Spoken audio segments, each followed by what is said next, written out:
In the exalted vastness of the heavens, the sun hangs high, surrounded by countless stars.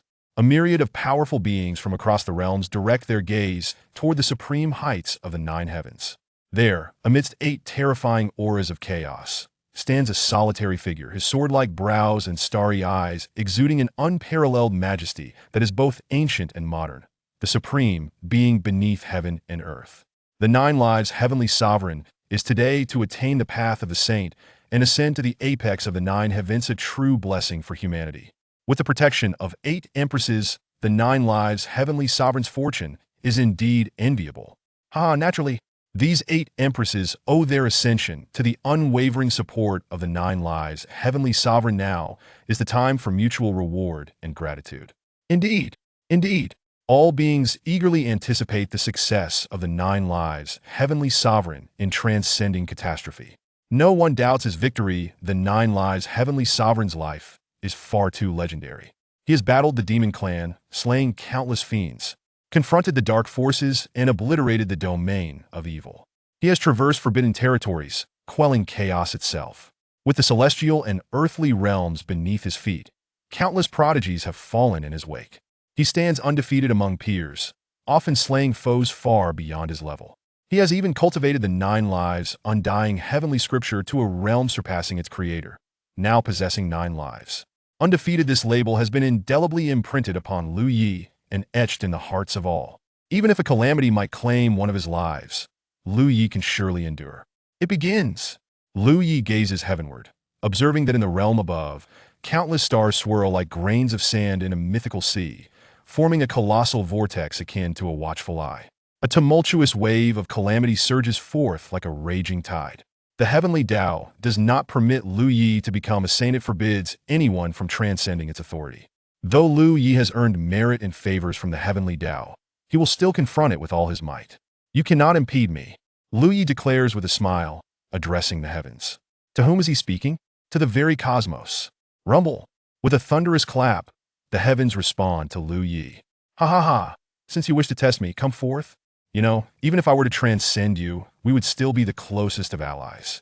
In this world, it is only you and I.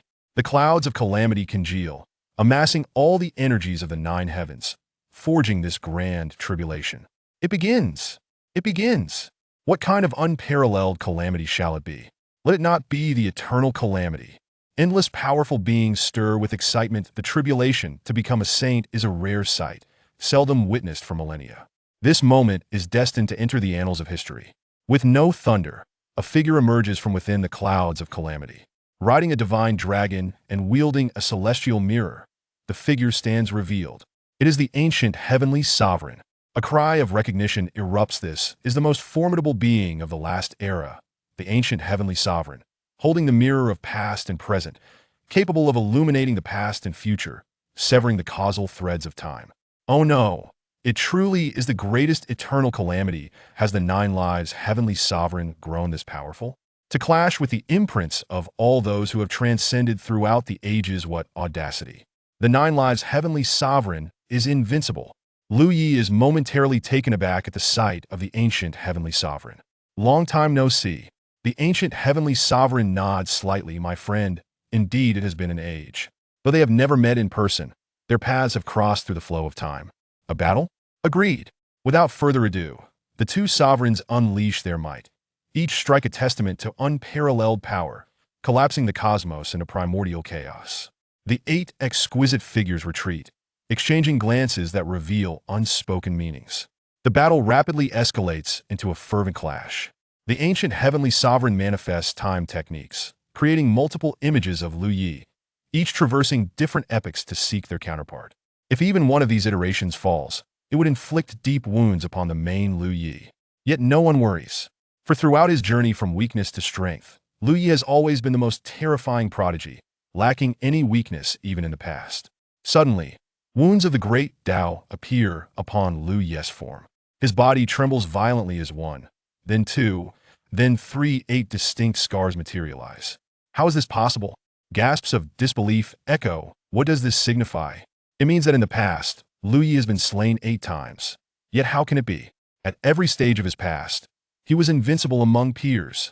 Your passion and sincerity are worthy of admiration, my friend, the ancient heavenly sovereign remarks, smiling. Lu Yi chuckles softly in reply. Your mastery of the arts is truly commendable. At that moment, however, a frown clouds Lu Yi's brow. How fast is a battle among sovereigns? In nearly an instant, the ancient heavenly sovereign seizes the opportunity, delivering a powerful imprint strike upon Lu Yi. The latter's body sways slightly. Though uninjured, his expression tightens in concern. Am I poisoned? He finds it utterly unfathomable. He is a heavenly sovereign. Even the great Tao cannot extinguish him. What poison could influence him? And when was it cast upon him without his knowledge? It is a goo, the yin-yang poisoning Tao goo. In a heartbeat, the ancient heavenly sovereign recognizes the source of the poison. The yin-yang poisoning Tao goo. Lu Yi gazes in astonishment, disbelief washing over him as he looks toward the 8 figures surrounding him. The yin-yang poisoning Tao goo can consume the great Tao of all things. This kind of goo is intangible and rare. It can only be planted during the conjunction of yin and yang. The goo worms consist of 1 yin and 1 yang. The yang goo consumes the Tao and nourishes the yin goo. Evidently, Lu Yi has been afflicted with the yang goo, and to have the chance to afflict him with such a goo, they must be well aware of his 8 beloved confidantes. Lu Yi is filled with rage. In a fury, his combat prowess surges, momentarily overwhelming the ancient heavenly sovereign. Yet the ancient heavenly sovereign appears unperturbed, as if he is witnessing an extraordinary spectacle, his countenance reflecting a smirk. My friend, with such passion and loyalty, to be ensnared thus, how does it feel? The ancient heavenly sovereign inquires, amused. What folly! Such relationships are merely expressions of power, domination, and possessiveness masquerading as loyalty. A voice, ethereal yet filled with wrath, interjects. It belongs to the illusory spirit empress, Shangguan Huanling. Indeed, to view everything solely from one's perspective, wholly disregarding the thoughts of others, this cannot possibly be considered loyalty. To speak of loyalty is nothing but a farce. He has slain his mentors and annihilated the innocent. Our actions must be to vanquish demons. Master, do not hold it against me. I have become an empress. I refuse to be a mere handmaid any longer. I have endured enough living as a servant. So would you kindly perish? Senior brother, do you remember Feng Wuxia? If not for you, I should have been with him. One after another, the empresses voiced their grievances against Lu Yi. Their once beautiful faces twist with hatred, scorn, and suffering. Lu Yi's countenance turns cold. His heart aches with a pain akin to being pierced by countless daggers, a torment deeper than what he endured when first trapped by the celestial nails. So, you shall die. You shall die. Once you perish, we shall be free. I never wish for you to control me. Once you are gone, I can be my own mistress. I am now an empress, and yet still under your thumb. I have endured enough. D. 8 Yanggu simultaneously erupt in fury. The second eternal calamity manifests, embodying a superlative being. With both internal and external strife, alongside a shattered heart, Lu Yi descends into madness. In his frenzy, he unleashes an even more terrifying combat prowess. He yearns for vengeance. He seeks to annihilate these 8 treacherous beings who are cold and vicious, who remember only his transgressions and not the good he has done. He would rather suffer injuries than not attack. But when the 8 women unveil the transcendent weapons they forge for themselves, Lu Yi nearly succumbs to his fury. My friend, now is not the time to lose focus. Yet another extraordinarily stunning heavenly sovereign emerges, unleashing a lethal strike that inflicts tremendous injury upon Lu Yi. His form begins to fragment as the great Tao shrinks into oblivion. Though his heart remains fortified like divine steel, the relentless onslaught of the eternal calamity proves overwhelmingly fierce. He fights against all those who have aspired to transcend and become saints. Each one stands as a pinnacle of sovereign might, reigning supreme in their era. Moreover, he is continuously assailed by the yin-yang poisoning Tao Gu, draining his strength. Surrounding sovereigns gaze on in shock. Wait, how can you 8 treat the sovereign in this manner? They voice their reproach. Yet the 8 empresses stand resolute. Each recounts Lu Yi's misdeeds with fervor, every accusation delivered with unerring precision. Have you forgotten how the sovereign aided you? Without his assistance, we would have still ascended to emperorship. His support was merely to satiate his own self-interests. Even with an unyielding heart of divine gold, Lu Yi feels a pang of anguish. To them, his kindness had become a chain, a form of binding. He can no longer endure. A multitude of terrifying sovereigns converge upon him, their power splintering his form, erasing his essence from existence. Since he cannot survive, he lifts his gaze to the heavens. Old friend, allow me to lend you one final hand. His figure transforms into a radiant beacon, reaching a sublime crescendo, resonating with all the great Taos across the cosmos. Let us perish together. An overwhelming light pierces the dark universe, surging toward a massive shadow that festers on the barrier of the 9 heavens like a malignant tumor. You bastard! 9 lives, others may conspire against you. Yet you wish to obliterate me along with the dark source? Are you out of your mind? Boom! A heavenly sovereign's self-detonation rends the way, causing the cosmos to shatter, the 9 heavens to tremble. The shattered form of the ancient heavenly sovereign materializes once more. Yet, those familiar with the ancient heavenly sovereign can immediately discern that this figure is not truly him. Instead, it bears his visage, but its essence is different. His gaze is devoid of warm coldness, so profound that it seems impervious to any external influence. Yet upon witnessing the 9 lives heavenly sovereign's self-immolation linked to his most persistent adversary, the dark source, a flicker of movement stirs in his eyes. Old friend, his voice emerges, parched and cracked, as he utters those 3 words, tinged with a hint of grief. I shall have them accompany you. With a wave of his hand, fracturing destinies entwine as the river of time unfurls, conjuring a swirling vortex. The 8 empresses find themselves powerless to resist, drawn together into the swirling maw. The grand performance begins. Chapter 002 Rebirth. Countless beams of light converged into 2 lines, entering the eyes of a person. Luy's body trembled slightly, and the world before him transformed into a tangible reality. Master, master, your clothes are washed. A young girl, adorned in a mint green dress, whimsical and undeniably a stunning beauty, entered with a basin of clothes. Her initially cheerful voice faltered. Once again, countless beams of light morphed into 2 rays, merging into her eyes. All memories returned. They were reborn many years ago, during the time of the first heaven. Gazing at the current scene, it was clear this was shortly after they had entered the Grand Tao sect. Bang! The washing basin crashed to the ground. Why? Why? How could this happen? Chu Ling's disbelief was palpable as she fixed her gaze on Lu Yi. They had actually been reborn. Lu Yi couldn't help but laugh. Hahaha. It seems that old acquaintance still has some conscience, thank you. Before his crossing, he had been an orphan, never having known love. After his arrival in this world, he yearned desperately for affection, believing he had obtained it. Indeed, he had, but without a doubt, he had also lost it. From nothing to something, from possession to loss, what permanence does love truly hold? In hindsight, this betrayal seemed merely a fleeting hardship. Didn't you have 9 lives? Why choose to self-destruct without losing a single one? Chu Ling's eyes glinted sharply, reminiscent of a sword's edge. One could only commend her as the 9 Heavens Sword Princess. Luyyi offered no explanation. Why should it concern you? Do I owe you any explanations? Lu Yi replied casually.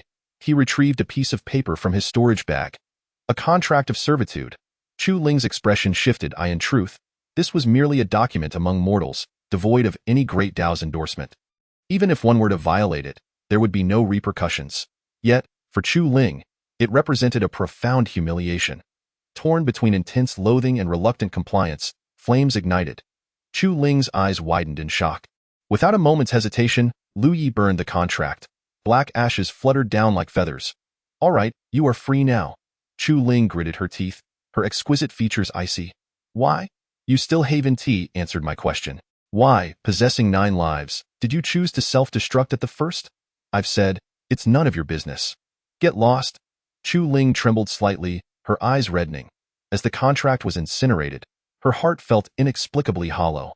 This was precisely what she had longed for. Upon your return from rebirth, you shall meet a wretched end. With that curse lingering in the air, Chu Ling turned and departed. Lu Yi couldn't help but chuckle. He could have easily slain Chu Ling right then. However, sometimes death is the harshest punishment. Now, Chu Ling was filled with rage and resentment. Even if he were to kill her, she would feel no pain. Let her live. Let her live well. Separated from Lu Yi, Chu Ling gazed at the familiar yet alien courtyard. Here, she had spent countless moments with Lu Yi. Many times, he would tease her until she blushed, laughing heartily. He would look at her with affectionate indulgence, and sometimes she would massage his shoulders as the evening sun cast its glow upon them. and in those moments, she felt time stood still. Yet now, all of that was impossible. She chuckled bitterly to herself. How foolish she had been to enjoy the role of a servant. When Lu Yi abducted her from the Chu Sword Manor, he had controlled her, preventing her from returning home, and by the time he finally allowed her to go back, the manor had already fallen. Now, it was inconceivable for her to remain in the Grand Dao sect. She never truly belonged there. She was merely a servant allowed to stay home. Thinking of her parents made Chu Ling's heart ache with longing. She dashed down the mountain towards the Chu Sword Manor. Yet, her confusion lingered unaddressed. Her intention had never been to kill Lu Yi. It was common knowledge that Lu Yi possessed 9 lives. The consensus among their 8 companions had been to leave him with just 1 life, rendering him a cripple to repay his transgressions over the years. Yet, in the end, he chose to self-destruct at the very first life. Never mind, she thought, she only wanted to return home. The silence was palpable. Lu Yi understood that Chu Ling would undoubtedly want to go home. The Chu Sword Manor was a den of sorcery, and with her innate sword body, had they nurtured her with care, she could have become a formidable protector for the manor in the future. However, the Chu Sword Manor would not think this way. They already had a young master with a mixed-origin sword embryo and had no need for the rise of another with an innate sword body. Moreover, the manor's ancestor had forged a demonic sword that required a sword body for its sacrifice, and thus, Chu Ling was unavoidably chosen. He had rescued her, forcing her to stay by his side. He had refrained from revealing the truth to her, not wanting her to know that the love from her parents was illusory. Lu Yi understood that even an illusory love is still love. Some people have never even received that, and that is the true tragedy. As the demonic sword neared completion, it awaited Chu Ling until the very end. When no suitable candidate was found, they could only sacrifice the young master. The day the demonic sword was completed would also be the day the Chu Sword Manor was obliterated.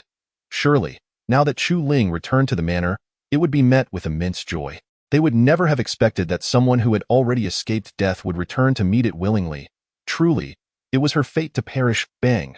Before he could even begin to cultivate, his door was kicked in, splinters flying everywhere. Clad in red martial attire, his fiery-tempered junior sister, Yu Hongling, stormed in with her face ablaze with fury. Why door? Lu Yi seethed with rage.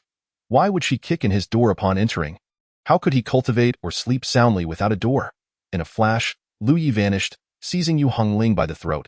She scoffed coldly, raising her palm to retaliate. Yet, in a single move, Lu Yi had her subdued. Today, you must repair my door. If you fail, I will end you. Lu Yi's voice was as cold as ice.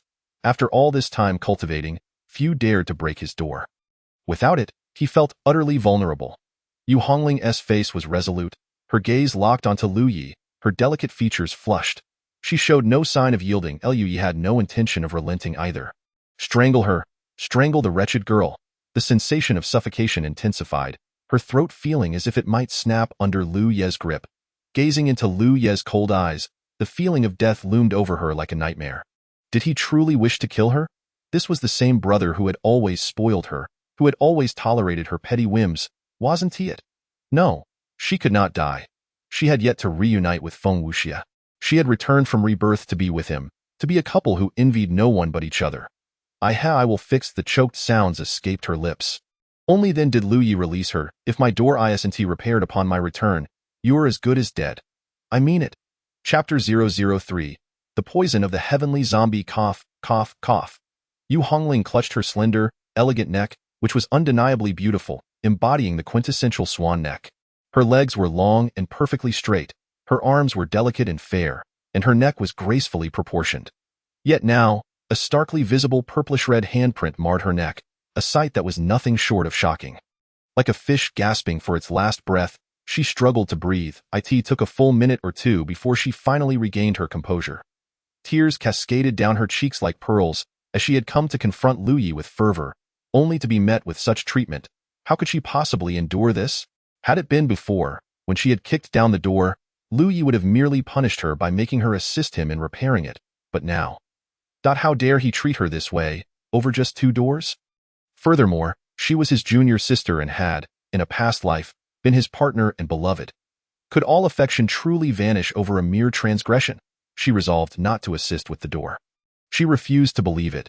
A chilling, murderous gaze from Lu Yi flashed through her mind. If I must, then I shall. Fueled by anger, Yu Hongling began to work on the door. Lu Yi retreated to a secluded spot, a favored location for his cultivation, discovered by chance. The scenery was exquisite, though the concentration of spiritual energy was moderate. Nonetheless, it brought him tranquility, sufficient to enhance his practice. However, a woman clad in flowing white, with a dignified hairstyle, had long awaited him there. The wind danced around her long skirt, accentuating her astonishing figure. Luyi. Damn it, this place is too familiar. I can no longer remain in the Grand Tao sect. I must seek an opportunity to descend the mountain. Yet, since I have encountered her, I pay my respects to my master. Lu Yi reined in his thoughts and bowed respectfully. This was his master, Bai Qilan. Well, it must be said, he was indeed somewhat of a beast in this regard. Bai Qilan turned to look at Lu Yi. Why do you possess but a single life? She had posed the very question that weighed on him. In response to master, it is because the disciple's skills are lacking. In his pursuit of a breakthrough, he merged his 9 lives into one, hence he possesses but a single life. Lu Yi replied with a smile. A flicker of understanding appeared in Bai Qilan's eyes. So that was the explanation. Everything made sense now. Since I have found a method to restrain the chaotic dark in force, let the past be but a dream that must not be repeated. Should you harbor any ulterior motives again, I shall have no choice but to purge the sect. Bai Qilan spoke coldly. The disciple will remember this. Lu Yi affirmed. Bai Qilan departed, her grace unparalleled, skin as fair as snow, and her eyes shimmering like autumn waters. The chaotic darking force, frigid and harsh, manifested as a poisonous essence that could inflict unimaginable suffering. However, when utilized to nourish a woman, it could indeed render her extraordinarily beautiful and delicate.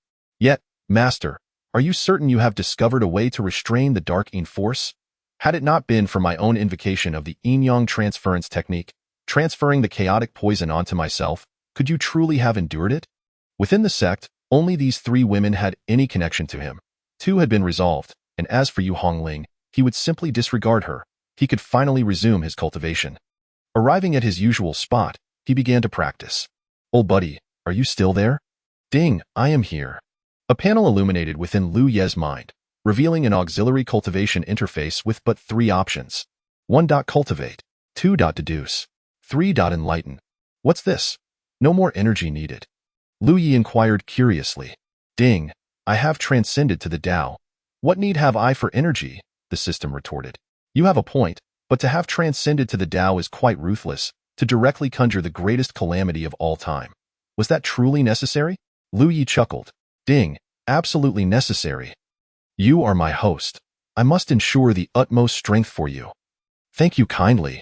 Ding, you are welcome. Lu Yi couldn't help but laugh. It seemed that even in this new world, he had something accompanying him until the very end. Commence cultivation. Ding, cultivation initiated. The cultivation method remained unchanged. Still the 9 lives undying celestial canon, a scripture created by the legendary 9 lives emperor, whose talent was unparalleled.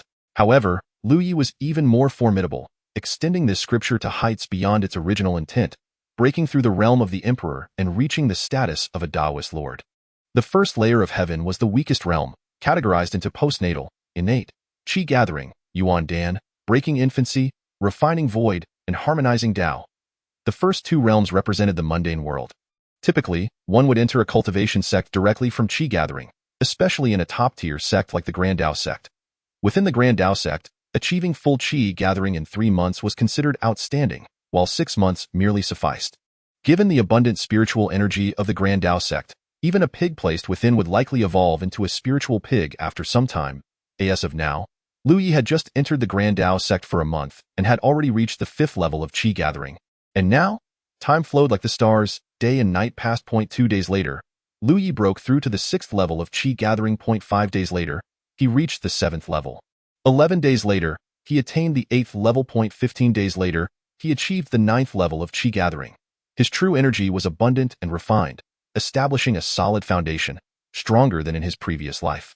In his past life, he had spent 2 months and 4 days to achieve full qi gathering, astonishing the Grand Tao sect and marking him as a key cultivation target.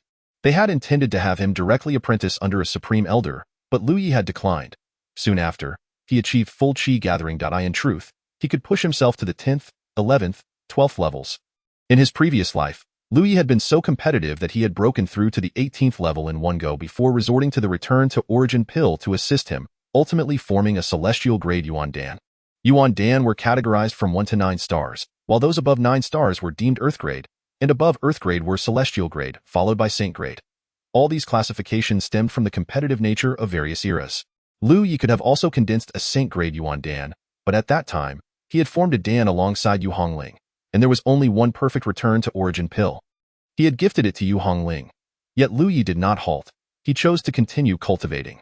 With his talent and the wisdom gained from his past life, he no longer required pills to assist in forming his Dan. Gather. The Yuan Dan began to take shape within him. Suddenly, a significant portion of his true energy solidified, leaving only half of it to participate in the formation of the Dan. Lu Yi was momentarily startled. On instinct, he interrupted the formation. Poof! He spat out a mouthful of blood, and his breathing became labored. What is this? Lu Yi furrowed his brow. Ding, it is the heavenly zombie poison, the system replied. Heavenly zombie poison. Lu Ye's lips twitched. Oh, how delightful. It seems they are intent on my demise. He could hardly fathom the scenario. While he was exerting every effort to withstand the eternal calamity, battling past powerful beings, his strength suddenly halved. What a marvelous predicament that would be. It was indeed the work of those women. Only now did Lu Yi understand why they were so curious about how he could possess 9 lives yet live as if he had but one. They had come with the intent to slay him 9 times over. Damn, what a grudge they must bear. People say that a day as husband and wife creates a bond deeper than the sea. Deduce. Ding, deduction initiated. Lu Yi knew that the heavenly zombie was also a formidable entity, a Taoist who had failed to achieve a second life and had died without decay, transforming into a zombie. Is it a one-time effect? A rule-based effect? Forever solidified? Half of my energy? There were methods to break the curse, yet they were beyond Lu Ye's current capabilities. Fortunately, he was still at the qi gathering stage. Half of the true energy was a nuisance, merely obstructing his meridians and causing discomfort. He deduced a plausible method. As he contemplated, Lu Ye's brow furrowed. To break through to the Yuan Dan realm, he would need to alter the structure of his true energy, transforming true energy into true essence, thus nullifying the rule-based poison. However, with only half of his true energy available, the Yuan Dan he could form would likely barely reach the Earth grade. An idea struck. I can use the perfect return to origin pill. Chapter 004. The Ghost Seeking Death, the perfect returning origin pill. It is exceedingly rare, indeed, extraordinarily scarce. Otherwise, when he possessed but a single perfect returning origin pill, he would have bestowed it upon Yu Hongling. Now, it seems unnecessary to do so. Lu Yi rose to his feet and was greeted by the resplendent light of auspicious omens emanating from within the Grand Tao sect, the sound of a Tao bell resonating, and the cry of spiritual beasts echoing through the air. The 92nd generation disciple of the Grand Tao sect, by Qilan's disciple Yu Hongling, has achieved complete mastery of qi gathering on the 17th day of the first month, breaking the qi gathering record of the Grand Tao sect. She is awarded a vial of supreme grade returning origin pills, 3 treasured weapons, a spot as a true disciple, and the choice of 2 divine abilities. Upon hearing this proclamation, Lu Yi chuckled softly. Her progress in cultivation is indeed swift. He himself had spent 15 days in practice, merely 2 days less than her. After all, she is a significant figure, and even with Lu Yi's system and his previous life's cultivation as a celestial sovereign, the days required for qi gathering are substantial. However, a supreme grade returning origin pill. Yu Hongling would likely find it beneath her notice. He must hasten to secure that one perfect returning origin pill for himself. Moreover, considering the time, Chu Ling should be returning to the Chu Sword Manor now. Lu Yi could hardly imagine the joy of the people at the Chu Sword Manor upon the return of the long-missing Chu Ling outside the Chu Sword Manor. The tattered Chu Ling gazed at the familiar estate in the distance, tears streaming down her face. She was home. She had finally returned home. Countless days and nights had been spent longing for her parents, yearning for her brother. They had treated her so well. After discovering that she was the innate sword body, the manor's master and his wife had embraced her as their daughter, cherishing her more than their own offspring, giving her all the finest things. Now, she had finally come back. The manor remained as beautiful as it had been when she left many years ago, unlike the dilapidated state it had been in during her last visit. In this life, she would devote herself to cultivation. She possessed the ability to protect the manor and safeguard her family. With her heart brimming with excitement, Chu Ling made her way toward the Chu Sword Manor. At this moment, The manor was shrouded in an atmosphere of solemn tension. The guards exchanged wary glances, their hands gripping the hilts of their swords, ever ready to defend against a sudden betrayal from a colleague.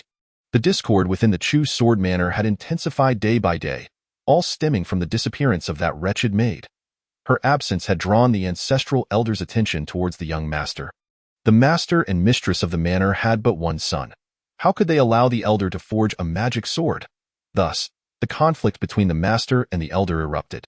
As the forging reached a critical juncture, the discord escalated further. Some guards were loyal to the elder, while others were aligned with the master. Everyone sensed that a great battle loomed on the horizon. The storm was brewing. Just then, the ragged Chu Ling arrived at the gates. "Who is this beggar? The Chu Sword Manor is no place for you. Leave at once," shouted a guard named Chu Si, a kind-hearted soul unwilling to entangle others in the conflict, as he attempted to drive her away. "I am not a beggar. I am the young lady. I am Chu Ling," Chu Ling exclaimed with excitement. The 4 guards at the entrance were taken aback. "You are who?" "Chu Ling. I am Chu Ling." "Why you?" The guards' eyes widened in disbelief. "How could it be? You escaped from the abyss, and now you return with such a radiant smile. Are you mad? Impudence. Where did this wild girl come from? How dare you impersonate the young lady? Get out immediately, or do not blame me for being ruthless." Chu Si drew his sword, shouting furiously. The 3 others turned their gazes toward Chu Si, their expressions turning dangerous. "Chu Si, do you not remember me? I am Chu Ling. You often held me as a child and treated me to delicious food. Have you forgotten? I just left not long ago. Look at my face. Chu Ling has returned." Suddenly, a guard dashed into the Chu Sword Manor, shouting at the top of his lungs, "Chu Ling has returned. The innate sword body Chu Ling has returned. Elder, Chu Ling has returned." Instantly, the manor erupted with a surge of energy. Upon hearing the news, everyone's expressions changed dramatically as they hurriedly rushed over. Chu Si looked at Chu Ling, his face beaming with joy and a simple-minded expression, unable to suppress the pain as he closed his eyes. This person, boom! A figure clad in a brocade robe left deep footprints with each step on the bluestone ground, nearly stumbling as he exited the gates. Chu Ling gasped in surprise. Yet, the figure steadied himself and swiftly embraced Chu Ling. Linger, you've returned. At last, you've returned. Your father has missed you dearly." His elation made his body tremble, and his fierce eyes glistened with tears. This was Chu Xiong Tian, the master of the Chu Sword Manor. "Linger," another voice cried out. The mistress of the manor, Zheng Shuiwei, rushed out, enveloping Chu Ling in her embrace as well. "You wretched girl, where have you been for so long? Not even a word. Do you know we were nearly frantic with worry? I'm sorry. I was taken by someone to the Grand Dao sect, and they wouldn't let me contact you. I've managed to escape and will never leave you both again." Chu Ling was equally overwhelmed with emotion. In the embrace of her parents, she felt an unparalleled warmth. Chu Shifei, the young master of the Chu Sword Manor, gazed at the returned Chu Ling, his face still bearing disbelief. Unable to contain himself, he slapped his own face. It hurt. In that moment, he felt his legs grow weak. She had returned. How wonderful! The scapegoat had come back. He had nearly perished. Outside the Grand Dao sect, Lu Yi, after hearing the accolades bestowed upon Yu Hongling, chose to depart. His destination was an ancient tomb situated over 1,000 kilometers to the west of the Grand Dao sect, which had yet to surface. It was anticipated that a chance battle, occurring a month later, would activate the tomb's array, allowing it to be revealed. Inside lay the resting place of a void refinement powerhouse, dating back to a time long past. The most precious treasures within were the fragments of the 9 lives, undying heavenly scripture, and the perfect returning origin pill, while all other items had succumbed to decay over time, leaving only these 2 invaluable artifacts preserved. Without delay, Lu Yi made his way, taking 2 days to arrive. The location was protected by an array, albeit one that was in disrepair. Even if it were intact, it would not pose a challenge to Lu Yi. With simple steps, he vanished from sight. Almost 10 minutes after his disappearance, Yu Hongling's figure appeared. She was alone. She dared not let anyone else know about the perfect returning origin pill. Such a pill might not be deemed precious by many, even considered useless. However, for her family, with younger generations on the cusp of forming their cores, its value was beyond measure. She too entered the array with ease, yet, as soon as she stepped inside, her expression shifted. Someone had entered ahead of her? Who could it be? She hurried deeper into the tomb. For one who had once been a powerhouse of the Emperor realm, the arrays laid by a void refinement expert, coupled with the ravages of time, posed no real challenge. Suddenly, her steps faltered. Huh? She found herself ensnared. Yu Hongling struck forward with her palm, causing the void ahead to tremble slightly. This was not an array that could be set by a void refinement cultivator. It was an array laid by the one who had come before her. Since this ancient tomb had yet to surface, it was inconceivable that someone had already arrived. Yet, given that someone had, it could only mean senior brother. I know it's you. Come out. Chapter 005. What is it? Silence enveloped the surroundings. N01 acknowledged Yu Hongling. 3 days later, she returned to the Grand Dao sect in a huff and headed straight for Lu Ye's residence. At that moment, Lu Ye was preparing to condense his elixir. Yu Hongling raised her foot, poised to kick the door open, but upon glancing at the door she had just crafted, she ultimately refrained. However, it was evident that she lacked decorum. Without knocking, she pushed the door open and entered. Bang! Just as Yu Hongling entered, a fist came crashing toward her. She reacted swiftly, hastily defending herself. Yet, her body was still sent flying, her internal energy surging, her face flushed. The door closed behind her. Lu Ye. In her fury, Yu Hongling abandoned the formality of calling him senior brother, addressed him by name. Lu Ye ignored her. This habit of barging in without permission had annoyed him in his previous life, yet he could tolerate it. There were even times when, while engaged in deep conversation with others, she would intrude, forcing everyone to include her. This flaw remained uncorrected, and now, who do you think you are? Yu Hongling inhaled deeply, calming herself. One teaches not, and the matter teaches instantly. For the first time in her life, she knocked on Lu Ye's door. Knock, knock, knock. Get lost. Yu Hongling. Stay calm, stay calm. If anger leads to illness, no one will care for you. Did you take the perfect return to origin elixir from the ancient tomb? No, get lost. The words Yu Hongling was about to utter were abruptly choked back. He says no? He doesn't admit it? You actually deny it. Lu Ye, how have you changed so much? Lu Ye remained silent. Answer me. Lu Ye continued to be silent. If you have the ability to obtain elixirs, you should have the ability to open the door. Don't hide in there without a sound. I know you are home. Lu Ye, open the door. The door swung open, and a smirk appeared on Yu Hongling's face. Yet what awaited her, instead of an acknowledgement of her triumph, was another fist, swift and fierce. Bang! A punch landed squarely on her bright, expressive eye, sending her staggering backward. Tears streamed uncontrollably down her cheeks. I'll fight you.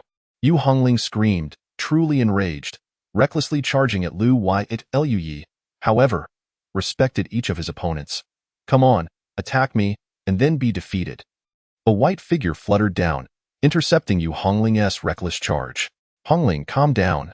Yu Hongling halted, one eye bruised black and purple, revealing the force of Lu Ye's punch. Master, sob, he hit me. Yu Hongling could hardly bear such indignity, unsure whether her tears were from physical pain or emotional hurt. Bai Qilan frowned, casting a glance at Lu Ye. Why did you strike your junior sister? Lu Ye responded with respect. I felt like it. Bai Qilan. Master, look at him. Bai Qilan sighed softly. I understand you harbor resentment, but she is still your junior sister. Lu Ye's lips curled slightly. So she can enter someone else's room without knocking? And when you wish to ignore her, you must attend to her. Bai Qilan's frown deepened. Forget it. Let's not discuss this matter. Hongling, what do you seek from your senior brother? Bai Qilan inquired. She was aware that Lu Ye bore grievances, which were somewhat understandable given past events. Who could remain unbothered after such occurrences? He took the perfect return to origin elixir. I need it and he doesn't, so I want to exchange with him. Yu Hongling expressed her grievances. Bai Qilan immediately understood. Among the 8 of them, Yu Hongling had the least talent. To keep her by his side, Lu Ye had invested considerable effort.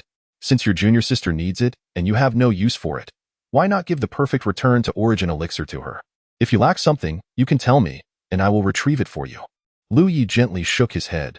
Sorry, I need the perfect return to origin elixir as well. Impossible. With your talent, you don't need the perfect return to origin elixir to condense your elixir. Yu Hongling protested, feeling wronged. Indeed, Lu Ye, you possess great talent, and your cultivation level allows you to condense the saint-level elixir without the perfect return to origin elixir. I say I need it. I need it. Don't bother me with trivial matters. Lu Ye replied impatiently, turning to leave.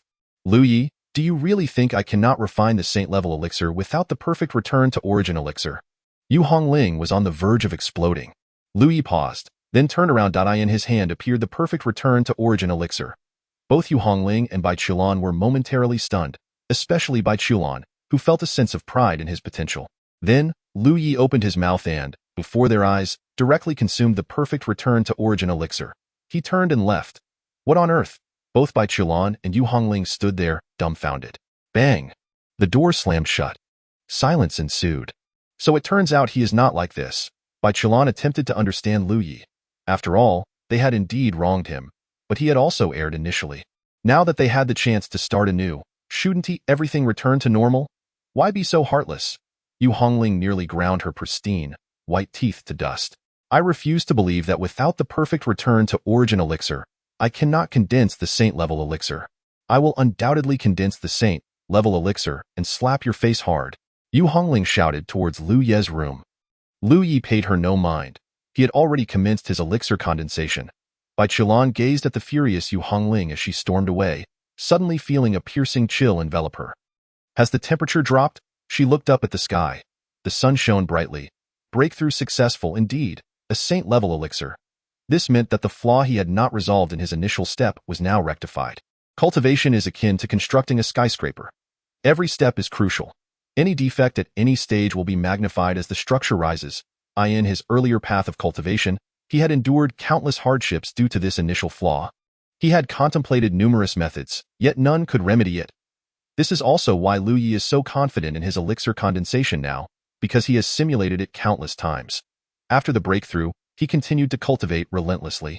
His power began to soar. Within 4 days, he advanced to the second layer of elixir condensation. In 16 days, he reached the third layer. In 30 days, he achieved the fourth layer.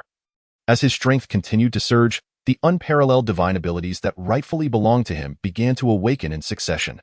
During Lu Ye's fervent cultivation, many intriguing events unfolded at the Chu Sword Manor. Chu Ling returned to the manor, once again becoming the cherished young lady adored by all. To ensure her safety, the manor assigned 8 formidable guards to protect her at all times. However, Chu Ling discovered a troubling issue. Her biological parents were nowhere to be found. Upon inquiring, she learned from Zhang Shuiyue that her parents had left the Chu Sword Manor due to her disappearance, having no lingering ties and returning to their hometown. Chu Ling understood, as her parents had acquired substantial wealth and could lead a good life back home. Another matter was that Chu Si had vanished. When she asked Zhang Shuiyue, she was informed that Chu Si had left the manor to travel the world in search of opportunities. Surrounded by familial affection, she remained blissfully unaware that the most critical step regarding the demon sword was drawing near. Chapter 006. The Sword Offering Linger. This is the green rice porridge that your mother has lovingly prepared for you. Do take a taste and let me know if it pleases your palate. With a gentle smile, Zhang Shuiyue presented a bowl of porridge, its pale green hue emanating a rich and aromatic fragrance, each grain crafted from verdant spirit rice. Thank you, mother. Chu Ling responded with a pure and radiant smile, her voice filled with joy. Mother, you are the kindest person in this world to me. I shall never leave you and father in this lifetime. Zhang Shuiyue affectionately ruffled her hair. Silly child, do you mean to say you have no plans of marrying in the future? The question rendered Chu Ling momentarily silent. Marry? To whom? Lu Yi. If she were to forego marrying Lu Yi, after witnessing his unparalleled grace, who else in this world could possibly capture her heart? Who could take Lu Yi's place within her? Linger does not wish to marry. She only wants to remain by her parents' side, together with family. Chu Ling's smile bore a hint of reluctance. Very well, no marriage then. Quickly drink your porridge before it cools. Chu Ling nodded and took small sips of the green rice porridge. Observing her swallow, Zhang Shuiyue's smile deepened with warmth. At that moment, she felt assured that her son was completely safe. Initially, she had considered having this girl serve as her son's sword servant, but she had not anticipated that the demonic sword forged by their ancestor would require a sword offering. The requirements for the sword offering were exceedingly stringent. Only her son, Chu Shifei, and her adopted daughter, Chu Ling, qualified. Surely, she could not allow her son to become the sword offering. After finishing the porridge, Chu Ling exclaimed, Mother, it is truly delicious. If it is delicious, then drink some more. After consuming 3 bowls of porridge, Chu Ling patted her belly and said with a playful pout, Mother, I can drink no more. I am too full. Foolish child, rest for a while. If you feel tired, lie down on the bed and take a nap. That I understand. Once Zheng Shuiwei departed, Chu Ling remained lost in thought regarding the matter of marriage. Before long, a wave of drowsiness washed over her. No, this was not right. Chu Ling was not entirely inept. She had once fought alongside Lu Yi more than anyone else and earned her reputation as the Nine Heavens Sword Princess through her prowess. This sudden wave of fatigue felt unusual, almost ominous. She quickly began to circulate her energy. The technique she practiced was known as the Great Slaughter Sword Cannon, a scripture renowned for its formidable offensive capabilities, which she had been cultivating since her rebirth. Poisoned. How could this be? Reflecting on all possible scenarios in which she could have been poisoned, she ultimately pinpointed the green rice porridge as the source. Her eyes widened in disbelief. Poisonous porridge? How could this be possible? Wasn't this made by mother? As the potent toxin spread through her body, Chu Ling, as a formidable sword cultivator, naturally possessed means to counteract such a deadly poison. She suppressed the toxin with her true energy, intending to uncover the truth while feigning unconsciousness. Knock, knock, knock, Linger, are you asleep? The voice of Zheng Shuiwei reached her ears as she pretended to be in a stupor. She remained silent. After a brief wait outside, Zheng Shuiwei continued, Enough, she has been poisoned. We can begin now. Her tone turned cold and devoid of tenderness. Creak. The door swung open, and a group of individuals filed in. Zhang Shuiwei and Chu Xiongtian gazed at the unconscious Chu Ling, their faces betraying expressions of delight. Take her away. Deliver her to the ancestor. Two figures stepped forward, seizing Chu Ling and leading her deeper into the Chu sword manor. The demonic sword can finally be forged successfully. The ancestor will break through his cultivation level, and my crisis will finally be averted, Chu Shifei remarked, a hint of trepidation coloring his words. Humph. Had it not been for her unexpected return to deliver herself to death, you would have been the sword offering. If you do not diligently cultivate and spend your days in debauchery, the next time danger arises, will you still rely on luck? Chu Xiongtian scolded. Father, I was wrong. I will certainly cultivate diligently. Once the demonic sword is complete, you shall enter closed-door cultivation for a year. You are not to leave until you have reached the 5th level of the Chu Sword Heart method. What? The 5th level, mother? How could I possibly reach the 5th level in just a year? Wouldn't that suffocate me? No, I cannot endure it. Your father wrong. This time, it is because that foolish girl returned. Should another incident occur and your strength remains insufficient, you will be left as nothing more than prey for others. Listening to the conversation of those she had considered family, Chu Ling's heart plummeted into despair. She could hardly believe her ears, unable to grasp the reality of what she was hearing. The sword offering. Coming back to deliver herself to death, she was the sword offering. She had returned to meet her demise. If I must cultivate to the 5th level, then I have one request. Chu Shifei seemed to understand that a prolonged period of closed-door cultivation was unavoidable, thus he seized the opportunity to voice a demand. What request? Zheng Shuiwei inquired. I wish to be alone with Chu Ling for half an hour. After all, she is destined to perish.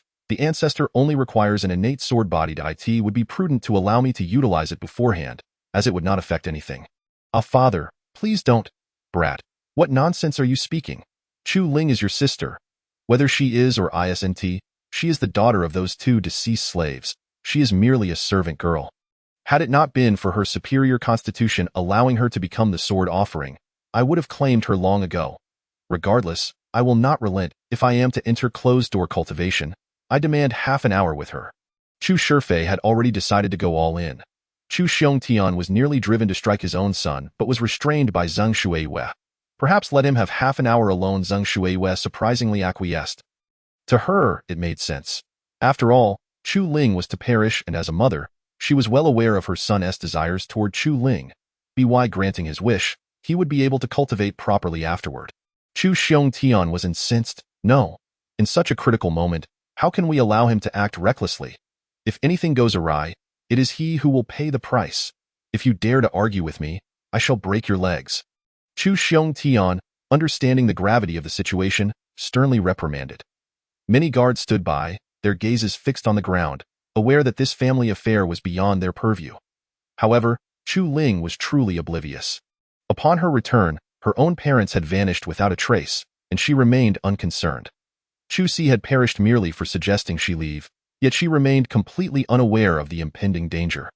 It could only be said that some were fated to perish. At that moment, Chu Ling finally perceived the true nature of the Chu family. A flood of memories surged through her mind. Master, Linger misses home. When can I return to visit? Do not fret, just wait a little longer. How much longer must I wait? Until a sword is forged. She had believed Master was referring to her own sword. Now, it was clear he spoke of this demonic sword. Once the demonic sword was completed, there would be no need for her to serve as the sword offering, and she could naturally return. Master, I beg you, allow me to return home for a visit. I truly miss my parents. Are they your biological parents, or your adoptive ones? My adoptive parents are my true parents. Biological parents are the ones who truly count. Adoptive parents may sometimes harbor ulterior motives. That is impossible. My parents treat me the best. Master, how can you speak of them this way? At that time, she had quarreled fiercely with Master. Linger, the time has come. I shall take you home. Yet upon arrival, the Chu Sword Manor lay in ruins, its inhabitants all but obliterated. Those who harm others will ultimately be harmed themselves. Deservedly so. Deservedly so. Lu Yi, it is all your fault. Chapter 007. Madness, my old friend.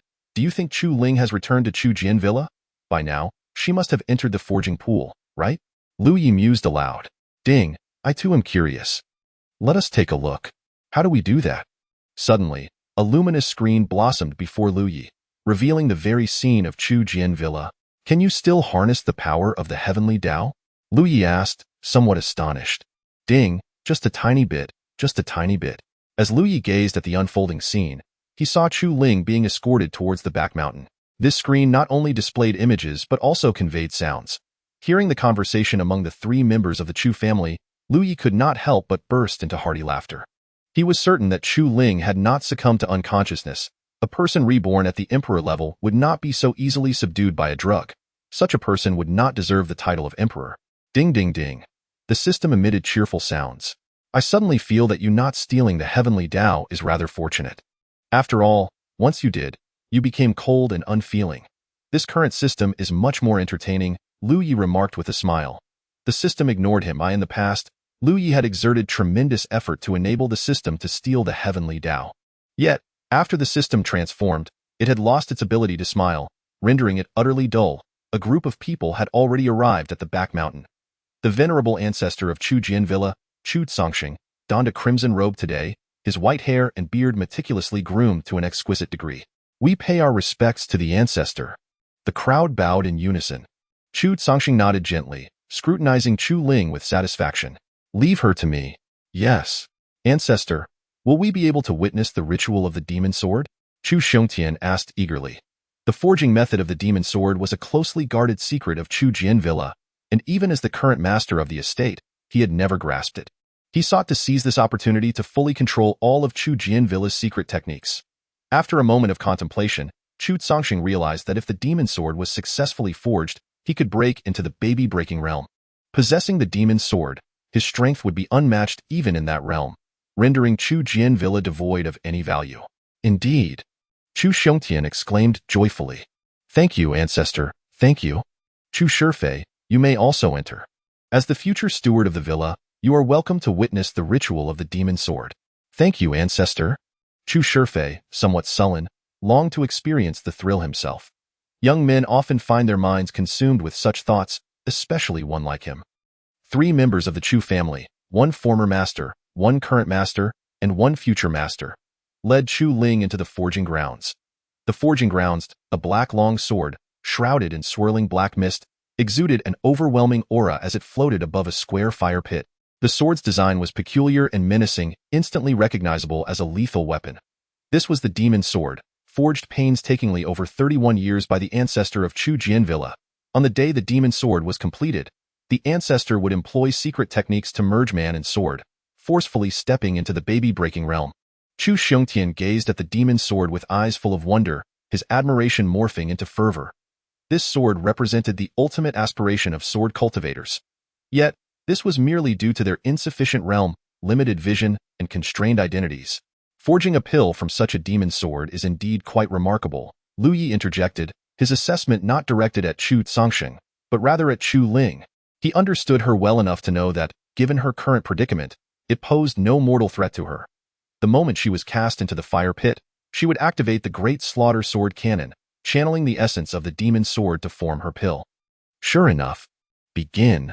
Chu Tsongxing's voice boomed as he shouted.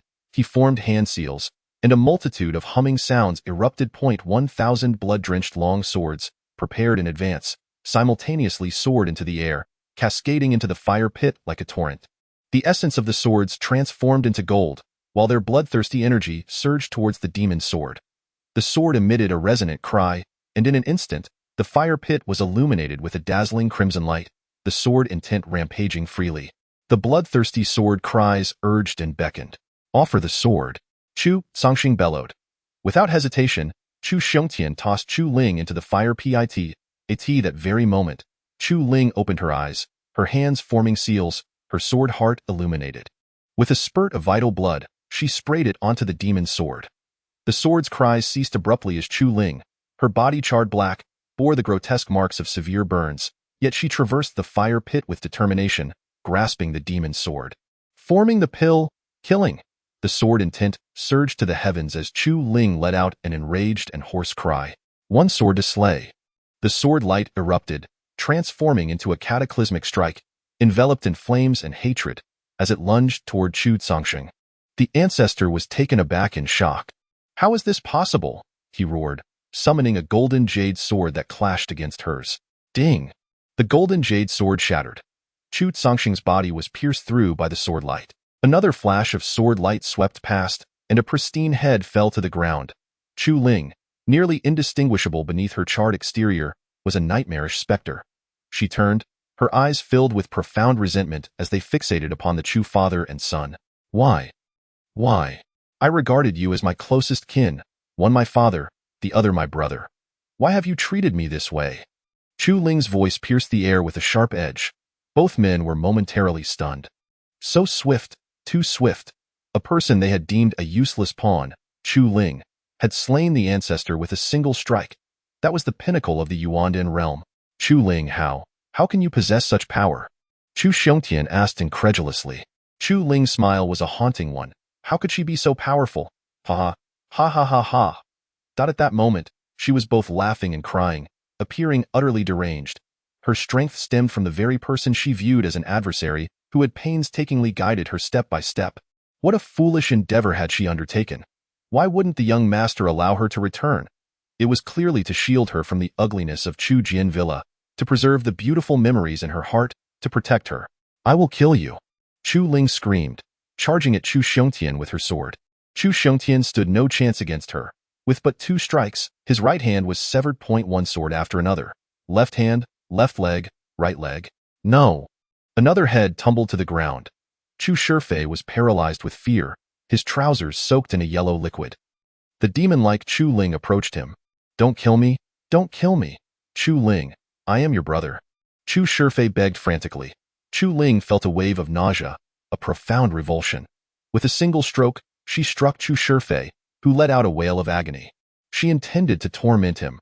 One sword after another, she carved him into a bloody mess. Why, when I loved you both so dearly, why have you treated me this way? Why have you treated me this way? When I held you both in such high regard. Why? Chu Shifei seemed to grasp the inevitability of his demise, descending into madness. Love us? Ha ha ha, Chu Ling, do you believe the words you utter? You do not even love your own biological parents, yet you profess to cherish your adoptive ones? You covet wealth and glory. You crave the kindness of others. Do you know that after your escape, your biological parents were subjected to a slow and torturous death by us? Chu Ling, you are a hypocrite. You love no one, and you are unworthy of receiving love from anyone. I will become a ghost, watching you day and night, witnessing your foolishness as you languish in suffering. Ha ha ha ha. Chapter 008. The final transformation into the celestial pill puff. Chu Shifei lay lifeless. Even with his head rolling on the ground, his face bore a wild and mocking grin. In the end, he unleashed a torrent of curses, voicing all the fears that had consumed him. Chu Ling wiped away the tears at the corners of her eyes and strode out wielding her sword. Outside, Zheng Shuiwei and numerous guards, upon seeing the soot-covered Chu Ling emerge, were momentarily taken aback, their expressions quickly shifting to one of horror. Chu Ling, how is it you who has come out? Zheng Shuiwei's voice turned sharp and piercing. Puff. The enchanted sword pierced her mouth on the spot. Did you all know I was the one to sacrifice the sword? Chu Ling's gaze, filled with murderous intent, locked onto the guards. A hush fell over the group. Where is Chu Si? In that moment, Chu Ling finally grasped the reason behind Chu Si's immediate desire to expel her upon her return, despite having watched her grow. How could he possibly not recognize her? He was well aware that the Chu Sword Manor was a den of darkness for Chu Ling, and he had no intention of allowing her to return. Regret gnawed at his heart like a venomous worm. Chu Ling sprang into action. In an instant, screams erupted. The entire Chu Sword Manor transformed into a hellscape. She had obtained her answer. Chu Si was dead, her biological parents were dead, and all those who had befriended her were gone. Kill, kill, kill. Erase him entirely. Leave no trace behind. In the end, not a single soul remained alive within the Chu Sword Manor. Even the dogs and chickens were slaughtered. Chu Ling ascended to a rooftop, the very spot where Lu Yi had once brought her back. It was here that Lu Yi had declared, "You deserve it." Chu Ling broke down, weeping uncontrollably. She truly deserved it. Enough, no more watching. Lu Yi waved his hand, dispersing the light screen. Chu Ling had acquired everything she sought. Soon, beings from the broken infant realm would come to kill her. In her current state, she would surely perish. A twisted sense of pleasure washed over Lu Yi, leaving him momentarily speechless. Oh no, it seems I have changed in ways I did not anticipate. In my previous life, even when Chu Ling inflicted harm upon me, witnessing her suffer either pained me or left me indifferent. Yet now, I find such enjoyment in it. Lu Yi shook his head. Enjoyment? Yes, that felt right.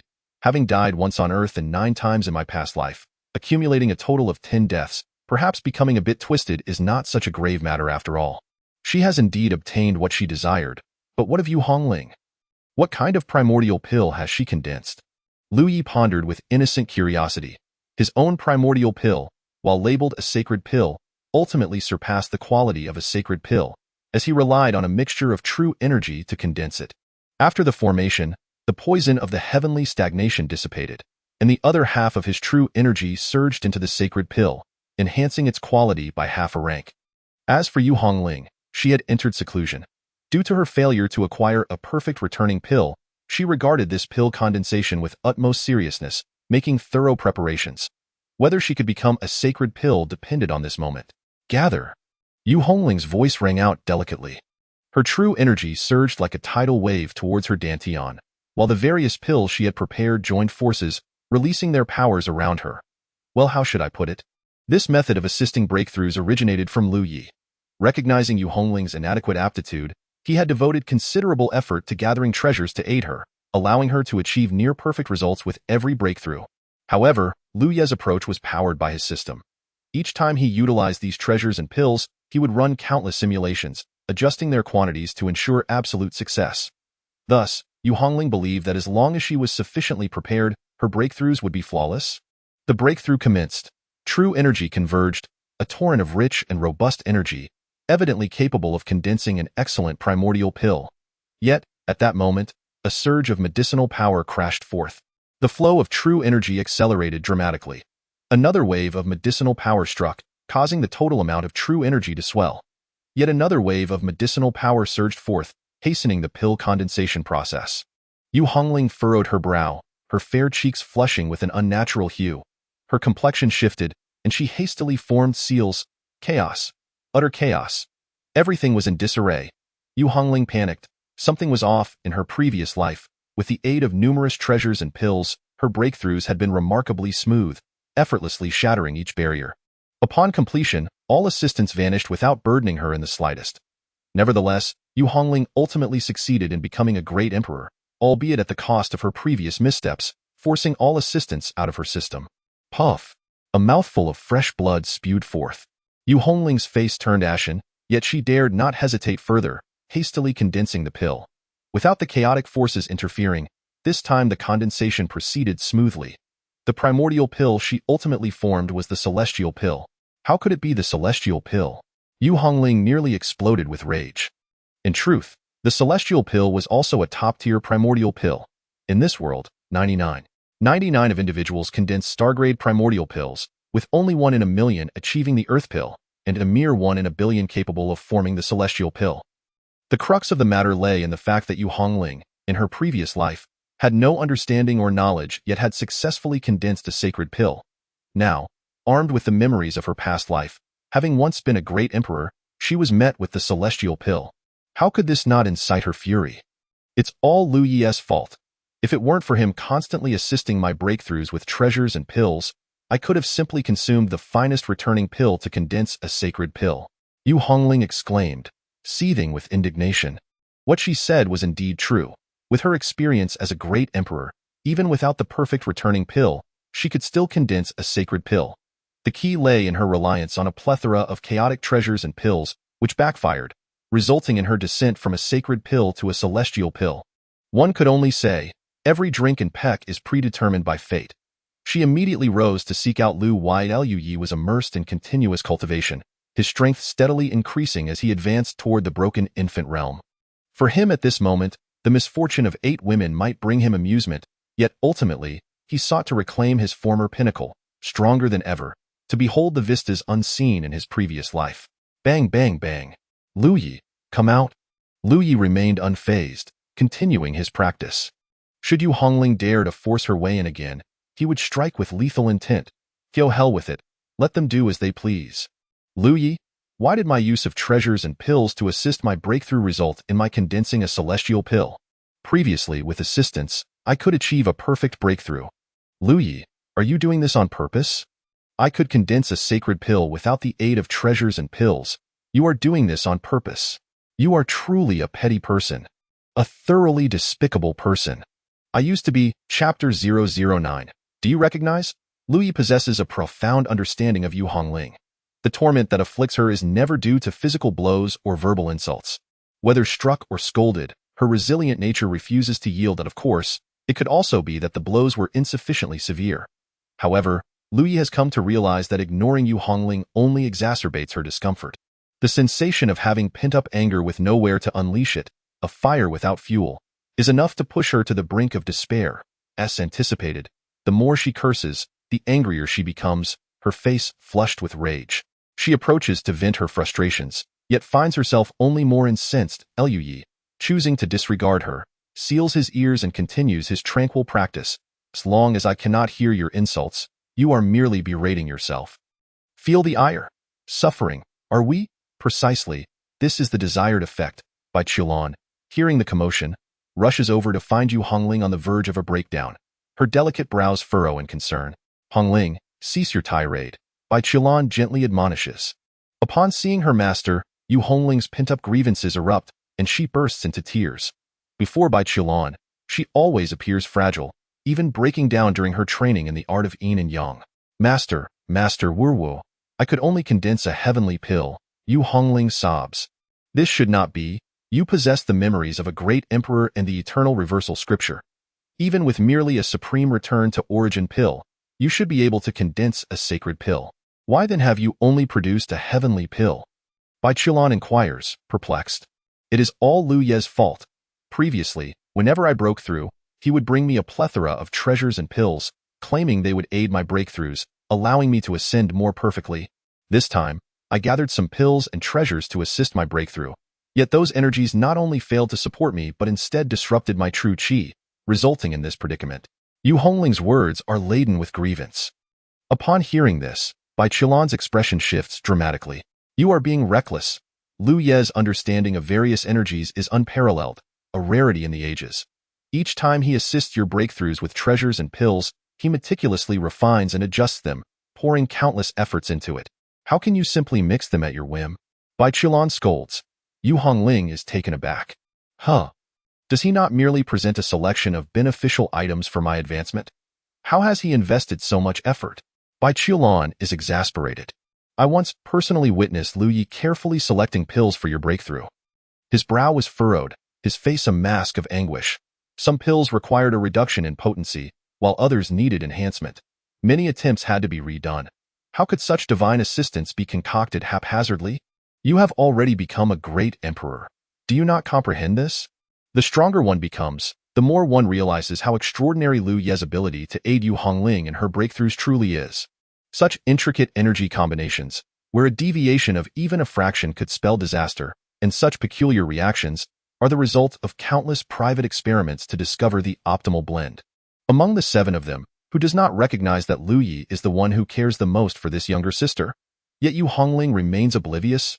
Bai Qiulan is astonished. Yu Hongling, too, is stunned. Are you saying that each time I have received assistance for my breakthroughs, it was the result of countless trials by my senior brother? What do you think? You have ascended to the rank of great emperor. Try assisting others in their breakthroughs yourself, and see if they do not regard you as mad.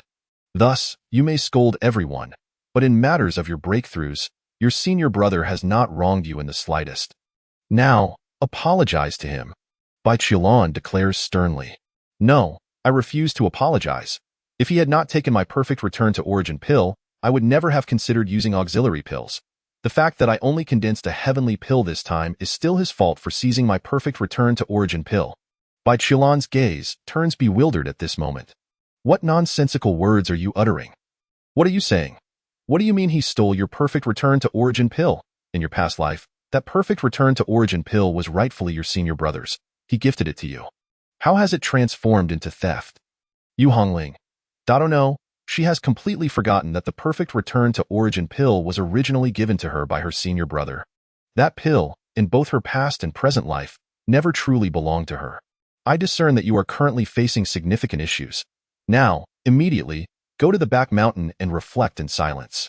If you fail to understand and do not apologize to your senior brother, you are not permitted to leave the back mountain. Yu Hongling wishes to protest, but she realizes that no matter what she says, she cannot stand firm in this matter. Humph. Regardless, he has torn me apart from Feng Wuxia and indirectly caused his demise. This is something I will never forgive him for. With that, she turns to leave. Just going to the back mountain? Very well, I'll go. Bai Qiulan gazes at the firmly shut door of Lu Ye's room, concern etched on her face. Lu Ye, are you all right? Lu Ye's lips curl into a slight smile. What a farce. You still have the audacity to scold Yu Hongling. I am ignoring her. Do you really think I would pay you any mind? Receiving no response from Lu Ye, Bai Qiulan feels helpless and ultimately decides to depart. Inside the room, Lu Ye's aura trembles slightly, the holy grade Yuan pill within his dantian radiating brilliance as intricate patterns spread across the sacred pill-'s surface. His strength has intensified. Fifth layer of Yuan pill. Such a pace of cultivation is nothing short of astonishing. Indeed, in the absence of any burdens or encumbrances, his strength is advancing at an unbelievable rate. No bottlenecks, no confusion. Exceptional techniques, extraordinary talent. Lu Yi is entirely unaware of anything that could possibly hinder his path to ascension. Thus, several more days passed. On this day, an unattractive woman, her visage resembling that of someone scorched by flames, suddenly arrives at the Dadao sect. Just as she reaches the gates of the sect, she collapses onto the ground in disarray. Who goes there? The disciple guarding the entrance shouts. Upon recognizing the newcomer, he gasps in shock. Good heavens, not only are her burns severe, but she bears numerous sword wounds, the most grievous of which has pierced several inches above her dantian, leaving a gaping wound. The two disciples exchange glances. According to sect rules, they cannot rescue her without knowing whether she is friend or foe, especially considering the long sword in her hand is unmistakably a demonic weapon. Unless one is acquainted with someone in the sect, and that person recognizes them, the Dadao sect will not extend a helping hand. White Orchid Peak. Lu Yi, I am Chu. Ling. Chu Ling struggles to muster her final strength to utter those words before collapsing unconscious on the steps. At that moment, a figure soars into the air, his robe billowing, exuding an extraordinary presence. However, he too bears traces of blood, his gaze sinister. Upon seeing the gates of the Dadao sect, a flicker of apprehension crosses his eyes, yet he does not exhibit overwhelming fear. Fellow Taoist, I have pursued this fiend here, with no intention of offending the celestial might of the Dadao sect. I request that you remove this fiend immediately, the man declares loudly. With that, he reaches for Chu Ling. Clang!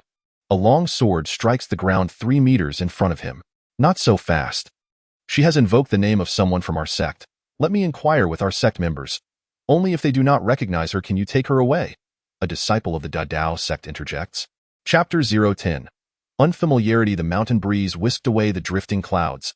The esteemed Master Li Jian felt a surge of impatience. Him, the woman before him, seemed utterly deranged.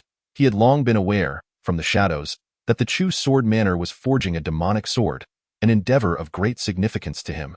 However, on the day the sword was completed, he found himself momentarily detained by other matters. Yet, with his formidable cultivation, he believed that a brief delay would pose no issue. In his eyes, everyone at Chu's Sword Manor was no more significant than ants. To his astonishment, upon concluding his affairs and arriving at the manor, he was met with a scene of carnage. A woman stood atop the roof, wielding the demonic sword, alternating between laughter and tears, her demeanor reminiscent of madness. She incessantly uttered, "I was wrong, that I was wrong." This was not merely the act of a deranged individual. He struck her with a sword, yet she neither dodged nor evaded.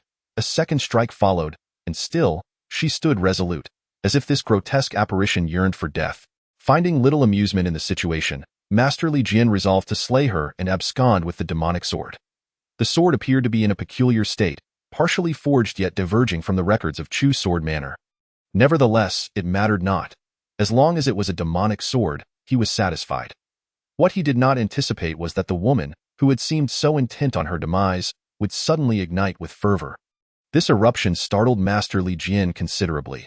What an awe-inspiring sword in tint and technique! A mere nascent soul practitioner dared to engage him with such formidable prowess. This revelation filled him with elation. By the boundless heavens, it seemed there was an unexpected boon to be had. This woman, merely of the nascent soul realm, possessed such remarkable swordsmanship. She must be harboring a monumental secret.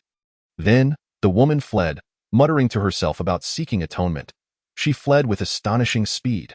Masterly Jin pursued her, and they soon arrived at the gates of the Grand Tao sect. Two fellow Taoists. This wretch has ruthlessly slaughtered 193 souls within a mortal realm known as Chu's Sword Manor, leaving no living creature unscathed, not even chickens or dogs. The Grand Tao sect is a prestigious and righteous sect, a leader among the realms of cultivation, and its disciples are known for their kindness and humility. How could we possibly recognize such a fiend? If necessary, I shall take her away myself, Masterly Jin proposed with a smile. The gatekeepers chuckled. There is no need for you to adorn the Grand Tao sect with your flattery. We stand firm in our righteousness. It is not for a mere infant realm cultivator like you to judge. Stay here. If those within do not recognize you, you may take her. If they do recognize her, you shall depart on your own. Such was the confidence of the Grand Tao sect. Though the two gatekeepers were merely nascent soul practitioners, they commanded respect at the mountain gates, compelling even those of higher realms to comply. Even when reprimanded, Masterly Jin dared not show his displeasure. He could only force a smile, praying that those inside would not recognize this madwoman. Soon, news reached by Lon Peak. Knock, knock, knock. Is it junior brother Lu Yi? A woman has been gravely injured and is being pursued. She lies outside the mountain gate, claiming her name is Chu Ling. Do you know her? If you recognize her, then save her. If not, let her be taken away. Upon hearing this, Lu Yi was taken aback. Chu Ling was not dead. I do not know her. Understood. Farewell. The disciple hurriedly departed. Bai Qilan suddenly appeared, her eyes wide with disbelief as she gazed toward Lu Yi's chamber. Tio abandoned her in peril, and it was Chu Ling. She could not allow herself to witness the demise of someone she once shared a bond with. Despite their rivalry, in an instant, Bai Qilan vanished. The disciple, moving with great haste, began transmitting messages via a sound stone as he left. Senior brother, it has been confirmed that junior brother Lu Yi does not recognize her. The gatekeeper nodded in acknowledgement. Understood. Since he did not recognize her, there was no value in offering protection. He turned to Masterly Jin. Take her away. Do not tarnish the sanctity of the Grand Tao sect. Masterly Jin was elated, his face breaking into a smile as he nodded repeatedly. Rest assured, I shall leave with her immediately. I apologize for the disturbance. He reached out toward Chu Ling, and just as his hand was mere inches away, a frigid blue aura surged forth, striking directly at Masterly Jin. Quick to react, he hastily defended himself. Yet, he found himself frozen in place, realizing the gravity of the situation.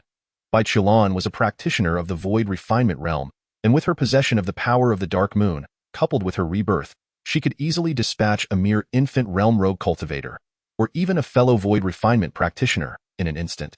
Greetings, Aunt Bai. The gatekeeper bowed respectfully upon seeing Bai Qilan. Bai Qilan nodded slightly. The body shall be handled by you. May I take this one back to the sect? The gatekeeper, knowing full well who she was, hastily agreed. As Bai Qilan beheld Chu Ling's current state, she could not suppress a gasp. How had she come to this? The injuries were far too severe. What had transpired to leave her in such a condition? Bai Qilan was perplexed, but she immediately produced medicinal pills to administer to Chu Ling. Her own dark moon power was far too frigid to aid in healing. Thus, she resolved to seek her senior sister's assistance. Bai Qilan's senior sister was named Sun Ruowei. Such severe injuries. Sun Ruowei was equally taken aback, swiftly beginning her examination while marveling. She ought to be dead. What immense willpower must she possess to still be alive? However, as long as she lives, I can save her. Sun Ruowei radiated a green divine light, enveloping Chu Ling as she administered medicinal pills and affixed talismans to her. Chu Ling's internal injuries rapidly stabilized. The large patches of blood crust began to shed, revealing skin that was slowly recovering from the burns. Yet, her appearance remained far from pleasant. After various treatments, half a day later, Chu Ling let out a soft moan and finally opened her eyes. Her gaze held a hint of confusion, but soon, realization struck, and she was overcome with joy. Master! She bolted upright, wincing from the pain that coursed through her. Linger, you're awake, Bai Qilan exhaled in relief. Chu Ling scanned her surroundings, searching for Lu Yi, but he was nowhere to be found. Sister Bai, where is the master? Chu Ling inquired anxiously. Upon hearing this title, Sun Ruowei's eyes widened in disbelief. What? Was she hallucinating? This little girl referred to Bai Qilan as Sister Bai, and Bai Qilan appeared unfazed, as if it were perfectly normal. Lu Yi is currently in closed-door meditation. He has not emerged, Bai Qilan replied. Oh, was it the master who entrusted you to save me? Thank you, Sister Bai. I must go find the master, Chu Ling declared, attempting to rise from the bed. Bai Qilan halted her. I've already told you, he is in meditation. Your priority now is to recover. Once your injuries heal, you may seek him out, and perhaps he will have emerged by then. Chu Ling bit her lip lightly. Could you, Sister Bai, please convey my apologies to the master? I have just realized that I have misunderstood him all along. He did not seek to possess me but rather to protect me. Perhaps we all have misjudged him. He truly is not that kind of person. Sun Ruowei, upon hearing this, seemed to suffer a tremendous shock, retreating step by step, her eyes widening in disbelief. Good heavens, what terrifying revelation had just been unveiled? What did we imply? We. Referred to? Chapter 011. The melon fields intrigue by Qilan observed the terror etched on Sun Ruowei's face, feeling a twinge of embarrassment herself. By all rights, a mere maid like Chu Ling should never be allowed to address her as sister. Yet, circumstances often dictate peculiar forms of address. Terms like good husband, good elder brother, my humble self, your servant, sister, and younger sister can become commonplace under duress. Chu Ling's use of sister towards Bai Qilan stemmed from a chance encounter that led to their playful exchange of such titles. Given their comparable strengths and their shared circumstances aboard this pirate ship, Bai Qilan had refrained from correcting her. However, at this very moment, it was utterly inappropriate for Chu Ling to be calling her sister. Their statuses were starkly different. One was the youngest and most talented elder of the Dedao sect, who, had she not been disinterested in the position of sect leader, could have contended for it. The other was an external cultivator, recently having achieved the Golden Core stage. To hear her addressed as a mere servant was simply unacceptable. Sun Ruowei felt as though she had caught a whiff of an overwhelming fragrance of melons, exceedingly sweet and delightfully crisp.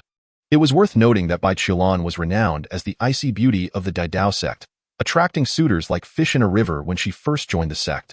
This included, but was not limited to, the sect leader himself, who had openly declared that should he seek a partner, it would be someone as extraordinary and independent as Bai Qilan. Ruowei, please step outside. I have some matters to discuss with her, Bai Qilan said, casting a glance at Sun Ruowei. Ah, this is my Taoist courtyard. Sun Ruowei was reluctant to leave. Her ears were perked like antennas, and to be sent away now would be more painful than death itself. Bai Qilan shot her a look. With a sigh, Sun Ruowei acknowledged her senior sister's lingering authority and left the room, glancing back multiple times. The door stood ajar, and she did not bother to close it. Bai Qilan gently shook her head and waved her hand to shut the door. Sun Ruowei pressed herself against the door, straining to eavesdrop on the explosive conversation within. A soundproof barrier erupted, and Sun Ruowei's heart raced. Good heavens, such rigorous precautions? There must be some monumental revelations taking place. She trembled with urgency, desperately wishing to breach the soundproof barrier. At that moment, the lively spirit of Lu Xun's wild hair manifested perfectly within her. After a brief pause, Bai Qilan confirmed that Sun Ruowei had not attempted to breach the soundproof barrier and let out a soft sigh. She knew her junior sister well, and it seemed that peace would be elusive for a while. She turned her attention to Chu Ling. You mentioned that you misunderstood Lu Yi. What transpired? A shadow of despair clouded Chu Ling's features. Previously, I stated that the young master kept me imprisoned, preventing my return home, and by the time I finally returned, the entire Chu Sword Manor had been annihilated. At that time, the young master even remarked that Chu Sword Manor deserved its fate. The memories flooded back, and tears streamed down her face. I always believed the young master imprisoned me out of a desire to possess a pleasing servant. The destruction of Chu Sword Manor left me homeless, condemned to follow him eternally, fulfilling his ambitions. But upon our return, I was allowed to revisit Chu Sword Manor without hindrance. Who would have guessed that upon my return? Chu Ling broke into uncontrollable sobs. Bai Qilan gently patted her back. Having shared many nights and battles together, their bond was undeniably strong. She had always regarded Chu Ling as a younger sister, and witnessing her in such distress pained Bai Qilan deeply. Who would have thought that upon my return, I would realize it was all a fade. Their kindness was a mere illusion. Their true intention was to use me as a material for forging a demonic sword. I was chosen to be the sacrificial offering. After my departure, they brutally murdered my biological parents in a fit of rage. A once kind guard, who had treated me well in my childhood, urged me to leave at the first sight of my return, only to be killed the next day. It was the young master who sought to shield me from their heinous natures, preserving my cherished memories from being shattered, which is why he barred my return. The young master has never wronged me. He has been my protector all along. Chu Ling cried out. What had she done? She had actually poisoned the young master. How could she have possessed such a heart of stone? Upon learning the truth, Chu Ling felt devoid of any will to live. She perceived herself as a mere joke, having long harbored resentment towards a home she fought to return to, only to find it a den of evil. When the formidable swordsman arrived at Chu Sword Manor and attacked her, she did not flinch or evade, resembling a mere shell of flesh. It was only when he remarked, "Tisk, how pitiful. It seems you have no one left to cherish in this world. Allow me to send you on your way," that she suddenly awoke to the reality. No, there were still those she cherished in this world. The young master. She had undoubtedly wounded him deeply, and she must seek atonement. She would implore his forgiveness and mend the wounds she had inflicted upon him. With all her strength, she rushed to the Dedao sect, managing to survive. Bai Qilan was taken aback by Chu Ling's revelations. So, it was truly like this. She was aware of Chu Ling's plight and had previously admonished Lu Yi for it. Lu Yi had met her reprimands with a nonchalant demeanor, never once disputing her words. In hindsight, it appeared he wished to keep the matter concealed, fearing it would harm Chu Ling. In a previous life, he had meticulously sheltered Chu Ling. Just moments ago, he had learned of her grave injuries outside the sect. With a mere utterance of acquaintance, she could have been saved. Yet, he had chosen to say unacquainted. Bai Qilan sighed inwardly, her gaze toward Chu Ling tinged with pity. It would be a formidable challenge for her to gain Lu Ye's forgiveness. Do not dwell too much on this. Your immediate priority is to heal properly. Once your injuries have mended, dedicate yourself to cultivation and assist Lu Yi in becoming the sharpest sword in his arsenal. Those wounds can ultimately be soothed by time. Lu Yi has a tender heart. If you persist, he will eventually be moved and forgive you, Bai Qilan advised Chu Ling earnestly. Chu Ling nodded vigorously, her fists clenched tightly. Deep down, she understood that the young master had never regarded her as merely the strongest sword at his side. He cherished her attentive care above all. She would undoubtedly earn his understanding. One more thing, Chu Ling turned to Bai Qilan. In the future, do not call me Sister Bai, refer to me as Elder Bai. When I suffered from the chaotic Yin poison, the young master had no choice but to act as he did. After a series of missteps, I have now regained control over the chaotic Time power, and such occurrences will not repeat. Thus, there is no longer any possibility between the young master and me. Chapter 012. Waste of Heaven and Earth Cultivation. Cultivation. I am resolutely cultivating. Lu Yi was utterly indifferent to Chu Ling's fate. Death was merely death, a trivial matter. His sole focus now was to immerse himself in rigorous cultivation, disregarding everyone else, intent on surpassing all others in one breath and reaching heights unattainable by those women. In doing so, he would be free from any disturbances. Time would obliterate all karmic ties, and elevation would bury all regrets. The sacred pill was dazzling with every passing moment, expanding continuously. He compressed his true essence over and over again. He aimed to solidify his foundation, taking weak steps to become stronger with each stride. At that moment, he sensed a figure outside his door. However, he paid it no mind. It was evident without even looking that it was Chu Ling. surprisingly alive. She was indeed fortunate. Chu Ling had already healed her injuries and was seated in meditation right at Lu Ye's doorstep. Qixia Peak. Both Qixia Peak and Bailan Peak are among the summits of the Great Tao sect, which boasts 9 primary peaks and 72 subsidiary peaks. To occupy a subsidiary peak, one must at least be a formidable cultivator, which signifies the immense strength of the Great Tao sect in the first heaven. Since Qixia Peak lies behind Bailan Peak, and due to the confinement of Yu Hongling at the back mountain, some individuals at Qixia Peak could glimpse Yu Hongling in her confinement. Yu Hongling harbored a pent-up frustration. She would never admit fault to that insufferable senior brother. Yet, one must ponder, was that insufferable senior brother truly so good to her? She was not particularly foolish. Upon being reminded by her master, she began to reflect on her breakthrough, recalling the layers of energy that had gradually aided her ascent. The more she analyzed, the more alarming it became. It was incredibly challenging to the utmost degree. After all, Yu Hongling was not Lu Yi himself. If she were to assist him in achieving a perfect breakthrough, it would necessitate calculations of utmost precision. This included not only the circumstances surrounding the medicinal pills and treasures, but also the fluctuations in her own condition. A staggering amount of calculations. She had previously never paid attention to this. Even if he was good to her. A trace of melancholy suddenly appeared on Yu Hongling's face. Had Feng Wuxia not died, perhaps she and he might have become something. Her senior brother was quite good, aside from being a bit of a flirt. The crux of the matter was that Feng Wuxia's demise was primarily due to her senior brother's interference, preventing her from saving him, which ultimately led to Feng Wuxia's death. The loss of Feng Wuxia became an everlasting thorn in her heart. As time passed, this thorn only grew deeper, evolving into a lingering ailment of the heart. General MacArthur once remarked, "The dead white moonlight is the true white moonlight." Lu Xun, in his retelling of Water Margin, also stated, "What one cannot attain in youth will eventually confine them for a lifetime." Such was the situation. The more Yu Hongling pondered, the more distressed she became, leading her to commence her cultivation.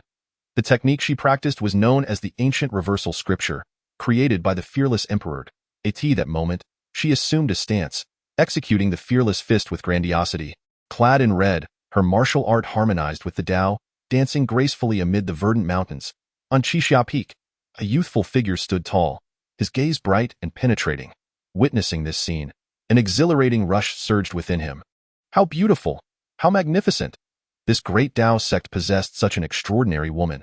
Suddenly, he leaped into the air, a long sword appearing beneath his feet, soaring towards Yu Hongling. Yu Hongling?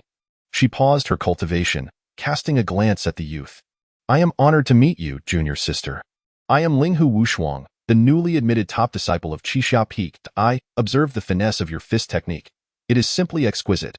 May I request a brief exchange?" Linghu Wushuang inquired. Yu Hongling considered for a moment. Linghu Wushuang.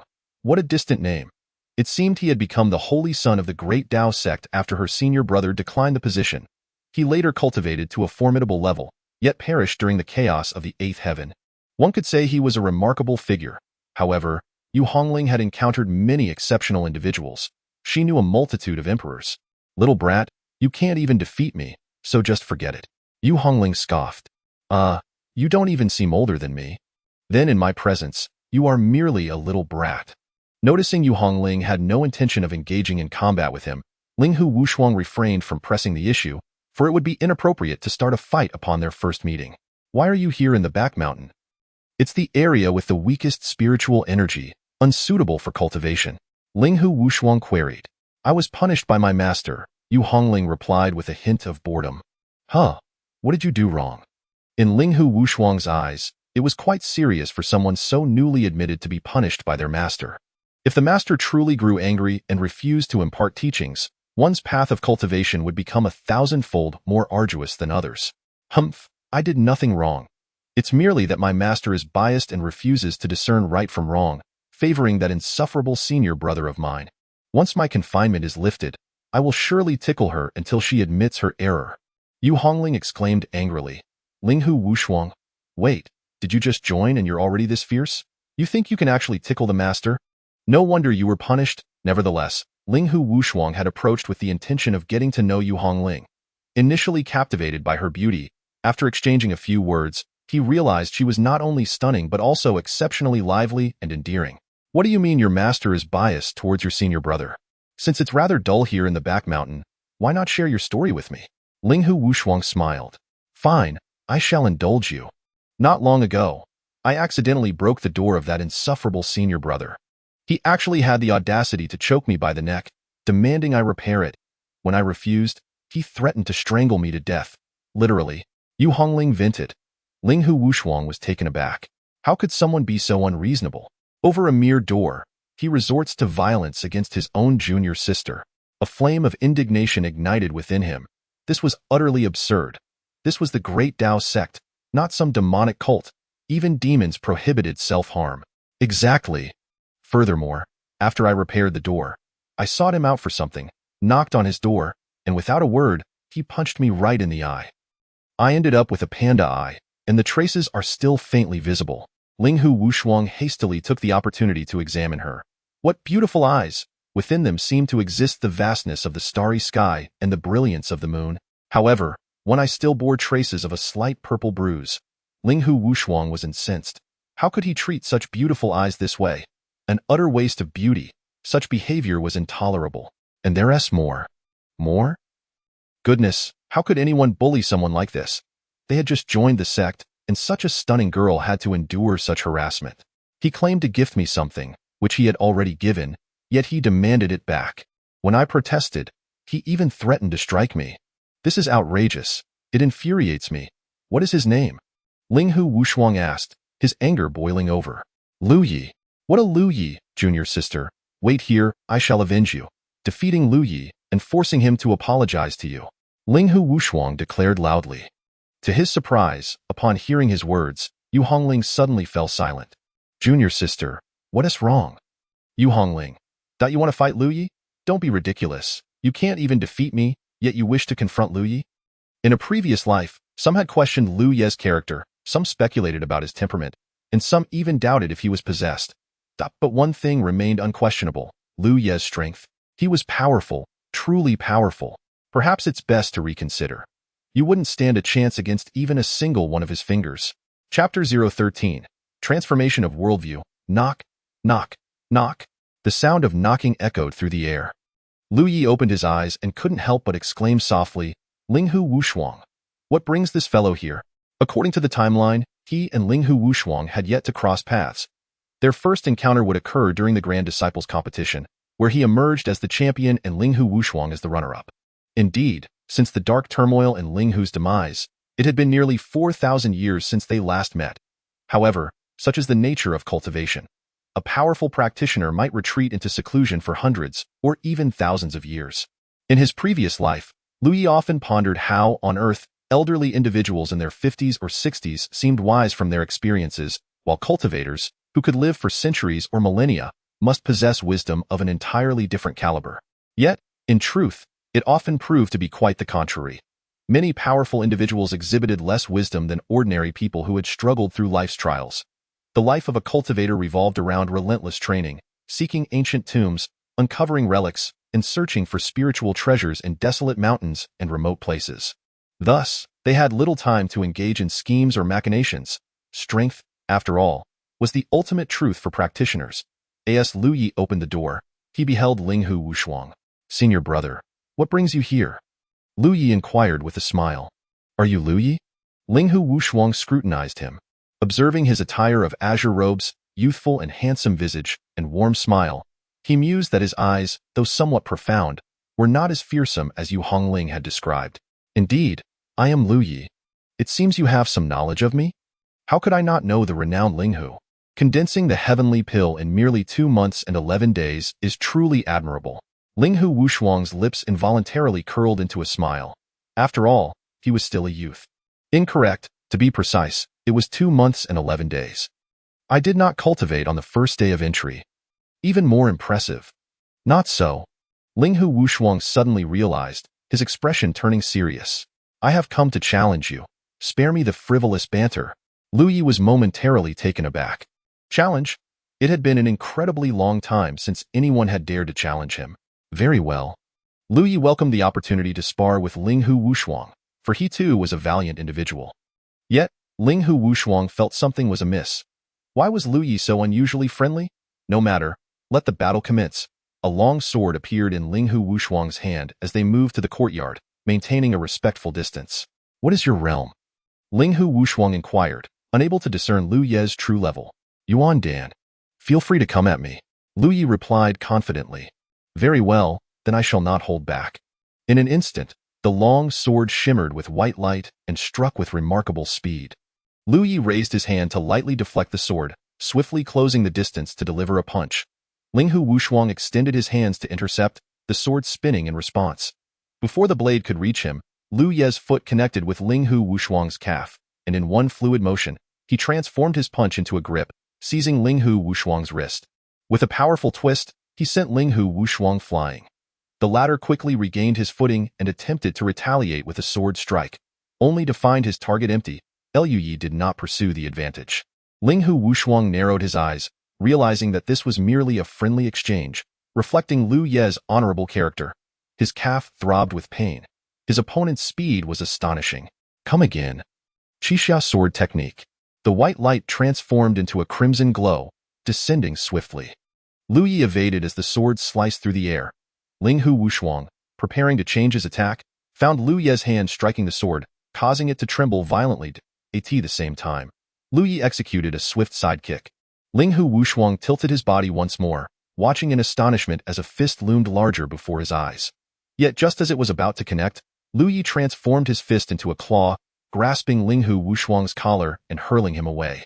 Linghu Wushuang struggled to maintain his balance, avoiding a fall. His lower body was becoming increasingly unstable.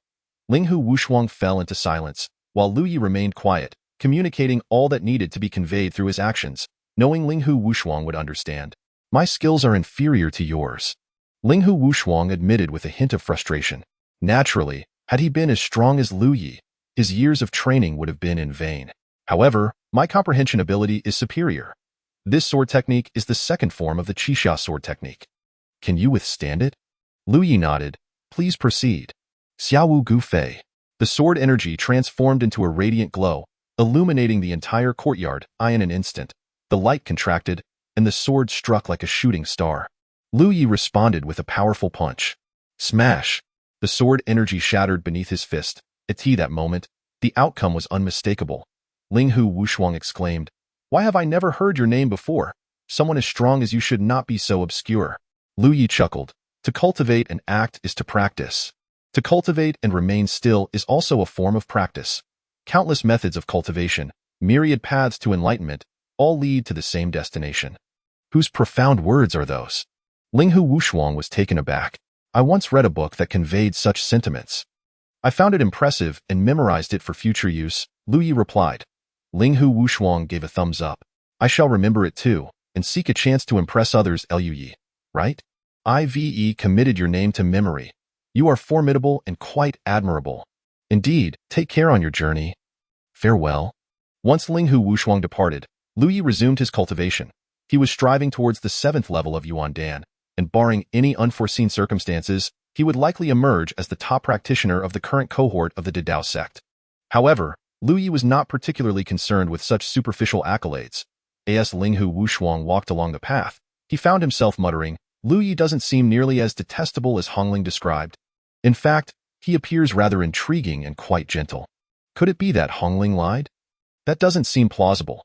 She spoke with such conviction, it did not seem like an act. But then why?" Just then, a woman approached, adorned in a flowing emerald green gown. Her beauty was striking, with fair skin and captivating, large eyes.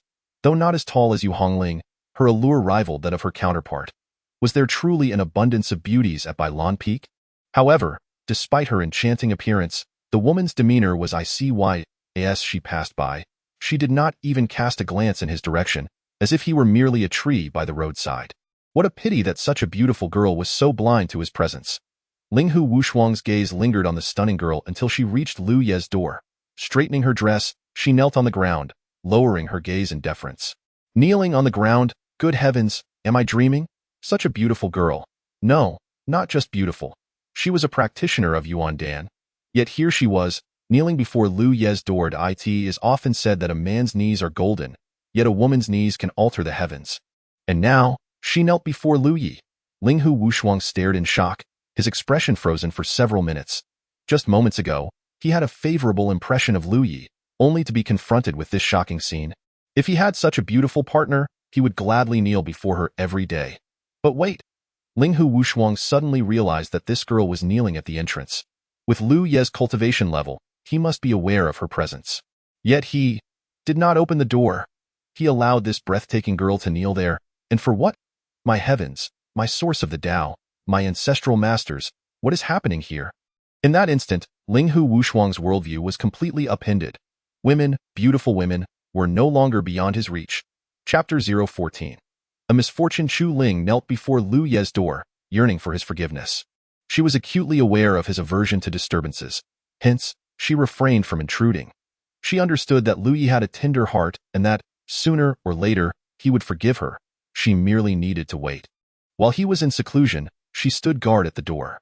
When he emerged, she followed closely behind. Wherever he went, she would accompany him to the back mountain of the Bailan sect. Linghu Wushuang arrived despondently beside Yu Hongling. She cast him a glance, unperturbed, for what was it but folly for this young lad to challenge her senior brother? He was blissfully unaware of his brother's true identity, merely a frog at the bottom of a well gazing up at the moon. Had he known, he would have felt like a mere mayfly attempting to comprehend the vastness of the sky. I lost, he finally confessed, breaking the silence that weighed heavily upon them. How rare it is to have crossed swords with my senior brother. This will be a tale of your exploits for many years to come, Yu Hongling remarked. Linghu Wushuang sighed deeply. Indeed, he is formidable. Yet I am far from defeated. I shall return to challenge him again once I grow stronger. He is not as cruel as you portray. In fact, he treated me quite well. Humph, do you believe you know him better than I do? He is kind to men but particularly cold and ruthless toward women. Yu Hongling rolled her eyes, dismissing his words. You do have a point. After our spar, I was meant to leave. Yet before I could get far, a strikingly beautiful girl knelt before Lu Ye's door. Moreover, Lu Yi did not even rise to assist her. He is indeed harsh towards women, and I know not the reason for her kneeling there, Linghu Wushuang lamented. Upon hearing this, Yu Hongling's expression shifted. What did she look like? Linghu Wushuang pondered for a moment. She was exceedingly beautiful. Of course, I am well aware of that. What woman near my senior brother is not beautiful? Nevertheless, she wore a flowing emerald dress, wielded a sword, and her large, bright eyes exuded an air of innocence. As Yu Hongling absorbed this description, she slowly exhaled in relief. Chu Ling! She had feared yet another seductress had come seeking her senior brother. Wait. Yu Hongling suddenly froze. Why had she harbored such thoughts about a seductress seeking that insufferable senior brother? Was it possible that she was feeling jealous? Yu Hongling hastily shook her head, muttering, I am not jealous. I could never be jealous. I will not be jealous. Linghu Wushuang? Alas, she too was one of Lu Ye's women? At that moment, his worldview shattered, leaving him in disbelief. Was it true that the more indifferent and ruthless one was toward beautiful women, the more they would be drawn to him? Was the pursuit of a partner not about close companionship, but rather combat? Enough. I must cultivate. You may leave, and do not disturb me unless it is necessary, Yu Hongling declared, dismissing him. Linghu Wushuang, still contemplating the notion of combat, instantly considered putting it into action upon hearing her words. Junior sister, I can assist you in your cultivation. Engaging in sparring will deepen our understanding of our own shortcomings. I should be slightly stronger than you. How about a friendly match? Yu Hongling shot him a glance, her expression. Do you not believe I am stronger than you? Linghu Wushuang retorted, his anger flaring. Minutes later, he found himself heavily slammed to the ground, the stones beneath him shattering, his face bruised and trembling as disbelief and fear clouded his eyes. Goodness! What kind of monsters resided on Bailan Peak? He could not prevail against any of them. Hahaha. After expelling Linghu Wushuang, Yu Hongling practiced for a while, making a small breakthrough to the second layer of the Yuan Dan realm. Wait, did not Chu Ling return home? Why has she come back, kneeling at my insufferable senior brother's door? Yu Hongling mused to herself in confusion. No, I must return to investigate. Such was her nature. When faced with uncertainty, she found it more unbearable than death. As for her confinement, what confinement? She and her master shared a bond akin to sisterhood.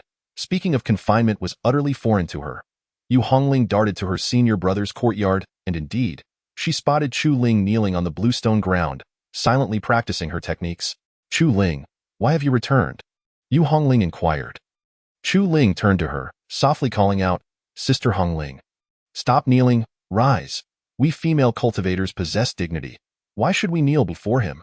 Yu Hongling stepped forward to pull Chu Ling up, entirely forgetting her own past instances of kneeling. Sister Hongling, I have erred. This is the punishment I deserve. Please do not concern yourself with me. Chu Ling resisted Yu Hongling's attempts to lift her. What error have you committed? Let me tell you, that miserly Lu Yi, who once gifted me a flawless returning yuan pill, has now chosen not to bestow one upon me in this lifetime. Such a stingy person, even if you kneel here until the end of time, it would be to no avail. Yu Hongling exclaimed loudly on purpose. At that moment, Bai Qilan appeared, her gaze sharp and disapproving as she fixed it upon Yu Hongling.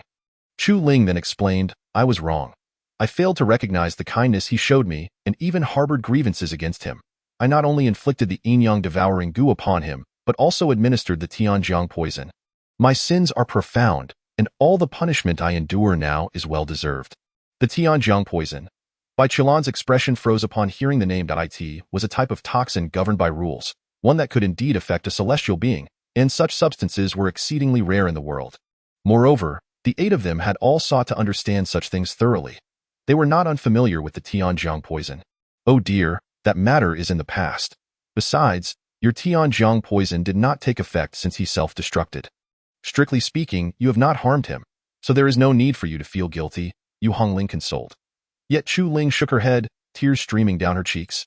No, no. The Tianjiang poison belongs to a realm beyond mere toxins. Even if it did not activate at that moment, it cannot be eradicated and will remain forever within the poisoned individual's body, with no remedy. Upon hearing this, both Yu Hongling and Bai Qilan's expressions stiffened simultaneously. They exchanged glances, recognizing the shared panic in each other's eyes. With time reversed, we have all been reborn. The Tianjiang poison cannot still be following us, can it? Yu Hongling murmured in a daze. If the Tianjiang poison remained, then what she had done. A sudden chill enveloped Yu Hongling as she dared not think further, nor could she bear to consider it. Many toxins could be endured by Lu Yi at the celestial being level, merely diminishing his strength. However, for those beneath the celestial being realm, the outcome was uncertain. At that moment, Bai Qilan softly uttered, the flawless returning yuan pill. Surely the Tianjiang poison has returned alongside Lu Yi. Chapter 015. Leave if you must. Who is Lu Yi? Bai Qilan possesses a relatively clear understanding of this matter. She harbors no animosity towards Lu Yi.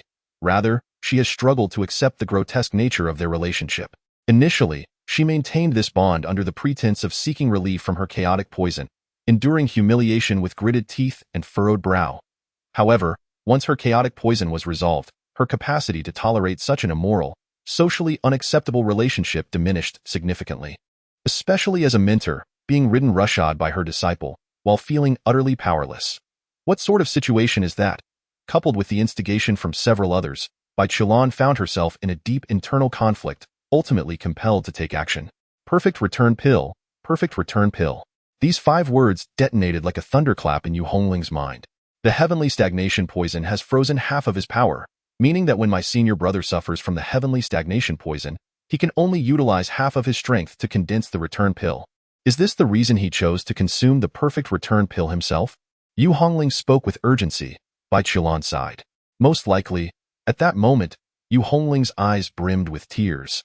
She bit her lip, drawing blood without even realizing it. What foolishness had she committed? To condense the return pill with only half of one's true energy, even if her senior brother were a celestial being in his past life, it would be impossible to form a commendable return pill. Perhaps even a heavenly grade return pill would be beyond reach. Yet, she had only thought of herself, fixating on the notion that her senior brother would rather waste the perfect return pill than offer it to her.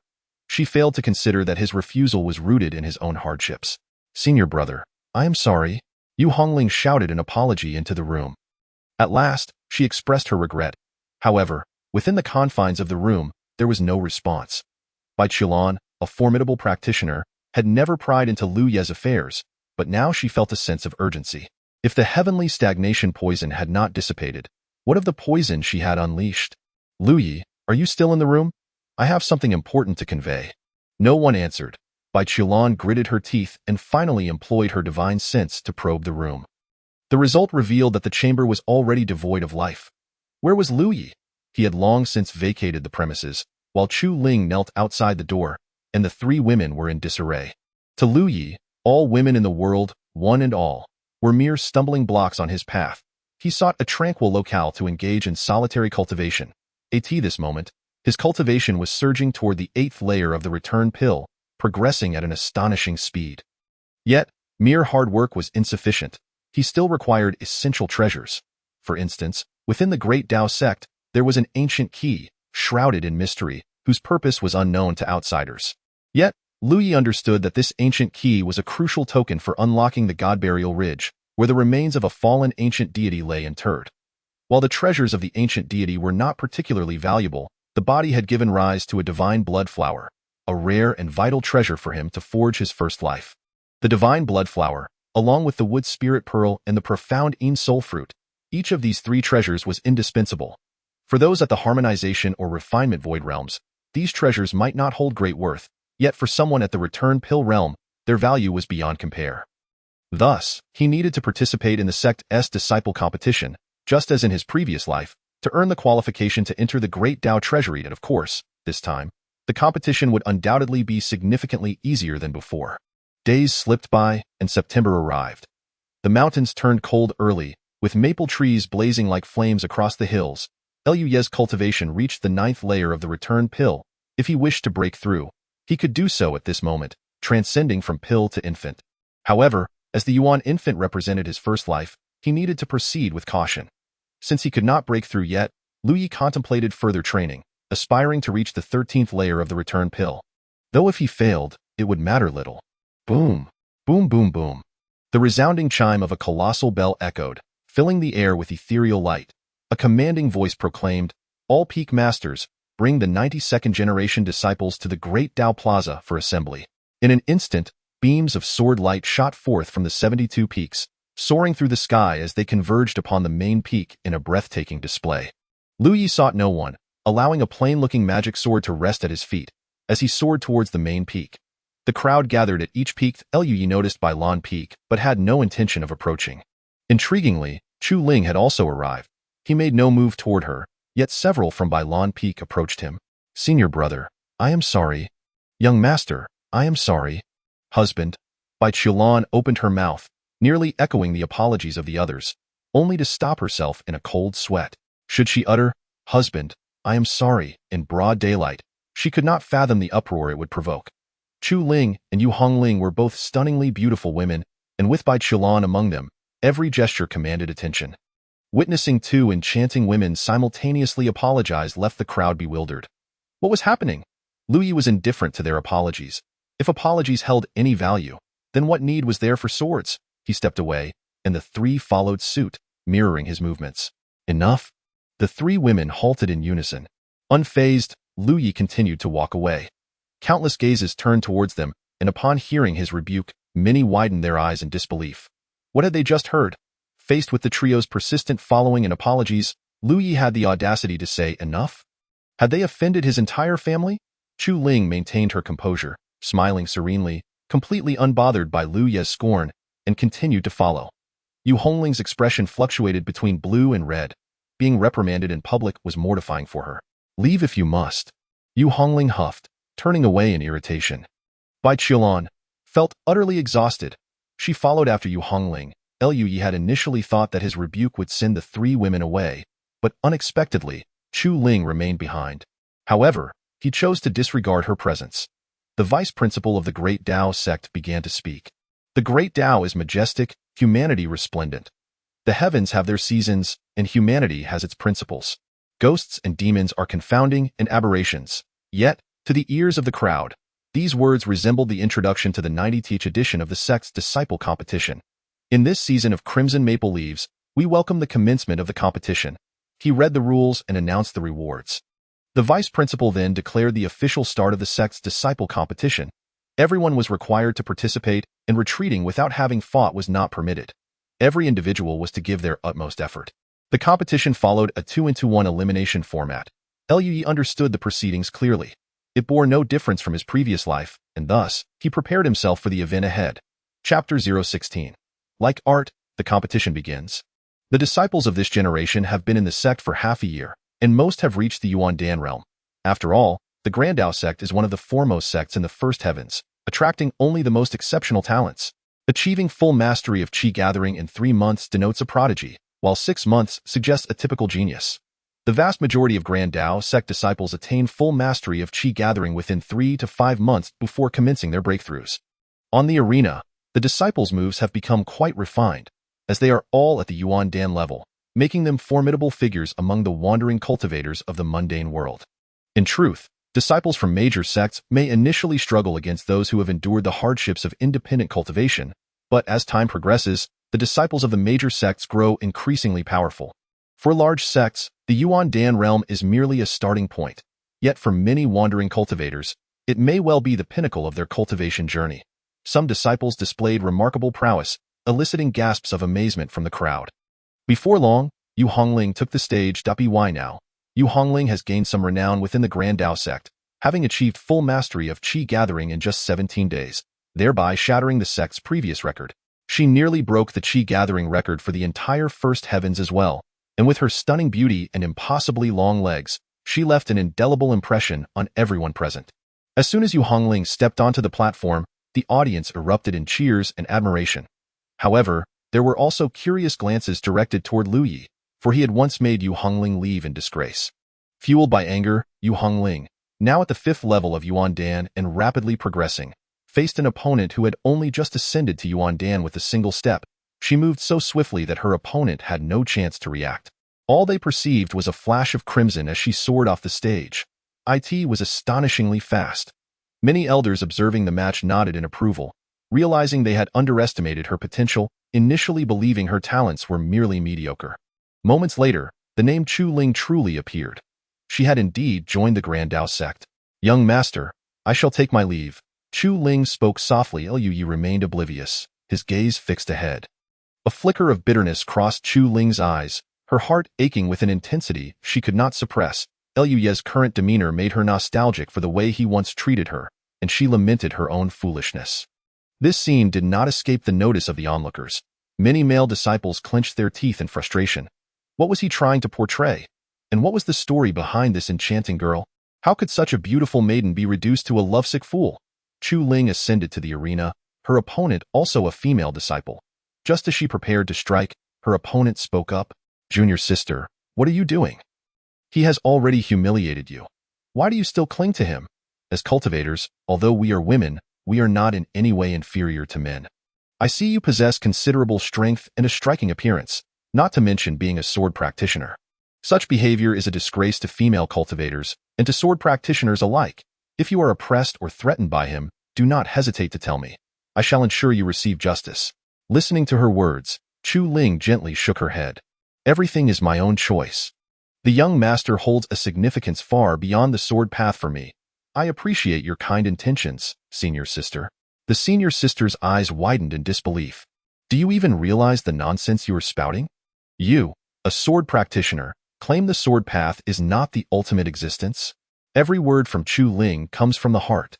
"Very well, stubborn as you are, today I shall rouse you from your folly." Not far away, Sun Ruowei overheard Chu Ling's words and could not help but glance at Bai Qilan, then at Lu Yi.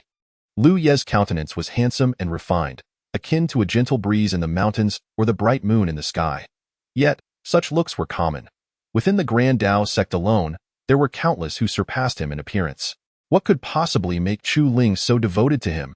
And that unsettling title, Sister Bai. This simply wouldn't do. She must uncover the truth. Lu Yi, unfazed by the multitude of gazes upon him, remained indifferent, allowing them to observe as they pleased. His resolve was stronger than ever, unaffected by mere scrutiny. The senior sister launched a fierce attack, brandishing her long sword, transforming into a gust of wind, while 3 figures surrounded Chu Ling to strike.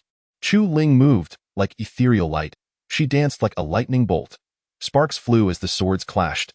The tip of the black demonic sword halted at the throat of the female disciple. Her hand trembled uncontrollably, eyes wide with terror. Not just her, but many others were equally astonished. The elder overseeing the competition, a sword master, bore a look of shock as he recognized the purity and strength of Chu Ling's sword intent. To refine such sword intent in the throes of infatuation, what would become of her if she were to immerse herself solely in the path of the Tao? Some even contemplated finding a means to eliminate Lu Yi, thereby severing the connection of this sword goddess with her infatuation. Thank you for your guidance. Chu Ling retracted her sword and spoke softly. By Lan Peak's Chu Ling, victorious. She leapt from the arena and hurried to Lu Ye's side. Young master, I have triumphed. Chu Ling's eyes sparkled with anticipation, waiting for his praise. Lu Yi, however, remained lost in thought, completely disregarding her. Chu Ling felt a pang of disappointment. It had been ages since she had heard his compliments. What once felt normal now left her yearning for more. This scene was observed by many, their hearts filled with 1,000 grievances against Lu Yi, enough to resurrect 100 malevolent sword immortals. Some sword-practicing elders even harbored murderous intent towards him. After 4 matches, it was finally Lu Ye's turn. Upon his arrival, more people recognized his name. Gu Qing, go for it, defeat him. Let others wake up. What good is a man who knows not how to cherish a lady? Make sure to trample him thoroughly. The crowd rallied behind a disciple named Gu Qing, a name unfamiliar to Lu Yi, likely just a fleeting encounter. However, he was well acquainted with a young man named Lu Yixue, who was the most vociferous in his support. Gu Qing stepped onto the stage. The match commenced. As Gu Qing prepared to speak, Lu Yi unleashed a punch. A translucent fist imprint, the size of a millstone, sped towards Gu Qing. Startled, Gu Qing bellowed in rage, swinging his long blade with all his might. The blade shattered, and both man and weapon were sent tumbling off the stage, blood gushing forth in a spectacular display. The surrounding uproar fell into an abrupt silence. Thank you for your guidance. Lu Yi stepped down from the arena, nonchalant and unbothered, his charm leaving all speechless. His performance with that singular punch struck at the very core of everyone present, swift, precise, and fierce. It was nothing short of art. Chapter 017. No slapping faces, this generation has truly produced an abundance of remarkable talents, remarked the vice sect leader, Ji Changming, with a sense of wonder. Indeed, particularly the disciples from Bai Lan Peak, who are exceptionally outstanding. 1 Hongling, 1 Chuling, and 1 Lui. I did not expect that junior sister Bai not only excels in her own cultivation, but is also an exceptional mentor to her disciples. Then the competition for the first place is bound to be a fierce battle. Not necessarily. Oh. Why do you say that?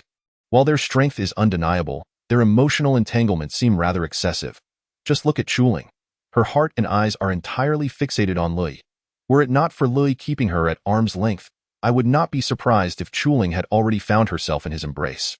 Ji Changming, and then there's Hong Ling. In such a short time, she has covertly gazed at Lui no less than 30 times.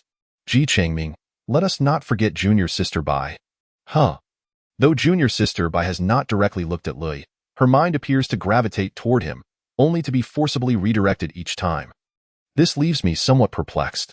Ji Changming furrowed his brow, casting a suspicious glance around. Senior brother Ji, what are you looking for? Ji Changming replied, I am trying to ascertain whether I am truly in the Taoist sect, or if I have somehow wandered into the He Huan sect.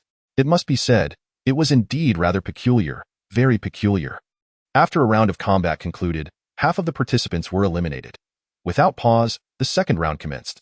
The 3 continued to take the stage in turn, each dispatching their opponents with a single strike, their prowess unfathomable. Originally favored to win, several competitors dimmed in the shadow of these 3, silently acknowledging their extraordinary talents. After all, they were reincarnated emperors, possessing all their past experiences and techniques, utterly overwhelming the current generation. As the second round concluded, the third began. The clashes among the geniuses became increasingly spectacular, eliciting cheers from the audience. When Chuling and Hong Ling took the stage, the applause reached a crescendo. Yet, the moment Lui appeared, the entire arena fell into a hushed silence, as if by prior agreement. Lui remained indifferent. His opponent this time was a prodigy named Li Jimin, the foremost disciple of the Wan Dao Peak in this generation, a serious contender for the championship. I refuse to believe you can land a single punch. Before he could finish his sentence, Lui's fist imprint was already before him.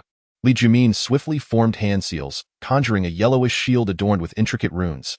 This was the Turtle Spirit Shield, renowned for its formidable defense.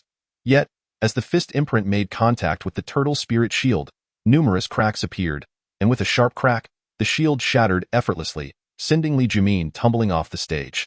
A wave of astonishment swept through the crowd. Li Jimin's strength was not to be underestimated. He was already at the 4th level of the Yuan Dan realm and was a disciple meticulously nurtured by Wan Dao Peak. Yet, He was defeated in one punch. How could Lui be so powerful? Truly monstrous. Absolutely monstrous. I suddenly find Chuling's humility toward Lui rather acceptable. Lui is undeniably handsome. It seems there is no one among this generation of disciples who can rival him. Elder Bai is simply formidable. How does she instruct her disciples? Is it too late for me to join Elder Bai's tutelage? The crowd buzzed with conversation. It was clear that Lui's name had thoroughly etched itself into the hearts of all disciples of this generation. A single punch shattering the turtle spirit shield, impressive. As the fourth round commenced, only a handful of contenders remained. The battles unfolded swiftly. This time, Lui faced off against Hongling. The eyes of the disciples sparkled with anticipation. Here it comes. Up to this point, Lui, Chuling, and Hongling had all concluded their matches with a single strike, leaving everyone in the dark about their true capabilities. Now, with these two set to face off, one could only imagine the magnitude of the clash that would ensue. Hongling furrowed her brow. Encountering Lui, how could she possibly contend with him? Yet, simply conceding was not in her nature. Sharing the same Yuan Dan realm, perhaps it was worth a trial. As the preceding matches unfolded, Chuling again dispatched her opponent with a single blow, her strength astonishingly formidable. Finally, it was time for Lui and Hongling to take the stage. Senior brother, I humbly ask for your guidance. Just to clarify, no slapping faces allowed, Hongling said playfully, standing poised before Lui.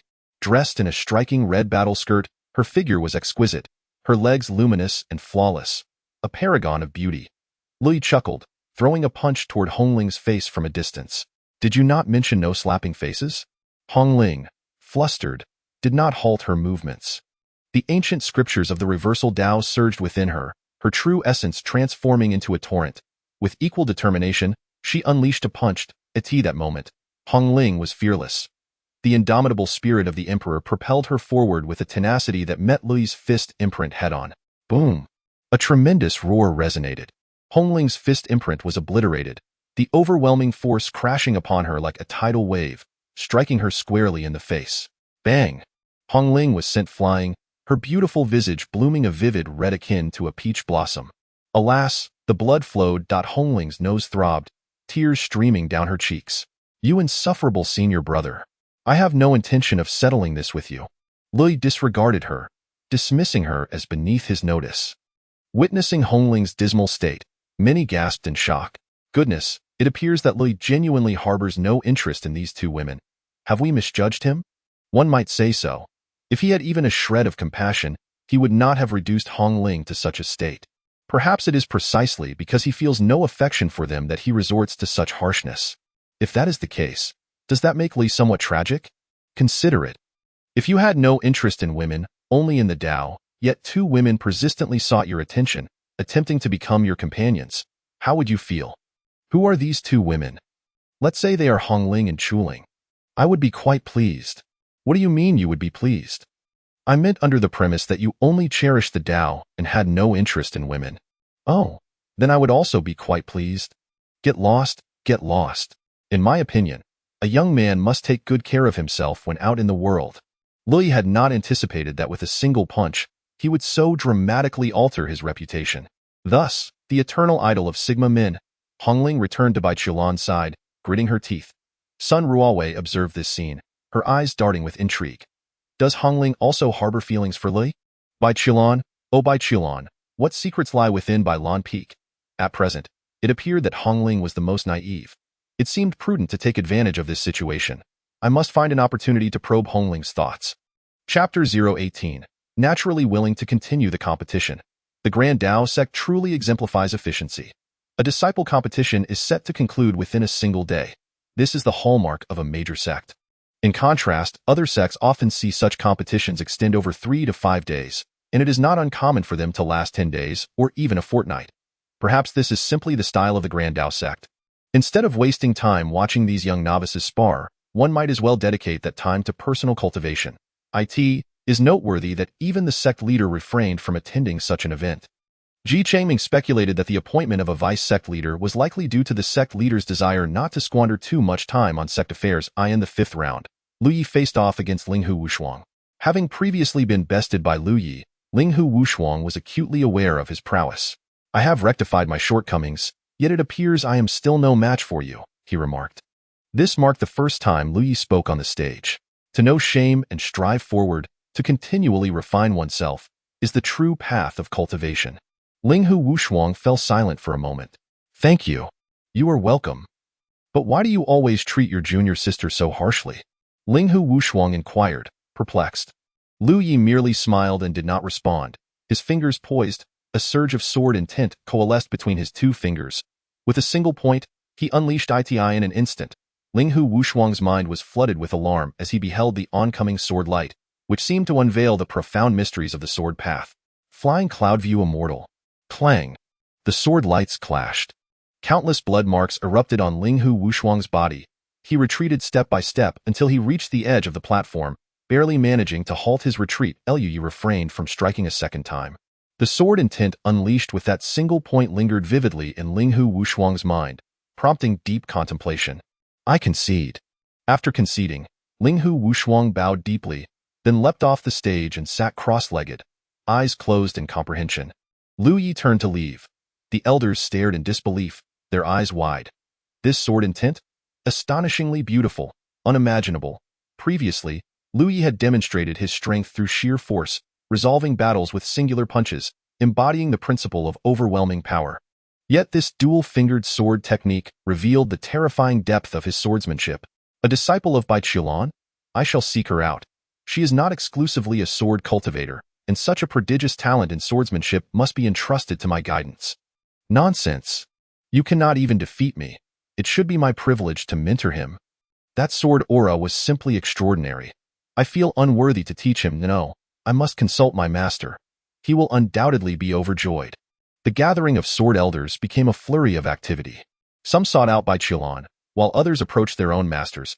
If Lu Yi had merely exhibited great strength before, that would be expected, as it is the Grand Dao sect, where one or two formidable prodigies are hardly surprising.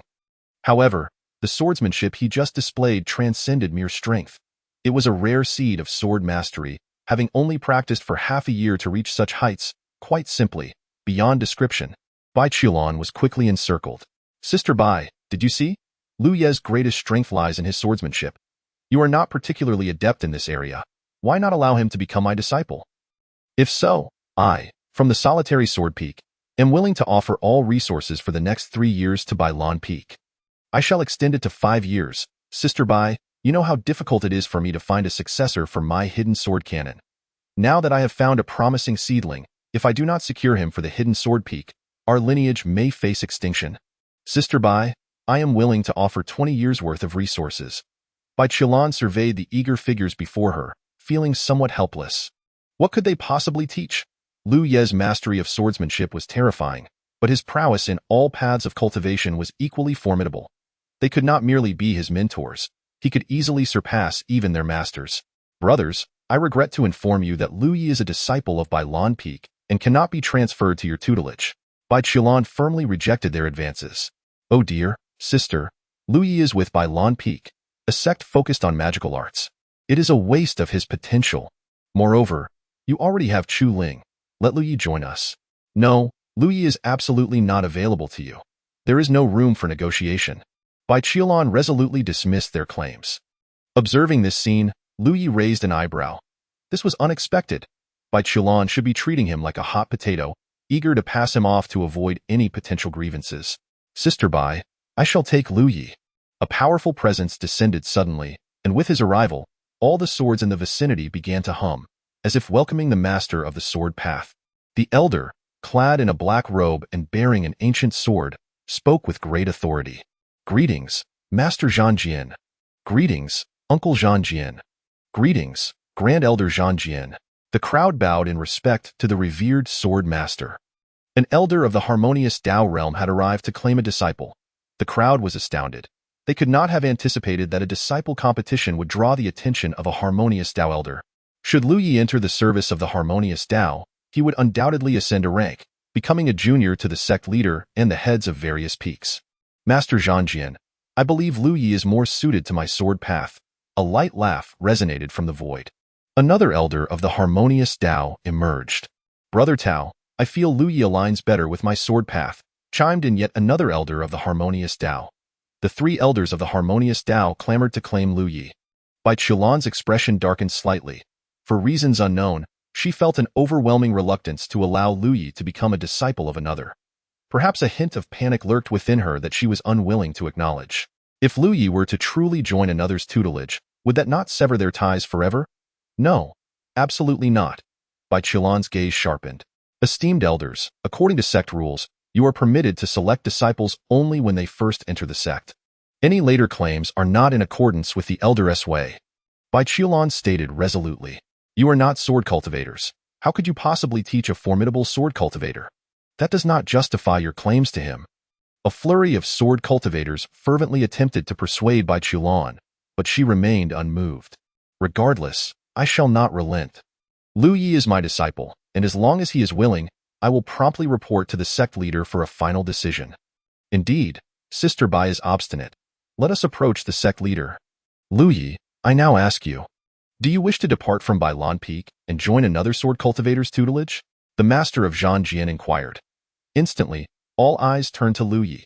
Yu Hongling clenched her fists anxiously, while Bai Qiulan's gaze, calm as water, rippled with unspoken emotions. Lu Yi wore a gentle smile and softly replied, naturally willing. Chapter 019. The Great Robbery. The phrase, naturally, I am willing, erupted like thunder in the hearts of several individuals. Yu Hongling's eyes widened in disbelief as she gazed at Lu Yi, then turned to her master. Bai Qiulan also trembled slightly, her fists clenched, revealing a glimmer of shock and a hint of confusion in her eyes. The realization that Lu Yi was unwilling to remain her disciple struck a chord of panic within Bai Qiulan, her heart racing uncontrollably. Hahaha, splendid. Since Lu Yi has no objections, I shall immediately seek the decree of the sect leader. The sword master laughed heartily, his figure vanishing in an instant. The other two elders hastily made their way to the main peak, while several sword-wielding sect leaders gritted their teeth and flew toward the summit, fearing that the sect leader might not agree with the elders' intentions to snatch a disciple, but rather assign Lu Yi to another peak. Bai Qiulan cast a deep glance at Lu Yi. Master, cried Yu Hongling, her voice thick with urgency. She could not allow her senior brother to join another peak. Though she could not articulate why, an overwhelming sense of resistance surged within her, an intense aversion to Lu Ye's potential departure from their sect. With me here, no one can take him away, Bai Qiulan declared fiercely, her figure disappearing in a flash. As a host of formidable figures departed, the crowd began to contemplate a singular thought. Lu Yi was destined for greatness. Regardless of who ultimately took him as a disciple, Lu Yi would undoubtedly rise to prominence. Yet, was it truly wise to so overtly express his desire to leave the Bailan Peak? As the saying goes, once a teacher, always a father. While the cultivation world does not dwell on such matters excessively, a modicum of subtlety is still expected. When the elder inquired whether Lu Yi wished to depart from Bailan Peak, his response was astonishingly nonchalant.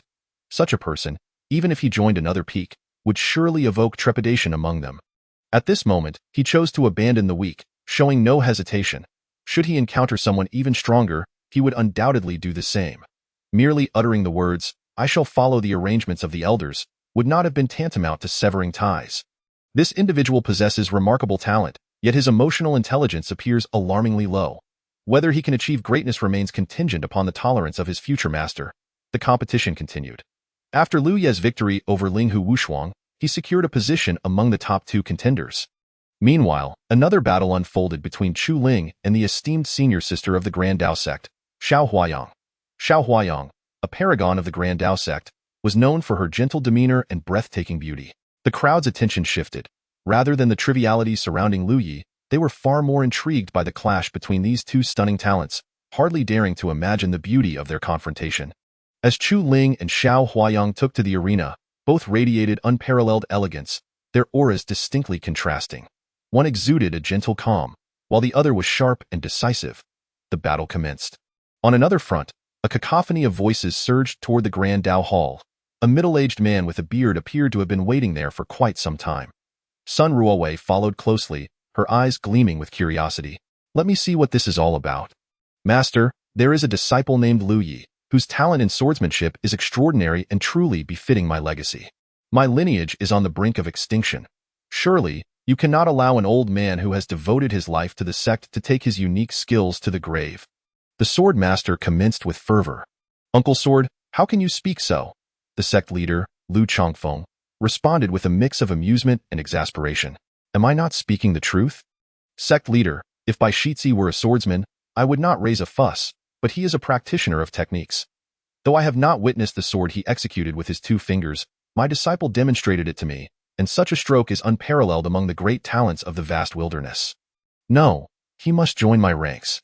Your sword master focuses solely on combat. Lu Yi is not one to revel in conflict. He must pursue my hidden sword technique, concealing his blade and striking with resounding force. This is the path he should tread. Nonsense. He struck his opponent down with a mere gesture. You claim he is not combative? I see him differently. Enough, let us maintain decorum. I shall speak impartially. Lu Yi must join my lone sword sect. The sword master is not yet extinct, but my lone sword sect is in dire straits. Lu Chongfeng's head throbbed from the clamor, his brow furrowed. Enough! Silence, everyone!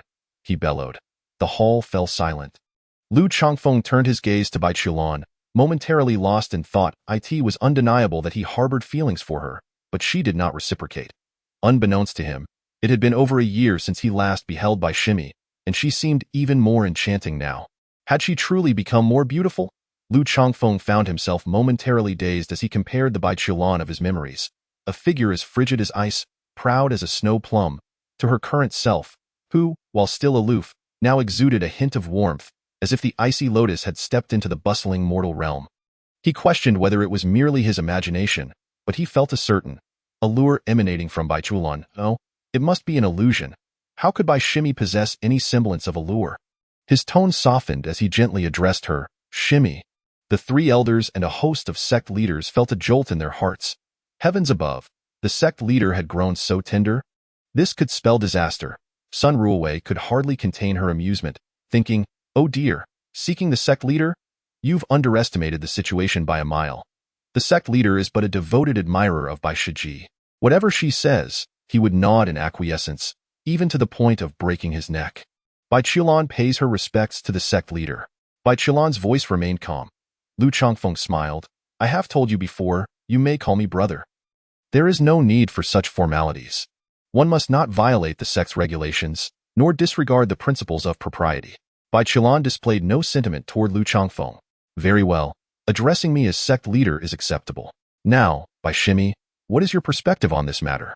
Lu Chongfeng inquired with a smile. At this moment, Bai Qiulan had regained her composure. The shock of Lu Ye's desire to depart Bai Lan Peak had subsided. Though she was reluctant to admit it, her heart vehemently insisted that Lu Yi must not leave their sect. She concocted a compelling rationale for herself. Under her guidance in his previous life, Lu Yi had become humanity's strongest bastion, and now, burdened with resentment in his rebirth, she feared he might stray from the righteous path, necessitating her continual correction of him. Yes, that was it. In his past life, she had always been his master, and in this life, she must remain so. It was her responsibility. Chapter 020. The Path of Refining Void and Uniting Dao. Bai Qiulan spoke. First and foremost, I absolutely cannot permit Lu Yi to depart from Bai Lan Peak. This is contrary to the sect's regulations and propriety. Indeed, Bai Qiulan was a person who adhered strictly to tradition, and one can only imagine the torment she endured in her previous life, weeping and wailing while being together with Lu Yi. Enduring such anguish. Secondly, the 3 esteemed uncles believe that I am a practitioner of techniques rather than a swordsman. Thus I am incapable of properly guiding Lu Yi, a swordsman. In truth, the 3 esteemed uncles are overestimating themselves. Techniques, I can teach. Swords, I can likewise instruct. If the 3 esteemed uncles do not believe me, let the sect leader arrange a duel with the 3 esteemed uncles using swords. Should I emerge victorious, Lu Yi shall belong to Bai Lan Peak. If I am defeated, Bai Qiulan's expression remained icy, her white gown fluttering gracefully in the wind. I will never be defeated. Lu Chongfeng, the 3 venerable elders, numerous peak masters. Is this confidence not a bit excessive? Very well, I shall not take advantage of you. If you claim you can wield a sword, I shall seal my own cultivation and engage you in combat at the refining void realm. If you lose, you shall allow Lu Yi to choose his own master, the sword warrior elder declared in a deep voice. Bai Qiulan raised her gaze to the 3 venerable elders. There is no need for you to suppress your cultivation. A wave of astonishment swept through the group, their eyes widening in disbelief. No need to suppress their cultivation? The 3 venerable elders were all at the Uniting Dao realm, and yet she wished to duel with swords. Had she lost her mind? Junior sister, I am aware of your tiny divine body, but the three esteemed uncles are also unparalleled powerhouses. What are you attempting? Lu Chongfeng hastily advised against it. The three venerable elders' faces turned a mix of green and red. What did this mean? Was she accusing them of bullying the weak? Brother, no need to persuade further. If you wish to have Lu Yi, let us battle in the heavens. Having said that, Bai Qilan ceased her words, vanishing from sight, reappearing in the sky above. Very well, for the sake of a disciple, I shall bear this infamy of taking advantage of the young. The elder of the solitary sword prepared to abandon all pretense, his figure disappearing. The crowd hurriedly followed. Lu Chongfeng was nearly driven to the brink of fury. Elder solitary sword, you must not harm junior sister Bai. No one held high hopes for Bai Qilan, primarily because it was utterly unfathomable. How could one have faith in this? One was at the refining void stage, and the other at the uniting Tao. The former was adept at techniques, while the latter practiced swordplay. Thus, a practitioner of techniques sought to challenge a swordsman at swordplay. Absurd, utterly absurd. Disciple, you need not wield a sword. Simply injuring me will suffice, and I shall no longer speak of taking a disciple, the elder of the solitary sword proclaimed. Bai Qilan's countenance remained serene as she extended her finger towards the heavens. In an instant, the sky transformed dramatically, a potent, cold, and domineering sword in tint erupted, an icy aura surging forth, shrouded in tumultuous clouds. Above the nine heavens, a colossal sword of white moonlight, woven from mist, surged forth amidst wind, rain, and thunder, accompanied by the path of Tying. This immense sword towered thousands of feet high, spanning the expanse between heaven and earth. Underneath this sword, all beings felt like mere ants. Countless disciples of the Tao and powerful beings gazed upwards, captivated by this magnificent sword radiating an overwhelming sword aura. The Tying divine sword, the master has made her move. The battle between Yu Hongling and Chu Ling also came to a halt as they looked up at the Tying divine sword. This was an extraordinarily powerful sword technique, specifically crafted for the Tying divine body, indeed, created by Lu Yi. Even a refining void practitioner wielding this Tying divine sword, even in its rudimentary form, would find it exceedingly challenging. Yet now, Bai Qilan executed it effortlessly. As the Tying divine sword manifested, the expressions of the three venerable elders simultaneously shifted dramatically. How is this possible? Lu Chongfeng exclaimed. When did Bai Qilan learn swordsmanship? Such an intense sword intent, such terrifying sword might. When did she become so proficient in her swordsmanship? Esteemed uncle, be cautious. Bai Qilan's complexion paled as she suddenly pointed at the elder of the solitary sword. Boom! The long sword, accompanied by a deafening roar, tore through the sea of clouds, surging forth with the might of a Kuanping soaring to the skies, ruthlessly crashing towards the elder of the solitary sword. Indeed, it descended like a mountain. The elder of the solitary sword let out a mighty roar. An immense wave of sword energy enveloped him, akin to an abyss or ocean, all directed towards the Tying divine sword, countless sword energies converging like the most intricate of components, forming a grand sword light. This sword was the solitary sword. Two colossal sword lights collided with a thunderous crash. They crushed and shattered, intertwining with flames and thunder. The Tying divine sword forcefully shattered the solitary sword. Though it bore severe damage, it still surged towards the elder of the solitary sword. Boom! The elder of the solitary sword spat blood and retreated. The Tying divine sword dispersed on its own. Esteemed uncle, you have lost, Bai Qilan stated coldly. The venue fell into utter silence. Everyone's eyes were wide with astonishment, unable to comprehend that Bai Qilan had indeed triumphed over the elder of the solitary sword. A refining void practitioner had defeated one at the uniting Tao realm. Silence enveloped the space, a true and profound stillness. Even the wind seemed to halt its sound. No one had anticipated such a scene. No one had foreseen this outcome. Bai Qilan's challenge to the venerable elder was a mere act of defiance, yet she had truly won. Please, the next esteemed uncle, bestow your guidance, Bai Qilan declared. The elder of the hidden sword and the elder of the war sword exchanged glances, both reflecting profound shock in their eyes. They hesitated momentarily. The elder of the war sword sighed. Very well, your display of swordsmanship is sufficient to demonstrate your capability to teach Lu Yi.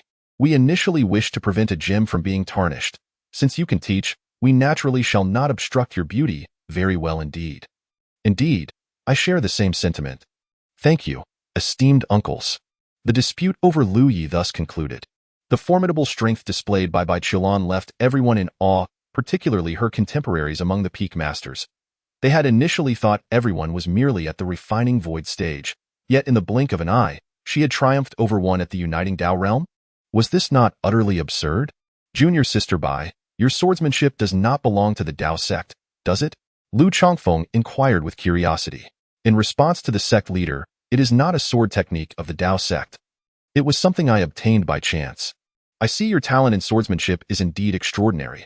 I possess many sword techniques in my private collection, all gathered over time. How about I invite you to my personal library for a visit? Lu Chongfeng sought to arrange a meeting with Bai Qilan. Bai Qilan cast him a glance. Sect leader, there is no need. I do not have an affinity for swords. I also possess many profound techniques. I have no inclination towards techniques either. Lu Chongfeng. The implication of her refusal was exceedingly clear. A person devoted to techniques declaring a disinterest in them was a blatant rejection. No matter. It has been quite some time since I last saw you, and today's encounter leads me to sense you have become more amiable. Surely your cultivation has progressed.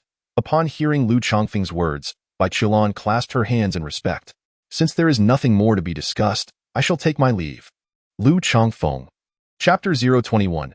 Intent to kill. By the time Bai Qilan returned to the arena, the battle between Xiao Huayong and Chu Ling had already concluded. As expected, Xiao Huayong had suffered defeat. In truth, the mere fact that she managed to exchange a few blows with Chu Ling was a source of pride for her. Consequently, the contest for first place ensued between Chu Ling and Lu Yi. With joy, Chu Ling ascended the stage, awaiting Lu Ye's arrival. To be candid, had it not been for Lu Ye's need for items from the great Dao treasury, he might have turned away at this moment. A dark urge to kill surged within him. As he stepped onto the platform, Lu Yi brought his fingers together once more. A murderous aura. Chu Ling paused, her smile faltering into a forced expression. My lord, is it truly possible for you to harbor such intent towards me? Chu Ling's gaze fixed on Lu Yi, and finally, after such a long interval, Lu Yi observed her for the first time. Initially, she had intended to concede with just a glance, yet upon sensing Lu Ye's killing intent, she was engulfed in profound anguish. Suddenly, she knelt upon the stage, closing her eyes. Come, kill me. I have taken your life. Today I shall return you a life. After all, her current existence felt devoid of meaning. Better to perish. Dying by Lu Ye's hand would at least grant her a sense of belonging. Such a scene left all present utterly bewildered. What could have led to this? What debt does Chu Ling owe Lu Yi to provoke such a response? Has this woman lost her mind? Oh my, what on earth is happening between them? The crowd buzzed with speculation, utterly confounded by Chu Ling's actions. Who would willingly seek death in such a manner? Lu Yi furrowed his brow at the sight, finally speaking, we share no bonds now. I shall not kill you, but do stay away from me. Damn it, I cannot kill her. Had Lu Yi unleashed a lethal strike during their battle, there was a 90% chance he could have obliterated Chu Ling yet in her current state. Should he take action, there would surely be interference. He could not fathom it. Since they had severed ties, why not live their respective lives in peace? Why this relentless entanglement? No, my lord may kill me, but I shall never leave your side. Chu Ling's words were resolute. Damn it, she's insane. He waved his hand forcefully, sending Chu Ling flying, blood spattering as she left the stage. Victory was his, yet Lu Ye's mood was far from joyful. The victor is Lu Yi. The deputy sect master announced the outcome of the match. The great Dao sect was no longer tenable for Lu Yi. He resolved to leave once he obtained the items, seeking a new place for secluded cultivation. A bunch of lunatics. If I cannot provoke them, I can certainly evade them. Bai Qilan returned, accompanied by Sun Ruowei, who was chattering incessantly. When did you become so powerful? You can defeat those in the harmonization realm? I feel you've concealed many things from me.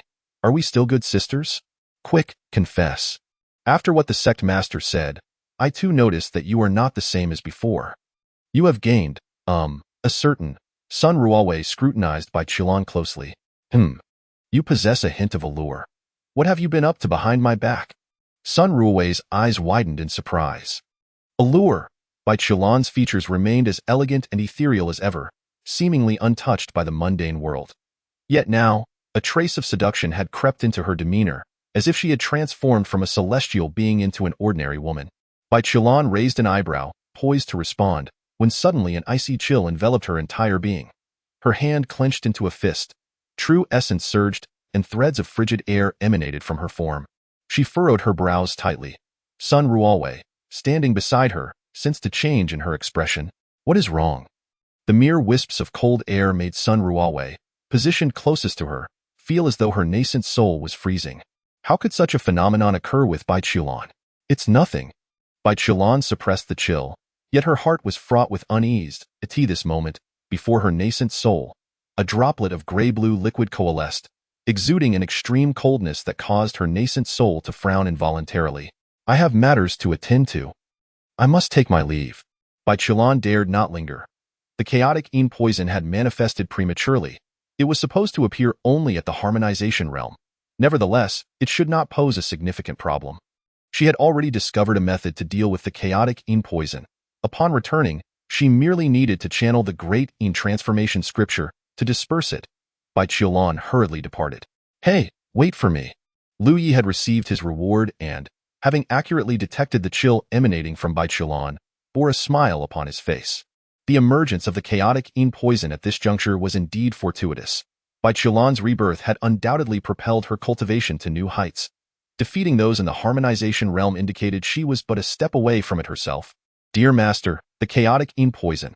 I hope in this life you can surpass your previous one, ideally transforming the chaotic Yin poison into nothingness through your own strength, thereby achieving first place in the sect competition. Lu Yi was bestowed the title of True Disciple. True disciples held a higher status than inner disciples.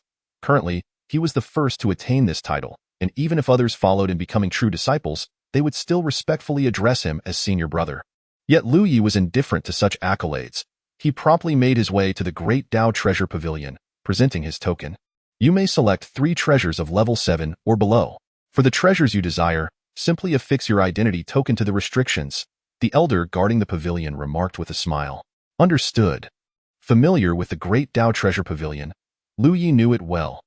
The treasures within the Great Dao sect were indeed plentiful, spanning 9 levels, with those on higher tiers being increasingly precious. In his previous life, he had been dazzled by the array of offerings, yet now he entered with a calm demeanor, leisurely inspecting the wares. All the treasures and their respective effects were laid bare before Lu Yi. The first item was the wood spirit pearl. The second was the key to the god burial ridge. The third was a treasure furnace. The furnace was meant for exchanging at the Pill Peak for the Xian Yin soul fruit, a type of medicinal material that was not accepted within the Great Dao Treasure Pavilion. After securing these 3 items, Lu Yi exited the pavilion, heading straight for the Pill Peak. Passing by the 9 Dragons Treasure Furnace, seeking an exchange for 1 Xian Yin soul fruit. Only the Xian Yin soul fruit. Do not miss out, esteemed seniors, uncles, and ancestors. Not 980, not 668, just 1 Xian Yin soul fruit. Take the 9 Dragons Treasure Furnace home. The 9 Dragons Treasure Furnace is splendid. With 9 layers of heating and 9 layers of extraction, top-tier elixirs are guaranteed. Having not hawked for some time, he felt a touch awkward, yet overall satisfied. Here, he was not alone in his calls. Beneath the Pill Peak, dozens, even hundreds of cultivators were hawking, among them several alchemists of the refinement void realm. Sometimes, luck would have it that one might even encounter a harmonization realm alchemist calling out as well. Chapter 022. Chaotic Malice. The illustrious 9 Dragons Treasure Furnace has garnered considerable attention, particularly under the fervent exhortations of Lu Yi. Numerous alchemists cast admiring glances in his direction. Is it solely the Xian Yin soul fruit that you seek? Will you entertain exchanges for other items? Absolutely not. I desire only the Xian Yin soul fruit. Lu Yi's stance was unequivocal. He would not settle for any elixir containing the Xian Yin soul fruit as its main ingredient. He wanted the fruit itself. After all, this was the Dao sect, replete with resources. Within merely half an hour, an individual rushed over, clutching the coveted fruit in haste. I will trade with you. I will trade. While the less astute debated whether an elixir containing the Xian Yin soul fruit could suffice, the more discerning had already sought out a complete specimen of the fruit. Accomplished, with all 3 items in his possession, Lu Yi hurried towards the sect. The sect. Chu Ling awaited eagerly, holding a box of pastries. Upon noticing Lu Yi's approach, her eyes lit up and she rushed forward. Young master, I have made your favorite mung bean cake. However, Lu Yi's figure crossed paths with hers as he exited the sect. A common sword ascended into the air and Lu Yi stepped upon it, transforming into a streak of light that vanished at high speed. Chu Ling, undeterred by disappointment, summoned her demonic sword, stepping onto it as well, and pursued Lu Yi. At the Bai Qilan Dao courtyard, Sun Ruowei paced anxiously at the entrance. What could have caused such an uncontrollable surge of terrifying coldness? Had something gone amiss in her cultivation? Inside Bai Qilan's cultivation chamber, frost now encased the surroundings, while the power of the Taiyin emanated an aura of dread. Yu Hongling hurriedly arrived, and upon witnessing the scene, could not suppress her exclamation. Why has the Taiyin poison manifested so early? It was not supposed to occur until reaching the harmonization stage. Sun Ruowei, upon hearing this, urgently inquired, Hongling, what exactly is Taiyin poison? Do you know? Realizing her slip of the tongue, Yu Hongling attempted to retract her words. However, since Sun Ruowei was the closest friend of her master, the truth could not remain hidden. Thus, she divulged, due to the unique constitution of our master, the Taiyin energy continuously accumulates. When it gathers excessively, it condenses into a liquid form, which is chillingly cold and induces excruciating pain. This is the Taiyin poison. What should we do? Is there any remedy? There is. Master has found a solution, so do not fret. Auntie, I am merely astonished that the Taiyin poison, which should only manifest at the harmonization stage, has erupted even before Master has reached that level. Upon hearing this, Sun Ruowei instinctively sensed something amiss. The harmonization stage, this was the realm pursued by countless cultivators. Even for the Dao sect, a leading sect, the harmonization stage was not easily attained. Yet, Yu Hongling, only at the Yuandan stage, spoke of it with such familiarity, devoid of any reverence. Is there truly a solution? Sun Ruowei pressed for confirmation. Indeed. The remedy was discovered by her senior brother, who had spent many years searching for a resolution to the Taiyin poison that had plagued their master. However, the Taiyin and Yang energies were the two most powerful forces beneath the chaos of heaven and earth. Resolving this issue would be exceedingly challenging. Nevertheless, Yu Hongling held steadfast confidence in Lu Ye's capabilities. Upon learning of a remedy, Sun Ruowei released a breath of relief. That is reassuring. At that moment, all the peculiarities of late resurfaced in Sun Ruowei's mind, igniting a burgeoning curiosity. Hongling, Auntie, what is it? After careful consideration, Sun Ruowei posed her question, what is the situation with Chu Ling? What is her relationship with Lu Yi? Yu Hongling's expression momentarily stiffened. She was no fool. Why do you inquire about this? If I recall correctly, you are not acquainted with either Chu Ling or Lu Yi. Who says I don't know? Chu Ling nearly perished not long ago, and I was the one who rescued her. In fact, I am her savior. Moreover, I found Chu Ling to be quite amiable and intended to take her as a disciple. However, she currently has no plans to apprentice, despite my efforts in her admission to the Dao sect.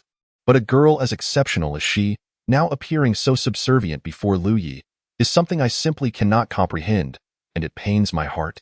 Yu Hongling nodded, entirely dismissing Sun Ruowei's lament. Chu Ling has only recently entered the sect, and my interactions with her have been limited. Thus, I am unaware of their circumstances. Are you truly oblivious? Sun Ruowei narrowed her eyes. Truly unaware. The two exchanged a lingering gaze, and Yu Hongling's expression conveyed sincerity and candor. Unable to find any inconsistencies, Sun Ruowei reluctantly shelved her doubts for the time being. Meanwhile, within Bai Qilan's chamber, a powerful aura erupted as Bai Qilan, already at the pinnacle of the refinement stage, began her breakthrough. Today, she aimed to ascend to the harmonization stage. Has she broken through? Sun Ruowei exclaimed in shock and delight. Yu Hongling gazed toward the chamber, her expression devoid of joy, instead marred by concern. The harmonization stage was a true watershed moment for the Taiyin divine body. With Bai Qilan breaking through, the terrifying potential of the Taiyin divine body would finally reveal its fangs. In the past, whenever they assisted their master in dealing with the Taiyin poison, it had been her senior brother providing aid. Now, they had all fallen out with him. He would no longer offer assistance, and their master would certainly not permit him to intervene again. What, then, would become of the Taiyin poison? Inside the chamber, Bai Qilan advanced toward the harmonization stage. For her, what seemed insurmountable to other cultivators posed no difficulty. The only matter of grave concern was that single drop of chaotic yin poison. Why was this happening? Bai Qilan's expression darkened. Beside her Yuan Ying, a drop of chaotic yin poison, under the influence of the Taiyin transformation scripture, suddenly transformed into a potent Taiyin energy, circulating through her limbs and meridians, with a substantial amount entering her Yuan Ying, thereby amplifying her aura. Bai Qilan paused her cultivation. The remaining Taiyin energy reconsolidated, reverting to a single drop of chaotic yin poison. Unyielding, Bai Qiulan resumed her practice. Once more, the chaotic yin poison dissipated. Her aura surged again, but when she halted her cultivation, the Taiyin energy reconsolidated, once again manifesting as a drop of chaotic yin poison. Why was this so? Bai Qiulan opened her eyes, panic and disbelief swirling within them. How could this be? In her previous life, she had relied on Lu Ye's assistance during the early stages, and through their secretive methods, her Taiyin and Yang energies had harmonized, dispersing the chaotic yin poison effortlessly. Later, after arduous efforts, she obtained the Taiyin transformation scripture, freeing her from Lu Ye's aid and enabling her to eliminate the chaotic yin poison independently. But now, this was the Taiyin transformation scripture. Why was it not dispelling the chaotic yin poison as it had before? Anxiety gripped her heart. After multiple attempts at cultivation, she finally reached the harmonization stage. The obstinate drop of chaotic yin poison was ultimately consumed entirely during the breakthrough process. Chapter 023. The primordial morning mist has disappeared. Bai Qiulan finally exhaled a long sigh of relief. This drop of chaotic poison had finally vanished. It should have been merely the first drop of chaotic poison, rather stubborn. Or perhaps it was due to her Taiyin transformation sutra not yet being cultivated to the foundational level, which resulted in the chaotic poison's persistence. That must be the case. However, deep within her heart, there lingered a trace of anxiety she was reluctant to acknowledge. Congratulations, junior sister, on your breakthrough to the harmonization stage. How do you feel now? Sun Ruowei inquired hastily. Do not worry, I am perfectly fine, Bai Qiulan replied with a smile. Yet Sun Ruowei remained unconvinced, grasping Bai Qiulan's delicate hand to take her pulse. Chilly energy has entered your body, your vital energy is weak, and you, at the harmonization stage, exhibit such pulse signs and still claim to be fine. Sun Ruowei exclaimed, her eyes wide with concern. Bai Qiulan broke free, chuckling lightly. It is merely a trivial matter. Yu Hongling refrained from questioning, standing quietly to the side, while it seemed that Sun Shirbua had sensed something amiss and was intent on probing further. Yu Hongling recalled the shock on Sun Ruowei's face when she discovered that both she and her master were women of Lu Yi in her previous life. Even until her last breath, Sun Shirbua's final words had been, "No, how can you all be so chaotic?" Since such matters would not transpire in this lifetime, there was no need to let Sun Shirbua delve into them further. Where is Lu Yi? Bai Qiulan asked.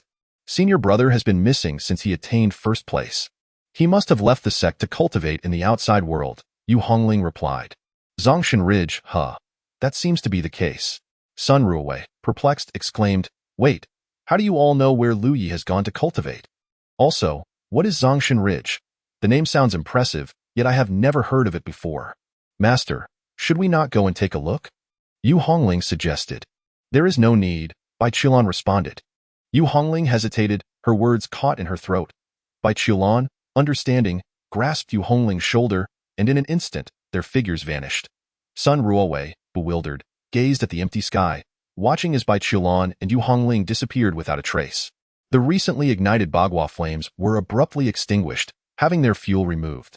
Damn it, Bai Qiulan. How dare you? I considered you a close friend, yet you treat me this way. Do you not understand me? Your secret has already been exposed.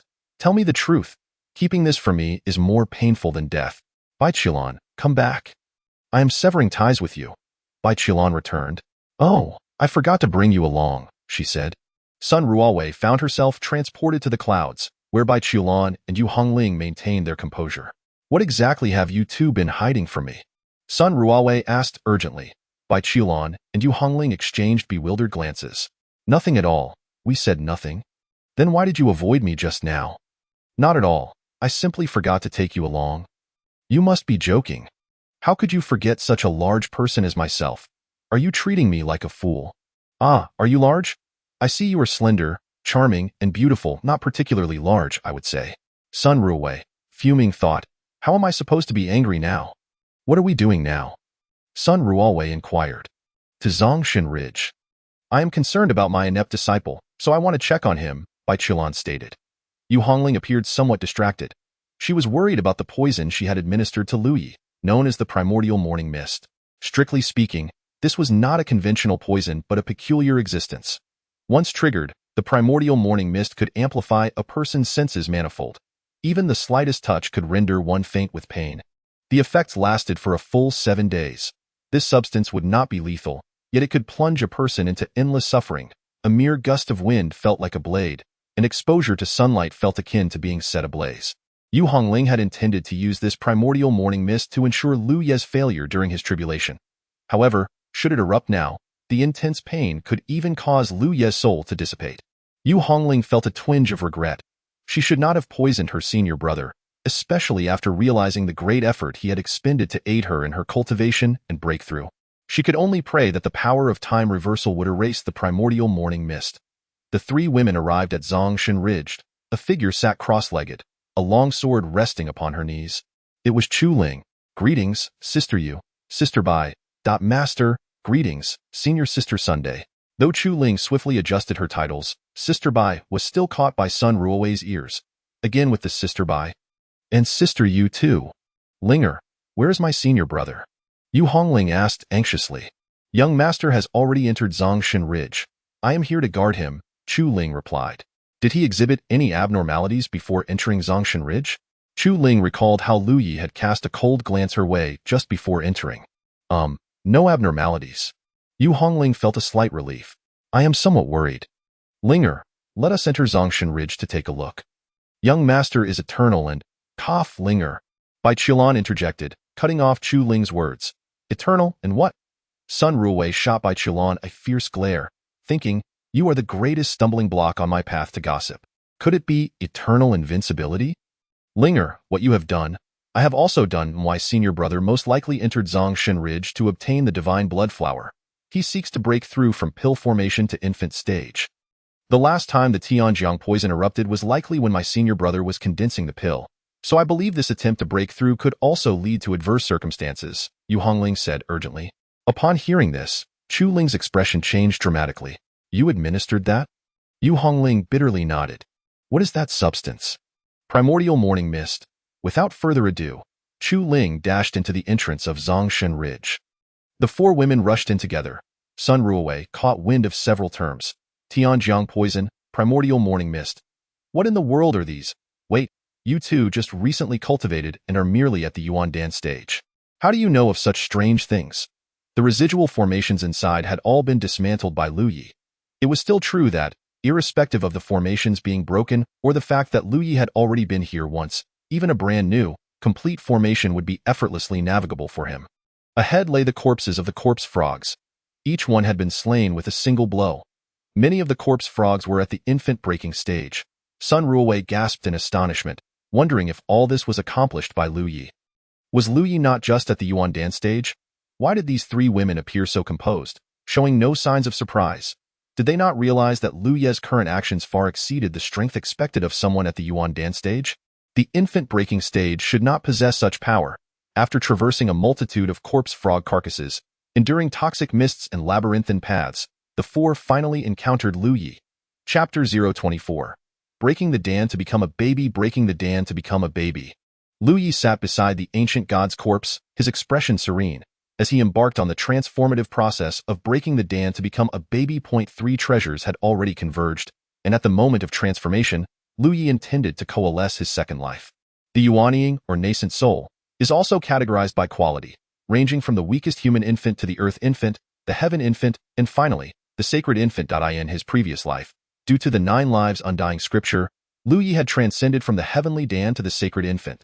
This time, by breaking the sacred Dan, he naturally aimed to manifest the sacred infant.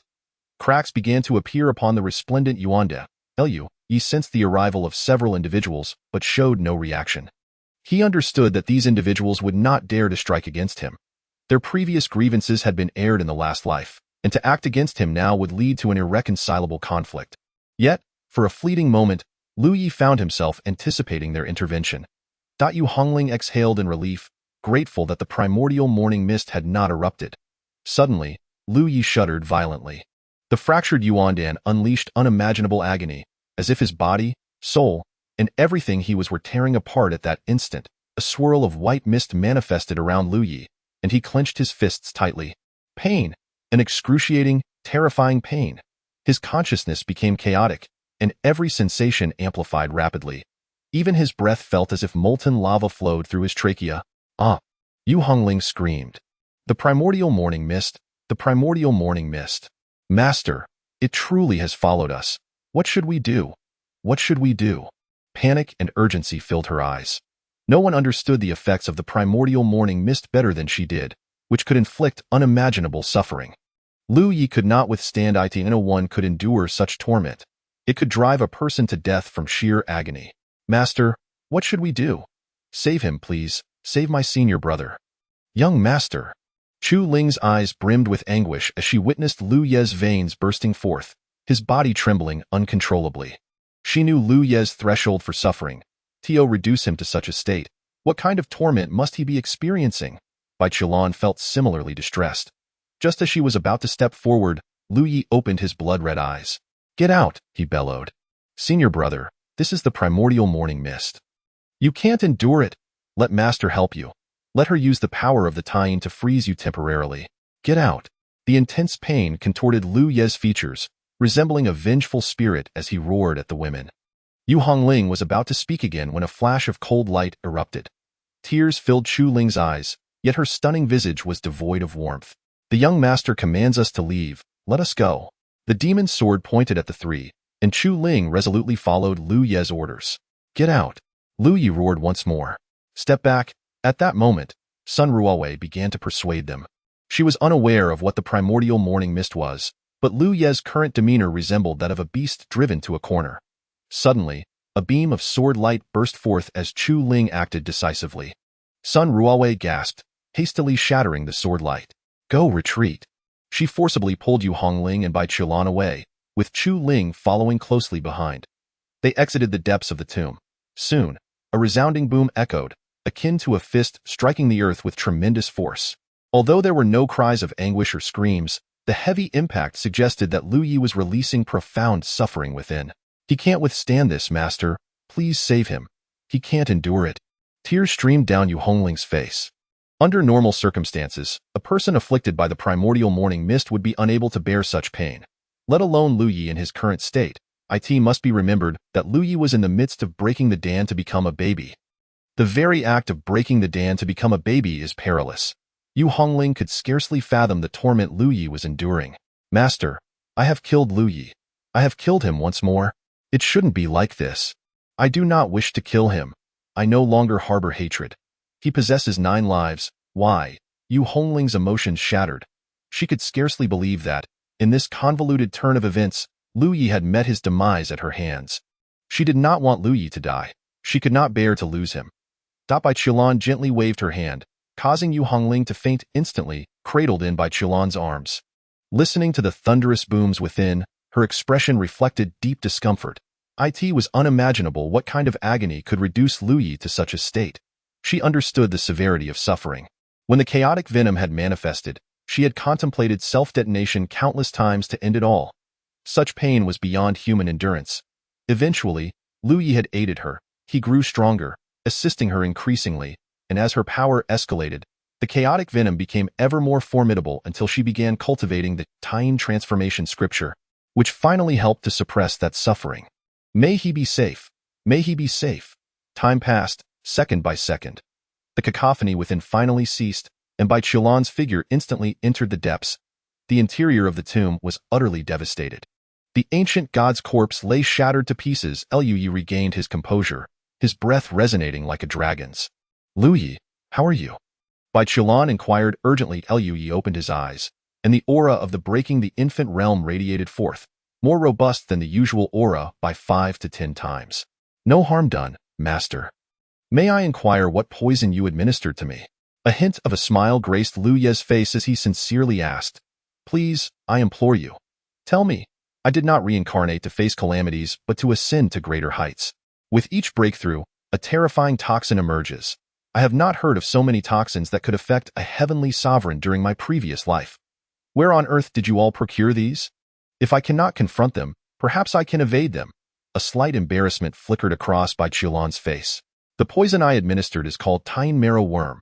It can. Lu Yi raised his hand. How many have you poisoned me with? I am not entirely certain. Lu Yi, good, well done. You are so noble, yet you do not even know how many toxins you have inflicted upon me. I have heard of the Tying marrow worm and even encountered it, but I never anticipated this creature would find its way into my body. Reflecting on why I encountered the Tying marrow worm, Lu Yi couldn't help but smile. When he ventured to the deepest recesses of the Taiyan's origin to comprehend the Taiyan transformation scripture, it was there he first encountered the Taiyan marrow worm. How foolish I have been. I have unleashed an even harsher attack upon myself. Observing Bai Chulan, who had already broken through to the harmonization realm, he was curious to see what kind of suffering she would soon endure. Chapter 25. The 7 Days of Agony. Breaking the infant. Lu Yi successfully broke through the infant stage and immediately returned to the Bai Lan peak of the Dao sect, entering a state of seclusion. He appeared to be unscathed, yet, in reality, Lu Yi grinned, reveling in the exquisite pain. However, in this normal state, the sensory amplification brought by the primordial morning mist was less intense than the excruciating torment he once endured from the chaotic yin poison. It was bearable. He was not on the brink of death. Sitting cross-legged, Lu Ye's muscles trembled and twisted. Chu Ling sat at his door, guarding him, though her presence was of little consequence. Yu Hongling awoke, initially dazed, then suddenly alert, sitting upright in bed. "Master, how is my senior brother?" Yu Hongling inquired anxiously. Bai Qilan responded gently, "Hongling, do not worry too much. He is fine." "Has 7 days passed?" "Only a little over a day." "It has not yet been 7 days. That cannot be right." Yu Hongling's face turned pale. The primordial morning mist lasts at least 7 days before dissipating, which means the sensory amplification should persist for a full 7 days. Sun Ruowei quietly stepped back, straining her ears to listen. If it lasts for 7 days, then while he experienced pain during his transformation into an infant, now that he has successfully broken through, he should no longer feel any pain. What issue could arise from a duration of 7 days? Bai Qilan asked, puzzled. The primordial morning mist is exceedingly domineering. Even in the absence of actual pain, one can still feel intense agony in its presence.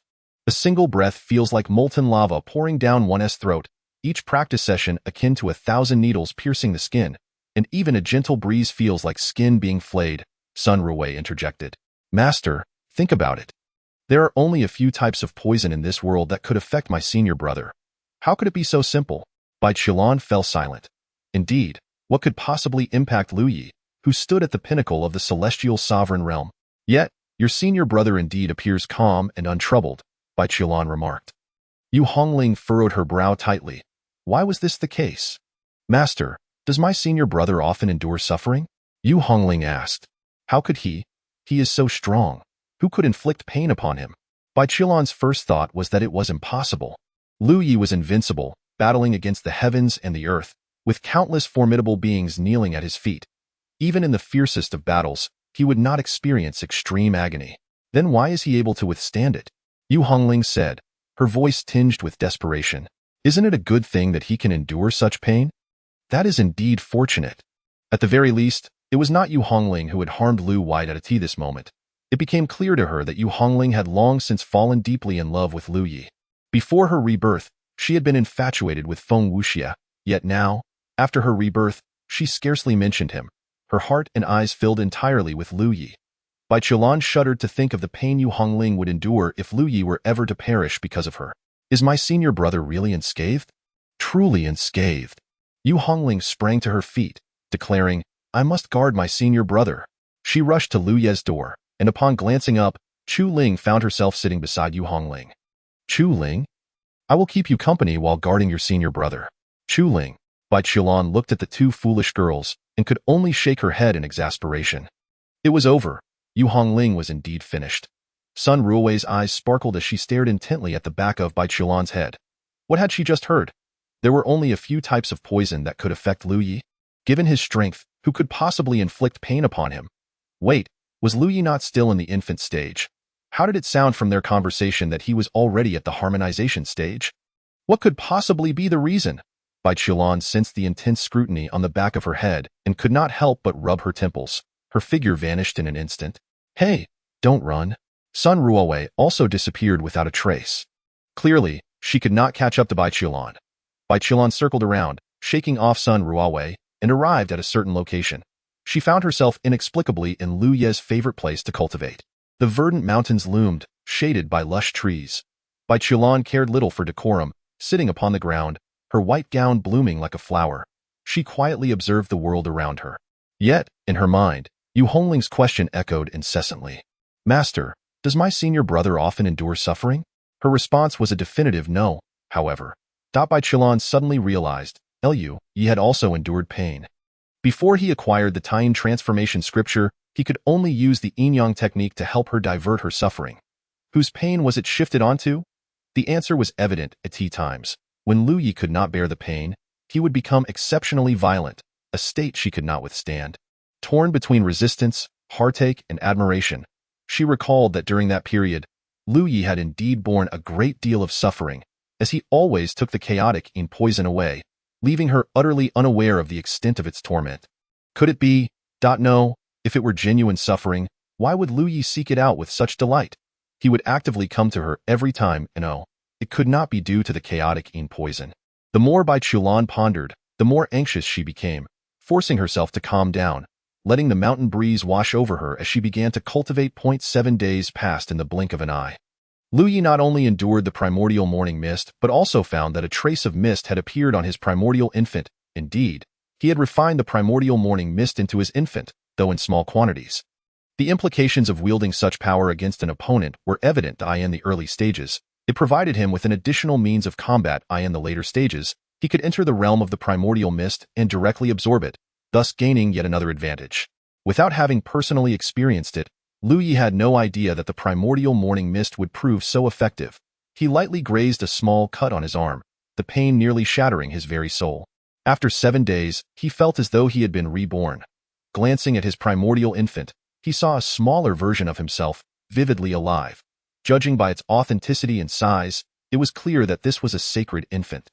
A sacred giant infant. As he continued his cultivation, he had already reached the infant-breaking realm. If he persisted, he would soon leave Yu Hongling and Chu Ling far behind. At that point, they would no longer occupy the same tier of existence, and he would be eager to witness their despair. Speaking of which, achieving such progress without any form of trial was remarkable. The crucial factor was that there was nothing to test himself against. He lacked neither mindset nor the Tao. As for treasures, anything unclaimed was merely a matter of rushing in to claim it in the morning and returning by afternoon, all while assisting the former master in refining the formations. In such circumstances, what was there to experience? Suddenly, Lu Yi sensed a flicker of movement. He paused, a smile involuntarily gracing his face. Esteemed master, has your chaotic yin poison begun to manifest once more? The Taiyin transformation scripture could indeed dissolve the chaotic yin poison. However, the dissolved chaotic yin must have a place to flow. Otherwise, if it remained within your body, dissolving on one side while congealing on the other, what effect could it possibly have? Chapter 26. The ancient battlefield of the prodigies. At this moment, Bai Qilan's expression was grave, imbued with an overwhelming sense of seriousness. A drop of chaotic poison had manifested once more, yet the situation was not dire. In her previous life, before Lu Yi assisted her, she had managed to condense as many as 11 drops of chaotic poison, enduring the excruciating agony it inflicted day and night. Now, even a single drop rendered her Tao infant icy cold, a sensation she had not experienced in quite some time. What truly weighed upon her mind was the fact that as she channeled the Taiyin transformation scripture to successfully transmute the chaotic poison into chaotic Taiyin energy, a portion of this energy surged into her Tao infant, where it was absorbed, while another portion remained stubbornly condensed, persistently filling her dantian. Moreover, there was a vague tendency for it to continue coalescing into chaotic poison. How could this be? Previously, after she had dissipated the chaotic poison, aside from the part she absorbed, the rest had simply vanished. Why was it not dissipating now? Bai Qilan tirelessly circulated her technique, the chaotic Taiyin energy flowing continuously. Gradually, her Tao infant transformed into a chilling azure hue, a dense aura of cold radiating from her. It was becoming untenable. If she continued to absorb more, her Tao infant would freeze. Why had the chaotic Taiyin energy, which should have dissipated, not done so? Endless questions plagued her mind. Of course, it would not dissipate. In her past life, the excess chaotic Taiyin energy had been transferred from Bai Qilan to Lu Yi through the yin-yang transformation seal. Now, without Lu Yi to facilitate this transfer, Bai Qilan found herself utterly incapable of expelling it. This was due to the nature of her constitution. The Taiyin divine body could still endure, yet the chaotic Taiyin divine body endured a far greater suffering as one's cultivation level increased, ultimately succumbing to endless pain. This was the fate of such a transcendent constitution. In the early stages, one could mitigate the suffering through the grand art of yin and yang, but in the later stages, It relied solely on Lu Yi's formidable cultivation to forcibly shatter the chaotic Ta-yin energy. However, now that Lu Yi was absent, if Bai Qilan wished to avoid excessive suffering, her only option was to engage in frenzied cultivation, allowing her progress to surpass the rate at which the chaotic poison condensed, enabling her Tao infant to continuously absorb the chaotic poison. Thus, time passed in the mountains, fleeting as a moment yet spanning an era. Upon reaching the breaking infant stage, Lu Yi's cultivation advancement was somewhat slower compared to his time in the Yuandan stage.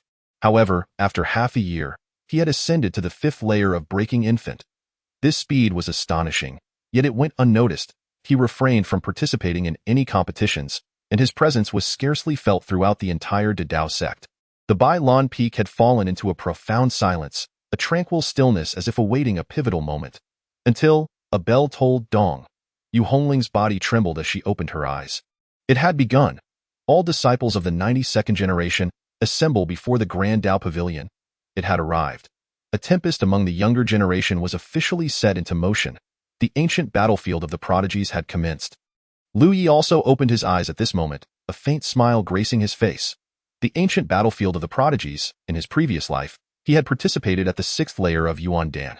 In this life, he stood at the 5th layer of breaking infant. In his past, he had faced formidable opponents at the 9th layer of Yuandan and had been pursued by those at the breaking infant stage, akin to a mere child. He had even sacrificed his life to save the foolish Yu Hongling. In this life, it was time to see who would become the child. The path of cultivation is fraught with opportunities and perils. The ancient battlefield of the prodigies is a unique space where countless prodigies from various eras have clashed, concealing boundless treasures and divine artifacts. This realm connects various grand worlds, attracting demon cultivators, beast clans, Buddhist practitioners, Confucian scholars, ghost cultivators, and divine races. The lineage of emperors and the lineage of heavenly sovereigns. Many young individuals are drawn to it. The battlefield itself is divided into 9 tiers. The higher one ascends, the richer the resources and the denser the spiritual energy. The ancient battlefield of the prodigies opens once every millennium, an exceedingly rare occurrence. Anyone under the age of 100 is permitted entry, and there exists a list of ancient prodigies. Those who make the list may reap immense rewards, their names forever etched in the memories of future prodigies. In his previous life, it was here that he encountered Zhuke and Shangguan Huanling. Reflecting on the moments he first met these two, a cold smile involuntarily crept across Lu Yi's face. In his past, the young Zhuke had been pursued by a prodigy of the Beast clan, and Lu Yi had intervened to assist her. Shangguan Huanling, dazzling and extraordinary, had been on par with Lu Yi, yet she was pushed into a dire situation by her own brother. Lu Yi was acutely aware that upon his return, both of their strengths would have increased, along with their awareness. However, that situation could not simply be reversed by a mere enhancement of power. It was time to wait and see. Lu Yi soared toward the Grand Dao Pavilion, with Chu Ling hastily following in his wake. Within the Grand Dao Pavilion, a multitude of individuals had gathered. Ling Hu Wushuang, Xiao Huayong, and Li Jimin had already cultivated to become the new leaders of the Dao sect, all reaching the pinnacle of the Yuandan stage. Chu Ling and Yu Hongling had also attained the pinnacle of Yuandan. It was evident that both of their combat abilities surpassed those of the 3 leaders by several levels. Having not seen Lu Yi for half a year, Yu Hongling gazed at him intently, her eyes unblinking. Lu Yi feigned ignorance. Deep within, Yu Hongling yearned to approach Lu Yi and speak with him, yet the thought of soon meeting Feng Wuxia stifled her impulse. Feng Wuxia, the white moonlight in her heart. Reflecting on their battles side by side, though only for 2 fleeting days, the sweetness of it lingered. Was that the feeling of being smitten? Yu Hongling felt compelled to see Feng Wuxia once more to confirm her feelings. The ancient battlefield of the prodigies is experiencing unusual activity and will soon open in the Zhulong Valley of Zhengzhou. This ancient battlefield opens once every millennium, rich in resources, and is open to those under 100 years of age, making it the most suitable battleground for you all. However, it is fraught with danger and rife with killing intent. The ancient prodigies' spirits wander within, and prodigies from the demonic, ghostly, and beastly clans will also enter, alongside other sects that often engage in the heinous acts of murder and treasure theft. Consider this carefully. You have the time of an incense stick to contemplate. Those willing to enter the ancient battlefield of the prodigies in pursuit of opportunities, step aboard the Grand Dao ship. In such a grand era, there would undoubtedly be strong guardians from the Dao sect to escort them. For the treasures of the ancient battlefield, even many old ghosts would be envious. Should one survive the battlefield only to perish on the return journey to the sect, it would truly be a lamentable fate. I reiterate, the ancient battlefield of the prodigies is exceedingly perilous. Of those who venture forth, only 2 or 3 may return. Think wisely and clearly. Lu Yi was the first to stride toward the Grand Dao ship. Boarding the ship, he chose a vantage point with a splendid view. Chu Ling hurriedly sat beside him, while Yu Hongling pouted, taking a seat behind Lu Yi. One by one, the disciples boarded the ship. Naturally, there were those who chose not to board. It could not be said that they lacked ambition. Rather, it indicated differing personal pursuits or a profound self-awareness. After all, they could not even compete within the Didao sect, let alone in the ancient battlefield where countless forces rivaling the Didao sect would converge. As the time of the incense stick elapsed, a total of 147 disciples from the 92nd generation had gathered, with 112 boarding the ship. In the end, how many would return? Yet, is this not the nature of cultivation? Chapter 27. The various sects, hahaha. The black mist surged, and demonic energy overflowed. The eerie laughter reverberated across the mountains and rivers, reducing countless piles of skulls to mere dust. The ancient battlefield of the prodigies has finally opened. We have awaited this day for far too long. A grotesque black banner fluttered in the void, while countless ghastly souls emitted silent howls, instilling a deep-seated dread. A colossal throne of bones towered over a mountain of corpses and a sea of blood. I bestow upon you a task. Annihilate those righteous prodigies, and let them tremble beneath the might of the demonic. Yes. Waves of demonic light ascended to the heavens, plunging into a vast vortex in the demon realm. A gigantic figure shattered mountains and rivers, its immense wings casting shadows over the land. This towering entity, resembling both a dragon and a phoenix, possessed 8 limbs and 4 wings, embodying a fusion of all beings. All hail the demon emperor. The myriad spirits bowed in reverence.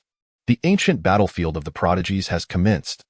I require the essence of the strongest human prodigies. Bring them to me, and I shall ascend to the rank of Demon King, personally imparting the supreme demon arts. As you command. Thousands of demon kin soared into the skies. A small, lackluster sparrow gazed upward, resolute.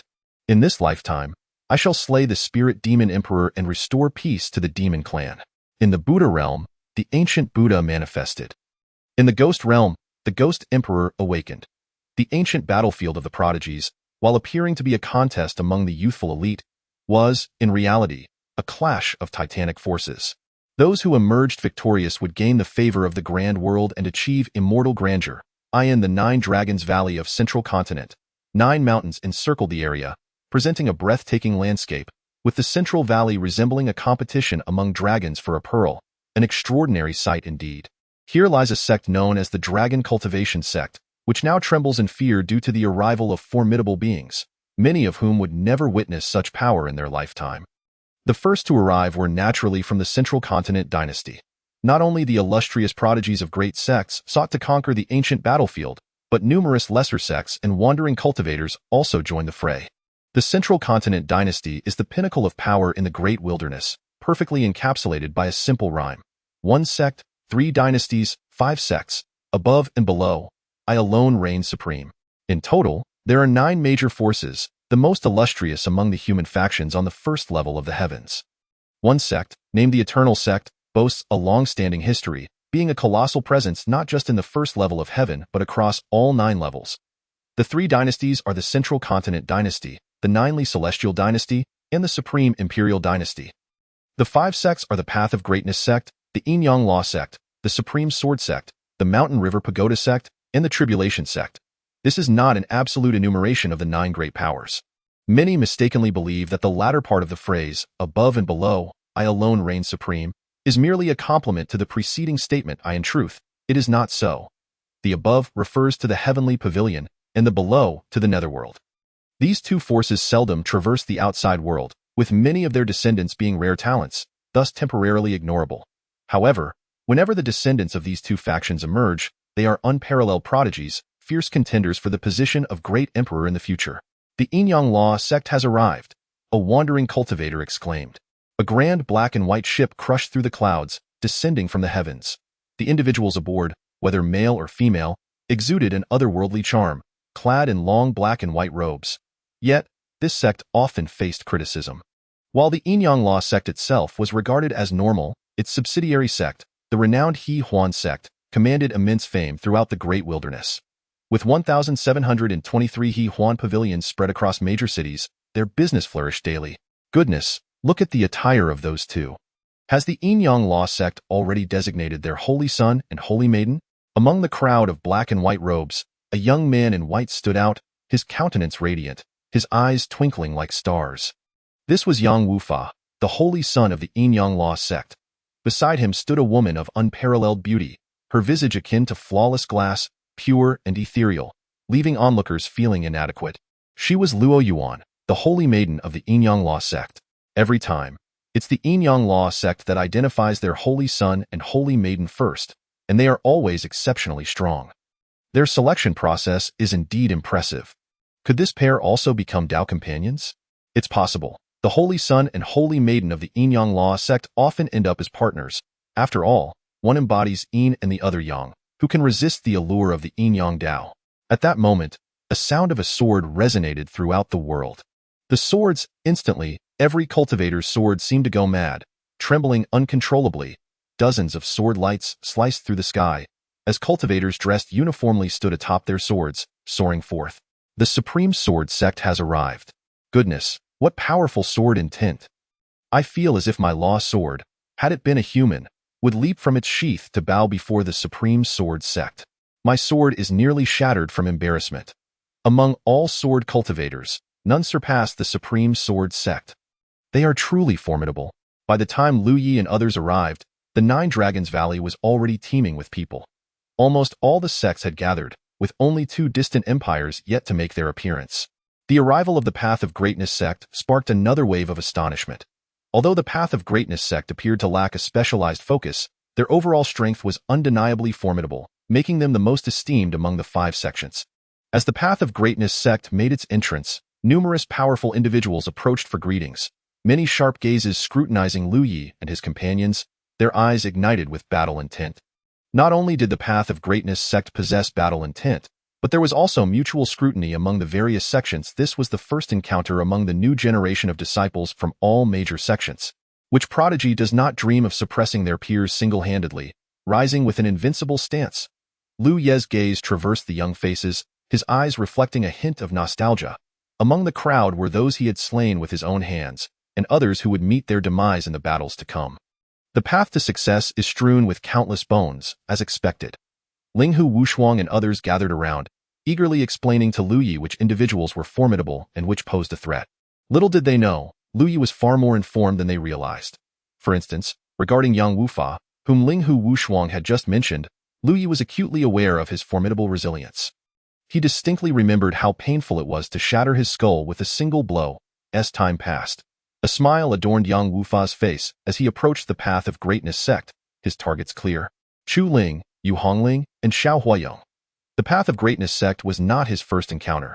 I have met the fairies. I am Yang Wufa, holy son of the Yin-Yang Law sect. May I know your esteemed names? I have met a fellow Taoist. My name is Xiao Huayong. Xiao Huayong's demeanor was cool and distant, yet she responded politely. Yang Wufa nodded with a smile, seeming to ask merely for a name without further entanglement. I have met the fairies. I am. Get lost. The immediate response came from Yu Hongling, who interjected with a sharp, get lost. Yang Wufa's smile froze. I am from the Yin-Yang. Did you not hear? I told you to get lost. Yu Hongling's eyes widened in fury. Yang Wufa. Calm down, calm down. Losing one's temper brings no one to your aid. After his smile vanished, it re-emerged as he turned to face Chu Ling. Chu Ling wasted no words. Her demonic sword had already been drawn. Come, let me sever you, Yang Wufa. Da-da. How truly delightful. Chapter 28. The Celestial Fist. The arrival of the Zhuli Celestial Empire has heightened the tension in Zhulong Valley. The emergence of the Supreme Empire has further intensified the vigilance of all, for the Supreme Empire has recently grown increasingly formidable, even harboring ambitions of unifying the realm. With hundreds of thousands of troops stationed at the borders, this tumultuous figure has instilled a sense of trepidation among everyone. Ha ha ha, why do you all gaze upon us in such a manner? Have I become so extraordinarily handsome? A young man clad in a dragon robe, his features imbued with arrogance and abundant self-confidence, strides forth with the bearing of a dragon and tiger, his eyes gleaming with a formidable light, unmistakably a powerful being. Beside him stands a woman of statuesque beauty, her figure both slender and curvaceous, adorned in colorful phoenix attire, her exquisite features radiating a mysterious nobility. This is Shangguan Huanling, one of the beloved figures from Lu Ye's past life. Upon her arrival, she does not immediately seek out Lu Ye. She is a proud individual. While other women may ponder matters of love, her sole focus upon her rebirth is to achieve invincibility and ascend to the celestial realm, rather than being sheltered beneath another. In this lifetime, she resolutely intends to sever any ties with Lu Ye. The young man in the dragon robe is named Shangguan Wuchang, the third prince of the Supreme Empire. Lu Ye pays no heed to the banter of this group. Instead, he seeks a tranquil spot, closes his eyes, and begins his cultivation, quietly awaiting the opening of the celestial hero's ancient battlefield. Chu Ling stands guard beside him, and the disciples of the Grand Dao sect, momentarily taken aback, follow suit and begin to meditate. Seeing the Grand Dao sect's actions, others cannot help but mock. Is it not peculiar that, with the celestial hero's ancient battlefield about to open, they still choose to cultivate? Were they not anxious in days past, now they clutch at straws? Instead of spending time on cultivation, they would do better to familiarize themselves with a few heroes, to understand their strengths for future encounters. Indeed. But did anyone pay them any mind? No. The disciples of the Grand Dao sect remain unfazed. At last, Shangguan Huanling's gaze turns towards the Grand Dao sect, where she observes Chu Ling protecting Lu Ye, and notices Yu Hongling positioned uncomfortably close to him. Her brow furrows slightly. What is going on? Aren't the 8 of us supposed to harbor intense hatred for Lu Ye? What is the situation with the 2 of you? What troubles you? Shangguan Wuchang inquires, casting a glance at his sister. Oh, you see that individual? Shangguan Huanling points towards Lu Ye. Those 2 women are indeed quite beautiful, Shangguan Wuchang marvels. The appreciation of beauty is a universal sentiment. That man is beyond your capabilities, do not provoke him. Only then does Shangguan Wuchang's gaze fall upon Lu Ye. Unable to discern his realm? There is something intriguing about it. Are you trying to provoke me? Shangguan Wuchang suddenly remarks, not waiting for his sister's response. Excellent, my dear sister, you truly understand me well. I am easily incited. Once we enter the celestial hero's ancient battlefield, I shall make my mark by taking him down first. You would meet your doom. Ha. Then so be it. Shangguan Huanling nods in satisfaction. If that is your wish, then perish. She cannot eliminate Shangguan Wuchang herself. Should he perish, he would bear the mark of the Supreme Empire, a taint that would invite relentless pursuit. Lu Ye, however, is not afraid of being hunted. It would be most fitting to use Lu Ye's hand to eliminate Shangguan Wuchang. Yang Wufa also observes Lu Ye, especially noting Chu Ling, who guards him with the demon sword, her vigilance piercing the surroundings, stirring a sense of agitation within him. Damn it, my woman, how can she show such deference to another man? It is already evident on the surface. What must it be like in secret? Yang Wufa feels a metaphorical hat being placed upon his head. Indeed, Yang Wufa has a peculiar fixation. Any girl he greets in his heart is considered his woman. The others are manageable, maintaining their dignity. Yet, it is only Yu Hongling and Chu Ling who dare to be so close to another man. A profound sense of humiliation wells within him. This humiliation, though deeply unsettling, brings with it an indescribable thrill. He has already placed Lu Ye on his kill list. But there is no rush. A smile graces his face as he strides toward Shangguan Huanling. After a period of commotion, with the Grand Dao sect leading the way, more and more cultivators begin to sit cross-legged and resume their practice, including those who had previously mocked the Grand Dao sect. Who could have anticipated that the opening of the celestial hero's ancient battlefield would be so delayed? 4 days have passed, and still, no sign of it. On the 5th day, a colossal roar reverberates from the heavens, dark clouds converge, forming a massive vortex, resembling the eye of a storm. Through the vortex, a vast and surreal world can be glimpsed, shrouded in mystery. It has begun. Eyes swiftly snap open. Without a moment's hesitation, Lu Ye soars into the air, charging towards the eye of the storm. Others are momentarily taken aback. Goodness, such decisiveness. They spring into action, racing towards the vortex. Yang Wufa moves with astonishing speed, a streak of white light slicing through the night sky like a shooting star. He is determined to outpace Lu Ye and become the first to enter the celestial hero's ancient battlefield. The struggle begins now. Lu Ye remains calm and collected, maintaining his pace, and both men arrive at the threshold of the battlefield simultaneously. As the space warps, a slight sensation of weightlessness washes over them. They descend from the skies, immense gravity pressing down upon them, rendering flight exceedingly arduous. Lu Yi glances at Yang Wufa, who returns the gaze. However, Lu Ye's expression remains tranquil, with only a flicker of flame dancing in his eyes, while Yang Wufa's eyes blaze with fury. Has your obsession flared up again? Lu Yi inquires. Yang Wufa is taken aback, a look of horror crossing his features. How does he know? Lu Yi chuckles. Do not worry. It shall not trouble you any longer. Once I kill you, I shall be perfectly normal. He forms hand seals, the energies of yin and yang manifesting, and suddenly transforms into a divine sword aimed at Lu Yi. Yi clenches his fist. He strikes. Chapter 029. Instant kill. As the others entered, they were met with a scene that chilled them to the bone. A small fist imprint shattered the intertwining beams of black and white light, obliterating the yin-yang diagram. A brilliant light enveloped the body of Yang Wufa, the holy son of the yin-yang sect, but this diminutive fist imprint shattered that brilliance and struck him directly. Boom! Yang Wufa's body disintegrated. He was dead. What on earth? He is dead. Many stared wide-eyed, unable to suppress the urge to rub their eyes. Could it be that Yang Wufa had perished? How could that be possible? Lu Yi approached the mangled remains, retrieving a storage ring, then surveyed the surroundings, determinedly setting off in one direction. A wave of astonishment rippled through the crowd. Although it was known that the Celestial Talent's ancient battlefield had instances of random teleportation, this time, due to the sheer number of entrants, a dozen or so individuals had been transported to this location. They had witnessed the entire process of Lu Yi slaying Yang Wufa. Even after Lu Ye's figure vanished into the horizon, the onlookers remained in shock. Was that Yang Wufa just now? It seems so. The holy son of the yin-yang sect? That appears to be correct. Was he defeated with a single punch? It seems that way. How can that be possible? It seems so. Everyone was left dumbfounded. The holy son of the yin-yang sect, who should have been a prominent figure in the Celestial Talent's ancient battlefield, was obliterated upon their first encounter? A crowd gathered around the tattered clothing, confirming that it indeed belonged to the holy son of the yin-yang sect, their eyes filled with intense disbelief. The fall of one genius signified the rise of another in Geelong Valley. The remaining talented disciples had yet to all enter, forming a queue to gain access. Meanwhile, a crimson stone shattered unexpectedly within the yin-yang sect. This was the Blood Soul Stone, utilized to monitor the survival status of disciples within the Celestial Talent's ancient battlefield. Who has fallen so swiftly? A group from the yin-yang sect turned their gaze. The holy maiden Luoyuan, who had yet to enter, also cast a glance. That single glance left her frozen. The one who has fallen is the holy son? An elder spoke, his voice trembling with disbelief. Boom! The yin-yang sect erupted in chaos. How could the holy son fall? He has already reached the breaking infant stage and has even condensed into a celestial infant, unparalleled in brilliance. How could he meet such a fate? Moreover, how could it happen so quickly? The murmurs of the yin-yang sect were overheard by others, who too were astounded. Was this for real? The entrants into the ancient Celestial Talent's battlefield had not even completed their queue, and yet their holy son had perished? Was this generation's holy son truly so weak?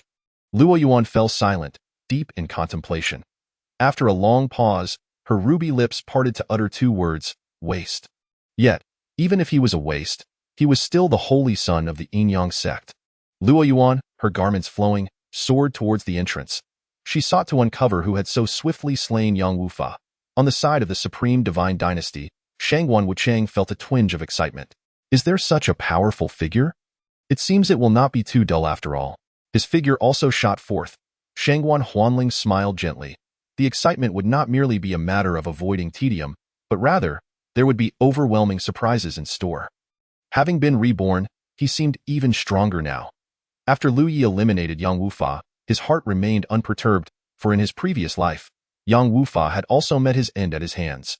At that time, the two had engaged in a battle that reverberated through countless geniuses, unleashing various techniques for an entire day and night, with Lu Yi ultimately forcing the kill only after sustaining severe injuries.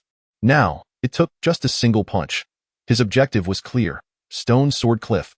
The stone sword was the imperial weapon from his past life. It was not a celestial artifact, but rather an imperial weapon that belonged to an emperor. Unfortunately, during the tumultuous dark turmoil, the stone sword had been shattered, and its sword spirit had perished. Eventually, he ceased using weapons altogether, even reaching the celestial level without a celestial artifact. Even though he had the ability to forge weapons, creating a celestial artifact for each of his 8 women, He himself had not possessed one. Liu Yi was a nostalgic soul.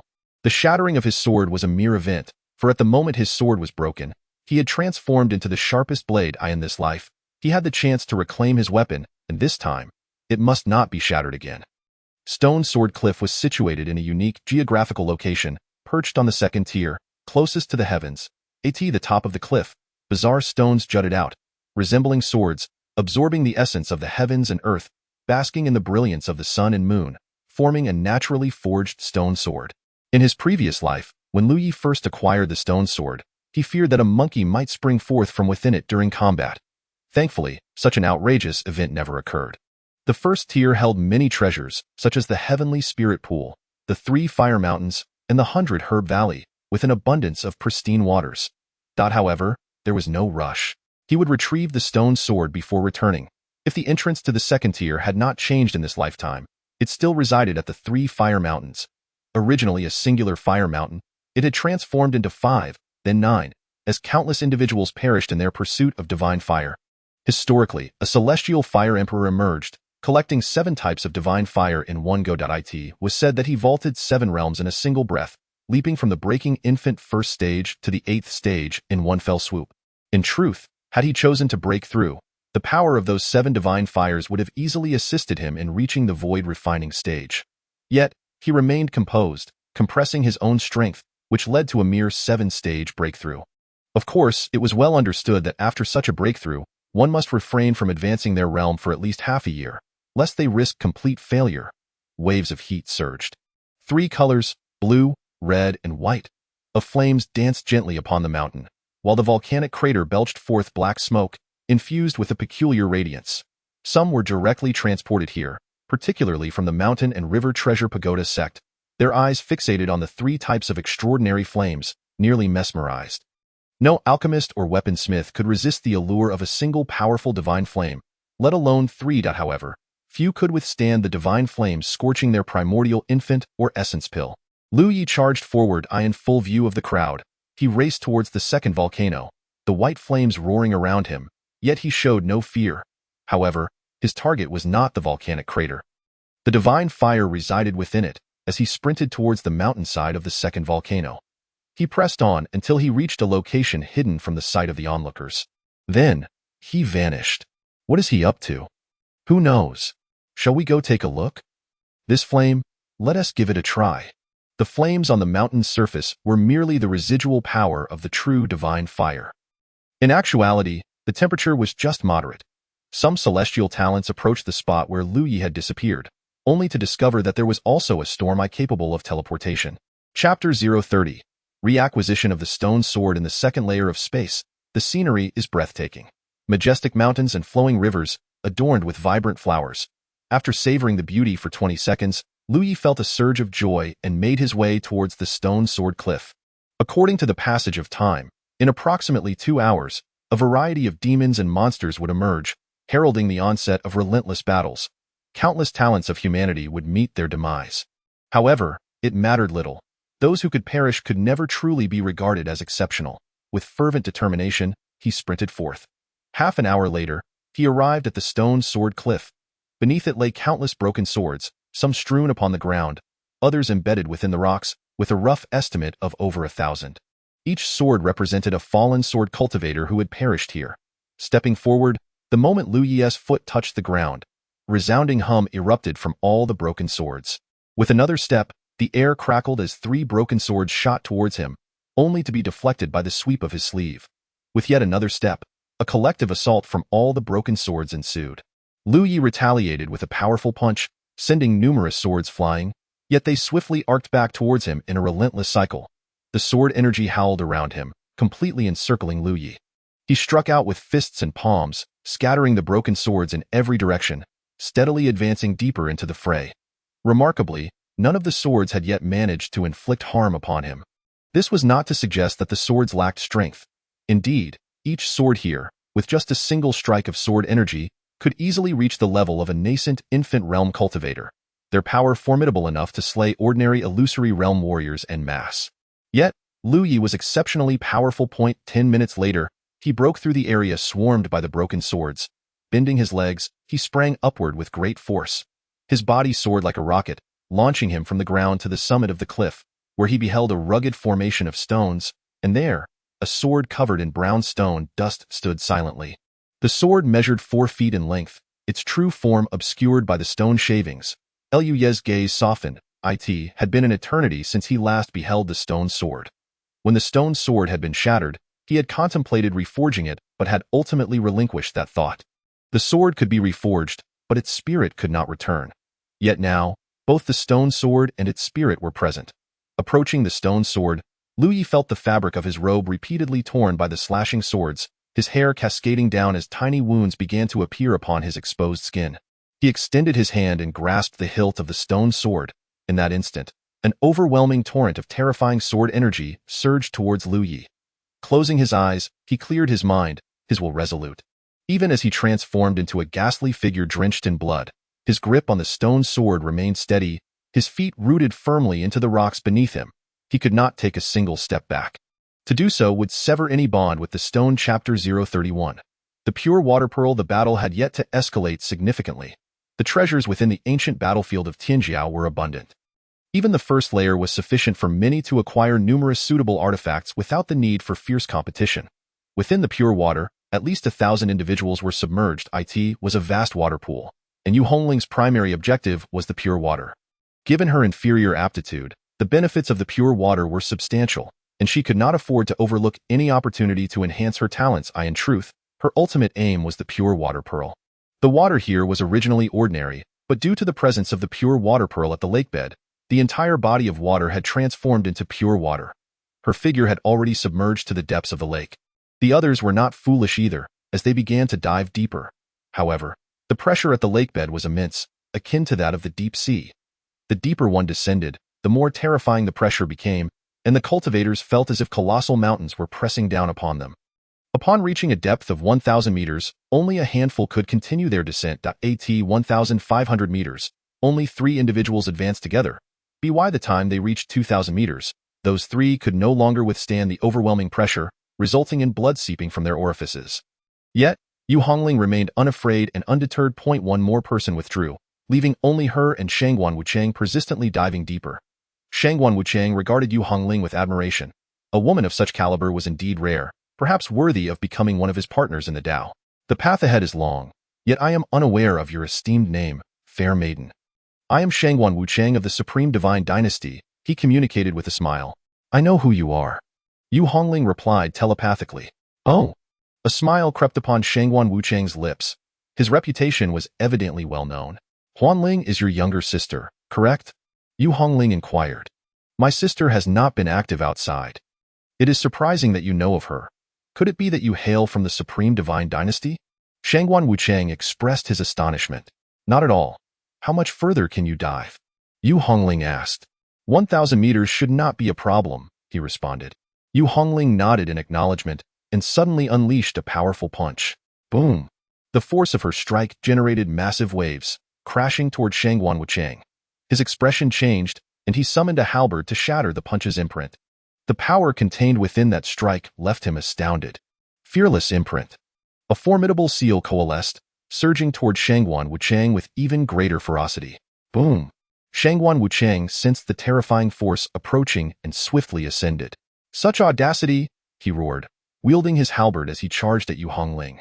Yu Hongling met him head-on, her fists and palms clashing with the halberd, her body surrounded by radiant runes. Not only did she hold her ground, but she also forced Shangguan Wuchang to retreat continuously. What sorcery is this? Shangguan Wuchang felt a chill run down his spine. In the Supreme Divine Dynasty, he was one of the top-tier prodigies. Although some surpassed him, they were merely 1 or 2. Now, encountering an individual with such strength was astonishing. Begone! Yu Hongling shouted. With her hands forming seals, a nearly tangible great imprint thundered forward, sending Shangguan Wuchang flying. The buoyancy increased, creating an ever-widening distance between them. At this moment, Yu Hongling had no desire to engage further with Shangguan Wuchang. He would likely be dealt with by her senior brother. Her priority was to acquire the pure water pearl. According to her senior brother from a previous life, the pure water pearl resided at the bottom, and this lake was 3,000 meters deep. Setting aside whether Shangguan Wuchang had exaggerated about his capacity to dive an additional 1,000 meters, Yu Hongling resolved to strike him away first. She continued her descent. At 2,500 meters, a sense of suffocation enveloped her. The pressure was overwhelming.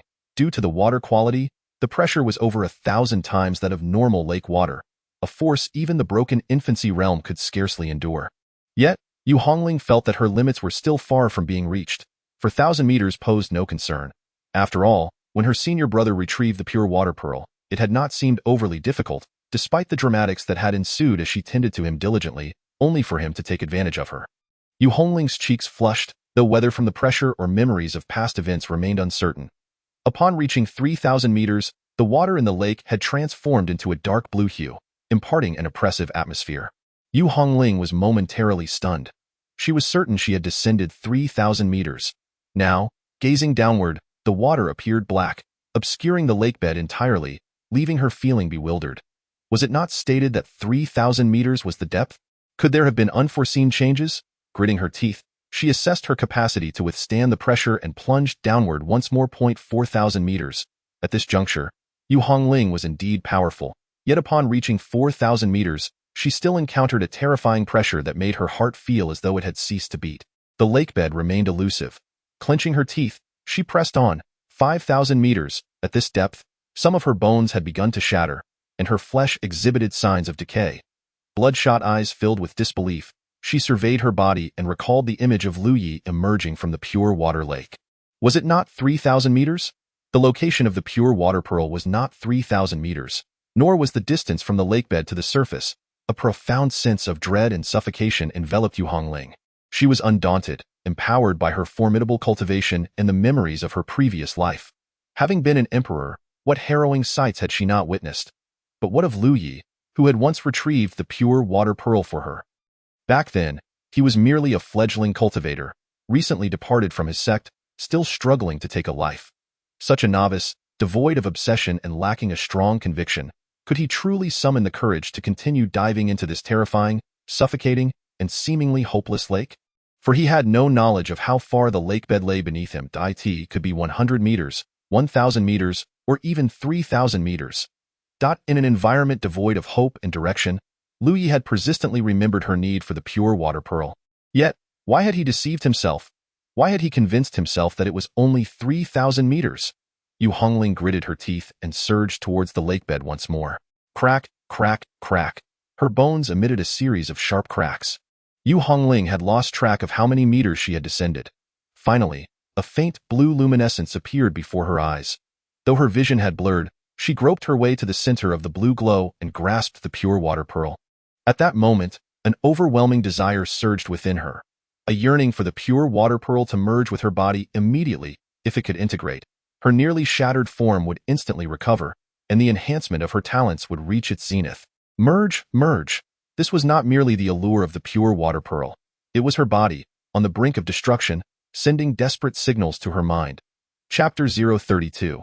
That was not love. Yu Hongling found herself without a choice but to resist the allure of integration. She stifled the desires of her body, battling against the primal instinct of all living beings to cling to life. An endless wave of anguish surged through her mind. Her brain continuously sent commands urging her to absorb the pure water pearl, demanding immediate consumption. It dawned on her that the suffering endured by her senior brother was of this magnitude. He had restrained the very instinct for survival in his quest to enhance his own capabilities. No wonder he bore such grievous wounds, and no wonder. The pain was unbearable.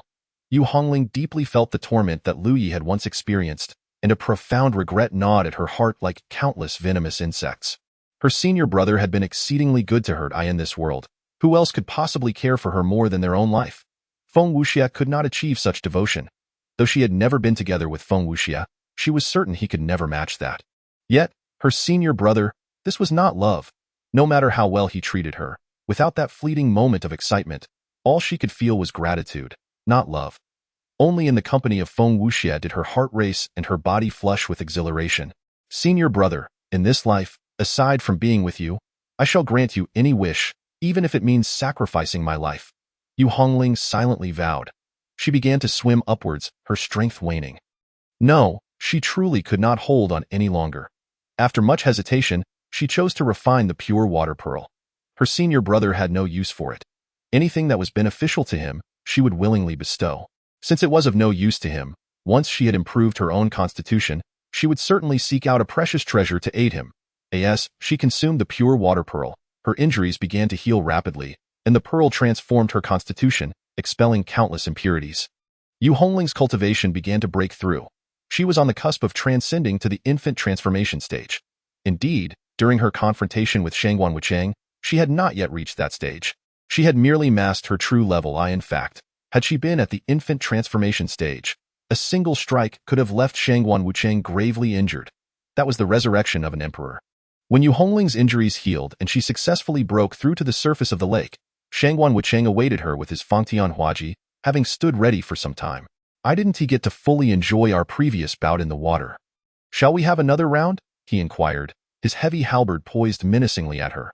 Yu Hongling's exquisite visage broke into a cold smile. "You couldn't best me in the water. What makes you think you can now?" With unwavering resolve, she unleashed the fearless divine fist. In an instant, a fist imprint surged forth, and Shangguan Wuchang swung his halberd to intercept it, already plotting his subsequent attack. However, at the moment of impact between the halberd and the fist imprint, Shangguan Wuchang felt an overwhelming force emanating from the strike, one that was insurmountable. Boom! The Fangtian Huaji was thrust high. Shangguan Wuchang's complexion reddened, and he found himself unable to halt his momentum, leaving deep footprints as he staggered back. Retreating more than 10 steps before barely stabilizing himself, he gazed at Yu Hongling in astonishment. How could this be? Yet Yu Hongling paid him no further mind. She had no intention of killing this man, reserving him for Shangguan Huanling. Lu Yi emerged from the volcano, flames swirling around his Yuan Ing like ribbons. One of the 3 flames extinguished, signifying that a sacred fire had been taken. The fire he had removed was known as the sunfire of the day, possessing a temperature sufficiently high to serve him well before he ascended to the 4th layer of heaven. Should it prove inadequate, he could always refine it further. His next destination, the 100 Herb Valley. To condense a second life, he required a golden sunflower from the core of the valley, a rare find indeed. In his previous life, he had also discovered it here. As Lu Yi departed, Chu Ling followed suit. She had come to a stark and terrifying realization. Lu Ye's strength was escalating at an alarming rate, and if her own progress continued to lag, she would soon find herself unworthy of following him. In her past life, Lu Yi had actively brought her along. In this life, he would be indifferent to her fate. Time was of the essence. Other demons, monsters, and various factions were also descending, having been delayed due to their distance from the ancient battlefield of the prodigies. Lu Yi raised his gaze, observing the appearance of either purple or black whirlpools in the sky. Vividly colored whirlpools emerged one after another, scarcely a minute apart, followed by the presence of demonic, ghostly, and monstrous energies. Cacophonous cries, maniacal laughter, and roars filled the air. Lu Yi cast a glance but dismissed them, even feeling a twinge of disdain for their incessant noise. His figure arrived at the 100 Herb Valley, a place rife with various formations, rumored to be an ancient and powerful sect's medicinal garden. Yet Lu Yi knew this rumor to be false. The formations had been set by a single individual, a remarkable figure who sought to use these formations to contend with the ancient prodigies. Even in death, he had achieved great merit through his formations, ensuring his legacy endured through the ages. That, of course, he was not dead yet. A group within the 100 Herb Valley was diligently studying the formations. For formation masters, these herbs might pale in comparison to the formations themselves. After all, the formation was crafted when the master was merely 20, with concepts that resonated well with the younger generation of disciples. One individual's figure flickered in and out of existence, as he continuously broke through the formations only to encounter new ones. Watching his speed, Lu Yi displayed a hint of surprise. How had he not noticed such a gifted formation master before? Given his pace, he should not have been so obscure. The only explanation was that he had died prematurely. Lu Yi felt a pang of regret. Such a talent had perished before even blossoming. He resolved to lend a hand. As he stepped into the formation, it rippled slightly, and his figure vanished entirely. Entering the depths, he chose not to dismantle the formation but to traverse through it. Soon, he materialized in front of the individual dismantling the formations. The young man, engrossed in his task, was startled by Lu Ye's sudden appearance. "Why you? Are you a human or a ghost?" he stammered, his lips red and teeth white, a hint of fear in his eyes. Lu Yi replied, "Have you ever seen a ghost?" "No." "Then, have you seen a human?" "I have." "What difference do you see between us?" The young man finally regained his composure, feeling somewhat embarrassed by his reaction to Lu Yi's sudden emergence. "I apologize. You are more handsome than anyone I've ever seen." Lu Yi chuckled softly, bemused by the boy's flattery. "What is your name?" "I am Li Huayu." "Very well. Continue dismantling the formations diligently and absorb the insights therein." With that, Lu Yi's figure vanished. Li Huayu's eyes widened in disbelief as he stared at the spot where Lu Yi had just stood, then glanced back at the intact formation. How had he managed to do that? Chapter 033. Slaughter. Lu Yi delved deeper. The formation that had remained was altered by him, replaced with an entirely new system of formations, and not merely one system. Among them were two formations. One was a blinding light formation, which lacked lethal power but could dazzle others' eyes. The other was a short-distance teleportation formation, capable of transporting individuals approximately 10 to 30 kilometers. Although this range was not particularly extensive, it sufficed for escape in most scenarios. He continued to modify the formations. As he persisted, he found himself before the golden sunflower, retrieved a jade box, and sealed the golden sunflower within. He also harvested a dozen precious medicinal herbs that might prove useful, and then Lu Yi departed from the 100 Herbs Valley. Li Huayu was still tirelessly deciphering the formations, his eyes radiating a fervent quest for knowledge and fulfillment. He successfully unraveled several formations. Upon arriving at a new formation, Li Huayu's expression shifted. He had unwittingly become ensnared within the formation, confronted by a series of muscular, 8-pack avid handsome men beckoning him with their fingers. "Ah? The formation has changed?" Not merely the formation, but the entire system of formations had undergone a transformation. What on earth is happening? He had nearly grasped the mindset of the one who set the formations, yet now it had undergone a significant metamorphosis. Could it be that the young boy from earlier was responsible? To alter a formation without deciphering it must signify a truly terrifying mastery of formations. Moreover, another question arose. Why did the illusion manifest 8 robust, handsome men? For a man like him, would it not be more fitting for 8 alluring women to appear in the illusion? Having departed the 100 Herbs Valley, Lu Yi's next destination was the Celestial Spirit Pond. As the name suggests, the Celestial Spirit Pond was rich in spiritual energy, beneficial for cultivation. With the assistance of his system, Lu Yi could expedite his training, and at the Celestial Spirit Pond, his cultivation speed would be further enhanced. Stepping out of the 100 Herbs Valley, a thunderous roar echoed from afar. The battle had already commenced. The human race, resplendent in strength, had driven the alien races out of the most spiritually vibrant wilderness. Given the enmities with various factions, the younger generation gathering together resulted in utter chaos. Lu Yi paid little heed to these matters.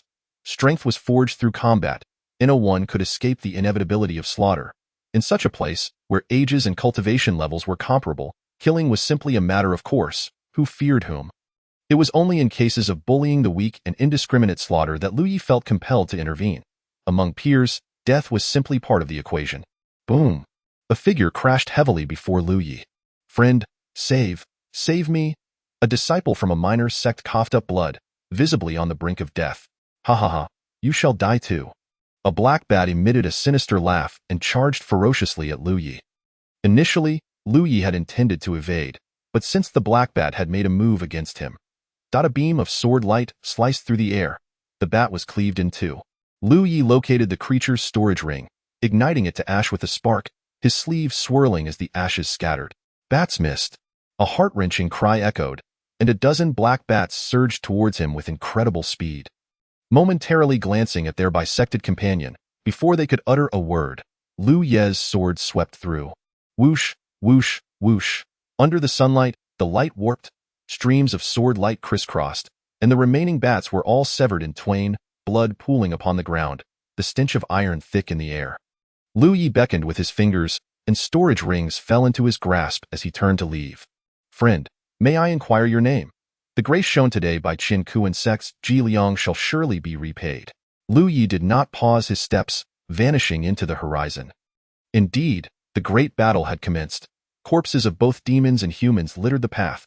Some bodies were mangled beyond recognition, while female cultivators had been stripped bare, their skin marred by bite marks.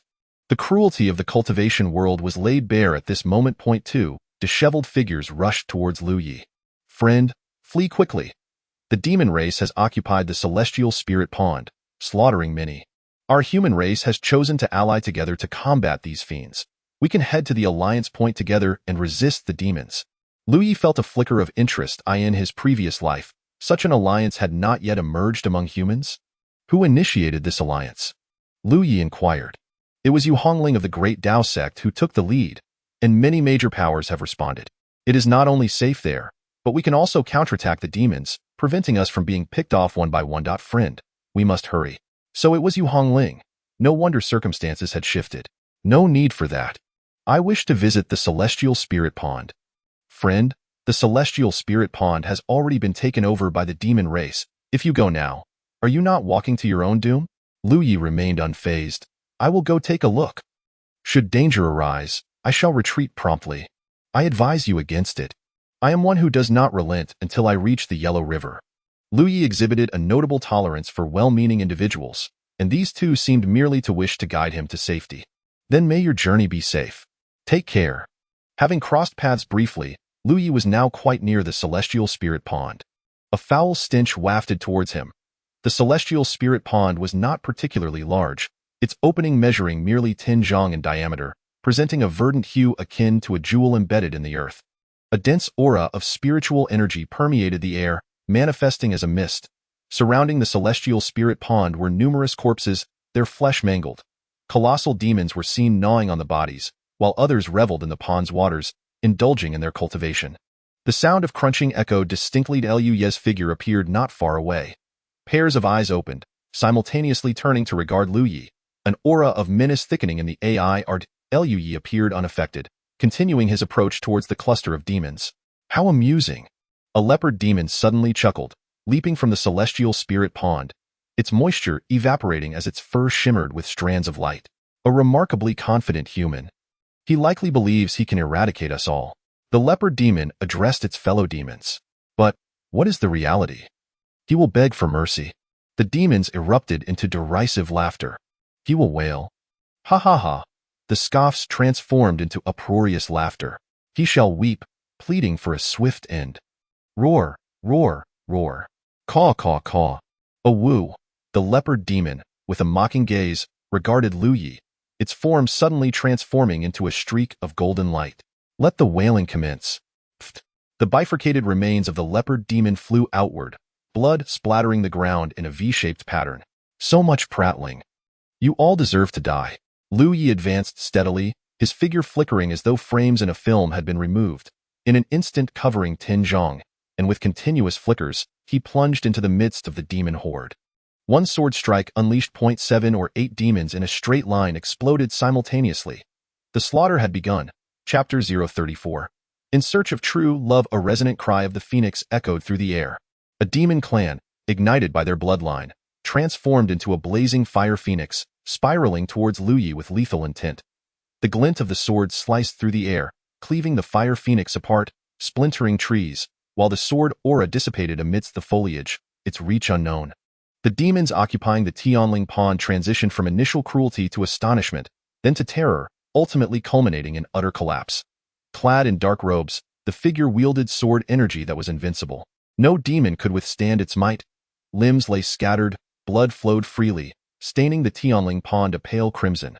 Many demons were utterly shattered, fleeing in despair. Lu Yi, however, chose not to pursue, deeming it a waste of time. In the midst of his slaughter, he had recognized several familiar faces, such as the little golden leopard king, the iron-eating beast, and a descendant of the white tiger bloodline. In this life, a single sword stroke sufficed for what had once required a battle in his previous life. Lu Yi stepped into the Tianling Pond, commencing his cultivation. The waters of the pond rippled gently, as vast and pure spiritual energy surged into Lu Yi's body, prompting a satisfied expression to grace his face. Tianwu King, Tianwu King. It is dire. A remarkably powerful human has appeared at Tianling Pond. He single-handedly annihilated numerous demons there. We implore you to take action and avenge our fallen brethren. A demon, in a state of disarray, rushed towards the main demon assembly, urgency evident in its voice. At that moment, the Tianwu King assumed a humanoid form. Upon reaching the breakthrough infant realm, demons could transform into humans to expedite their cultivation. While the human body was frail compared to the might of demons and devils, humanity possessed a singular advantage over all races.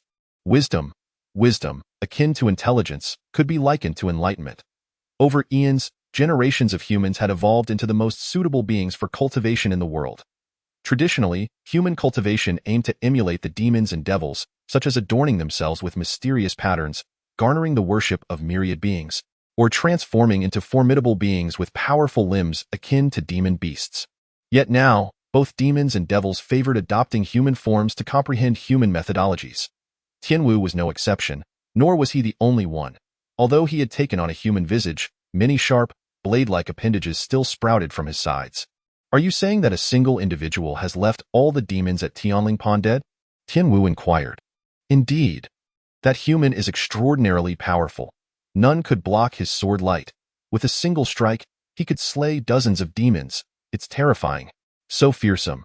Suddenly, purple threads crawled across the reporting demon's body, tightening around its throat, its eyes widening in horror as it gazed at Tianwu. The purple threads enveloped its eyeballs, rendering the demon incapable of uttering another word.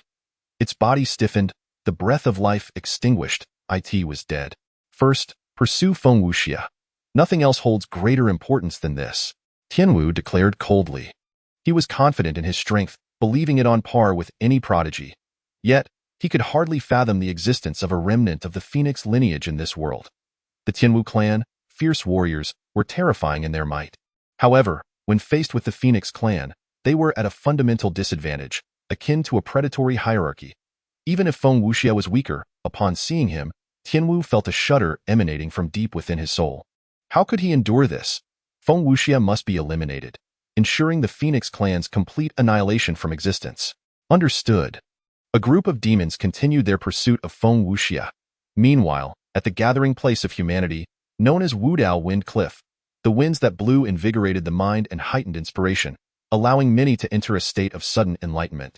Over 100 humans had congregated here, among them several formidable figures, such as the enigmatic Shangguan Wuchang, the esteemed Liao Yijian of the Taishang Sword Sect, and Yun Tianqing of the Shanhua Baoda Sect, among others. Many had engaged in battles against demons and devils, aware of their formidable strength. However, they were not overly intimidated. Humanity's prowess was not mere rhetoric. Any random human could likely outlive a demon or devil in combat. Yet, demons and devils often preferred to operate in packs, making them quite troublesome. Yu Hongling observed the increasing number of individuals gathering, including other strong presences, having taken the initiative to assist Lu Yi in this life, alleviating some of his burdens. Now, she was finally ready to meet that individual. If we meet again without red eyes, can we still have flushed cheeks? Like that year we hastily inscribed our eternal bond, a beautiful rumor. Yu Hongling hummed this tune, a song sung by her senior, which spoke of his hometown. She had visited his homeland but had never heard the song. Nevertheless, it was truly enchanting. The stronghold has been successfully established. I must take my leave now, Yu Hongling announced to the crowd. What? Where are you going? The others were perplexed. Could it be that Yu Hongling intended to seek treasures alone? To find true love, she exclaimed joyfully, her face lighting up, her long ponytail swaying gently. In search of true love. Who would have thought that the Moon Fairy considers the Tao as true love? Such a heart towards the path is truly admirable. The crowd realized, in essence, she was still off to seek treasures. Well, if that's the case, then so be it. It was certainly preferable to genuinely searching for true love. Hahaha, one could say that. Until we meet again, my friends. Yu Hongling bid farewell and swiftly vanished. Based on the timeline, Feng Wuxia would likely be fleeing towards the second layer of space, where a brutal battlefield lay, teeming with demons and ghosts.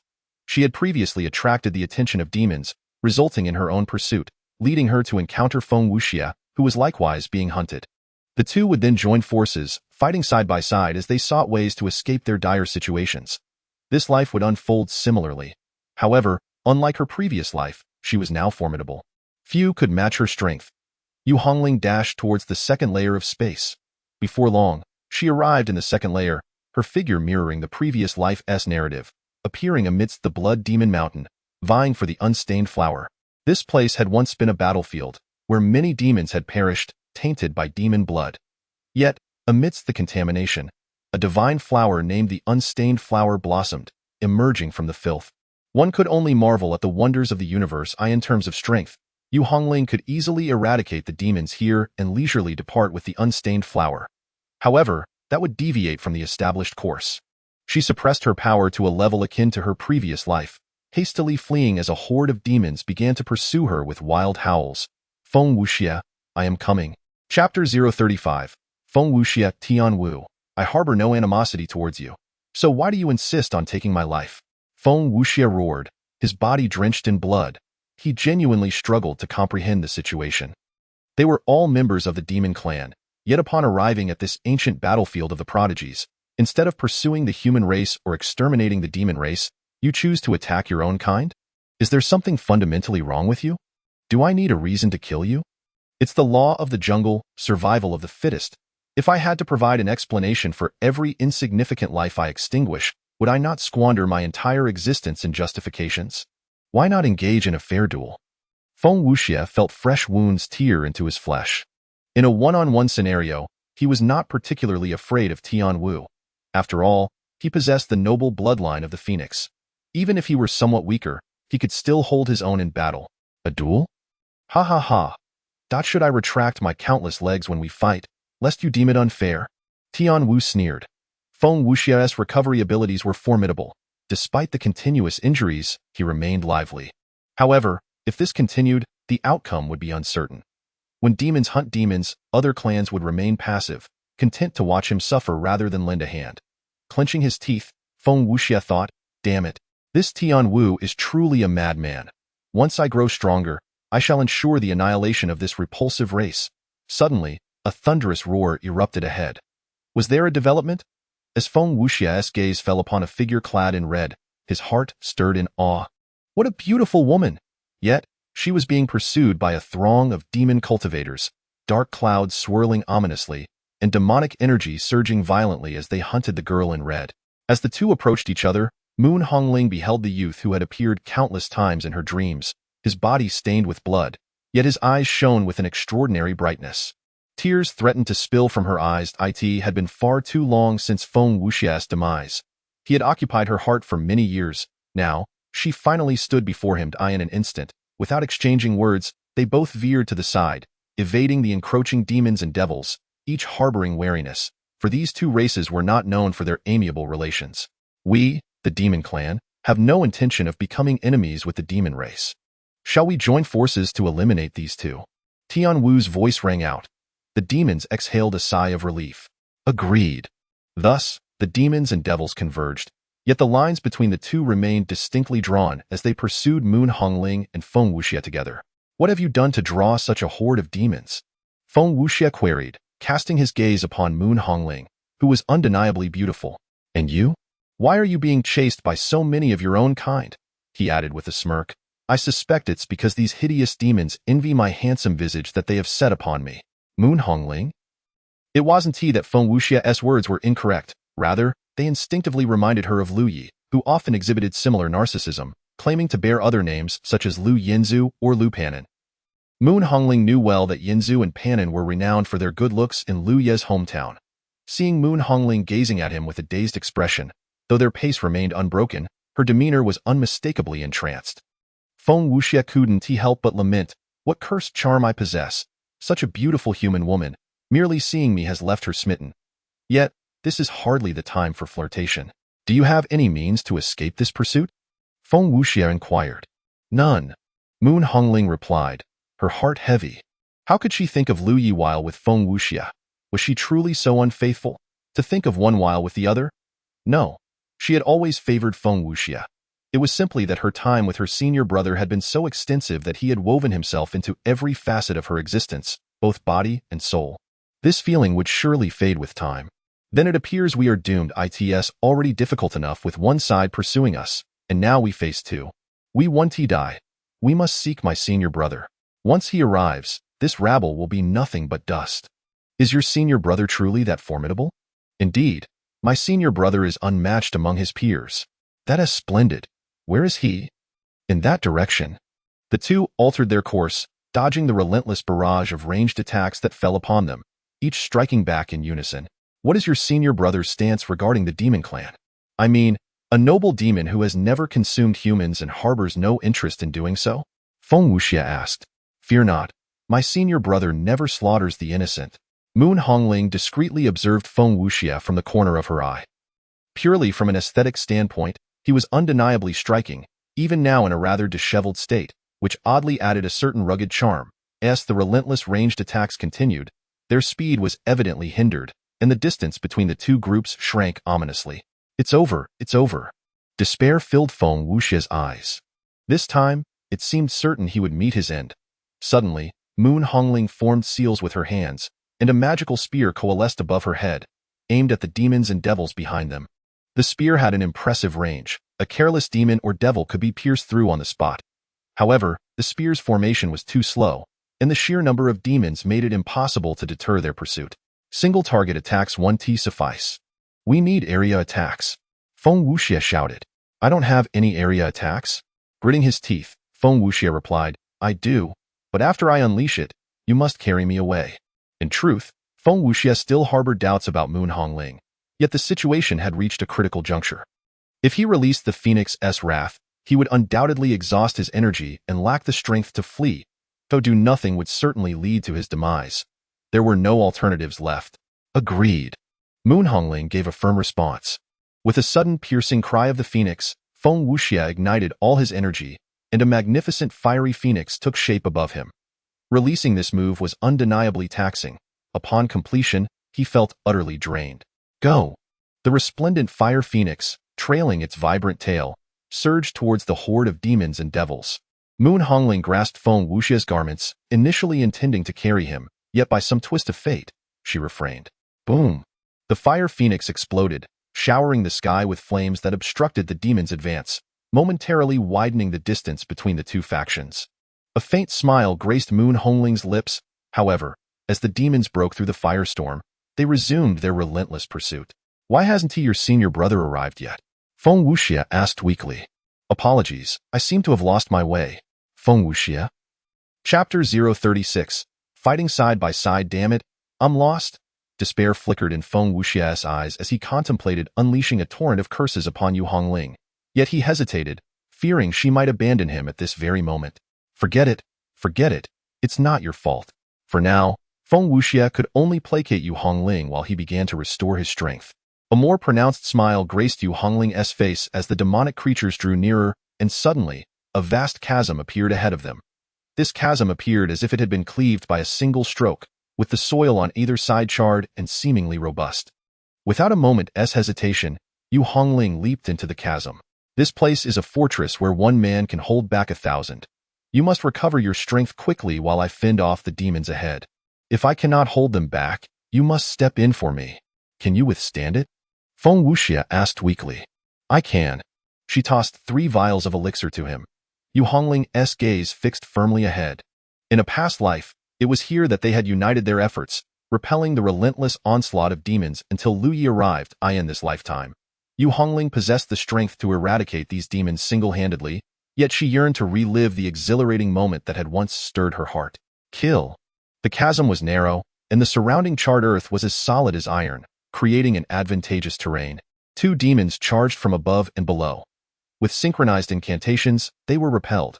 Observing this, Feng Wuxia hastily consumed the elixirs, striving to calm his heart and restore his inner demonic energy.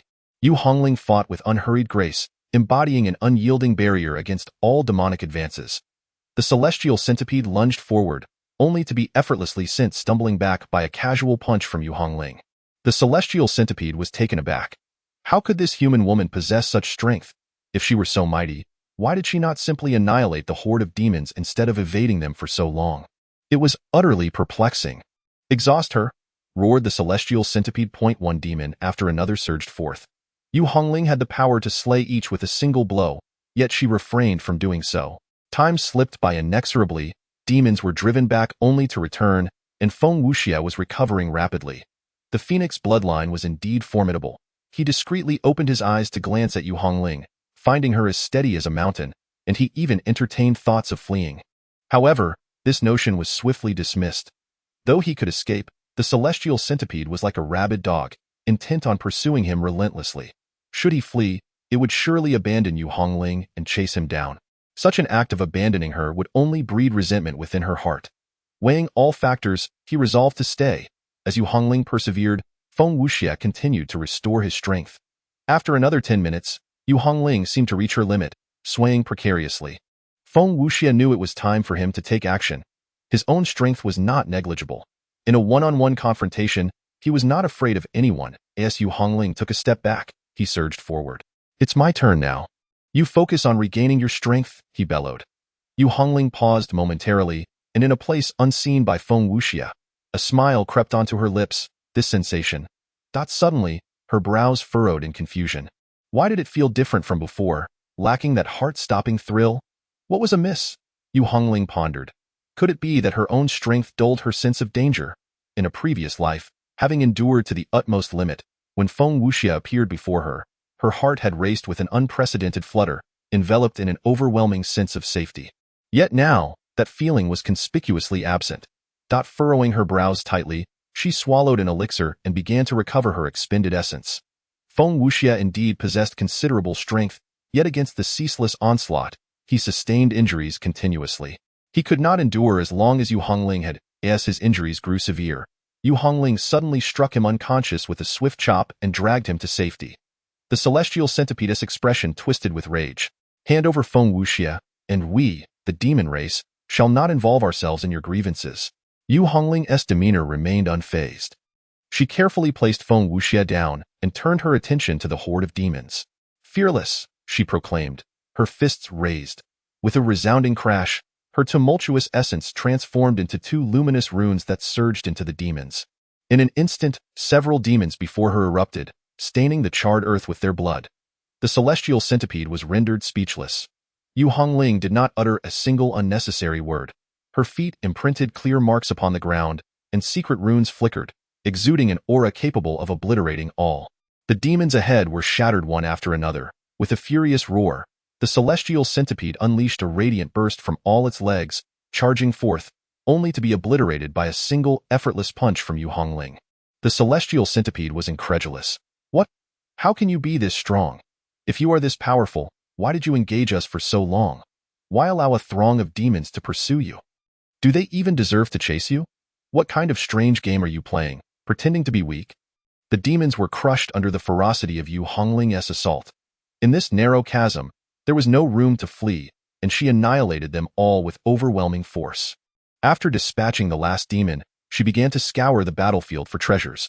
Collecting all the spoils, she ignited a fire to incinerate the corpses before swiftly disappearing with the unconscious Feng Wuxia. Gazing at the unconscious Feng Wuxia, Yu Hongling fell into contemplation. In a past life, they had fought valiantly until her senior brother arrived, slaying the demons. He had not permitted her to remain with Feng Wuxia, forcibly taking her away, leaving her unaware of what Feng Wuxia had endured.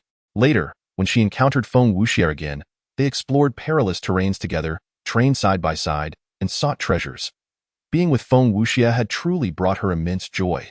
Now that her senior brother had not intervened, could she not directly accompany Feng Wuxia? She hesitated. Yet, even if she chose not to follow him now, it wouldn't be long before they would meet again, so might as well stay by his side. Still, the absence of that heart-stirring sensation was quite peculiar. Before long, Feng Wuxia slowly opened his eyes. The sky had darkened, and Yu Hongling kindled a campfire, staring blankly at the flickering flames, lost in thought. Am I dead? Feng Wuxia exclaimed, suddenly jolted awake. No, you're alive and well, Yu Hongling replied. Feng Wuxia looked at his unscathed self and pinched his arm. The pain confirmed he was indeed alive. Fairy, how did we escape? Feng Wuxia promptly inquired. My senior brother arrived and eliminated those demons, allowing us to escape, Yu Hongling explained. And where is your senior brother now? My senior brother is a busy man and has already departed. Ah, so that leaves us alone together?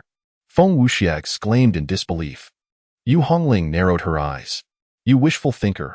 Once you awaken, I shall also take my leave. Farewell. Chapter 037. The disciples of the Buddha. Yu Hongling departed. Initially, she intended to embark on an adventure alongside Feng Wuxia. However, upon his awakening, she found their interactions to be rather awkward. Thus, she chose to leave temporarily. Nevertheless, this was not a complete departure. Employing a secret technique, her aura diminished to an imperceptible level. Unless one were to see her with their own eyes, it was unlikely that anyone in the ancient battlefield of the prodigies, aside from her senior brother, could sense her presence. She observed Feng Wuxia from a short distance. Ah, how fortunate I am to have left, Feng Wuxia sighed, gazing at the inky night sky, now devoid of Yu Hongling's figure. A breath of relief escaped him. That title senior brother is distinctly masculine. How could such a beautiful girl be allowed to accompany me? If anything were to happen, her senior brother would undoubtedly seek my life. Yu Hongling couldn't help but chuckle at his musings. Feng Wuxia's mind was indeed sharp. Yet, he was not entirely mistaken. In her previous life, her senior brother had been exceedingly volatile upon learning of her affections for Feng Wuxia. Consequently, when Feng Wuxia found himself in peril, her senior brother vehemently forbade her from rescuing him, even going so far as to bind her. This eventually led to Feng Wuxia's demise. He had claimed it was a trap, one aimed at him. How could that be? Feng Wuxia and her senior brother had never crossed paths. It was merely the manifestation of her senior brother's jealousy. This incident had fostered a deep-seated resentment within her towards him, which had only gradually dissipated with the passage of time in this life. It seemed her senior brother would not intrude upon her affairs any longer. Finally, she could pursue her true love. As for her trivial matters, Lu Yi had no desire to involve himself. If all went as anticipated, Yu Hongling would perish in the ancient battlefield of the prodigies. She was certain of it. Why such certainty? Because Lu Yi had met his demise there once before. It was during his first life that he had squandered it on Yu Hongling. This time around, it would not unfold in the same manner. Lu Yi cultivated diligently at the Tianling pool. Though the ancient battlefield of the prodigies was rife with numerous post-natal cultivation sanctuaries and treasures of heaven and earth, Lu Yi lacked for nothing. All he needed was to focus on his training. The effects of cultivation at the Tianling pool exceeded his expectations. In just over 3 days, he broke through another layer, reaching the 6th level of the embryonic stage. It would not be an exaggeration to say he now stood as the most formidable being within the ancient battlefield of the prodigies. As for combat prowess, there was no need to elaborate. He held little interest in slaying, whether it be demons or the deranged deities. His focus remained solely on his cultivation. However, his decision not to seek trouble with others did not mean that others would refrain from troubling him. The Tianling pool was a remarkable treasure, naturally attracting considerable attention. Upon hearing the chant, Lu Yi was momentarily taken aback. Buddhism? He contemplated the many races that might come seeking him trouble, yet he had not anticipated that the first to arrive would be monks. Lu Yi kept his eyes closed. Benefactor, this place bears a connection to the Buddha. Might I trouble you to relocate your cultivation elsewhere? A gentle voice inquired. Calmly, Lu Yi replied, I am cultivating here without having provoked your sect. You are not my adversaries, and I advise you not to provoke me. Benefactor, how can you say it is provocation? I have observed the resplendent light of the Buddha from afar.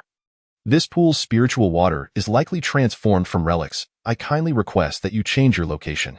Lu Yi opened his eyes, a bald monk, 2 others, 3. In total, there were 7 disciples of the Buddha. To drive someone away by invoking some connection to the Buddha? Your sect has a knack for twisting the unreasonable into the reasonable, truly shameless. You speak foolishly. We of the Buddhist order are compassionate. Were it any other demon who arrived, you would already be dead, as you stand alone. Do not remain obstinately unaware. Enough of this noise. Impudent. A stone sword appeared in Lu Ye's hand. With a single stroke, the azure sword light surged forth, causing the waters of the Tianling pool to ripple. The 7 disciples of the Buddha simultaneously emitted golden light, yet they witnessed the azure sword light slice through their golden barrier as effortlessly as a sword through soft tofu. Blood stained the waters of the Tianling pool, and the dismembered bodies fell into the depths. Lu Yi closed his eyes once more, and tranquility returned to the world. His cultivation persisted. On the other side, a group of monks had just finished cleaning the battlefield. As practitioners of the monastic life, we harbor compassion. When demons wreak havoc upon the world, we shall transcend them, in accordance with the Tao. Indeed. Did Brother Duwu go to the Tianling pool? The leading monk, with ruby lips and pearly teeth, bore a golden mark upon his brow, exuding a serene and gentle aura.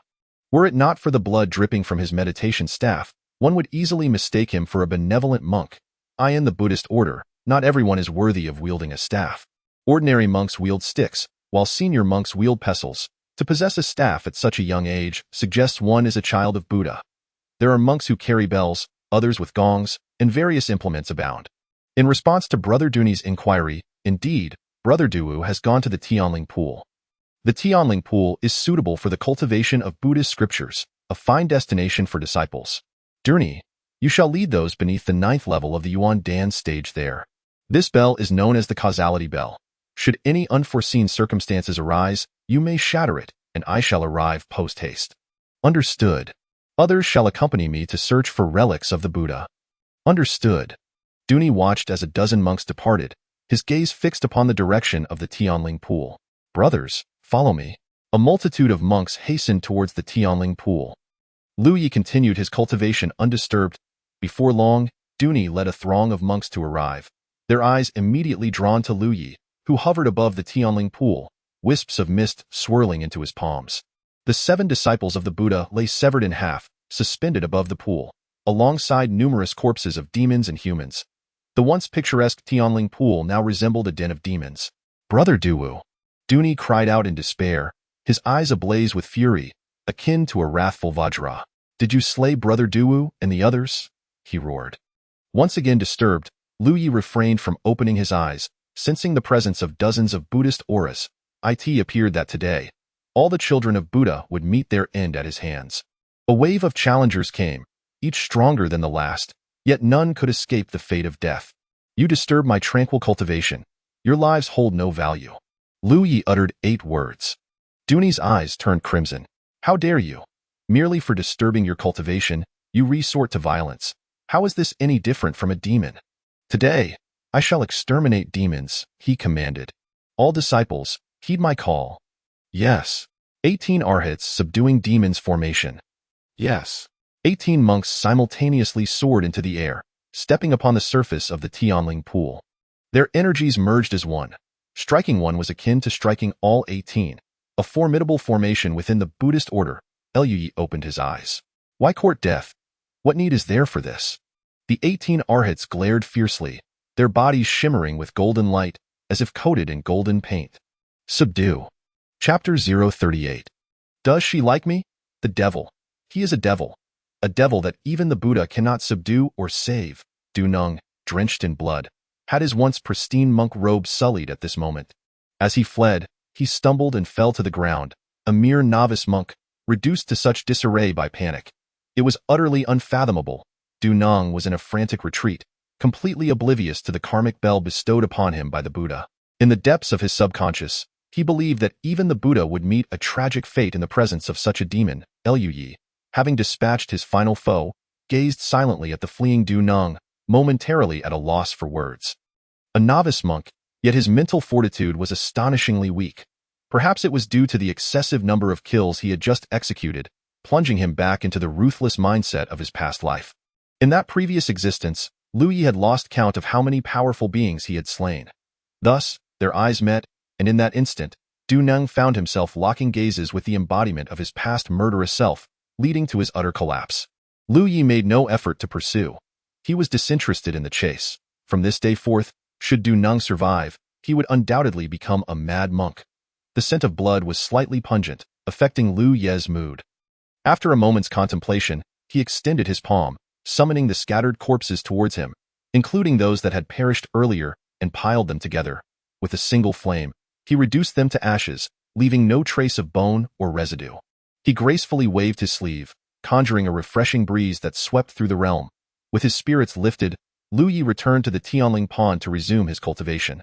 Beneath the Tianling pond lay no treasures, unlike the purest of waters. Its formation was tied to the terrain. If this land were to transform over time, it would likely yield a spirit stone mine of considerable scale. Time passed slowly, and after another 5 days, Lu Yi's cultivation reached the 7th layer of the breaking infancy stage. His progress was remarkably swift, not only rapid but also exceedingly stable. The richness of his true essence had far surpassed that of a 9th layer novice. Meanwhile, in the lower 3 tiers of the ancient battlefield, where the treasures had been largely scavenged, battles erupted with increasing frequency. With no valuables left to be found, idleness was not an option. Combat was the more appealing alternative. Engaging with the world's proud elites became a means of self-discovery. Yet, the human race proved overwhelmingly powerful. Li Wubai of the Supreme Sword Sect single-handedly slaughtered 90 demons and withdrew unscathed. Feng Longxiang of the Robbery Sect felled the 3rd demon commander with a single punch. The Saintess of the Yinyang Law Sect, Luo Yuan, faced off against the young Dragon King of the Demon Clan without faltering. Each participant was more formidable than the last. When Lu Yi first traversed into this realm, he felt a distinct sense of disorientation. Previously, his readings had depicted a human race that was weak and oppressed by myriad factions. Yet here, the humans were astonishingly formidable, their adversaries battered and beleaguered. After suffering defeats, these factions sought alliances, becoming adept at forming coalitions. The term monsters arose because these creatures enjoyed banding together against humanity. Once they united, chaos ensued, escalating the pressure on the human side. In his previous life, Liu Yi had led the human faction, engaging in relentless battles against these monstrous beings, eliminating numerous prodigies in this lifetime. However, he was singularly focused on his cultivation, having transcended the stage where combat served as his means of advancement. Absent Liu Yi, Yu Hongling bore the weight of his former responsibilities, leading the charge against the demons. Her combat prowess was terrifying, captivating countless onlookers. As battles raged, her reputation soared, becoming known far and wide. Amidst this turmoil, another solitary swordsman gained fame. Chu Ling, armed with a sword, he similarly carved a path through his foes. Meanwhile, Shangguan Huanling, poised and ready, remained in the shadows, silently accumulating strength. Liu Yi was wholly devoted to his training, and upon catching a glimpse of her from afar, she solidified her resolve to bide her time, and no matter how fierce the current battles raged, nothing compared to etching one's name upon the eternal prodigy list, a feat that would truly astonish the world. Aside from her battles with the demons, Yu Hongling also kept a watchful eye on Feng Wuxia. His growth was markedly evident. Once merely a foundation establishment cultivator, he had relied on the Phoenix bloodline within him to contend with the breaking infancy stage. Now, he had officially broken through that barrier. However, aware of Yu Hongling's strength, he refrained from joining the demon ranks, opting instead to remain hidden. Moreover, he was no fool. He sensed her heightened interest in him, especially after a chance encounter where he realized she had been observing him from a distance. At that moment, Feng Wuxia was perplexed, his mind swirling with questions. What could this signify? Despite not being part of the demon faction, he had heard of Yu Hongling's illustrious name more than once. Why was she now fixated on him from afar? After that initial discovery, he became increasingly vigilant, noticing her presence a second time, then a third, and a fourth. If the first instance could be dismissed as coincidence, her repeated observations could not be so easily explained away. Why? Feng Wuxia was utterly confounded. Could it be? Suddenly, a spark of insight illuminated his mind, leading him to an astonishing yet plausible conclusion. Could it be that Yu Hongling harbored feelings for him? Impossible! No way! Absolutely impossible! Yu Hongling's renown was on the rise. She had faced off against all manner of powerful beings, never tasting defeat, and had vanquished many prodigies. How could such an extraordinary woman, having only crossed paths with him a few times, possibly develop feelings for him? Besides, women are often drawn to strength, and he was hardly strong, especially in comparison to her. Before long, Feng Wuxia found himself in peril. A demon. Just as he was about to enter a mysterious stone cave, potentially harboring treasures, a figure emerged from within. The two stood face to face. The stranger, clad in white, suddenly transformed his eyes to a golden hue. Ah, a phoenix bloodline? The man's expression shifted to one of elation. I was just seeking a mount, and lo! A precious steed presents itself before me. The god of light must be favoring me. Divine race. Feng Wuxia's countenance changed, and he instinctively retreated. Hahaha. As those monks say, meeting is fate, so you might as well not run. Chao Hong suddenly unfurled a pair of pristine white wings behind him, surging towards Feng Wuxia with astonishing speed, his aura erupting with the force of a third-layer breaking infancy cultivator. Feng Wuxia's expression shifted dramatically as he transformed into his true form, a magnificent creature resembling a phoenix, igniting a chase. Chao Hong's speed was astounding, unleashing threads of white energy that wove into a vast net, closing in on Feng Wuxia. With all his might, Feng Wuxia unleashed flames toward the net, attempting to incinerate it. Light illuminates the world. A bolt of white lightning descended from the heavens, illuminating the realm in a blinding radiance. Feng Wuxia's wings struck the sky. Though he shattered the lightning, his entire being succumbed to paralysis. Chapter 039. She loves herself. The figure of Yu Hongling stirred momentarily before pausing once more. She was acutely aware that Feng Wuxia could not possibly possess only such limited skills, as expected. An unexpected turn of events unfolded. Just as the formidable hand of the divine being, Chao Hong, was about to grasp Feng Wuxia's neck, Feng Wuxia's entire body transformed into flames. The flames were formless, and Chao Hong's hand passed through them, grasping at nothing but air. The flames embraced him, spiraling into a whirlwind, with the wind fueling the fire's ferocity. The golden-red flames morphed into a fiery tornado, fiercely scorching Chao Hong. Get lost! Chao Hong roared. Boom! A brilliant white light erupted, and the flaming whirlwind exploded, scattering across the skies. The flames suddenly coalesced, reshaping into a firebird. Chao Hong's body was charred, his expression one of agony, as he glared at Feng Wuxia with fury, pointing an accusatory finger. Divine restraint. In an instant, white chains materialized around Feng Wuxia, dozens in number, ensnaring him without any chance of evasion. The chains bore the weight of suppression, and despite Feng Wuxia's desperate cries and struggles, the chains would break and then reforge, rendering him unable to escape. Chao Hong approached, delivering a powerful punch to Feng Wuxia's face. Bang! Chao Hong unleashed a flurry of strikes. The first step in taming a highly intelligent mount was instilling fear. Only by deeply embedding the seed of terror could one conduct numerous tests of submission to mold the mount into shape. Yu Hongling observed this scene, shaking her head lightly. It was evident that Feng Wuxia had greater destructive capabilities during the previous battle, yet he refrained from utilizing them. Such a waste. Nevertheless, as long as she was strong, it mattered not if Feng Wuxia was weak in her past life. Was it not the case that her senior brother was strong while she was weak? Yet she had lived quite happily. Her figure descended from the heavens, charging towards Chao Hong. Chao Hong suddenly looked up, spotting Yu Hongling, a thought igniting in his mind. A beautiful woman, unknown to him, clearly harboring ill intentions. She could be killed. A radiant light appeared in his hand, twisting and coalescing into a powerful strike aimed at Yu Hongling. Fearless Seal. The Fearless Seal was not merely a single technique, but a comprehensive set of seals, consisting of 81 distinct marks, each with its own unique effect.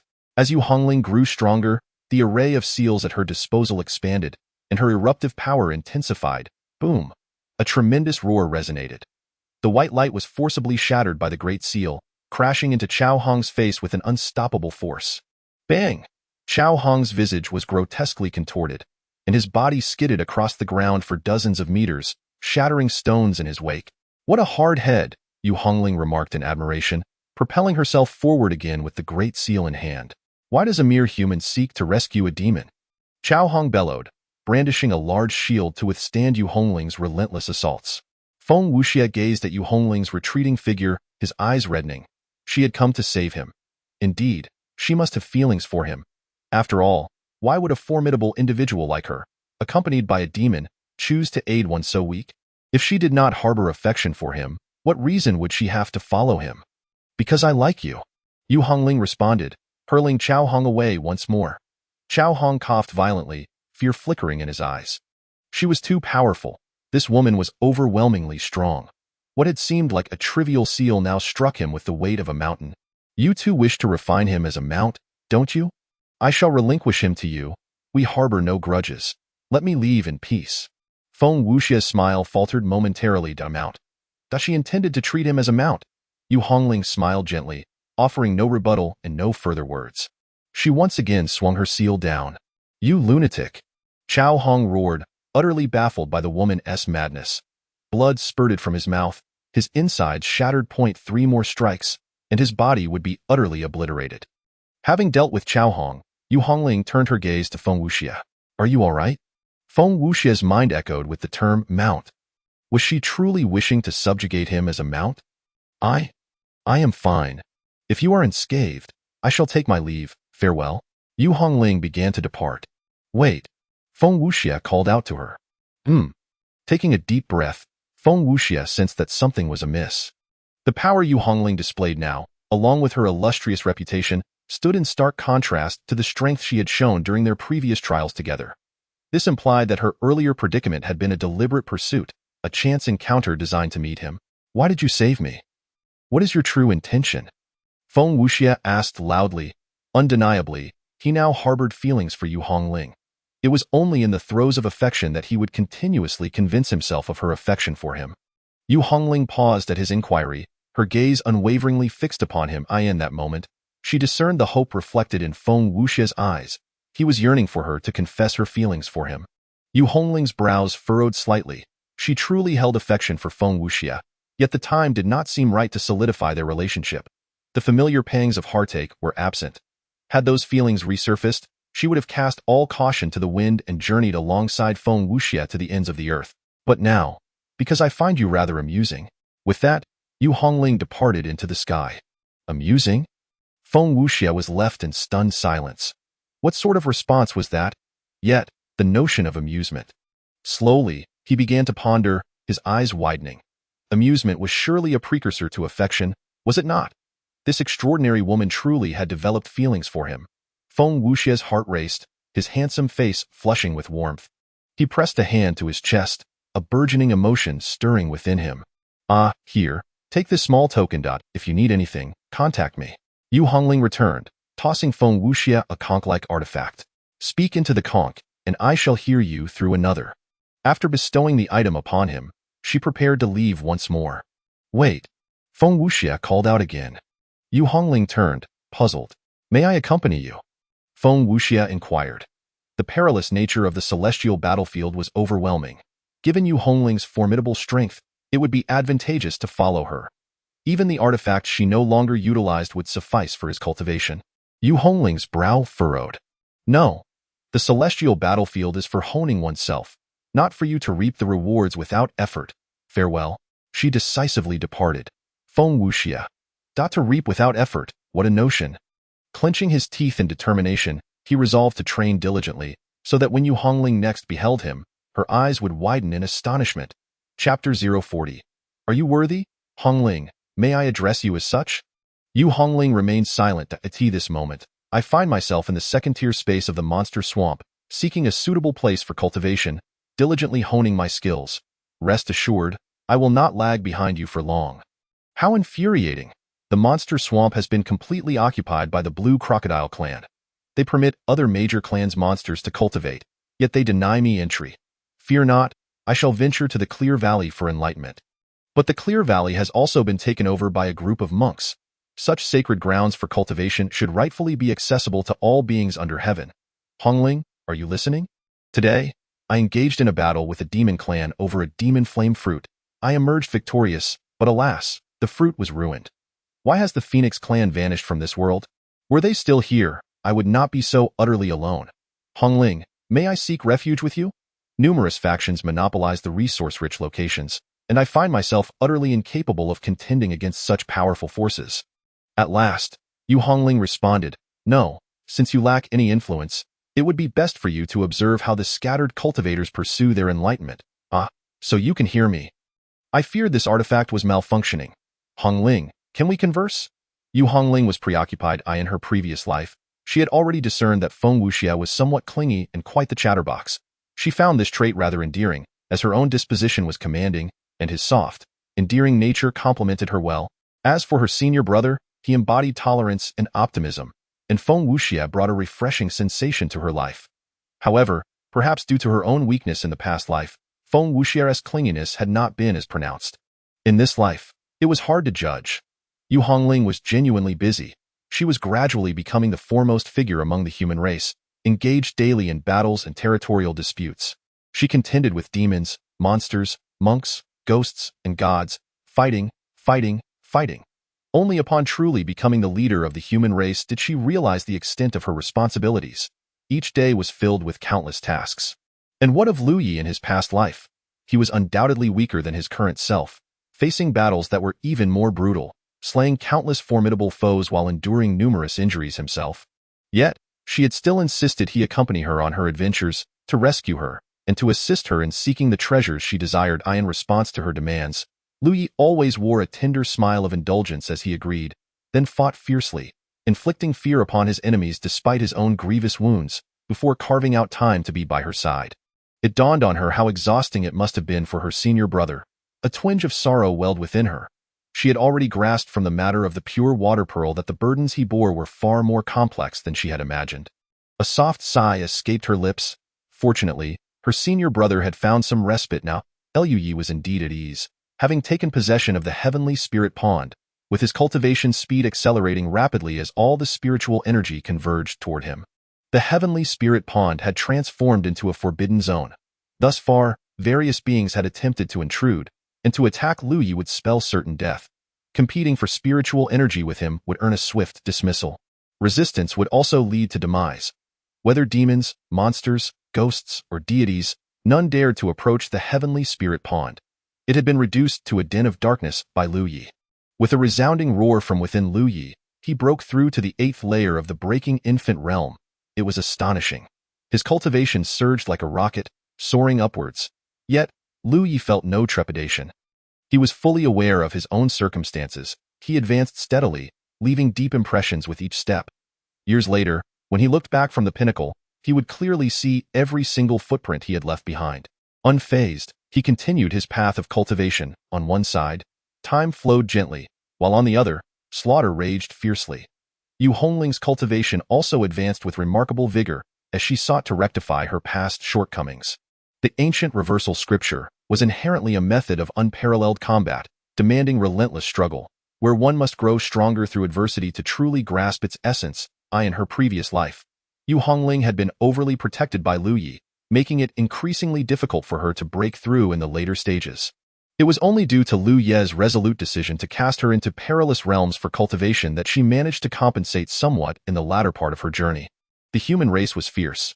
Yu Hongling had firmly claimed her throne as the paramount figure among them, her renown echoing even among the demons, monsters, gods, and monks.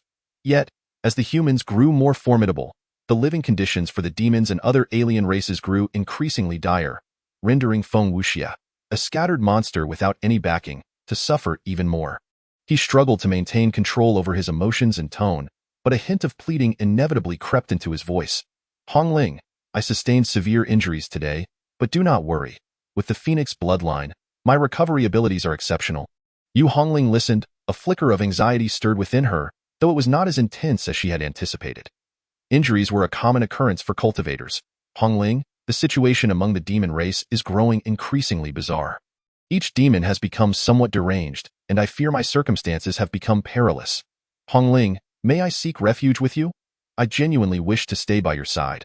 I am willing to do whatever you ask. I apologize. I have been too anxious and too lonely. I have heard your name more than once, and you are truly formidable. I have sustained further injuries. The demon race has engaged in minor conflicts with the Buddhist and divine clans. Our occupied blessed lands are beginning to shrink further. Yu Hongling had just emerged from a fierce battle. She had faced a scion of the divine clan, at the 5th layer of the breaking infant realm, endowed with a powerful bloodline of the thunder god. It took considerable effort for her to slay him. Observing the charred remnants of her own body, Yu Hongling furrowed her brow. The heavenly elixir was, after all, inferior to the holy elixir from her past life. She produced the magical conch. Hongling, Hongling, may I hear a word from you? It has truly been far too long since I last heard your voice.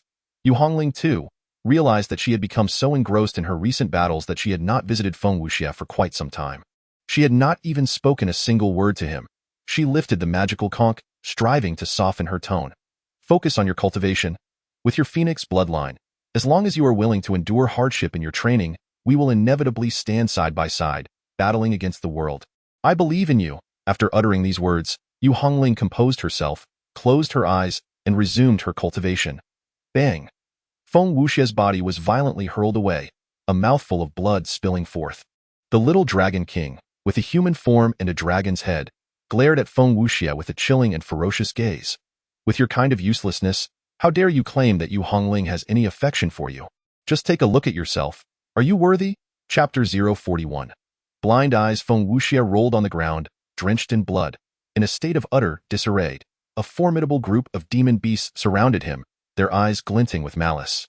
As the demon clan's power waned, their ambition to dominate the celestial hero's ancient battleground faded, and the mandate of the Wanling Demon Emperor resurfaced in the minds of the demons.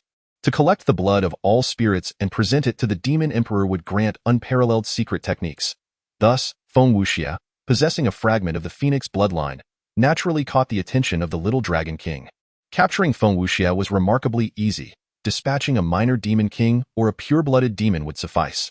Just as they prepared to strike, the terrified Feng Wuxia suddenly proclaimed his acquaintance with Yu Hongling, asserting not only that he knew her, but also that their relationship was exceptionally close. This revelation left the demons momentarily stunned. The name Yu Hongling had become almost a cliché in their ears, a human woman so powerful that it instilled fear in demons. Go think that a mere mixed-blood phoenix, in such a pitiable state, would claim to know Yu Hongling was beyond belief. Tianwu, do you know that it was Yu Hongling who saved me when Tianwu sought to kill me? It was she who vanquished Tianwu. Feng Wuxia hastily validated his connection to Yu Hongling. Tianwu was also slain by Yu Hongling? The use of the word also was quite telling, implying that more than one formidable demon had fallen by her hand. Yes, it was she who did it. Thus, Feng Wuxia was brought before the little Dragon King. Upon hearing this, the little Dragon King's face darkened to the point of resembling coal. Although he and Yu Hongling were adversaries due to their differing races, he held a deep admiration for her prowess, recognizing her as a rare and exceptional talent in a millennium. Yet, the notion that such a remarkable woman would harbor any affection for a wretch like Feng Wuxia was met with skepticism. The little Dragon King was the first to disbelieve him and proceeded to administer a brutal beating. Feng Wuxia felt as though he were on the brink of death. He had to prove himself. He had to. Therefore, he produced the treasured conch. The demons awaited as Feng Wuxia attempted to contact Yu Hongling. If she did not respond within 5 minutes, he would endure a merciless beating. After a quarter of an hour passed without a reply, Feng Wuxia would meet his demise. As the time drew near, despair engulfed him, for he knew that Yu Hongling seldom replied to him. Enough, time's up, declared the little Dragon King, clapping his hands, a smile creeping onto his face. The silence from the conch brought a genuine sigh of relief from him. He mused that a woman of such extraordinary grace as Yu Hongling would never be interested in a coward like Feng Wuxia. If she truly did have feelings for him, it would only lead to his disappointment. He moved closer to Feng Wuxia, preparing to extract his blood. Just as Feng Wuxia sank into utter hopelessness, the little Dragon King had already raised his claw when the conch suddenly trembled slightly. Wait! Feng Wuxia screamed at the top of his lungs. She replied. She has sent me a message. In a state of near madness, driven by the fear of death, he roared. The little Dragon King's claw paused. His expression grew profound, his pupils narrowing.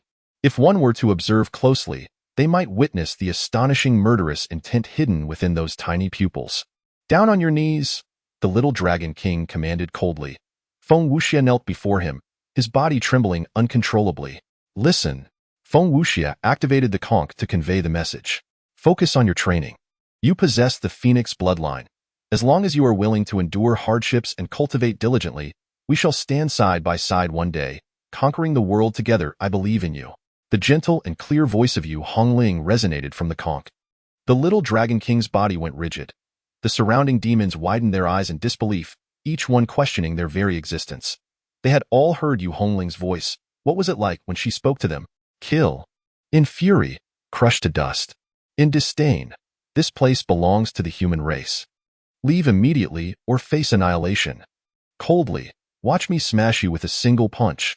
Yet now, her voice was calm, even imbued with a touch of tenderness. The words she spoke were explosive. What did it mean to stand side by side?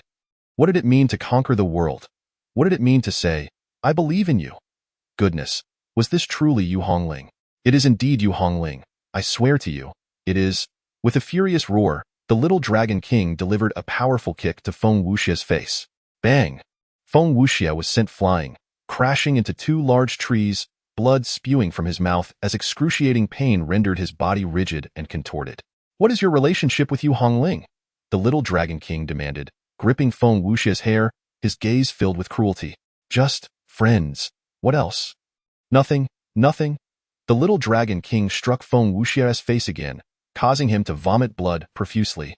At that moment, Feng Wuxia had but one thought: to survive, at any cost. He possessed the Phoenix bloodline, and he would eventually become the pinnacle of strength. I can help you. Yu Hongling is the great enemy of our demon race. As long as you do not kill me, I can help you lure her out. Feng Wuxia proactively offered this. Hatred had already taken root in his heart. Had it not been for his repeated pleas to accompany Yu Hongling, she would never have rejected him. How had he fallen to such a fate? It was all Yu Hongling's fault. The little Dragon King paused, raising his gaze to the formidable demons surrounding him. All the demons stood in stunned silence. Then, grins of malicious delight spread across their faces.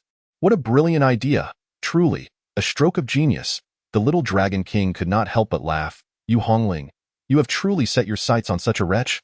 Ha ha ha. Such a woman. How could she be so blind? His laughter was exaggerated, shaking his entire being, even bringing tears to his eyes. Yet in the next moment, his expression turned icy. Immediately contact the demon race, the ghost race, the divine race, and the spirit race. Do not contact the bald monks. Inform them that the hunt for the human race is about to commence. Yes. The little Dragon King looked up at the sky. Raindrops began to fall through the clouds, pattering down. Boom! A thunderclap shattered the sky. Liu Yi suddenly opened his eyes, It was raining. He recalled that in his previous life. It was also in this rain that he lost his first life amidst the onslaught of countless enemies. In this life, it was time for Yu Hongling to face her reckoning. Chapter 042. Thunderstorm Mountain. It was raining. The sudden clap of thunder jolted Yu Hongling awake. Her heart sank. This was not good. She had been so engrossed in the battle that she had completely forgotten about Feng Wuxia, who might be in peril in recent days.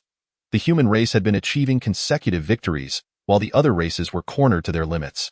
A cornered dog may leap over the wall, and one must not pursue a desperate foe. It seemed time to ease the offensive against the alien races. The humans could take a moment to assimilate the treasures they had recently acquired.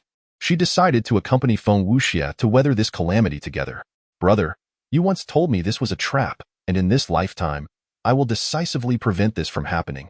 Yu Hongling immediately summoned Luo Yuan and Feng Longxiang. Fairy Yu, who shall we engage next? Feng Longxiang, towering at 8 feet tall, appeared as a small giant. He was a member of the robbery sect, the only sect among the great powers dedicated to the cultivation of body-refining techniques, which were quite fascinating. Practicing the robbery sect's methods involved a cycle of growth and reduction. First, one would grow large, resembling a giant, then shrink to a youth, grow again to a small mountain, shrink to a child, grow to a great mountain, and finally shrink to an infant. This cyclical process would enhance one's physical strength with each iteration. The admiration in Feng Longxiang's gaze towards Yu Hongling was palpable. Luo Yuan fixed his eyes on Yu Hongling, reflecting a hint of appreciation for her beauty. I must be away for a while. You two will be responsible for the affairs of the human race. Do not initiate any further attacks. Defend only, and take time to digest what we have obtained, Yu Hongling instructed. Now that we have the momentum, you wish to halt? Feng Longxiang asked, astonished. Indeed, we shall refrain from attacking for now. We must first assimilate the heavenly materials and earthly treasures, transforming them into our own strength. Only then can we truly claim victory. To attack recklessly without enhancing our power is a grave error that could lead to utter loss, Yu Hongling explained. Very well, but where will you go? Perhaps we should let that fellow Shangguan Wuchang manage things. I can accompany you on your ventures. Feng Longxiang proposed earnestly. Shangguan Wuchang's mind is too chaotic, and I am not going to engage in battle. I do not require your company. If you two cannot make a decision, seek out Zhu Wangtian, Yu Hongling replied. Understood. After a moment's hesitation, Yu Hongling continued. If we truly find ourselves in a dire situation, we can go to the Tianling pool and ask my senior brother to emerge. Once he does, all our troubles will be resolved. Upon hearing this, both Feng Longxiang and Luo Yuan displayed expressions of astonishment. Yu Hongling's senior brother? Given her formidable strength, the mere mention of seeking her senior brother in a crisis implied his extraordinary capabilities. Is your senior brother very powerful? Feng Longxiang felt a swell of combativeness within him. Yu Hongling could not help but smile, a smile imbued with countless complexities. Regardless, you both know that in times of despair, simply go to the Tianling pool, and do not mention that I sent you. It seemed Yu Hongling possessed a clear understanding of the situation. Perhaps Lu Yi had indeed intended to assist, but upon hearing, "Oh, Yu Hongling sent you," he might think it unnecessary. That would be disastrous. After concluding their discussions, Yu Hongling departed. She took out the magical treasure, the conch shell. Where are you now? Meanwhile, on the other side, the demon spirits and myriad alien races were just beginning to communicate. Feng Wuxia sat cross-legged, silently recuperating from his injuries, under the watchful gaze of two powerful demon beings. Buzz, buzz, buzz. The conch shell placed before Feng Wuxia began to vibrate. The two demon guards instantly became vigilant, a large blade poised at Feng Wuxia's throat. You won't speak of what you shouldn't, will you? I understand. His eyes bore a mocking and sinister glint. Had he truly fallen to such depths that they thought to seek him? Where had they been all this time? He had pleaded for their aid countless times, even to the point of desperation, and now? There was no turning back. Everything was irrevocably lost. Where are you now? Yu Hongling's clear voice emanated from the conch shell. Feng Wuxia looked up at the two demon beings. How should we respond? The two demons exchanged glances, having just established contact with the various powerful factions. Although they were in communication, they were not adequately prepared. We need to consult with the little Dragon King. There isn't time. If I take too long to respond, Yu Hongling will undoubtedly become wary, Feng Wuxia declared firmly. We must still consult with the little Dragon King. I said there isn't time. Feng Wuxia retorted. Even as the blade pressed against his throat, he let out a fierce growl. The two demons. Feng Wuxia held the conch shell to his mouth. Rest assured, since I have prepared to orchestrate her demise, I will ensure she has no hope of survival. Otherwise, I shall be the one to perish. You must trust me now. You can only trust me. One demon departed, while the other relented and allowed Feng Wuxia to communicate with Yu Hongling. Clearing his throat, Feng Wuxia spoke. Hongling, you actively sought me out? His voice brimmed with surprise. The demon holding the blade at Feng Wuxia's throat could not suppress a sneer. What manner of creature was this? Buzz, buzz, buzz. Where are you now? I will come to find you, Yu Hongling inquired. Ah, you wish to come find me? Excellent. Let me ascertain my location. I will inform you shortly, though there are no distinctive landmarks nearby. Good. Feng Wuxia turned to the wolf demon. Have the little dragon king hurry? Yu Hongling stood atop a small mountain, gazing at the distant waterfall, waiting in silence. She pondered. She had been reborn. Indeed, she had returned to life, but after this rebirth, she had lost the stirring feelings she once held for Feng Wuxia in her previous life. Without that fluttering sensation, could it still be considered love? How should she interact with Feng Wuxia when they met again? Could she blame her senior brother for this? A hint of confusion flickered in her eyes, the memories of past infatuations vivid. Yet after all she had endured, she was no longer the innocent girl she once was. She had gained the wisdom of a great emperor. Love and romance paled in comparison to the grand path. Had her senior brother not intervened in her past life, how much better would it have been? Yu Hongling grew increasingly agitated. She lifted the conch shell once more. Where exactly are you? Have you found any distinctive scenery? Hongling, do not rush. I am more anxious than you are. I will find you soon, Feng Wuxia replied. Yu Hongling took a deep breath, suppressing her inner turmoil. Waiting was still waiting. She might as well practice for a while. Time passed, second by second. Buzz, buzz, buzz. The conch shell vibrated again. Hongling, I've found it. It's Thunderstorm Mountain. Come to Thunderstorm Mountain to find me. Yu Hongling rose and vanished from sight. Thunderstorm Mountain, a place rife with demonic activity. How could Feng Wuxia have ended up there? No matter. It was of no concern. She would venture to the ancient battlefield of the prodigies, for there was no place she could not go. Chapter 043. The commotion begins. Fei Lei Mountain is situated on the third level of the Tianjiao ancient battlefield. This region is characterized by its treacherous terrain, often beset by thunderclaps that echo from the mountain's summit, where a profound abyss resides at its core. The mountain is rich in precious stones, and when thunder strikes, the entire peak is enveloped in flickering lightning, radiating a golden glow, earning it the illustrious title of Fei Lei Shihua Mountain. As Yu Hongling made her way to Fei Lei Mountain, memories from her past life surfaced. In that previous existence, Feng Wuxia was relentlessly pursued by the demon clan, who sought to harvest her phoenix blood to concoct a potion for the demon emperor. Feng Wuxia had implored Yu Hongling for assistance, with the plea originating from the silent forest. Yu Hongling was eager to rush to her aid, but her senior brother forbade her, claiming it was a trap, a conspiracy designed to capture Yu Hongling and lure Lu Yi into a deadly ambush. Determined to go, she dismissed her brother's warnings, convinced that Lu Yi was mistaken, and she was unyielding in her resolve. Even resorting to self-harm to compel her brother to relent, he remained resolute as a rock. Yu Hongling often pondered whether her brother was merely acting out of jealousy or if he genuinely wished for Feng Wuxia's demise, unable to tolerate the idea of his junior sister harboring feelings for another man. To her dismay, her self-inflicted wounds failed to stir any compassion within Lu Yi, who ultimately rendered her unconscious and imprisoned her. What transpired thereafter was a mystery to her. Upon awakening, she found herself weak and poisoned by her brother, immobilized and neglected. At that moment, Yu Hongling's heart was engulfed in torment. She felt an overwhelming hatred for Lu Yi. Then, the door swung open. Lu Yi stood silhouetted against the light, obscuring his features. He tossed a blood-stained artifact, a conch shell, towards her, coldly announcing, Feng Wuxia is dead. Her remains are no more. In that instant, Yu Hongling was driven to the brink of madness. Yet, the narcotic rendered her powerless, unable even to scream in despair, tears streaming uncontrollably down her face. Lu Yi, bathed in light, seemed to have much to say, but upon witnessing her blank gaze and the cascade of tears, all his words condensed into three simple ones: I am sorry. With that, he turned and left. Were those words an apology for her imprisonment? Memories of the past flooded her mind, and she felt a profound sense of loss. Now she could possess Feng Wuxia, but she had lost her brother. Why must the world be so devoid of solutions that satisfy all? Her brother could embrace 8 women. Why could she not have 2? Suddenly, Yu Hongling jolted awake, realizing her thoughts had spiraled into chaos. Given her brother's nature, the moment she established a relationship with Feng Wuxia, despite never having even held her hand, he would likely not even spare her a glance. Enough, enough, no more overthinking. Ding ding ding. In Lu Ye's mind, the system sounds resonated like the clamor of drums. Reluctantly, he opened his eyes. What is it? Ding, come witness the spectacle. Not particularly inclined to watch. Ding, you have just entered the infant stage. You have centuries, even millennia, to cultivate.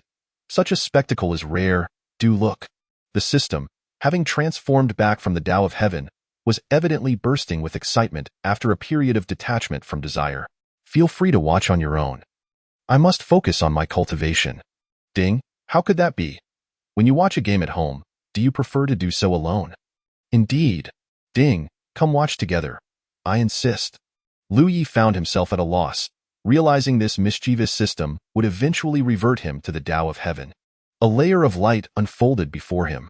Ding, they have yet to converge, so I will split the screen. Lu Yi couldn't help but chuckle. This entity even grasped the concept of split screen? Thus, the white light was divided into two segments, one focusing on Yu Hongling and the other on Fei Lei Mountain. Yu Hongling was hastening towards Fei Lei Mountain, while the demons and monsters were busily setting up formations.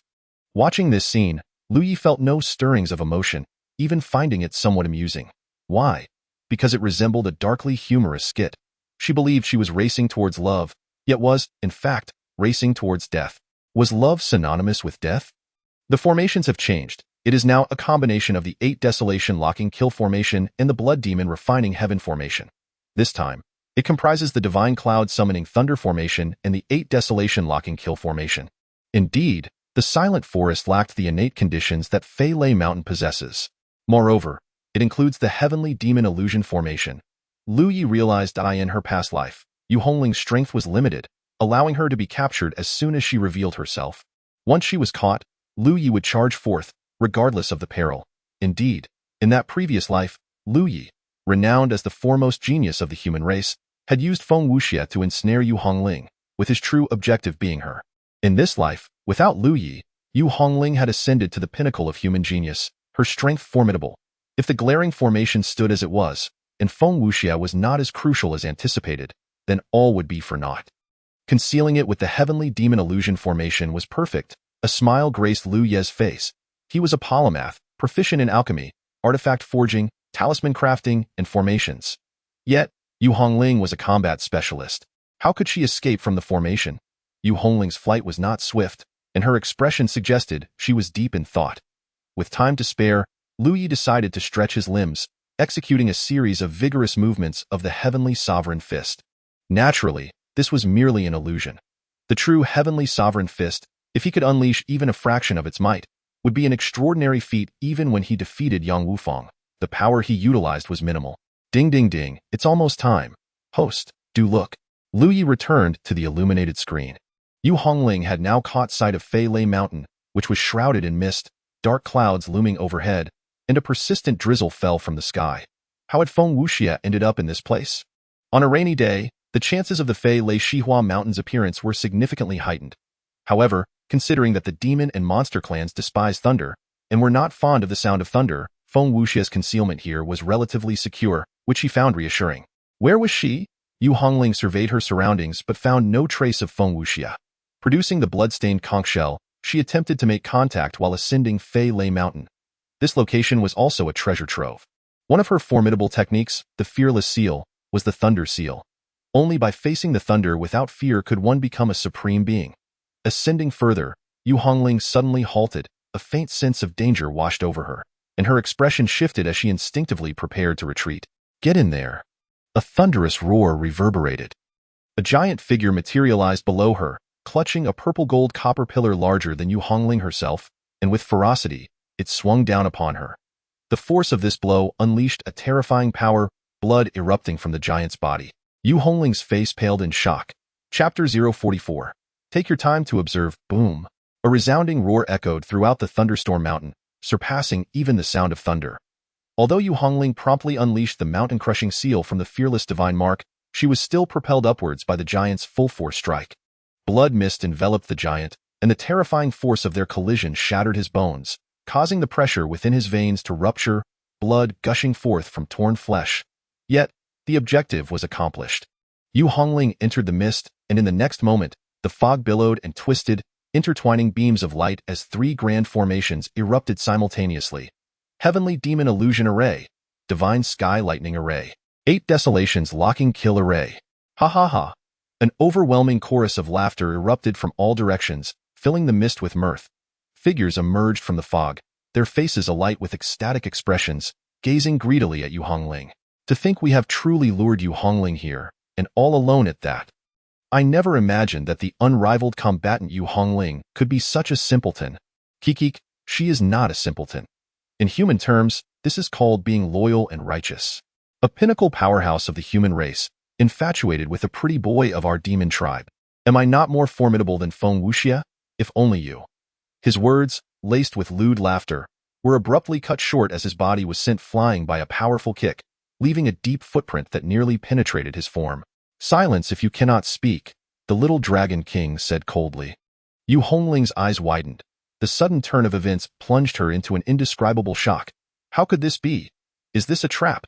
Did Feng Wuxia send her a message to draw her into this snare? Why is this happening? She struggled to accept, to comprehend the situation. She had clearly expressed her feelings to Feng Wuxia, promising that if he diligently cultivated, they could fight the world together in the future. For her character, such words were akin to a confession. She could not believe that Feng Wuxia would misunderstand. But why would he take such actions? What was his purpose? What significance did it hold? At that moment, an image suddenly surfaced in her mind. Within the vision, she and Lu Yi were embroiled in a heated argument. Junior sister, you cannot go. Feng Wuxia's invitation is undoubtedly a trap. If you go, you will surely fall into the hands of the demon tribe. How could it possibly be a trap?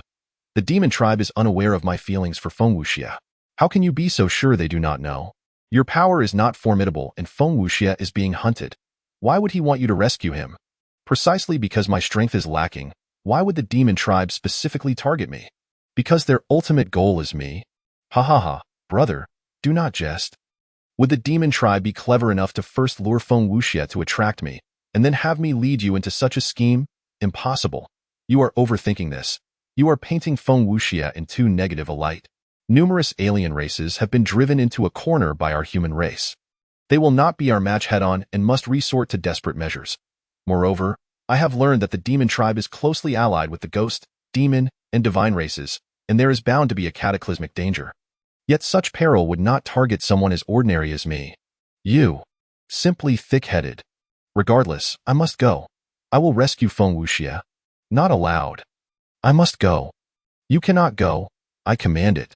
Brother, you are simply jealous of Feng Wuxia. You cannot go. If you do not allow me to go, I will die before you. Yu Hongling let out a gentle sigh. Her expression turned serene. In the midst of battle, she would not permit herself to experience intense emotional fluctuations. Any emotional upheaval would greatly impact her combat effectiveness. Yet, while she wished to remain composed, her adversaries had other intentions. Yu Hongling, would you like to meet Feng Wuxia? The little Dragon King inquired. Perhaps driven by a sense of unwillingness, Yu Hongling nodded. Let us meet. Feng Wuxia was brought forth, covered in blood, with bruises and broken bones. The little Dragon King, growing increasingly irate, had seized him and delivered another beating. As Yu Hongling gazed upon Feng Wuxia in his current state, surprisingly, she felt no emotional turmoil. There was neither sorrow, hatred, nor pain. Is this what you've become? Yu Hongling struggled to maintain a flicker of hope. The little Dragon King chuckled. Do not misunderstand. His current state is not due to our coercion to lure you here. It is simply because he voluntarily claimed to know you and could assist us in eliminating you. I detest such demonic behavior, which is why I rendered him thus. The little Dragon King's words extinguished Yu Hongling's remaining hopes. This is all your fault. Before she could inquire further, Feng Wuxia suddenly erupted in a fit of rage. This is all your fault. How many times have I told you that I wanted to come to you, to seek refuge with you? You are so strong. You have the ability to protect me. Why do you refuse? Do you know what torment I have endured here? If you had let me follow you earlier, none of this would have happened. If you liked me, then let me follow you. Protect me. You neither protect me nor assist me. Even when I speak to you 100 times, you do not respond. What kind of love is this? You are nothing but a shameless woman. Yu Hongling. Protect him? She suddenly laughed.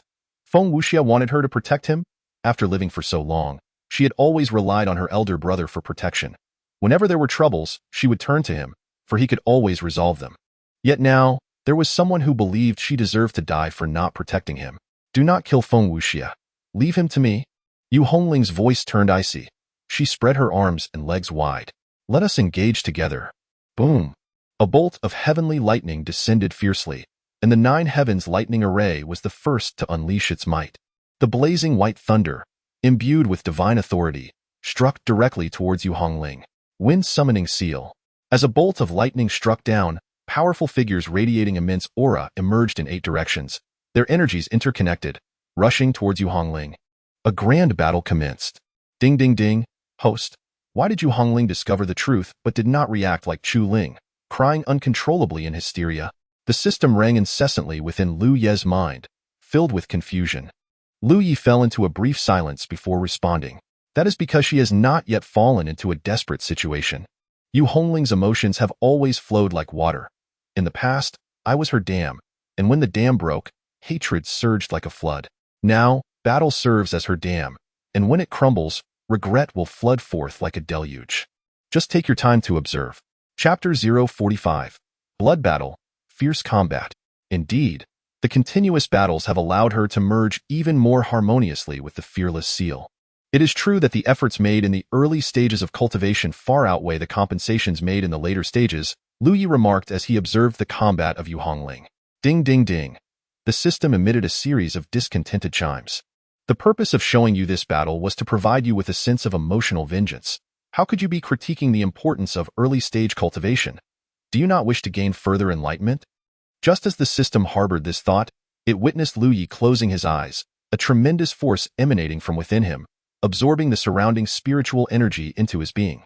With a thunderous roar, Lu Ye's aura surged once again, breaking through to the 9th layer of the infant stage. He had truly gained enlightenment in that moment. Even the system could not help but harbor a greater disdain for those women. The more indifferent Lu Yi appeared, the deeper his wounds must be at some point. To take up and then to relinquish, such simple phrases belied the immense suffering and struggles endured. Kill. Yu Hongling grew more valiant with each skirmish, her body charred, her garments stained crimson with blood, her eyes radiating fierce intent to kill and battle. Various seals were executed with effortless grace. The fearless seal, the mountain-crashing seal, the wind-invoking seal, the spirit-absorbing seal, the rebirth seal, the mighty seal, the divine light seal. All 81 seals had been thoroughly cultivated, transforming a practitioner into a near-invulnerable entity. Although Yu Hongling's current power was insufficient to unleash all 81 fearless seals, or even half of them, it was more than adequate for this level of combat. Boom! A celestial prodigy from the divine clan was sent flying, his chest caving in, enduring excruciating pain. Yet, strands of radiant light entwined around him, rapidly mending his collapsed chest. Within mere seconds, the celestial prodigy roared in fury and rejoined the fray. This was the terrifying aspect of the 8 desolation locking kill array. 8 directions united as one. The fatal damage that should have been inflicted was partially borne by others, allowing for rapid recovery and an unending influx of fighters into the battle, effectively locking down and annihilating the enemies within the array. Yu Hongling understood that this could not persist indefinitely, thus she invoked a secret technique. Fearless divine body. In that instant, her aura surged, and an immense number of golden threads enveloped her, transforming her hair into a faint golden hue. Annihilation seal. Boom. A demon clan prodigy was obliterated by this strike, reduced to mere flesh and blood, beyond even the hope of recovery. The other 7 were similarly wounded. The combat prowess displayed by Yu Hongling at this moment was nothing short of breathtakingly terrifying. To think she could still execute such a ferocious assault within the 8 desolation locking kill array? Boom! Another bolt of heavenly thunder descended, crashing down upon Yu Hongling. The thunder represented the most formidable form of attack. She was thrust into an abyss, a chasm carved by the relentless passage of time and thunder. Coughing up blood, she found herself once more confronted by 8 foes, rushing toward her. Surrounding her were countless figures, at least 100, all awaiting their turn to enter the fray. Moreover, the formidable figures of the Dragon King of the Demon Clan, the Swordbreaker Demon of the Demon Clan, the Ancient God Prince of the Divine Clan, and the Insha Ghost King of the Ghost Clan had yet to make their move. The overwhelming strength of their formation and the sheer number of enemies instilled a sense of despair. Yet, Yu Hongling did not succumb to despair. Instead, she fought with fervor, her true essence igniting within her. Simultaneously, she utilized the spirit-absorbing seal to forcibly siphon the true essence from her enemies to replenish her own, while the rebirth seal absorbed their life force to heal her wounds. The battle raged on fiercely, thunderbolts rained down. The various alien races watched in shock as Yu Hongling, despite her dire circumstances, continued to slay her adversaries with relentless tenacity. Her strength was overwhelming. Her combat prowess was fearsome, a woman. That it was not a matter of underestimating women. Rather, it was rare for any woman to elevate her combat strength to such heights. Such a terrifying offensive capability was something few men could achieve. If this individual is not eliminated, allowing her to grow, our clans will face great calamity, the Insha Ghost King asserted with certainty. The human race thrives, always producing one or two exceptionally talented individuals. The momentum favors the humans, yet we are powerless. The Dragon King gazed at Yu Hongling, his expression somewhat dazed. An ache filled his heart, though he could not articulate the reason for it. He simply felt an overwhelming discomfort. There was jealousy, anger, and sorrow. Increase the assault. Do not give her a chance to recover. The Dragon King bellowed. The 8 attacking powerhouses simultaneously sprang into action, unleashing their most potent attacks. Yu Hongling was struck by 4 simultaneous assaults, causing her to spit blood. Thunder rumbled once more. 7 figures retreated, while one was seized by Yu Hongling and thrust toward the descending thunder. Boom! The thunder shattered the Demon Clan prodigy's body, obliterating both form and spirit. Again, 8 more rushed in. The relentless onslaught surged forth like an unending tide. Yu Hongling's eyes glimmered with a murderous intent, cold and ruthless. She resembled a relentless killing machine, slaughtering without pause. Chapter 046. Heart-wrenching brother. How did you manage to break free back then? A thought emerged in the mind of Yu Hongling. The scene from her previous life unfolded, where Lu Yi opened the door to a confined room, standing against the light. At that moment, in Yu Hongling's mind, the indistinct figure of her brother seemed to become clearer. His body was marred with scars, every inch of him a testament to his suffering. There was not a single unblemished spot on his skin. The excruciating pain relentlessly gnawed at his senses, not merely a physical torment but an emotional anguish as well. Her brother, astute and perceptive, could discern at a glance that it was a trap laid specifically for him. Yet, he still ventured forth, unwavering and resolute at that time. His strength was far from what she possessed now. Even she, in her formidable state, felt a profound sense of despair within such a snare. How did you manage it, brother? A tear, mingled with blood, slipped from Yu Hongling's eyes. Kill. The dragon claw tightened into a fist, shimmering with a bloody crimson light, and struck Yu Hongling in the abdomen with a mighty blow. Boom! She was sent hurtling against the stone wall, spitting blood profusely. The ominous ghost let out a piercing shriek, its soul force manifesting as a heavenly blade that cleaved into her consciousness, causing her to convulse in agony. The demonic sword flickered with an eerie glow, exploding forth in a flash, its blade racing towards Yu Hongling's heart, drawing ever closer. Her heart pounded erratically. She was about to slay such a prodigy. Pfft. The blade's advance abruptly halted. A bloodied yet strikingly beautiful hand forcefully grasped the demonic sword. Yu Hongling's face contorted with fury. You dare attempt to kill me? Star shatter.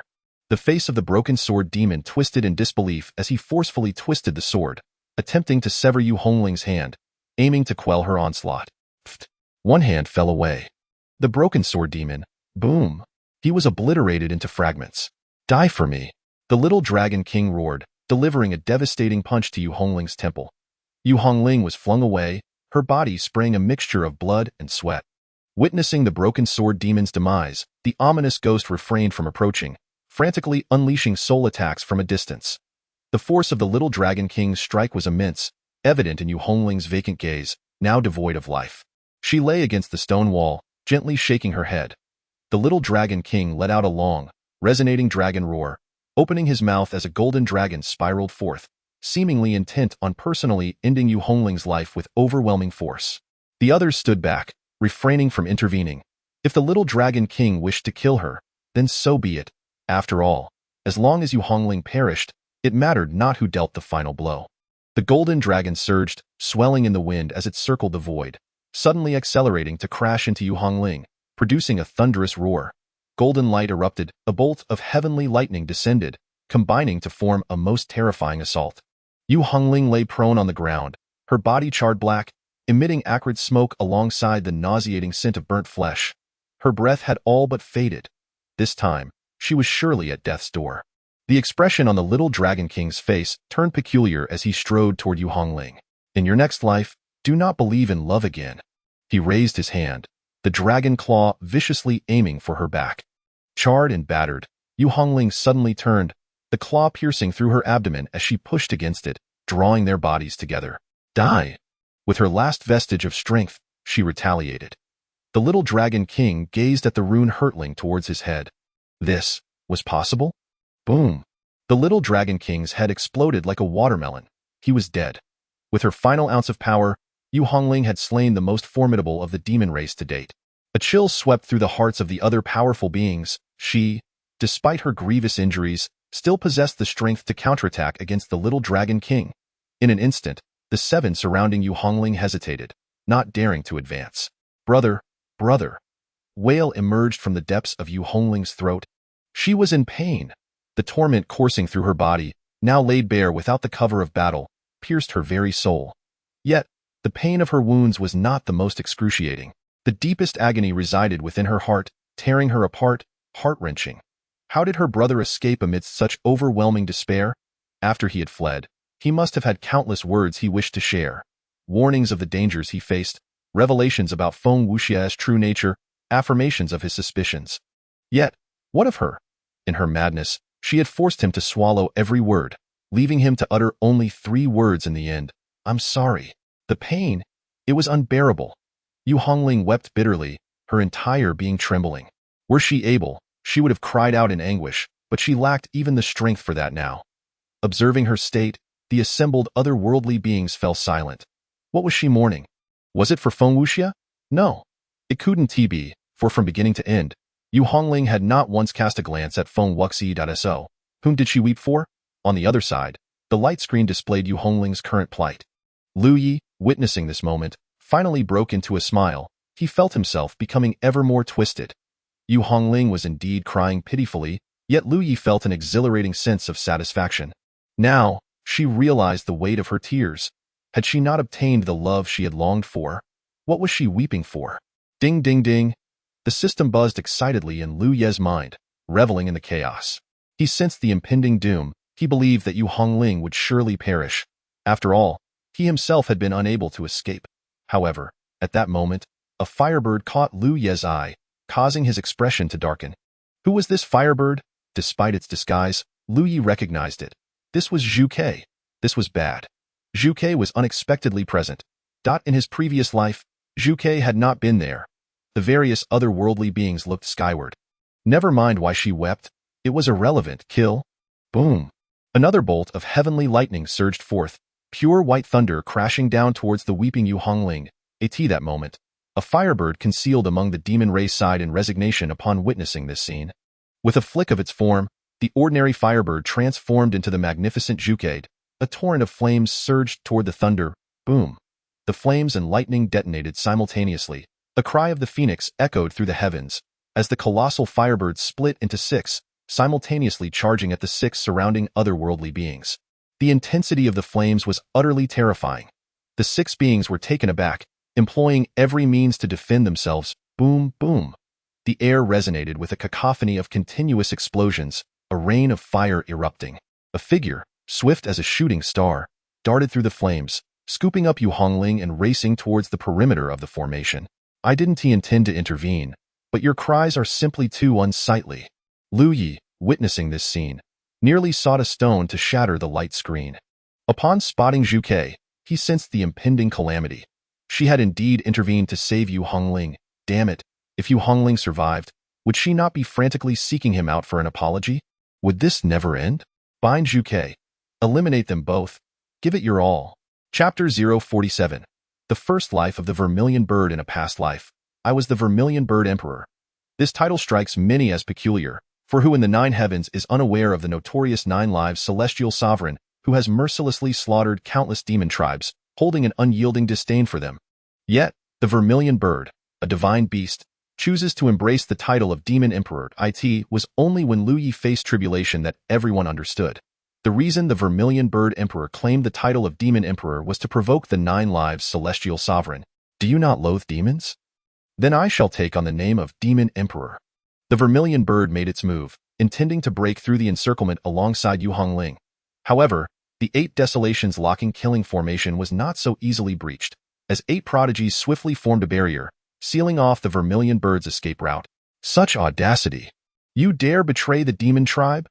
Thundered a demon clad in armor, resembling a standing pangolin, just a servant of the myriad spirits, and yet you dare to call yourself part of the demon tribe? Break her!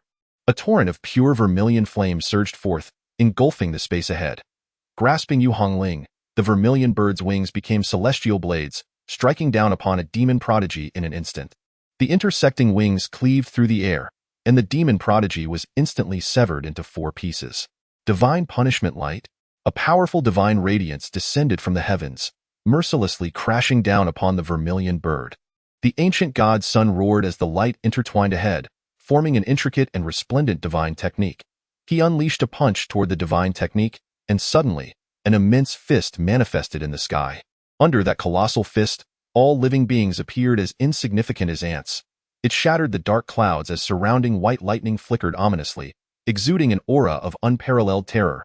Even from a great distance, one could witness this gigantic fist descending from the heavens, as if a deity was striking down from a sea of clouds.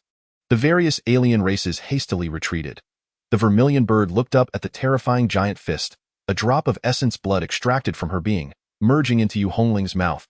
Then, her wings shielded Yu Hongling as her form whirled dramatically, transforming into a magnificent whirlwind of flames, charging toward the giant fist above. Screech! The cry of the Vermilion Bird resonated through the heavens and the earth. Boom! The clash of the 2 attacks was earth-shattering, akin to a comet colliding with the earth. The Vermilion Bird had indeed made its move, however, she soon found herself besieged. Within the 8 Desolations locking killing formation, all the alien powerhouses had joined in, the formation now comprising 5 layers, with 40 alien prodigies launching simultaneous assaults. They attacked in a coordinated manner, maintaining order. The Vermilion Bird's strength was formidable, rivaling that of Yu Hongling. After all, both were reincarnated emperors possessing the most elite techniques and divine powers. Even though Yu Hongling had previously weakened slightly due to the formation of her heavenly pill, her combat prowess remained impressive, making the difference negligible. How can there be such a prodigy among the demon tribe, and yet aligned with the human race? One demon could not help but exclaim, feeling as though the world had turned surreal. An unscathed Vermilion Bird was undeniably powerful. Her wings transformed into fiery celestial blades, and the true flames of the Vermilion Bird burned with terrifying intensity. With the Vermilion Bird's protection, Yu Hongling fought with all her might, determined to slay one enemy at a time, even if it meant sustaining injuries in the process.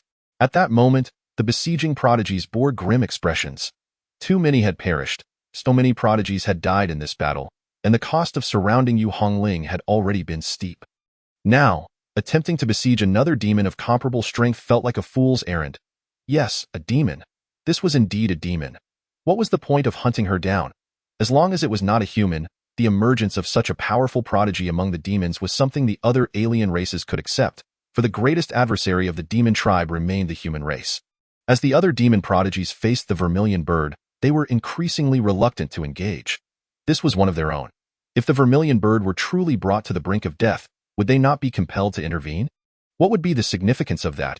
Even with the demons beginning to hesitate, the Vermilion Bird still felt immense pressure. All the alien races shared but one thought. The Vermilion Bird could live, but Yu Hongling must die. Having consumed a drop of the Vermilion Bird's essence blood, Yu Hongling felt her injuries stabilize, allowing her to catch her breath. Yet, witnessing the Vermilion Bird's continued inability to break through, tears streamed down her face. She understood. She had come to realize how her senior brother had escaped death. In such dire circumstances, with her brother's strength, there was no way he could have fled. He must have exhausted himself in battle, dying once to be reborn through his second life, only to eliminate all enemies. The 9 lives celestial sovereign, it turned out, had granted his first life, formed in the nascent soul realm, to his most unworthy little sister. Why did he not speak of this? Why did he not tell her? Yu Hongling recalled her frantic reaction upon hearing of Feng Wuxia's demise, and despair engulfed her heart. What could he have said? Faced with her state at that time, even if he had revealed that he had died once, what hurtful words would she have unleashed upon him? Feng Wuxia was right. She was indeed a wretched woman, a heartless and selfish creature. The battle raged on, yet its intensity began to wane as many demon prodigies urged the vermilion bird. What you hold is a human, the strongest prodigy of the human race, the great enemy of our demon tribe. As one of the demon tribe, why do you wish to save her? Release Yu Hongling, and we shall consider this matter as if it never occurred. If you continue this misguided obsession, the demon emperor will surely unleash his wrath. You are not even acquainted with her. Why save her? The vermilion bird remained silent, suddenly seizing an opportunity. With a swift withdrawal of her wings, she transformed into a blazing sphere of intense fire, charging toward her demon kin. The demon prodigies felt a chill run down their spines. Ultimately, they could not withstand it and chose to evade. Stop her! The other alien races cried out in alarm, but it was too late. The fireball struck the demons, enduring several powerful spells, and finally broke free from the constraints of the 8 Desolations locking killing formation. With her great fiery wings unfurled, leaving behind traces of vermilion bird blood, she soared into the sky, breaking through the thunderous clouds and fleeing into the distance. Damn it! Damn it! Pursue her! We were so close to eliminating Yu Hongling. Demon tribe, you must provide us with an explanation. So many powerful beings have perished, yet Yu Hongling still escaped. Cursed demon tribe, are you in league with the human race? The other races' powerhouses glared furiously at the remaining demon prodigies. At that moment, they even suspected whether this was a trap set by the demon and human races to eliminate the prodigies of other clans. The demon tribe was in a state of panic, hastily explaining, "We had no idea it would come to this. Our little dragon king has perished. How could we conspire with the human race? We shall report this matter to the demon emperor. That fiery bird will surely pay the price." The vermilion bird soared into the heavens with Yu Hongling, reclaiming her freedom. Lowering her head, she heard Yu Hongling's faint whisper, "Heaven, heavenly spirit pool, heavenly spirit pool." The vermilion bird directed her gaze toward the location of the heavenly spirit pool and took flight. The heavenly spirit pool could aid in Yu Hongling's recovery. It was indeed a splendid place. Chapter 048. The hatred of Zhuke, ding ding ding. Canine host, they have arrived. The Tianling pool, a picturesque setting. After a loud proclamation, the system promptly closed the light screen. IT was somewhat exhilarated, for nothing could compare to the authentic joy of witnessing events in person rather than through a distant projection. Do you even partake in my joys? Lu Yi raised an eyebrow and inquired. Ding, yours is the most fragrant, the sweetest. Lu Yi to see, or not to see, this was a question worthy of contemplation. The arrival of Yu Hongling would likely bring forth yet another display of tears and heartache, lamenting her past decisions, not unlike Chu Ling. Never mind. The Tianling pool was indeed a suitable place for cultivation, and for the moment, he was disinclined to relocate. As the system had stated, the path of enlightenment is long. It is not solely about relentless cultivation.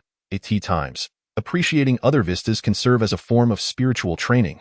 With this thought, Lu Yi closed his eyes. The proximity to the realm of refining the void was steadily increasing. The restrictions of the celestial genius battlefield would soon be lifted, allowing a second wave of prodigies below the age of 50 to descend. In due time, the battlefield would be entirely unshackled, and prodigies under 100 would all arrive, marking the height of excitement. What rank would he achieve on the eternal prodigy list with a single punch? Before long, an intense heat surged forth, rapidly approaching from the horizon. Zhu Chua's keen eyes instantly spotted Lu Ye's figure, causing her heart to tremble. It was him. In that moment, a torrent of emotions swirled within Zhu Ke. Her initial encounter with Lu Yi had been one of salvation. Pursued by the Wanling Demon Emperor's henchmen, seeking her true blood, she was rescued by Lu Yi. Severely injured and at the brink of death, she was kept by Lu Yi as a pet. Later, she escaped his grasp, believing that the plight of the demon race stemmed from the ambitions of various demon emperors, with the Wanling Demon Emperor being the most loathsome of all. Demons could be classified as good or evil. Had it not been for the Wanling Demon Emperor leading the demon race down a dark path, they would not have suffered so. Eventually, Lu Yi rescued her once again, by which time he had become diametrically opposed to the demon race, emerging as a formidable foe to the Wanling Demon Emperor. The ensuing cataclysm between the demon and human races resulted in unspeakable casualties on both sides. Ultimately, Lu Yi claimed the life of the Wanling Demon Emperor, yet the conflict did not cease. Perhaps it could no longer be termed a war, but rather a massacre. Lu Yi asserted that the Wanling Demon Emperor had not truly perished but had transformed into countless demons, each embodying a fragment of the Emperor's essence. Thus, he commenced a frenzied slaughter that instilled terror across the realms, leaving Zhu Ke in despair. She had believed in Lu Yi, convinced that his actions, though agonizing, were justified in the face of the Wanling Demon Emperor's threat, a necessary evil. However, the crux of her animosity lay in her subsequent acquisition of the complete text of the Wanling Transformation Blood Demon Scripture. The methods within contradicted Lu Ye's claims. The Wanling Demon Emperor's reincarnation into myriad forms was merely a fabrication. This revelation was the root of Zhu Chua's hatred for Lu Yi. Lu Ye's words were untrustworthy. The truth she uncovered was far more authentic. With a fierce gust of wind, Zhu Ke gently lowered Yu Hongling. Lu Ye's gaze remained composed as he observed Yu Hongling's pitiful state, her abdomen punctured, an arm shattered, her body marred with numerous wounds. Senior brother. Senior brother. Yu Hongling struggled to reposition herself, kneeling at the edge of the Tianling pool. I was wrong. Hongling acknowledges her mistake. It was my fault. Yu Hongling wept bitterly, pressing her forehead to the ground, her body quaking uncontrollably. Upon hearing this, a faint smile graced Lu Ye's face, a perverse delight blossoming within him. Lu Yi had come to a profound realization. In his past life, he believed he was driven by the need to protect and the presence of love. Yet, after experiencing such deep betrayal, he could eliminate all 8 women in his life. And then what? Alone and unencumbered, he questioned whether he truly possessed the resolve to reach the pinnacle and witness its splendor. There was also the possibility that on the path to greatness, he might find himself indifferent and disenchanted, which would be his true trial of the heart. Yet now, how splendid was his situation. His relentless cultivation allowed him to cast aside these women and witness their fates. With these 2 motivations, Lu Yi could continue to advance. Perhaps, at some juncture, he could find closure, transcend the betrayal, and embark on a new life, a fresh beginning. At the very least, such a feat was beyond his current capabilities. Senior brother, will you forgive me? I know you cherish me most. Consider it a moment of childishness on my part. I promise I will never err again. I shall obediently heed your words and trust you. Senior brother, please grant me this last forgiveness. You have tolerated me before, so surely you can again, right? Senior brother. The fragility in Yu Hongling's voice was palpable. She harbored a fantasy that her senior brother might once again extend his forgiveness as he had in the past. Lu Yi had initially intended to tease her, but suddenly found it lackluster. Thus, he turned his attention to Zhu Ke. Zhu Ke instinctively took a step back but quickly realized there was no need for retreat and resumed her prior position. What poison did you inflict upon me in my past life? Lu Yi inquired. Zhu Ke was taken aback. Even after rebirth, he still questioned the past. Did he hope to reignite some bond through the remnants of their previous lives? How absurd. The poison I administered was exceedingly vile. Did you not desire slaughter? After you ruthlessly exterminated so many of my kin, I bestowed upon you the heart of Slaughter Lotus, allowing you to indulge in your bloodlust. What do you think? Zhu Ke replied, her expression somewhat sinister. The heart of Slaughter Lotus? Lu Ye's demeanor stiffened. Very well, it seemed each player had their own game to play. The Heart of Slaughter was a treasure of the Shura imperial clan, an artifact of the Shura god emperor, possessing the means to command slaughter throughout the world. It bore no actual poison but could incite an overwhelming urge for carnage, one so potent it could render the wielder uncontrollable.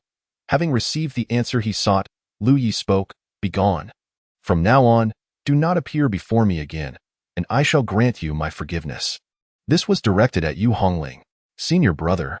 Lu Yi lifted his gaze, and a surge of sword energy rushed forth in an instant. Zhu Ke gasped in shock, swiftly pulling Yu Hongling aside. The sword energy left deep gashes in the ground. Had Zhu Ke not intervened, that strike would have been sufficient to annihilate Yu Hongling. You've lost your mind. Zhu Ke gazed at Lu Yi in disbelief. Yu Hongling was his most cherished junior sister. He had truly struck with lethal intent. Chapter 049. Absolutely impossible, scram. Zhu Ke glared as a dozen sword energies surged towards her. She swiftly intervened, but in an instant, the sword energies extinguished Zhu Chua's true flames. She retreated rapidly, yet one of the sword energies nearly severed her wings. The cold-heartedness of Lu Yi at this moment left Zhu Ke utterly incredulous. How could Lu Yi have changed so drastically? In his previous life, Lu Yi was a beacon of sunshine, imbued with a touch of humor. Anyone who encountered him would inevitably feel his charm. While he could be ruthless towards the demon and alien races, he was undeniably kind-hearted towards the human race, exhibiting a remarkable friendliness even towards the weak, treating them as equals. Now, he sought to kill Yu Hongling, and even to turn against her. Seeing Lu Yi prepare to rise, Zhu Ke dared not linger any longer. The murderous intent from him was palpable, and leaving Yu Hongling behind would surely lead to her demise. In an instant, the two figures vanished. Lu Yi did not pursue, instead settling back down into a meditative position, having not fully risen yet. Yu Hongling was also resolved. Lu Yi felt a sense of ease wash over him. The love he had longed for had culminated in such a tragic outcome. His closest senior brother no longer believed in him and instead chose to trust a demon he had known for only a fleeting moment. For the sake of a creature that sought to end his life, he was prepared to harm his own brother. Now, Yu Hongling should understand everything. Only by comprehending the entirety of the situation could she grasp the depths of her errors, thereby intensifying her anguish. Lu Yi had expelled his pent-up rage. Moving forward, Yu Hongling, should she survive, would endure a life steeped in suffering. Death, it seemed, would be a release.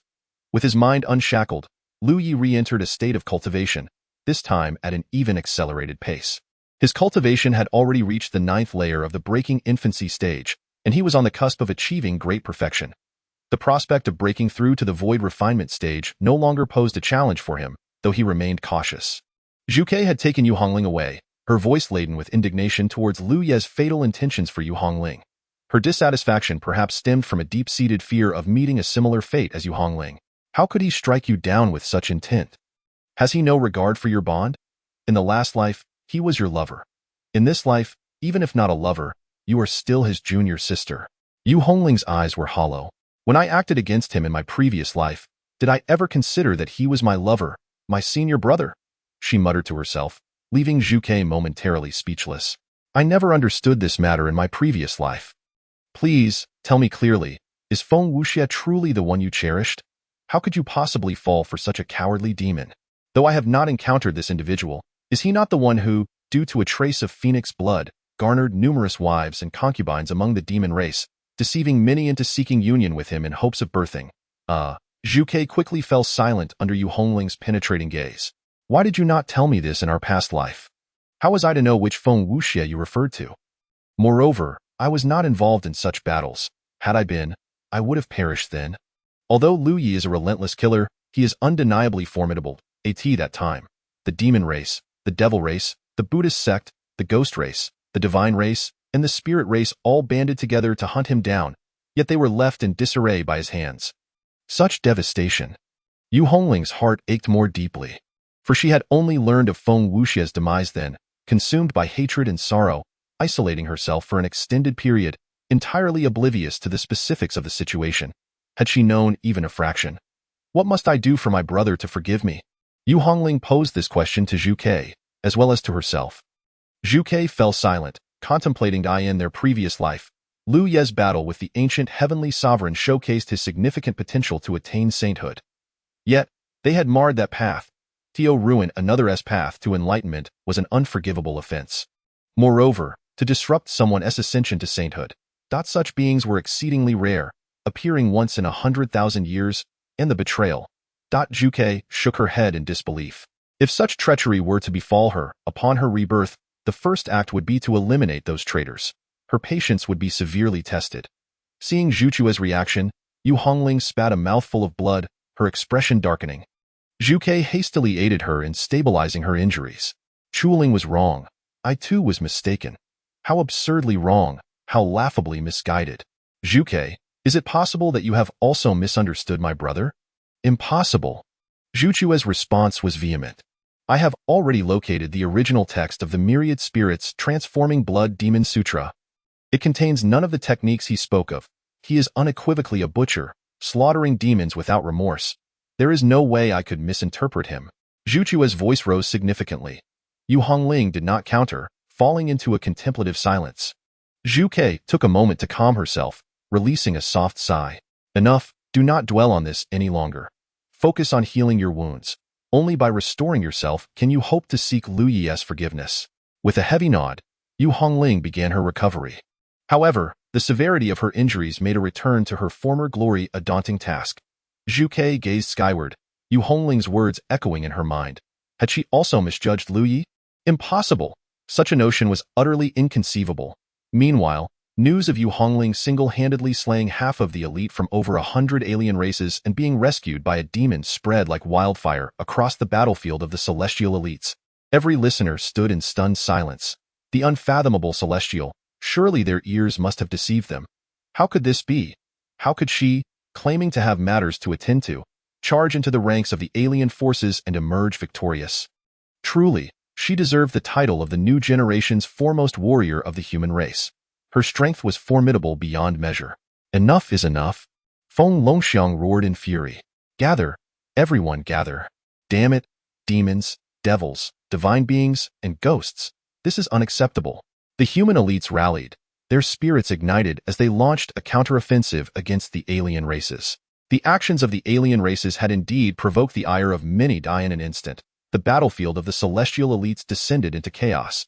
Upon hearing the news, the Buddhist sect deliberated briefly before one disciple exclaimed, "The alien races have gone too far.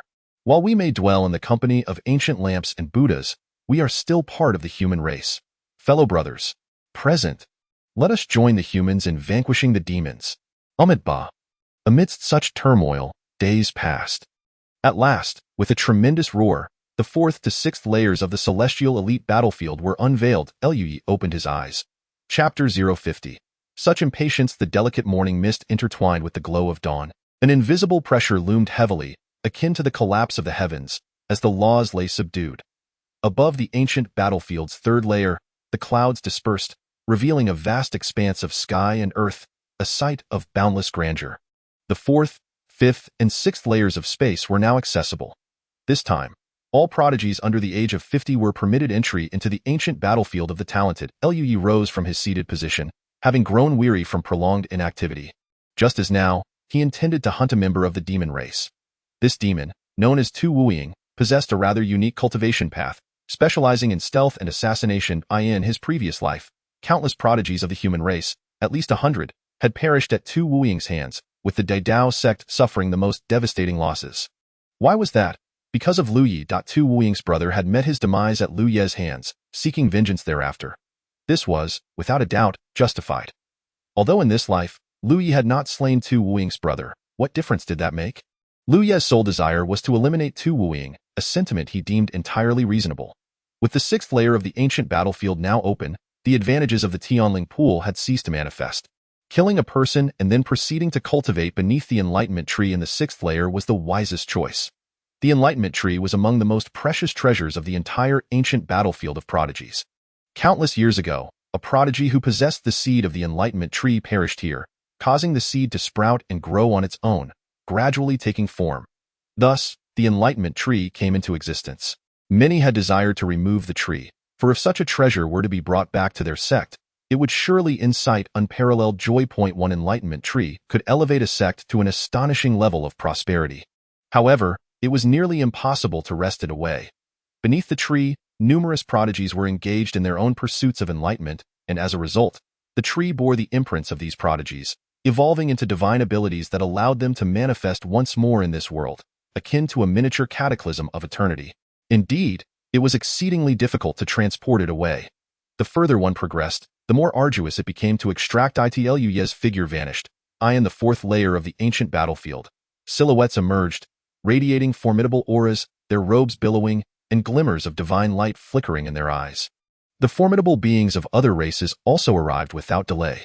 This time, the prodigies in the ancient battlefield seem unusually quiet. They have been here for 7 days, yet few have perished. Could it be they are cohabiting with the alien races? Someone remarked. Cohabiting with alien races? The alien races have always been insatiably greedy. There can be no reason for coexistence. I fear the situation for the human race is rather bleak this time. Let us not be disappointed. Such dialogues emerged because outside the ancient battlefield, the shattered soul stones of the human prodigies were alarmingly few, unlike before, where hardly 1 in 10 who entered the ancient battlefield survived. This unsettling situation bred anxiety, for it meant either a top-tier prodigy of the human race had emerged, overpowering all alien prodigies, or the humans were retreating, too fearful to engage in battle. After some analysis, it was surmised that there were indeed individuals capable of overwhelming the alien prodigies, such as Li Wubai and Feng Longxiang, but it seemed unlikely they would exert such dominance. As the crowd speculated, a figure leisurely ascended from the third layer, traversing the teleportation passage and appearing in the fourth layer. Liu Ye's appearance was strikingly handsome, yet the onlookers were momentarily bewildered, unsure of this young man's identity. It was only after a senior from the Dao sect recalled, "Liu Yi, is that you?" Upon hearing his name, Liu Yi glanced toward the nearby crowd, anxious to pursue his target, Tu Wuying. But he decided to show some courtesy to his fellow sect members. "Greetings, senior sister Ding." Ding Qing was among the first batch of disciples from the 92nd generation, roughly 30 years Liu Ye's senior, yet still within the age limit of 50. The disciples of the Dao sect were divided into 3 batches, with a gap of about 30 years between each. This span of time was sufficient for a new generation of infants to emerge. Following the 3 batches of disciples, the next generation would begin. Liu Yi belonged to the second batch of the 92nd generation, and to be candid, had he arrived a bit later, Bai Qilan could have been his senior sister. "Senior sister Ding." Liu Yi bowed respectfully. "Do you still remember me?" Ding Yuxing replied, somewhat astonished. "Senior sister is unparalleled in beauty. Is there something you wish to discuss?" He nearly fell into his habitual flattery, but this time, he refrained from showering praises that would cause countless women to swoon. A smile graced Ding Yuxing's face, interpreting Liu Ye's shyness as modesty. Indeed, her charm was remarkable. "Nothing much, just inquiring about the situation between our human race and the alien races below the third layer," Ding Yuxing asked. "To answer your question, senior sister, on our side, the formidable Yu Hongling leads, her combat prowess unmatched, overwhelming the alien races. Thus, the human race advances with unstoppable momentum, occupying the vast majority of territory in the third layer and holding an absolute advantage." The mention of Yu Hongling left everyone bewildered. Ding Yuxing was aware of Liu Ye's name because he had previously secured first place in an internal competition, yet who was this Yu Hongling? Is Yu Hongling truly so formidable? "What of Li Wubai?" inquired a prodigy from the Taishang sword sect. Li Wubai, Feng Longxiang, and many other prodigies are all fighting alongside Yu Hongling. The seniors were taken aback. It appeared Yu Hongling was indeed a formidable force, managing to earn the willingness of Li Wubai, a prodigy of such caliber, to serve under her. "I recall you were the first in the internal competition. With Yu Hongling being so powerful, does that not make you?" Ding Yuxing queried. Liu Yi quickly denied. "That was merely due to her allowing me to win. Fellow seniors, I have urgent matters to attend to. May I take my leave? You've ventured into the 4th to 6th layer. The dangers here far exceed those in the lower 3 layers. Encountering an alien could lead to your demise. Why not accompany us instead?" Ding Yuxing kindly suggested. "There's no need. Farewell." He needed to determine Tu Wuying's whereabouts swiftly. Any delay could result in losing the chance altogether. His figure vanished once more. The crowd murmured, "Such impatience. He is bound to perish," commented a prodigy from the Shanha Bauta sect. "Indeed, he is destined to meet his end. Fellow friends, I too must depart to seek my own fortunes. If the alien races were to unite in an assault, we could always join forces later," another added. "Farewell, fellow travelers. Farewell." The group dispersed, each embarking on their quest for fortune. They would each forge their own paths first, and when the atmosphere grew increasingly tense later, they would unite for battle when the time was right. Liu Yi swiftly moved into stealth. Soon, guided by the flow of demonic energy, he located the teleportation point of the demon race. Due to the distance, the prodigies of the human race arrived first, while their alien counterparts would have to wait some time before they could enter. Liu Yi positioned himself there, waiting. Before long, the demonic energy began to thicken. A stone sword materialized in Liu Ye's grasp, and his eyes narrowed slightly. Chapter 051. The Enlightenment Tree, useless, utterly useless. The voices of the demon clan echoed in displeasure.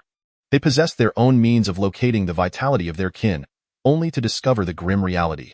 The losses among the demon ranks were catastrophic. The once hopeful broken sword demon had long since perished, while many other prodigies of the demon clan had fallen in droves, a sight both shocking and disheartening. However, at long last, there was a chance to turn the tide for the demon race.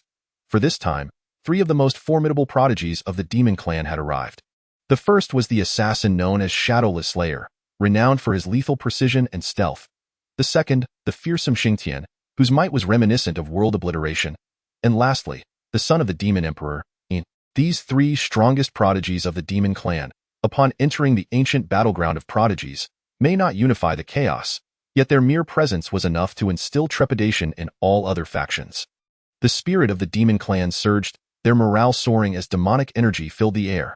The long-awaited glory of the demon race was destined to arrive. Ian took the lead, stepping forth from the teleportation portal and into the ancient battleground. His gaze immediately fell upon Lu Yi, who stood sword in hand. He paused momentarily. A human. What does this mean? What is this lone individual doing here? Next, the Shadowless Slayer emerged. Just as Ian prepared to speak, a brilliant flash of sword light erupted. In that instant, it felt as though the universe itself had vanished, leaving only that one beam of light in existence. His body trembled slightly, every hair on his body standing on end, and his grip on his weapon faltered. Quick, precise, ruthless, a gentle breeze caressed Ian's hair.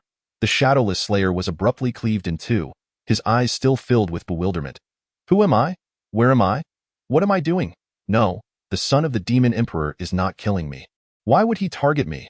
What grievances could exist between us? We have never met, and yet it seems I have been specifically awaited for my demise, having only just returned from the teleportation. In an instant, the Shadowless Slayer was annihilated, and Lu Yi cast a calm glance at Ian, choosing not to engage him. Although striking him would have been a simple matter. Lu Ye's figure gracefully departed, vanishing several thousand meters away in the blink of an eye. Large beads of sweat trickled down Ian's brow, as he realized that Lu Ye's gaze had brought him face to face with death, so close it felt tangible. The third prodigy of the demon clan arrived, his face initially adorned with eager anticipation, only for a sudden whiff of blood to assault his senses. Upon glancing around, his expression was one of utter shock. How did the Shadowless Slayer die? Xingtian exclaimed, incredulity etched across his features. What nonsense is this? He had only just arrived, barely 5 seconds behind the Shadowless Slayer, and now he was gone, cleaved in two. Ian's eyes were vacant and dazed, clearly reaching a point of existential doubt. Ian, how did the Shadowless Slayer meet his end? Could it be you who killed him? With no one else present, the likelihood pointed towards Ian as the culprit. But why? What motive could Ian possibly have to slay the Shadowless Slayer? A human. Ian inhaled deeply, forcing himself to suppress the fear and shock that threatened to overwhelm him. He was truly terrified. Had that sword been aimed at him, he would have undoubtedly faced death. Had that sword struck him after dispatching the Shadowless Slayer, his fate would have been sealed as well. A human? Xingtian gasped in astonishment. Where is he? Ian pointed towards the direction in which Lu Yi had departed, his voice now hoarse. I think I now understand why the demon clan has suffered such devastating losses. One by one, the demon prodigies arrived, only to find themselves utterly petrified. In such a brief span of time, the son of the Demon Emperor had annihilated the Shadowless Slayer. Some members of the demon clan suddenly lifted their heads towards the swirling vortex. Perhaps it would be best to retreat. This ancient battleground of prodigies seemed even more perilous than before. Having dispatched the Shadowless Slayer, Lu Yi felt a sense of clarity in his previous life. He had been greatly vexed by the Shadowless Slayer, especially as one disciple after another fell before him. Lu Yi had etched this adversary firmly into his memory. Killing him once was insufficient. He needed to take his life again to find some semblance of satisfaction. From the 4th level of space, he surged into the 6th level. He was somewhat familiar with this terrain, deftly avoiding troublesome areas, for many places lacked the value of exploration. The 3rd level bore no treasures of interest to Lu Yi. When the final 3 layers opened, he would acquire another artifact, known as the Blood Sea Pure Pearl, an essential item that represented the second life he had cultivated, aside from his original self, thereby forming his 3rd life. For now, he needed to remain beneath the Enlightenment Tree, hoping not to be disturbed. Otherwise, he would have to resort to violence, which would be troublesome. Throughout his life, he had always been kind to others, well, except for demons, monsters, and deities. Ahead, a verdant tree appeared as Lu Yi approached. An illusory figure blocked his path. Before it could utter a word, Lu Yi swung his sword. The illusion was instantly obliterated. The Enlightenment Tree swayed gently, its emerald leaves shimmering with faint luminescence as phantoms continually emerged. 3,000 swords. With the unsheathing of his sword, a cacophony of 1,000 swords rang out. Dozens of figures shattered into fragments. Lu Yi arrived beneath the Enlightenment Tree, lifting his gaze. The Enlightenment Tree. Beams of light cascaded down towards Lu Yi, and in that moment, his mind became profoundly tranquil. It was as if he stood before a placid lake, untouched by the slightest ripple amid the vastness of existence. Activate Enlightenment. Ping. Enlightenment activated. Under the Enlightenment tree, Lu Yi entered a state of dual enlightenment, questioning whether he was even human anymore. Yet, as soon as the doubt arose, it was swiftly dispelled, fading into nothingness. The Tao. Only the Tao. Various clans surged into the ancient battleground of prodigies. The newcomers were formidable. The initial group comprised of new generation disciples, their strengths fluctuating around the breaking infancy realm, with the strongest barely at the third or fourth layer of that realm. In contrast, this new cohort boasted individuals whose weakest members possessed at least the strength of the sixth or even seventh layer of breaking infancy, with some already on the cusp of entering the empty refinement realm. Logically, within the first heaven, achieving unity was nearly the pinnacle of strength, and referring to those in the empty refinement realm as prodigies might seem misplaced. However, considering there were 9 heavens, the first heaven merely served as a starting point or a means of protecting the weaker beings. Thus, having those in the empty refinement realm recognized as prodigies was not particularly alarming. In the 9 heavens, one could ascend but not descend. This was a rule established by the holy sovereign of the 9 heavens, who, feeling the plight of the weak in a world where they had no foothold, opened the 9 heavens with a deliberate structure that allowed ascent but prohibited descent. Nevertheless, since the holy sovereign had fallen, powerful factions possessed unique means to temporarily descend. The human race gathered. Upon witnessing that the humans had almost completely occupied the lower 3 layers of the battleground, the newcomers were left in a state of shock. What the hell? These new generation youngsters are so formidable? Meanwhile, the strong from other clans found it nearly impossible to locate their own kin, their frustration mounting. Unity was imperative. The followers of Buddhism, upon observing their disciples, who, while not particularly outstanding, had not suffered catastrophically either, breathed a sigh of relief. Since all was well, the Buddhist disciples promptly called for reinforcements. The Enlightenment Tree. The Buddhist sect must seize the opportunity to claim the Enlightenment Tree first and then set up formations to safeguard it. In doing so, their Buddhist teachings would surely advance by leaps and bounds. Chapter 052. Only the Tao, before the Enlightenment Tree. Dozens of monks hurriedly arrived, only to behold countless beams of light cascading down, enveloping a singular figure. The atmosphere was tranquil and harmonious, as if the individual, the Tao, and the tree were intertwined in a singular existence. So soon? The leading monk, Du Zeng, expressed his astonishment. Fortunately, it was but one person. Du Zeng scrutinized the individual, noting their youthfulness and strikingly handsome countenance, with crimson lips and pearly teeth.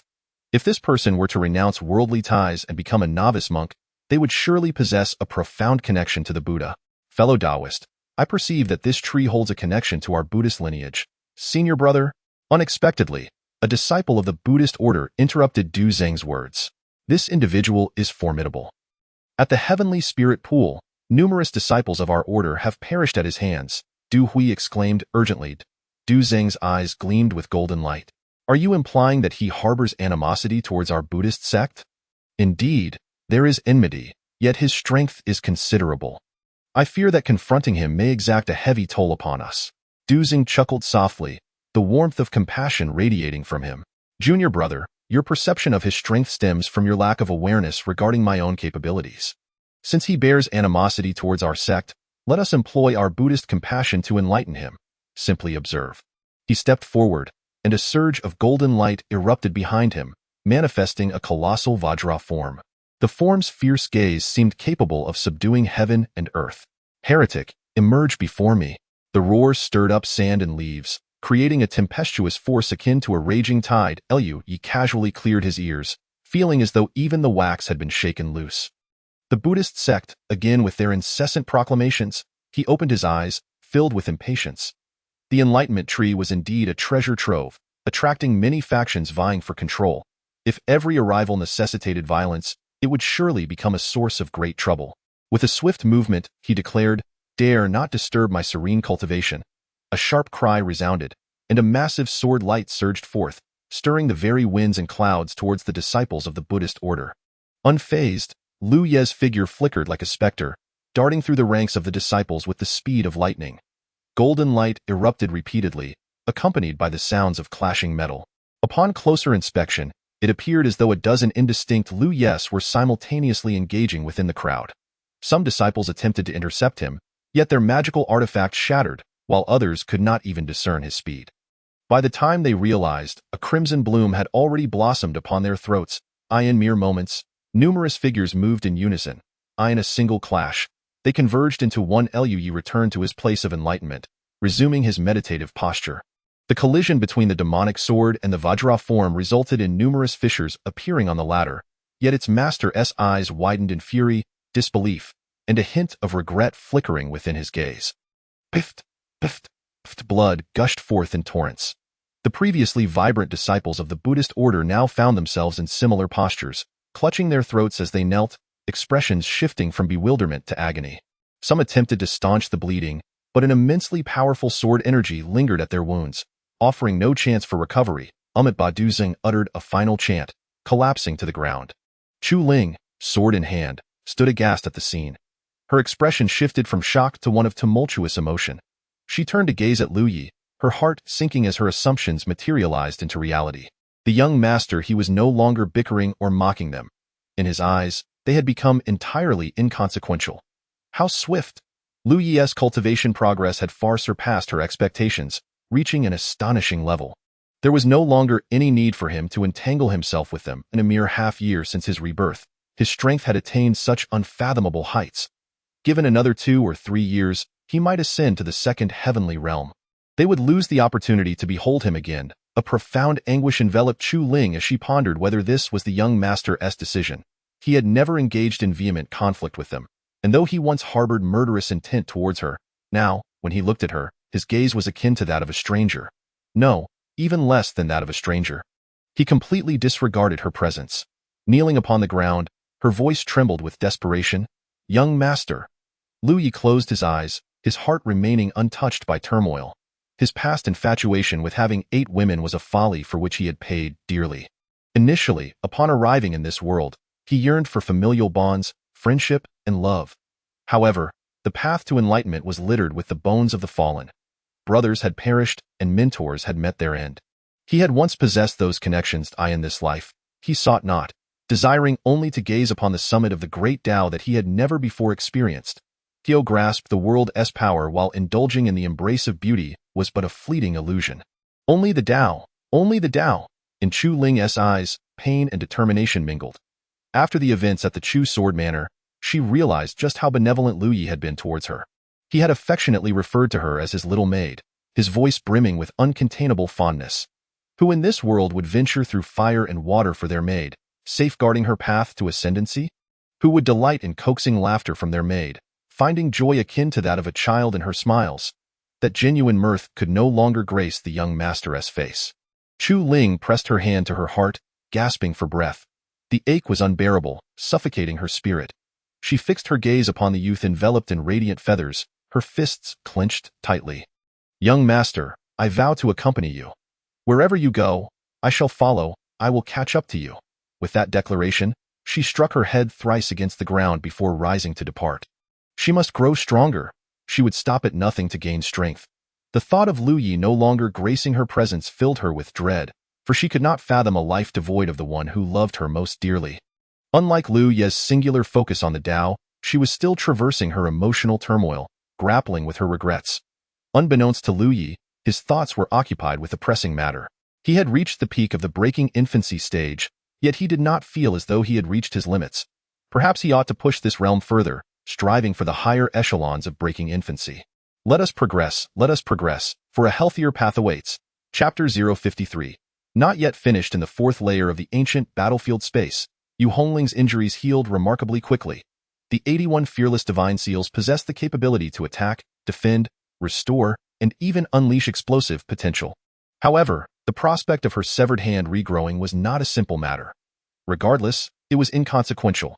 Zhuke had already departed from her side, leaving her unaware of his whereabouts. She had her own affairs to attend to. Her spirits were notably low. The once bright and striking visage of her face now hung despondently, lacking the vitality that once exuded her unparalleled grace in battle. She felt utterly defeated. The sense of discomfort engulfing Yu Hongling was profound. As she glanced back at the past, she could not shake the feeling of being an utter fool, a colossal imbecile. How could she have been so naively trusting of a demon like Feng Wuxia, having believed in him so fervently? She knew all too well the character of her senior brother and the kindness he had shown her. Yet, despite being acutely aware of her brother's goodness, she found herself fixated on a fleeting illusion of perfection. Yu Hongling could not help but let out a bitter laugh, the tarnished and utterly flawed ideal that she clung to, even as she had ascended to the status of an emperor. The more her brother treated her well, the more she believed it was out of a sense of indebtedness to her. Hahaha, Feng Wuxia. The 3 syllables escaped her lips like a chilling wind from the depths of hell, icy and unforgiving. She was determined to find Feng Wuxia, to exact 1,000 cuts upon him, and then seek forgiveness from her brother. As long as her brother was willing to forgive her, she would acquiesce to anything, even death. Even in the face of mortality, she felt no fear. Her brother was compassionate, as long as she continued to apologize. No, it couldn't merely end there. Her brother favored her innocent demeanor. A water curtain materialized before Yu Hongling, allowing her to observe her reflection, which momentarily brought a smile to her face. No, that smile was not right. She altered her expression. Still not right. Where had her innocence gone? Where was her playful charm? In that moment, Yu Hongling experienced a profound epiphany. Her endearing nature had stemmed from her existence within happiness, which had now dissipated. She dismissed the water curtain with a wave of her hand, her eyes gleaming with a faint crimson light. Feng Wuxia, await my vengeance. I shall end your life. Feng Wuxia was in a state of panic. He could scarcely fathom how the encirclement had transformed into such a situation. So many prodigies, so many whom he could only dream of being near, had failed to vanquish Yu Hongling? Were they truly so inept, or was it something else? How could there be a demon clan willing to rescue her? And what of the little dragon king and the broken sword demon, whose names resounded with great renown? Yet their demise was pitiful and tragic. It was unfathomable that such renowned figures could be so utterly lacking in substance, mere shadows of their reputations. Feng Wuxia felt an intense surge of frustration. He was nearly driven to despair, as were the various demons and spirits. The demon clan had become the target of collective ire. How could there be betrayal within their ranks? Yu Hongling had seemingly reached a point of no return, yet suddenly a powerful demon emerged to rescue her. Moreover, the demon clan claimed not to recognize the fiery bird. The strength of the fiery bird surpassed even that of the little dragon king, yet they professed ignorance of its existence? Were they mocking the foolish? Were it not for the undeniable fact that the demon clan had sustained the most casualties and expended the most effort during this joint siege, other races might suspect it was all a ploy devised by the demons. Unable to vent their frustrations on the demon clan, they turned their ire upon Feng Wuxia. The demon clan was ready to reduce him to ashes, while the ghost clan prepared to extract his very soul. However, the divine clan intervened. Calm yourselves. Feng Wuxia still has his uses, spoke a figure known as Shui Yi from the divine clan. What use is he? Yu Hongling has already seen through the truth of Feng Wuxia. Is it possible for him to earn her forgiveness? A furious demon retorted. He cannot attain Yu Hongling's forgiveness, yet he has become the object of her deepest hatred. I observed closely, and it appears that she missed something of tremendous significance because of him, only to discover his true nature afterward. It is evident that Yu Hongling is suffering greatly from the pain of that missed opportunity. Thus, it stands to reason that she harbors a profound animosity towards Feng Wuxia. Without a doubt, her hatred for him far exceeds our own. She would relish the thought of consuming his flesh and wearing his skin. Therefore, we can exploit this angle. The glimmer of wisdom sparkled in Shui Ye's eyes. Are you suggesting, precisely, love can be a trap, and so too can hatred? Feng Wuxia's heart soared with hope. Did this imply that he might yet survive? However, Shui Yi then cast him a fleeting glance, devoid of any warmth. Such a wretch as he deserves only my disdain. Sparing his life is sufficient, but you may unleash your wrath upon him as you wish. The smile that had just graced Feng Wuxia's face abruptly froze. No. No, you cannot do this. A towering demon stepped forward, instantly tearing a substantial chunk of flesh from Feng Wuxia and devouring it. Blood gushed forth. The chilling screams echoed around them. The remaining demons and spirits unleashed their pent-up fury upon Feng Wuxia, and those wails were to them the most harmonious of melodies. A flicker of reluctance crossed Shui Ye's face as he released tendrils of blue light to aid Feng Wuxia's healing. Take care, be gentle, do not kill him. Do not tear off his arm. It's difficult to reattach. Be cautious not to crush his groin. It could prove fatal. After an hour of torment, Feng Wuxia was left without the strength to scream. He oscillated between consciousness and unconsciousness, each cycle accompanied by excruciating pain. His body was drenched in blood, every inch of skin marred, not a single patch of flesh unscathed. Shuei tirelessly worked to mend his injuries, finally pulling him back from the brink of death. I trust your tempers have cooled somewhat. I shall take this individual with me. If the opportunity arises, I will reconnect with you to hunt you Hongling once more. Next time, she shall not escape.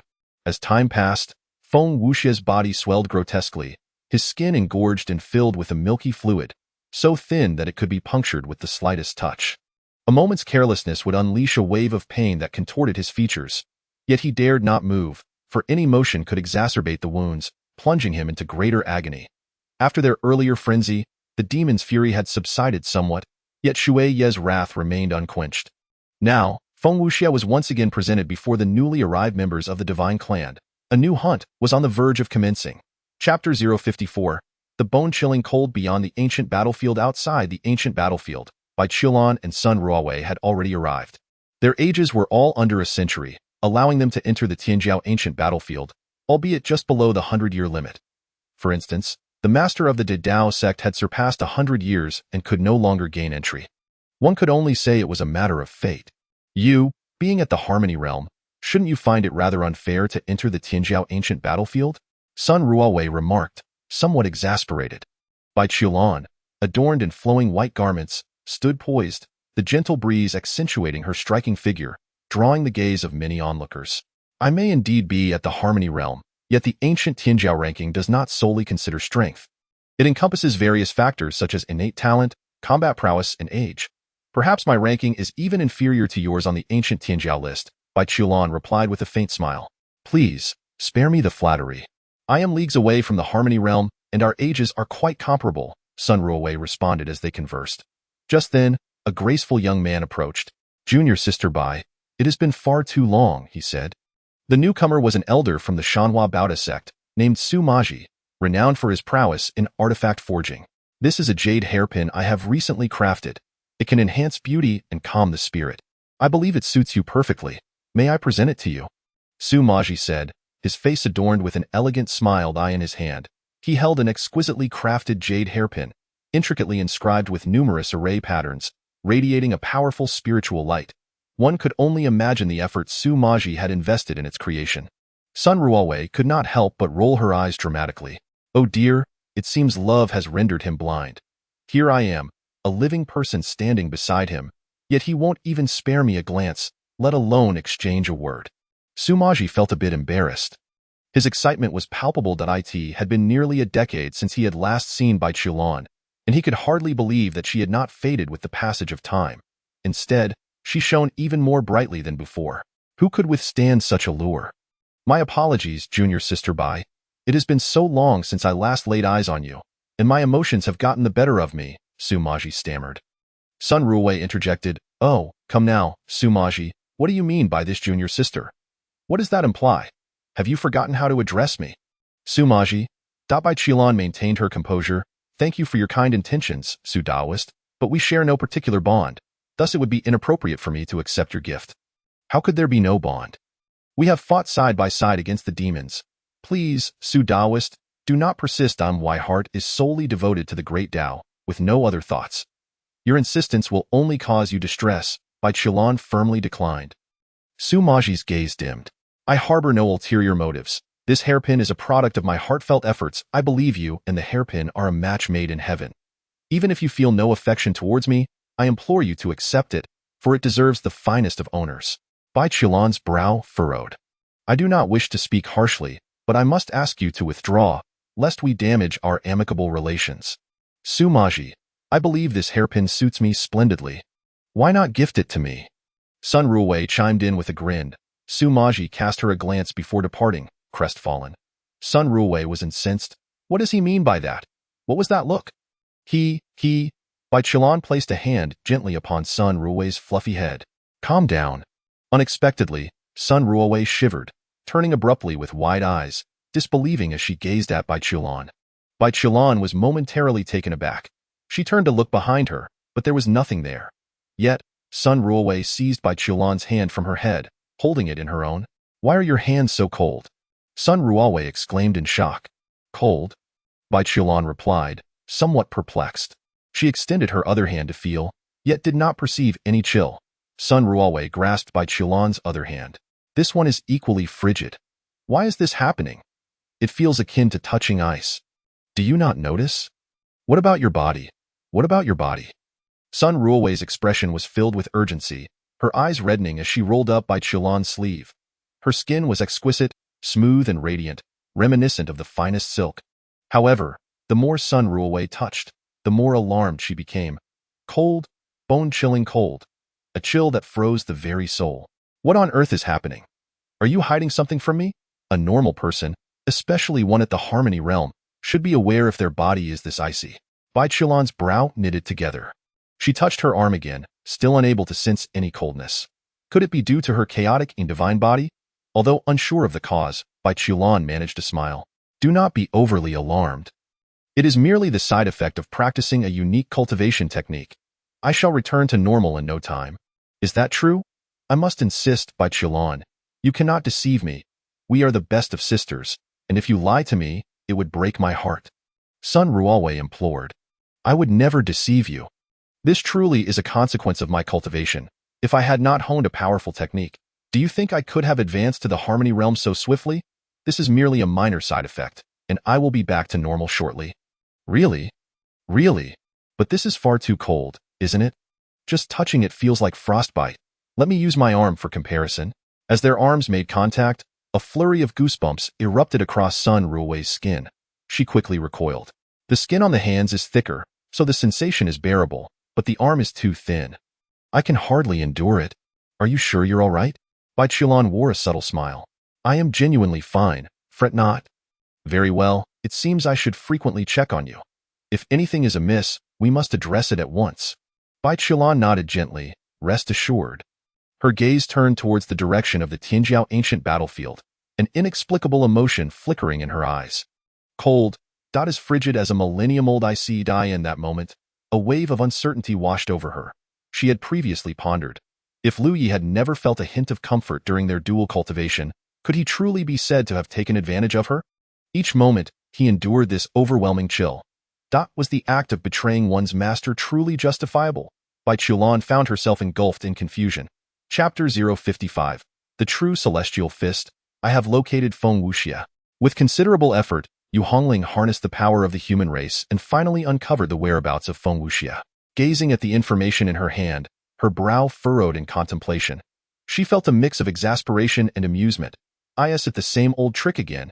Having once acted foolishly, am I now destined to be regarded as a fool forever? Is this orchestrated by the divine race? Yu Hongling inquired.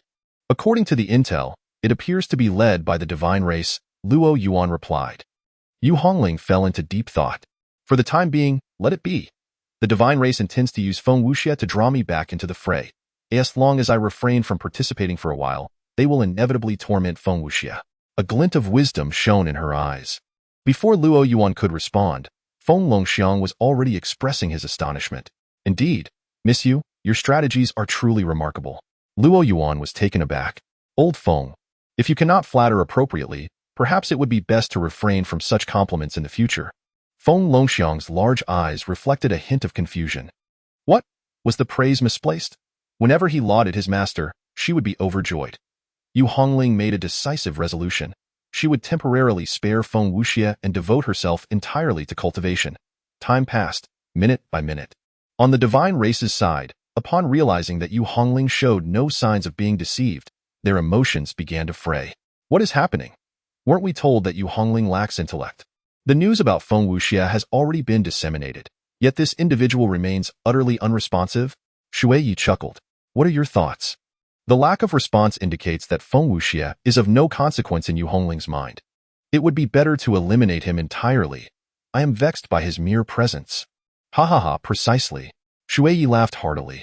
Yu Hongling is likely adopting a strategy of neglect, allowing us to toy with Feng Wuxia.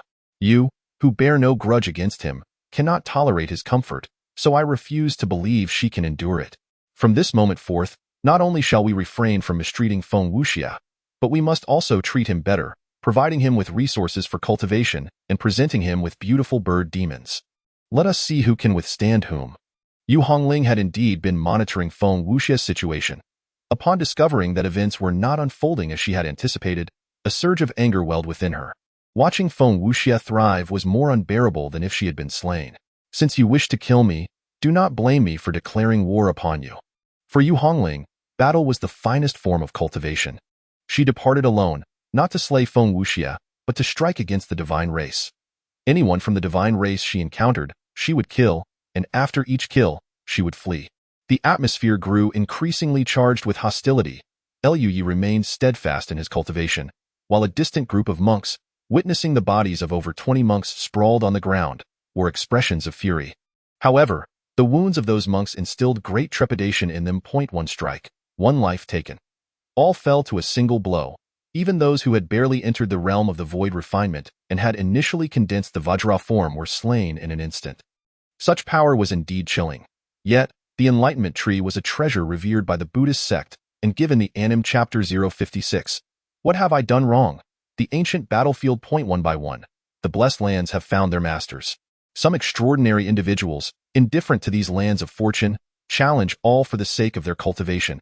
Among them, a prodigy seizes an opportunity, soaring like a dragon into the sky.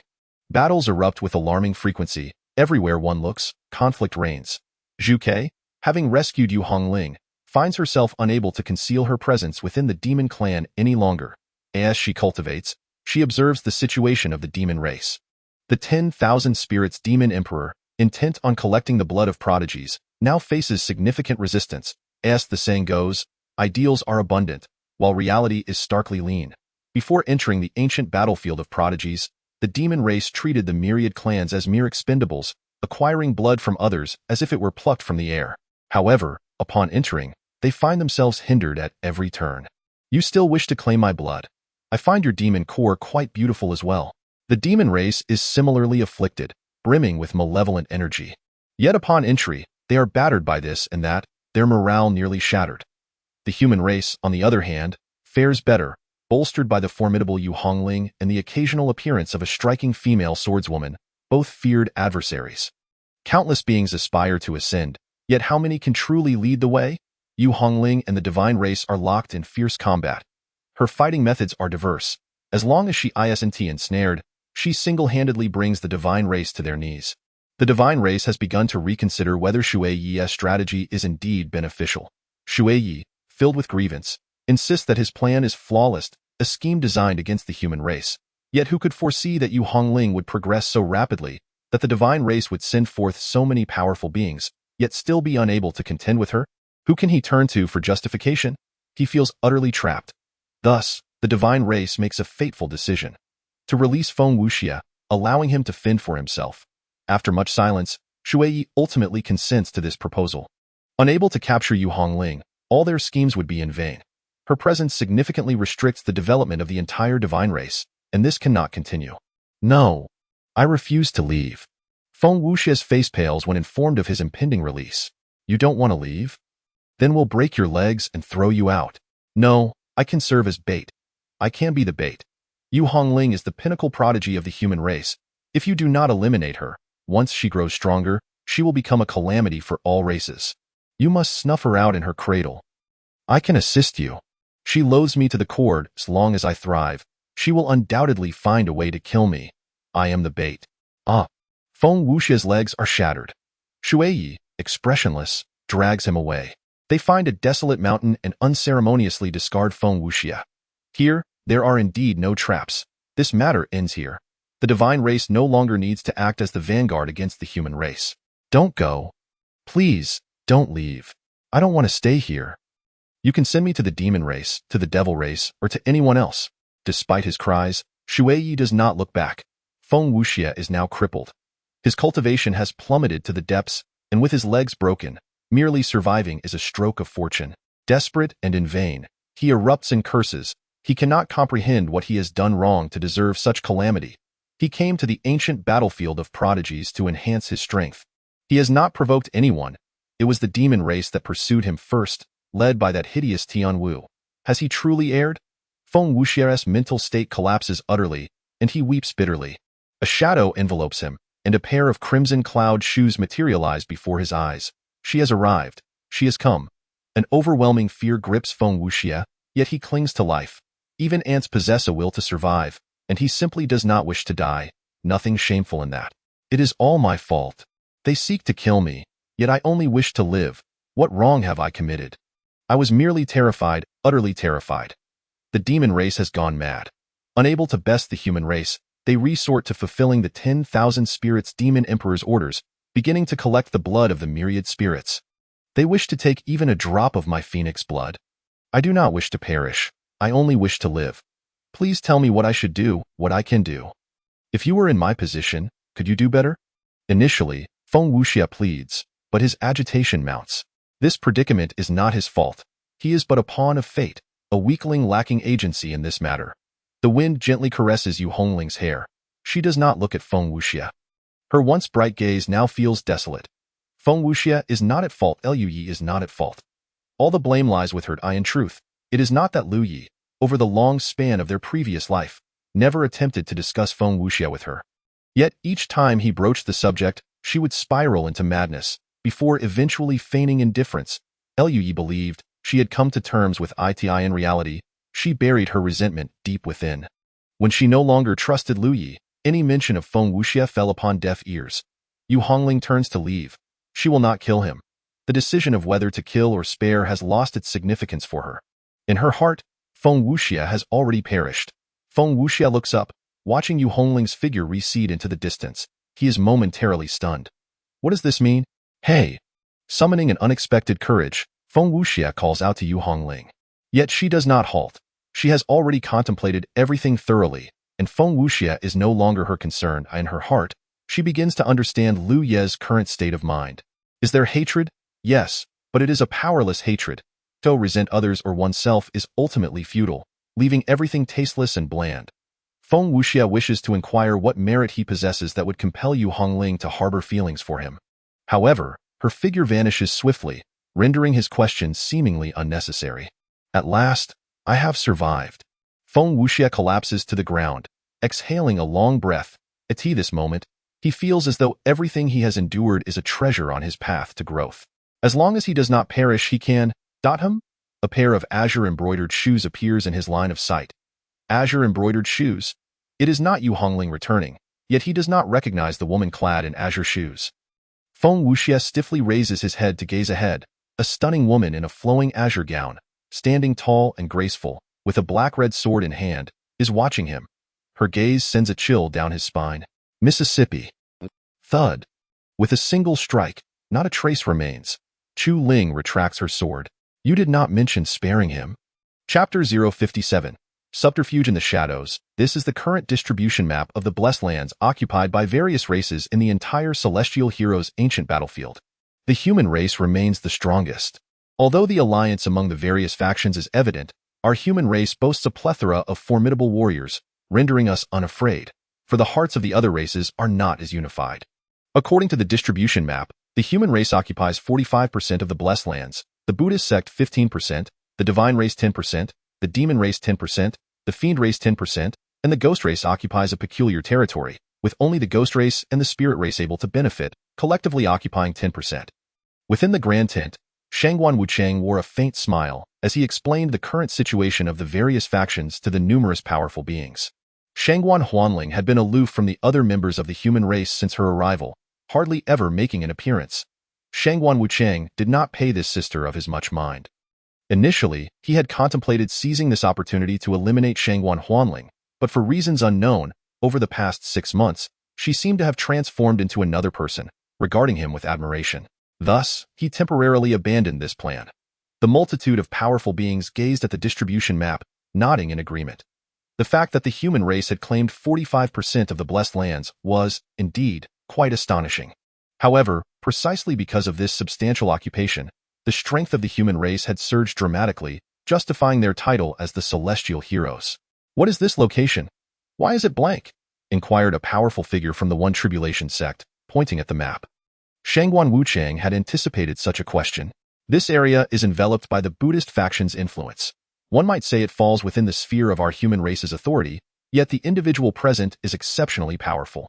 According to reports from our scouts, this place is known as the Enlightenment Tree, a celestial treasure that aids practitioners in attaining enlightenment. It is currently occupied by an individual of immense strength, with the corpses of Buddhist disciples lying outside the Enlightenment Tree, Yet there has been no retaliation from the Buddhist faction, which speaks volumes. As Shangguan Wuchang's words echoed, a wave of astonishment swept through the assembly. Is that truly the case? The temperament of the Buddhist disciples was well known. They were typically understanding, however, due to their unique philosophy. Although many Buddhist disciples were of the human race, they had gradually become less accepted by their kin. Indeed, it is true. Look at his attire. He is a disciple of the Great Tao sect. Shangguan Wuchang was well aware of Lu Ye's identity. Prior to entering the celestial hero's ancient battlefield, Shangguan Huanling had warned him not to provoke Lu Ye, claiming that she would be killed if she did so. At present, it appeared that Lu Ye was indeed formidable, single-handedly suppressing the entire Buddhist faction into silence. However, cultivation is not solely about conflict. The enlightenment tree was something he greatly coveted. It was unreasonable for one individual to monopolize such a treasure. Our sex? Ding Yuqing from the Great Tao sect was taken aback. His name is Lu Ye. This name. Not only did Ding Yuqing recognize it, but a portion of others did as well, for they had encountered him upon their arrival. That little fellow had been rather impatient, and many had speculated that his hasty disposition would not allow him to survive long in the celestial hero's ancient battlefield. Yet, he had ventured to the enlightenment tree, slaughtered numerous Buddhist disciples, and remained thriving, monopolizing the enlightenment tree. Indeed, he is a disciple of our Great Tao sect. Remarkable, truly remarkable. A smile involuntarily graced Ding Yuqing's face. Since the enlightenment tree is occupied by a member of the human race, may we not incorporate it into our human race's blessed lands? Shangguan Wuchang inquired. Ding Yuqing raised an eyebrow. She was no fool and quickly grasped Shangguan Wuchang's intentions. I believe that is unnecessary. He cultivates beneath the enlightenment tree without utilizing the blessed lands we occupy. Thus, we have no need to pressure him into relinquishing the enlightenment tree. Ding Yuqing replied. Shangguan Wuchang's expression remained gentle. I am not suggesting that he must relinquish it. The enlightenment tree is not solely for one person's enlightenment. Multiple practitioners may share in its benefits, allowing him to continue while also utilizing the other blessed lands occupied by the human race. Would this not be a mutually beneficial arrangement? Ding Yuqing, at this moment, was quite assertive. You need not overthink such convoluted matters. If you desire enlightenment, you may pursue it yourself. While it sounds pleasant in theory, should Lu Ye refuse to allow others to share the enlightenment tree, would that not become his responsibility? Thus, some matters are best pursued individually without dragging others into the fray. We are not devoid of intellect, and your notions are not lost on us. I also believe that the enlightenment tree should be shared. I had intended to seek enlightenment, but do not wish to create conflict with the Great Tao sect. If he is adamant about not allowing sharing, should I take action against him or not? At this moment, another voice chimed in. It was a practitioner from the Yin-Yang Law sect. There is some truth to this. The enlightenment tree is indeed precious, a great opportunity that should rightfully belong to the human race collectively to maximize its potential. Another practitioner from the Yin-Yang Law sect spoke up. I find it inappropriate. This matter can be negotiated, but should not involve coercion. A voice emerged from the Mountain River Pagoda sect. Although the Zhuli Celestial Dynasty had its grievances with the Supreme Imperial Dynasty, it also eyed the wonders of the Enlightenment Tree, showing agreement with Shangguan Wuchang's assertions. Some voiced their agreement, while others did not. Let us inquire first. I too believe that the Enlightenment Tree should not be the sole possession of one individual. At that moment, a previously silent youth suddenly spoke. Upon his utterance, all eyes turned toward him. The youth's prowess and identity commanded attention. From the everlasting sect, Gu Qingtian. Even in the celestial hero's ancient battlefield, the everlasting sect was not particularly enthusiastic, and few had come. Their unique cultivation methods and resources provided were sufficient for their needs. Nevertheless, this time, 2 individuals had arrived from the second batch, 1 male and 1 female, Gu Qingtian and Lu Qingyan. What if he refuses? Ding Yuqing inquired. Gu Qingtian smiled lightly.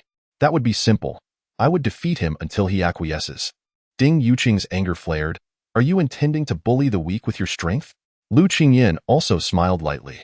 Dear friend, he occupies the enlightenment tree alone, silencing the entire Buddhist faction. If we were truly to engage him in battle, would it not be considered bullying the weak? Of course, if my words do not sit well with you, I shall rephrase. Lu Qingyan's expression gradually turned cold. Let us then say it is indeed bullying the weak. What can your Great Tao sect do about it? You will find no one capable of matching you. A sharp voice rang from outside the grand tent, as a crimson figure surged in like a tempest, launching a spell towards Lu Qingyan. With a cold snort, Lu Qingyin unleashed a radiant display, manifesting countless silver leaves that formed a protective barrier. Boom! The spell struck fiercely against the leaf shield. Lu Qingyin's expression shifted slightly, and she retreated from the grand tent. What incredible strength! Chapter 058. No Choice, Part 4. A fierce confrontation ensued. The shield before Lu Qingyin remained unscathed as she struck it with her palm, instantly transforming countless silvery leaves into a whirlwind that surged towards Yu Hongling. Unfazed, Yu Hongling raised her hand and unleashed a powerful impact, shattering the silvery leaves into oblivion. The leaves swiftly returned, launching an attack from all directions. With a deft motion, Yu Hongling drew her hands together, channeling her true essence, causing the leaves to be suspended in midair by an unseen force around her. Lu Qingyin formed a seal with her hands, and the leaves began to shimmer brightly, quivering in anticipation. Stop! Cease this at once! The members within the grand tent rushed out in alarm. Gu Qingtian furrowed his brow slightly and called out, "Junior sister, how can one at merely the fourth layer of the infant stage unleash such formidable power? You, from the Dao sect, have certainly captured my attention." Lu Qingyin waved her hand, causing all the silvery leaves to vanish into her sleeve. Yu Hongling glared at her, resolutely declaring, "No one shall disturb my senior brother's cultivation. Should anyone attempt to interfere, they will have to step over my corpse." I was initially indifferent to the matter, but your words have sparked my curiosity to witness it firsthand. The two women stood at odds. Yu Hongling, with her fiery temper, shouted, "No one shall stop us. Come, let us settle this in a duel." "Very well, let it be a duel." Hongling. Ding Yuqing hurriedly intervened, knowing that while the attitude of the Wangu sect was infuriating, Yu Hongling was indeed strong, yet still youthful. Inexperience often leads the young to suffer against those slightly older, regardless of their innate talent. "Regardless, you shall not go." Yu Hongling remained obstinate. "Whether I go or not is my prerogative, and it is not for you to dictate," Lu Qingyin replied with a smile. "With your capabilities, seeking out my senior brother would be tantamount to courting death." "Oh dear, your words only heighten my interest. We merely wish to inquire, miss you, there is no need for you to be incensed. If Luyi disagrees, we are all of the human race and can discuss this amicably." Indeed. The efficacy of solitary cultivation versus group cultivation is quite comparable, and we pose no threat to Lu Ye's interests. Not only do we not encroach upon his interests, we are actually aiding him. He has not lifted a finger during our battles against the demons and other races, and now we are willingly sharing the resources obtained from bloodshed with him, which undoubtedly benefits him immensely. Quite right. A smile adorned Shangguan Wuchang's face. The atmosphere grew lively. Observing the commotion, Yu Hongling shook her head gently, realizing she could not deter those intent on their demise. Meanwhile, Shangguan Wuchang had skillfully concealed herself among the crowd. Gu Qingtian stepped forward, heading towards the path of the enlightenment tree, followed closely by other human prodigies. Ding Yuqing gritted her teeth and followed suit, as the members of the Dao sect were visibly enraged, with individuals from the Supreme Sword sect and the Tribulation sect also expressing their dissatisfaction. These three sects typically shared a cordial relationship, while the Mountain River Pagoda sect maintained a more rational and neutral stance. The mobilization of numerous human powerhouses aroused the vigilance of various races. Observing that the human might was heading directly towards the location of the Buddhist sect raised questions. The Buddhist sect felt a sense of impending danger. After all, they bore no animosity towards the humans in this ancient battlefield of prodigies. Why were so many sect members advancing towards them? Some were frightened. However, as they journeyed, the direction of their march abruptly shifted, seemingly veering away from the Buddhist sect. The Enlightenment Tree? This direction led to the Enlightenment Tree. What was their intent? Lu Yi remained absorbed in comprehending the Tao, sensing that during his enlightenment, the tree, whether intentionally or not, seemed to transmit affectionate thoughts towards him. He paid it no mind. The Enlightenment Tree was still in its infancy.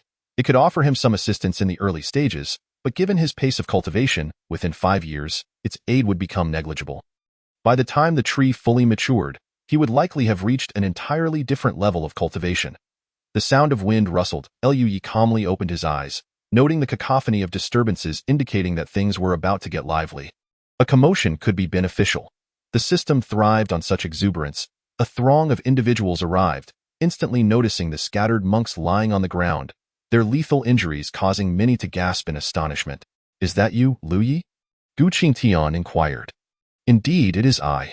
Lu Yi glanced around, relieved to find no unwelcome figures among them, his mood lightening. "We have come to discuss a matter with you. Pray, proceed." Yu Hongling stood at a distance, daunted by the crowd, fearful of revealing her sorrowful state before Lu Yi. Observing Lu Ye's demeanor towards strangers and contrasting it with his treatment of her made her eyes well up with tears. The disparity was painfully apparent. She wished to weep. "I have heard that beneath the enlightenment tree, one can draw closer to the Tao, hence we wish to cultivate there. Are you amenable?" Gu Qingtian asked. In truth, he could have elaborated further, adding that, in return, you may also utilize the other human-occupied blessed lands for your cultivation, would have improved the proposal. Yet, Gu Qingtian intentionally withheld that information. So this was their true objective. Lu Yi understood. He was aware of Gu Qingtian's somewhat haughty nature. They had once sparred in a previous life, with Lu Yi narrowly claiming victory. They had not crossed paths since. And what else? Lu Yi queried. What more is there? Gu Qingtian raised an eyebrow. Lu Yi chuckled, sensing the situation becoming intriguing. I have no objection to your request. It matters little to me. What piques my curiosity is how you would proceed should I refuse. Gu Qingtian chuckled in response. I apologize, but in my presence, you possess no option to decline. The tension between the two escalated, palpable as they exchanged words. Lu Yi surveyed the crowd behind Gu Qingtian. Does anyone share his sentiments? The crowd fell silent. Gu Qingtian appeared rather domineering. Why had he not articulated the latter part of his statement? Lu Yi, should you permit us to cultivate beneath the enlightenment tree, you may also freely cultivate in the human-occupied blessed lands. Does that sound agreeable? Spoke a prince from the Jiuli heavenly dynasty. My point is that the phrase you have no option to decline. Who concurs with that? Shangguan Wuchang surveyed the surroundings. What was amiss? Why the silence? She had initially intended to remain incognito, but now everyone was reticent. I concur. As a member of the human race, it is your duty to support your kin. The enlightenment tree should rightfully be accessible to all human prodigies, Shangguan Wuchang declared. With one leading the charge, others began to follow suit. Indeed, I also concur. You should not refuse this matter. I agree. If the human race is weakened, even if you possess strength, you cannot monopolize the enlightenment tree. Therefore, it is only just that the enlightenment tree is shared among the human race. Chapter 059. Crushing Through, the Fifth Watch, Moral Coercion, Fishing in Troubled Waters, a cacophony of sparrows and doves. Lu Yi surveyed these individuals, firmly identifying his adversaries. He harbored no intent to be an enemy of humanity. Fortunately, this group of fools did not represent the entirety of humankind. Let us commence, Lu Yi declared, rising and stepping forward. His figure seemed to disregard the very distance of space, appearing before Gu Qingtian in an instant, his stone sword erupting with a dazzling beam of sword light. The void was pierced by a deafening explosion. Gu Qingtian's countenance shifted as a phantom blue lotus materialized above his head, radiating myriad rays that resembled chaotic energy, forming a formidable barrier. The sword light struck the essence of the blue lotus. Boom! Gu Qingtian was sent hurtling away, crashing into a small mountain, blood mist trailing in his wake. Lu Ye's form showed no sign of pause, vanishing once more in a heartbeat. Boom, boom, boom. The sword light, accompanied by a shrill shriek, heralded its terrifying speed and power. Swift, too swift. Some formidable beings could not withstand it, perishing on the spot. One man, one sword. This was the retribution for their transgressions. Lu Yi. Ding Yuqing's expression turned pale as she cried out. They could not afford to kill them all. Such trivial grievances, and if Lu Yi were to annihilate this group, upon returning to the great wilderness, there would be no place left for him to stand. Yet, Lu Yi remained deaf to her concerns. His sword grew ever more vigorous, ever more fearsome. Typical sword energy, or rather, most sword energy, excelled in sharpness, but Lu Ye's sword energy was never solely defined by sharpness. It was a potent blend of ferocity and keen edge. A single stroke of sword energy resembled a celestial seal, imbued with the power to shatter the heavens. Boom, boom, boom. Clouds of blood mist erupted forth. Shangguan Wuchang's expression shifted dramatically. Prior to entering the ancient battlefield of the prodigies, he had proclaimed, "Then I shall perish," yet this did not imply he truly wished for death. "Protect me," Shangguan Wuchang bellowed. The formidable beings of the Supreme Divine Dynasty surged forth to shield him, their various treasures radiating brilliance. Lu Yi swiftly sent the individual who had just spoken flying, leaving only the members of the Supreme Divine Dynasty before him. Lu Yi, I bear the Supreme Divine Seal. Should you slay me, the supreme divine dynasty will pursue you relentlessly." Shangguan Wucheng roared in fury. Upon hearing this, the powerful figures of the supreme divine dynasty nearly erupted in outrage. This statement was less a threat and more a plea for mercy. Liu chuckled softly. His stone sword pointed directly at the group of formidable beings. His foot struck the ground with tremendous force. Boom! The earth trembled violently. Countless sword energies swirled around Liu Ye's form, coalescing into a sharp cone. Die! Boom, boom, boom. A vast expanse of blood mist exploded as Liu Ye's figure pierced through the ranks of the supreme divine dynasty, taking Shangguan Wucheng along with him.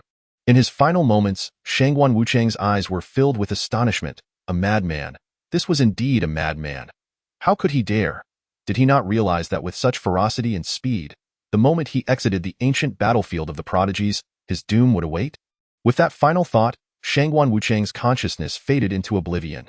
A radiant entity surged toward Liu Ye. Liu extended his hand, the mark of the supreme divine seal falling into his grasp.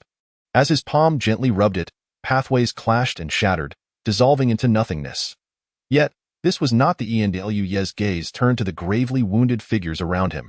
Protecting humanity? In his previous life, he had safeguarded humanity. In this life, he could do so once more. The emotions and affections of the world should exist between heaven and earth.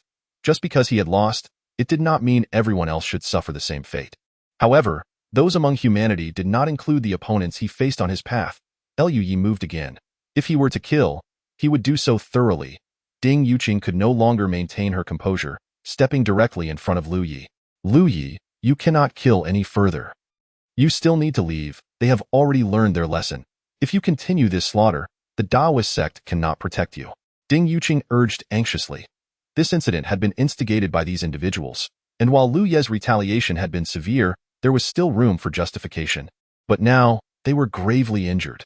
If he were to kill again, the Daoist sect would be at a loss as to how to defend him. "Junior brother Liu, you must not continue this." Linghu Wushuang also hurried over to persuade him. "Indeed, junior brother Liu, remain calm." Xiao Huayong chimed in with her own counsel. Liu Ye initially intent on exterminating them all, yet upon witnessing the concern in the eyes of the Daoist sect members, he offered a gentle smile. Someone cared for him? Alas, one more, the very last one. Ding Yuqing clenched her fist. Liu Ye's might was so staggering it sent chills down her spine.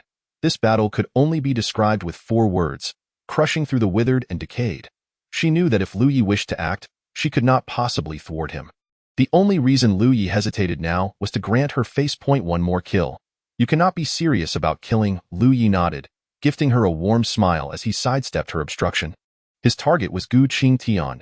Jiu Qingtian crawled out from the rubble, his expression a mixture of shock and fury. Very well, very well. Indeed, you possess great strength." His aura surged violently, instantaneously surpassing the infant transformation realm to reach the void refinement realm. Yet, this was only during his speech. Liu Ye swung his sword downwards. This stroke of sword light stretched for hundreds of feet, accompanied by a tempest of wind and mist, birthing thunder and lightning. Gu Qingtian roared, "Eternal Blue Lotus, manifest." The phantom of the Blue Lotus swelled, threatening to envelop the entire sky above him. The sword light and the Blue Lotus collided fiercely. The Blue Lotus trembled violently. Liu Ye's arms revealed faint veins as he exerted immense force downward. Shatter! Boom! The Blue Lotus instantly crumbled into dust. The colossal sword light crushed all in its path, including Gu Qingtian, leaving a deep gash in the earth. The world fell silent. Liu Ye sheathed his stone sword and regarded the crowd. "This matter is solely the doing of me. Liu Ye, should anyone seek vengeance, come forth. I am ever ready to welcome you. Furthermore, forget it, be gone." Liu Ye's figure vanished, reappearing beneath the enlightenment tree, closing his eyes. His expression remained as tranquil as water. The battle that had just transpired, fierce and unrelenting, felt like a fleeting illusion. The various factions seemed as though they had been ensnared in a binding charm, rendered speechless for a long while. Ding Yuqing felt a shiver run down her spine.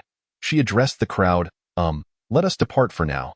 Disturbing one's quiet contemplation is impolite. If there are matters to discuss, let us find another place. Quarrels and disputes could not unfold here. Should Liu Ye erupt in another furious rampage, Ding Yuqing worried she might not even find a single person to argue with. Li Wubai's eyes sparkled with excitement. his body trembling with exhilaration. So strong that sword intent was overwhelmingly powerful. A deep-seated fear coursed through him, yet the greater his fear, the more exhilarated he felt. A throng of individuals departed, some carrying the deceased or gravely injured. Lu Qingyan wished to take Gu Qingtian's corpse, but he had already been reduced to mere remnants. She was relieved she had refrained from speaking earlier. Chapter 060. Not weak. What has transpired? Outside the ancient battlefield of the prodigies, a formidable figure from the unparalleled divine dynasty erupted in fury. In a mere moment, a significant number of his kin had perished, including the prince, Shangguan Wuchang. Who has slain my comrades of the unparalleled divine dynasty? His eyes blazed crimson with rage, an overwhelming desire for vengeance coursing through him. Have disciples of the Yin-Yang sect also fallen? How infuriating! Is another great war upon us? No, this is not a war. How could casualties accrue so swiftly? This is a massacre. Who is responsible? Whoever it may be, the unparalleled divine dynasty shall not let him escape unscathed.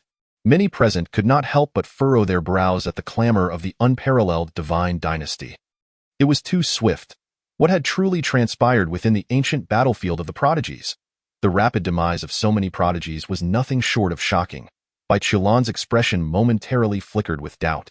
Could it be? The Supreme Sword Sect, the Tribulation Sect, and the Great Tao Sect had suffered no losses. These three sects had always maintained a harmonious relationship. Yet, now the Yin-Yang sect had lost several, the Mountain River Pagoda sect too, and the unparalleled divine dynasty a multitude. She couldn't shake the feeling that Lu Yi must have been involved in the ancient battlefield of the prodigies. It seemed only Lu Yi could unleash such terrifying power. She hoped it wasn't Lu Yi. If he had indeed clashed with these factions, they were likely on the brink of total annihilation. Within the ancient battlefield of the prodigies, a throng of individuals surged forward in excitement, only to retreat shortly after, their spirits dampened. The might Lu Yi had just displayed dealt a staggering blow to their confidence. All were prodigies, and it was natural for some to be ahead while others lagged behind on the path of cultivation. However, the current situation was that they had all started on the same line. Yet before they had even covered half the distance, he had already seized the trophy. Lu Ye's presence loomed like a towering mountain before them. They could continue their pursuit, yet if they aspired to truly become supreme beings, Lu Yi was an insurmountable barrier they could not evade. Ding Yuqing pondered her words. Did your senior brother slay mine? The figure of Yu Hongling reappeared, her gaze fixed upon Lu Qingyan. Lu Qingyan, then it is my turn to vanquish you. Yu Hongling was eager for a challenge. Lu Qingyan was undoubtedly a formidable opponent, fitting to be her rival. Lu Ye's rapid ascension had instilled in her a profound sense of urgency. Hongling, Ding Yuqing's voice lacked strength. Were you two siblings intent on provoking the heavens? A prodigy from the Yin-Yang sect spoke up. 5 of my brothers and sisters from the Yin-Yang sect have perished. They fell not in battle against the demons, but at the hands of our own. This matter cannot simply be overlooked. My Mountain River Pagoda sect will also seek an explanation from the Great Tao sect. But not now.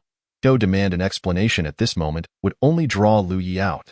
They would wait until they departed the ancient battlefield of the prodigies, or when the final 3 layers of the battlefield opened. Has the human race departed? It seems so.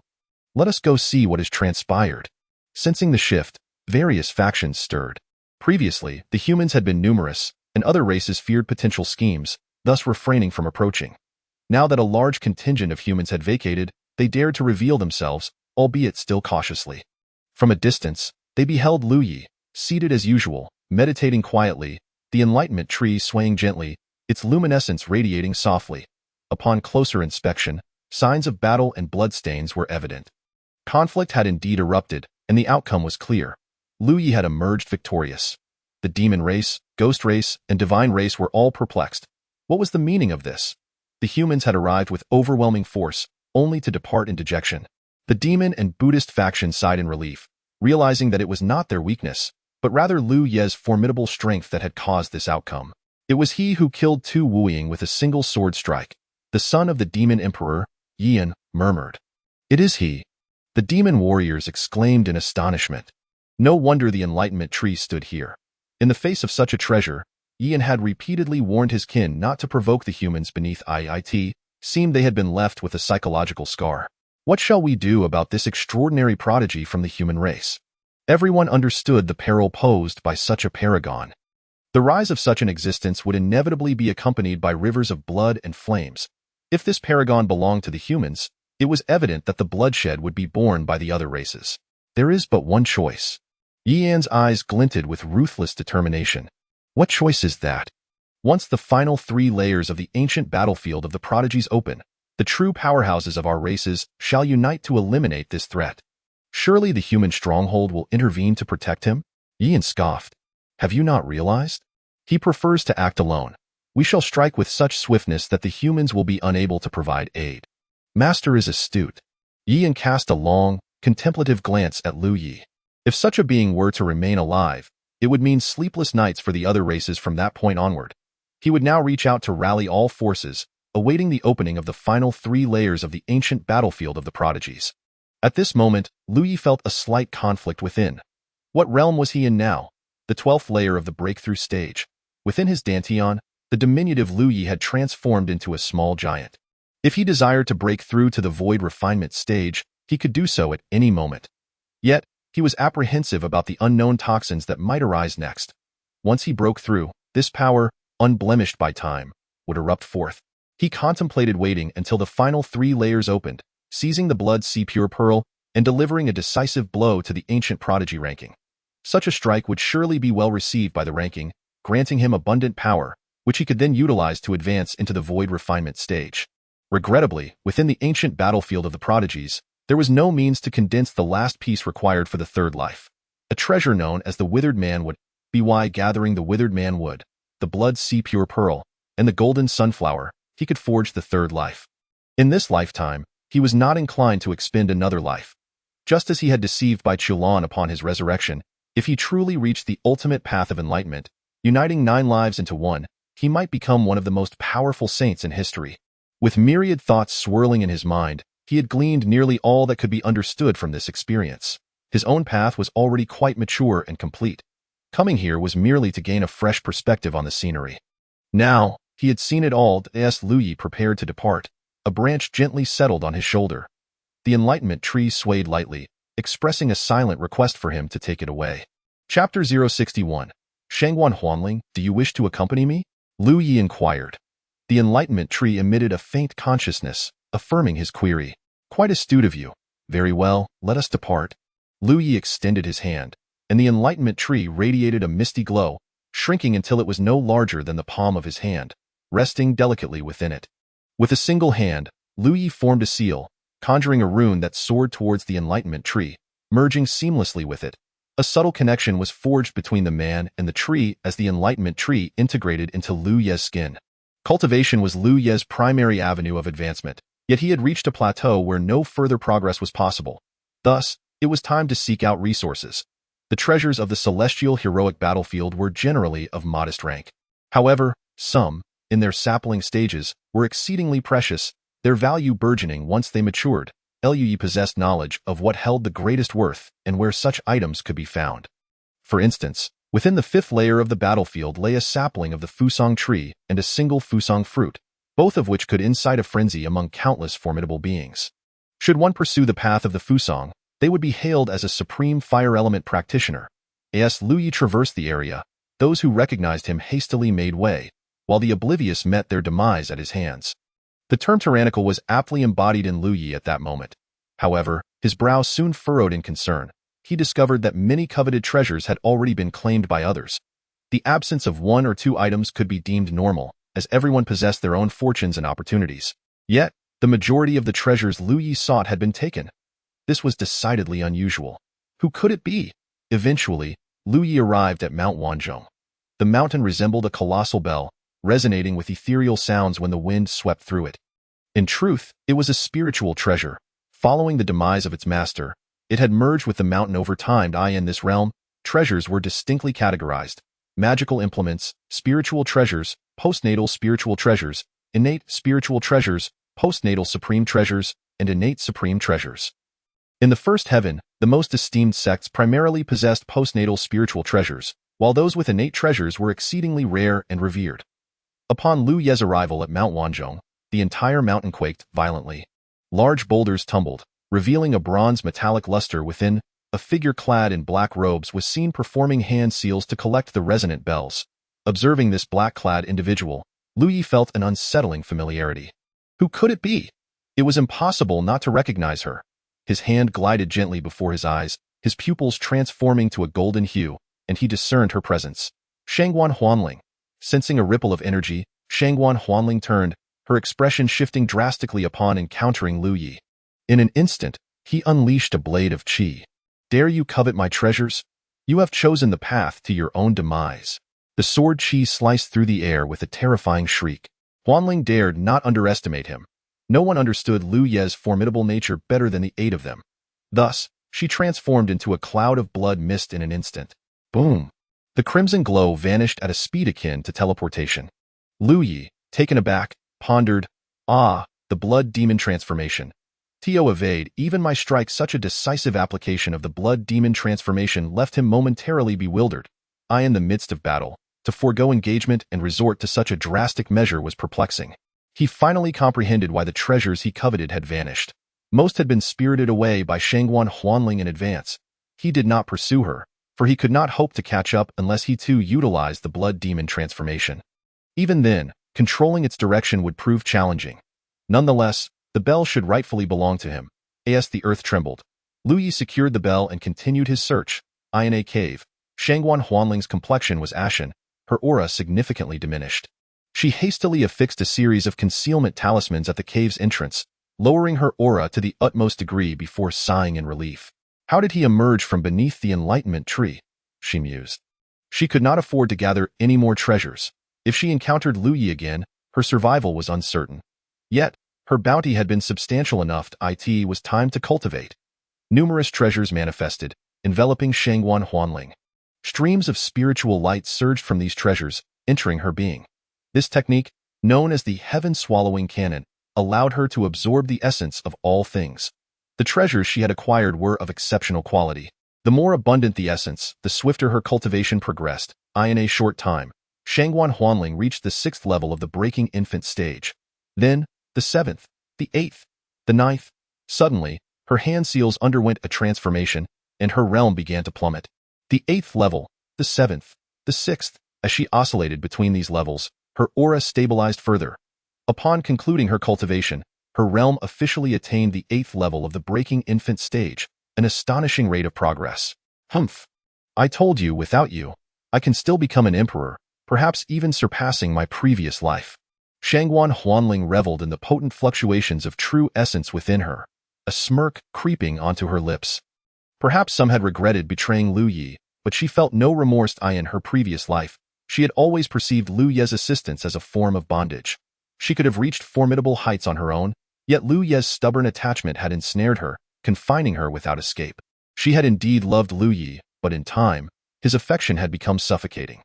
All the treasures she desired arrived at her doorstep without the need for arduous quests. She was spared from enduring any trials. Yet, this was not the life she yearned for. The freedom to gallivant across the world was the life she coveted. She was finally liberated. In this reincarnation, the treasures proved far easier to locate than she had anticipated. Thus, what merit did Lu Yi possess? By what right did he bind her to him with his accomplishments? Lu Yi did not encounter Shangguan Huanling again. From the 4th to the 6th layers, many genuine treasures had indeed been seized by her. The heaven-swallowing canon was undeniably a formidable scripture, granting the ability to consume all things post-cultivation, akin to a Kuanping devouring the universe. Several treasures were also collected by Lu Yi. This group is oddly compliant, Lu Yi mused, having encountered beings from the divine and demonic races multiple times while gathering treasures. Their behavior struck him as peculiar, far too uniform. Were they uniting again? Shaking his head, he dismissed the thought. It was of no concern to him. Calculating the time, he noted that the final 3 layers of the celestial heroic battlefield would soon open, likely within a day or two. In his previous life, he had achieved the 33rd rank on the ancient celestial heroic list. It was not due to his weakness, but rather the absurdity of the names on that list. The top 10 were shrouded in obscurity, making them difficult to discern. The 11th name, Yi Wudi, was not widely known, yet he bore another title, the Invincible Sword Sovereign. The Master of the Invincible Sword, a monster of the Celestial Sovereign level, ranked 11th. Chapter 062. The 9 layers fully unveiled. Surely, there are no traitors this time, right? The leader of the Divine Clan, known as Guangwuyo, began the high-level meeting with a rather sardonic remark. The target of his insinuation was unmistakable. Hushing of the demon clan glared intensely. What do you mean by that? Guang Wuyo chuckled softly. What could I possibly mean? I merely fear that everything has been meticulously planned, only for it to unravel at the last critical moment when someone suddenly turns against us to rescue the captive. That would be utterly disgraceful. Upon hearing this, Hushing smashed a stone before him into dust with a swipe of his paw. Who the hell are you talking about? The stone strikes the barking dog. The loudest barker is surely the one struck. A monk clad in a cassock, without further ado, rose to depart. Ian hurriedly intercepted him. Dewey, where are you going? Dewey's expression remained serene. With the clans divided, this venture is doomed to fail. What purpose does my presence serve here? It would be more prudent to return now and recite scriptures instead, Dewey stated candidly. What do you mean by divided? That is unfounded. We are all gathered here to eliminate the menace that is Lu Yi before the human race can even react. Guang Wuyo, Husheng, can you two not conduct yourselves normally? Do you truly believe that just because Lu Yi has not yet clashed with you, he will never do so in the future? When Lu Yi grows stronger and encounters you again, you will come to understand the meaning of regret. As for whether to unite or not, speak your minds, the two of you. If we are to unite, then let us dispense with any further trivialities. If not, we shall disperse at once. Ian declared with a grave expression. The atmosphere within the cave was stifling. The flames flickered. Guang Wuyo and Husheng fell silent. Let us unite. Guang Wuyo finally spoke. Humph. Husheng scoffed. Ian erupted in anger. What are you scoffing at? Are we uniting or not? Husheng's countenance darkened. His claws clenched and then released. Ultimately, he nodded. Very well, we shall unite. Excellent, then listen carefully to what I have to say. As the final 3 layers of the ancient battlefield open, our clan's strong ones shall arrive. The first order of business is to contact the strong from all clans and encircle and eliminate Lu Yi. This matter is of utmost importance. Nothing else holds greater significance. Remember, it must be a full-scale assault. Approach it with the resolve of a last stand for our clan's survival. You must all summon every ounce of your strength to persuade your warriors. Do not let me down. Time slipped away, second after second. Suddenly, Lu Yi lifted his head. Boom! A tremendous roar reverberated through the skies. The clouds rolled and the wind swirled, the heavens expanding into an infinite expanse. The light and shadows danced, the world fracturing into layer upon layer. The final 3 layers of the ancient battlefield for the prodigies officially opened, and the faint sense of shackles binding everyone vanished completely. Enormous whirlpools appeared in the sky, one after another. This time, the whirlpools were exceptionally vast. Lu Ye's eyes sparkled as he vanished from sight, charging towards the Blood Sea Cliff. Almost all the prodigies, whether of the human race or the other races, surged towards the 7th layer. For the strong ones arriving this time were remarkably formidable. Even the other races were still a considerable distance from the ancient battlefield of prodigies. After the strong ones of the human race made their appearance, the powers of the various clans began to manifest in succession. A powerful aura permeated the air. Refining void stage. Refining void stage. The strong ones entering this time, regardless of their clans, any one of them could be considered at the refining void stage. If one had not reached the refining void stage by 100 years of age, they could hardly be regarded as a prodigy. Eon was the first to approach. The members of the demon clan, upon seeing Eon, slightly bowed. He was the son of the demon emperor. Though still young, he was a peerless prodigy of the demon clan, deserving of respect due to both his status and potential. Greetings, Prince Yi, the leader of the demon clan, clad in pitch-black armor, with a pair of bull-like horns radiating a menacing aura, towered like an insurmountable mountain. Shimia, I have urgent news for you. Shimia nodded. Please, Prince Yi, go on. A prodigious talent has emerged among the human race, one with the bearing of an emperor. If we do not eliminate him today, he may become a significant threat in the future. I have already contacted the Demon Clan, Ghost Clan, Divine Clan, Buddhist Sect, and Spirit Clan. We are merely waiting for your arrival to join forces against him. Are you willing to heed my counsel? Ian inquired. Upon hearing this, Shimye's eyes brimmed with a fierce intensity. Is he truly that strong? What is his current realm? He should be at the refining void stage. Very well, please lead the way, Prince Yi. I shall slay him. Not just you. All the strong ones of the Demon Clan must join this battle. Under no circumstances should we allow this person any chance of survival. Shimia nodded. Understood. Such was the situation with the demon clan. Similarly, the other races were in alignment. Husheng found the strongest among the demon clan, known as Huaqianshi. The Buddhist sect located a higher-ranking figure named Huijing among the Duzizi generation. The ghost clan found In Xiai, the spirit clan sought out the illusion king, and the divine clan approached the divine general. Bai Qilan entered the ancient battlefield for prodigies. Master! Yu Hongling rushed forward. Upon seeing that Yu Hongling was unharmed, Bai Qilan felt a wave of relief wash over her. Where is your senior brother? Bai Qilan inquired. Yu Hongling's eyes turned crimson, unable to contain her emotions. Master!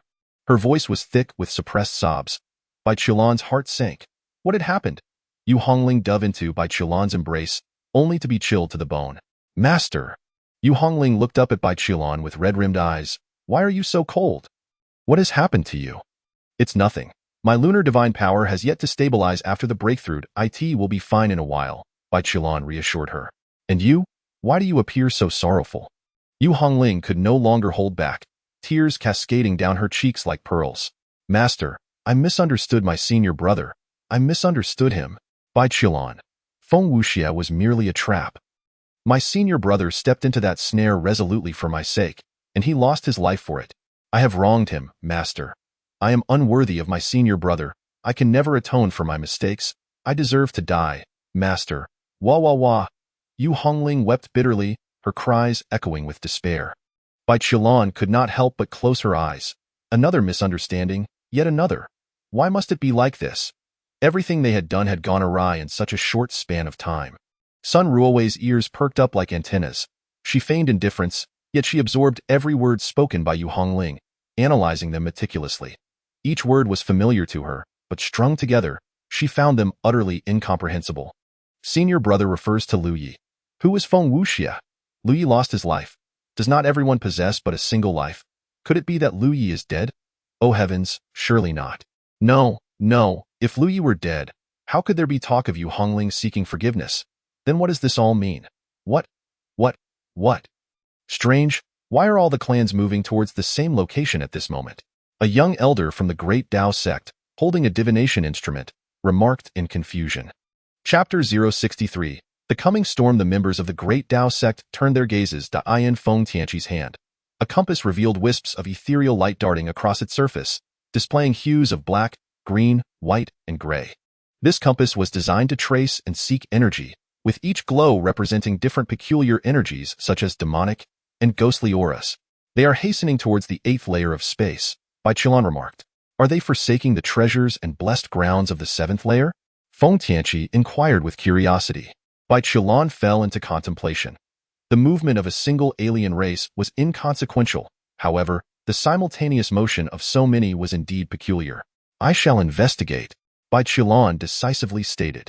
I shall accompany you. Sun Ruowei chimed in. And I. Yu Hongling added. Junior brother Feng, please contact the other sects and inform them of this matter. Maintain communication at all times. Should any developments arise, I will notify you immediately, and you must respond swiftly. Feng Tianqi hesitated slightly. Senior sister Bai, should we not all proceed together as a unified Great Tao sect? There's no need. I have already attained the harmonious Tao realm. Even if I cannot withstand the combined forces of these alien races, they shall find it no easy feat to detain me. Moreover, many of our fellow disciples have come to the ancient battlefield of the talented to seek opportunities. We cannot ascertain the situation just yet. You should focus on pursuing your own fortunes. Very well, but do exercise caution, senior sister. Sun Ruowei maintained a stoic expression. As long as Bai Qilan was present, all attention would naturally gravitate towards her. She cast a glance at her own chest. Humph! They are all cultivators. Why cling to such vulgar notions as beauty equating to righteousness, or that size denotes truth? How detestable. Let us proceed and see for ourselves. Bai Qilan waved her hand, and the 3 figures appeared atop a white cloud, heading towards the gathering place of the various alien races. Feng Tianqi watched them depart, then began contacting other sections. Most of the other factions did not take this matter to heart. The human race is strong, remarkably strong.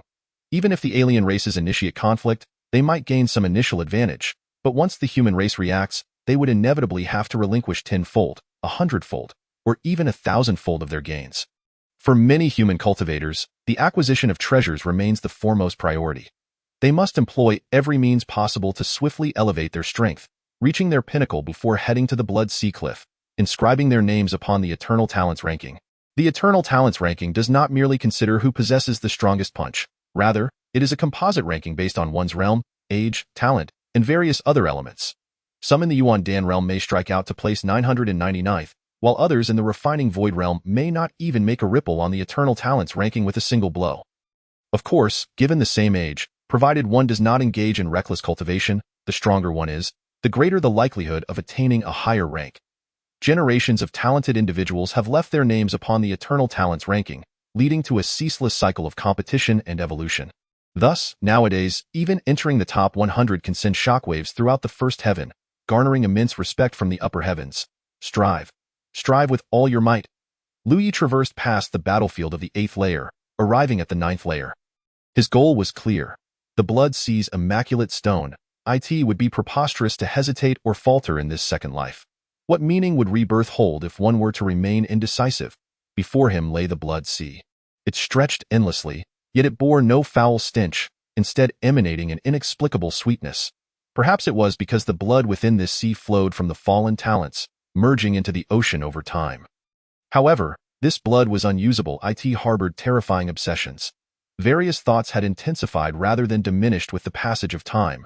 Growing ever stronger, Lu Yi was unaware of what manner of monstrosity would arise from this in the future. In any case, during his ascension to the status of a celestial lord, the Blood Sea had yet to give birth to any living beings. He stepped forward, his feet making contact with the surface of the Blood Sea as he made his way towards the opposite shore. He recalled that the Blood Sea's immaculate stone could be found near the cliff where the Eternal Talents ranking resided. The heavens soared high, and the sea lay tranquil like a mirror. Clad in a dark robe and with his long black hair simply styled, Lu Yi moved gracefully, creating ripples that shimmered beautifully. He lifted his gaze towards the direction of the rising sun, where a colossal stone tablet loomed like a mountain, suspended above the Blood Sea. The tablet was a grayish-brown, its inscriptions appearing as if drawn in vermilion. Yet this was not the Eternal Talents ranking. The true Eternal Talents ranking was located at the pinnacle of this stone tablet. An aura of supremacy radiated from that mysterious blackboard. The blackboard bore golden characters, each representing a span of years. Lu Yi could not see it clearly from his vantage point, but having witnessed it in his past life, he did not rush to observe it anew. From Lu Ye's perspective, the Eternal Talents ranking was a chaotic treasure, a unique product born of heaven and earth, shaped by the convergence of the DAO. As long as one could inscribe their name upon it, they would receive the blessings of heaven and earth's Tao. It was nearly time that Lu Yi halted his advance, sinking his feet into the Blood Sea, his body gradually submerging. The Blood Sea returned to calm. Shortly thereafter, a burst of golden light erupted from the southeast, the pure radiance of Buddha filling the air as a group of monks approached, truly resembling the legendary deities, treading upon clouds. From the east, a torrent of demonic energy surged forth, mixed with malevolent aura, accompanied by ear-piercing howls. A mere glance at the rolling black mist could send shivers down one's spine, causing the very soul to tremble. In the northeast, a thick fog of monsters enveloped the area, revealing terrifying figures with grotesque visages. They have arrived, all of them. Prince Hu, the scent has vanished. I suspect it has entered the Blood Sea. A cunning-looking rat spirit squeaked. Where did the last trace of scent disappear? Here. The rat spirit pointed to the spot where Lu Yi had vanished. Excellent. Hushang produced a black, demonic stone, riddled with countless tiny holes, resembling a honeycomb. The location where Lu Yi disappeared has been locked in. We shall proceed as planned. Our demon race will set up the 4-symbol suppression array. Very well. The Buddhist sect shall establish the diamond exorcism array. Can't you come up with a different name for your formations? The demon race expressed their frustration. Umitba, the diamond exorcism array is commencing. The ghost race shall arrange the heavenly ghost soul snatching array. Understood. The spirit race shall prepare the 10,000 spirits and 10,000 slaughters array. Understood. The divine race is readying the divine race aurora. Understood. With all arrangements in place, figures began to bustle around the area where Lu Yi had disappeared. Bai Qiulan and her 2 companions stood at a distance, observing this scene. What are they doing? Setting up formations. Sun Ruawei looked incredulously at Bai Qiulan. Do you think I am foolish? Of course, I can see they are setting up formations. What I mean is, what purpose do they have in doing so? Chapter 064. Bai Qilan strikes. What is their purpose in setting up this formation? Bai Qilan's expression had grown grave.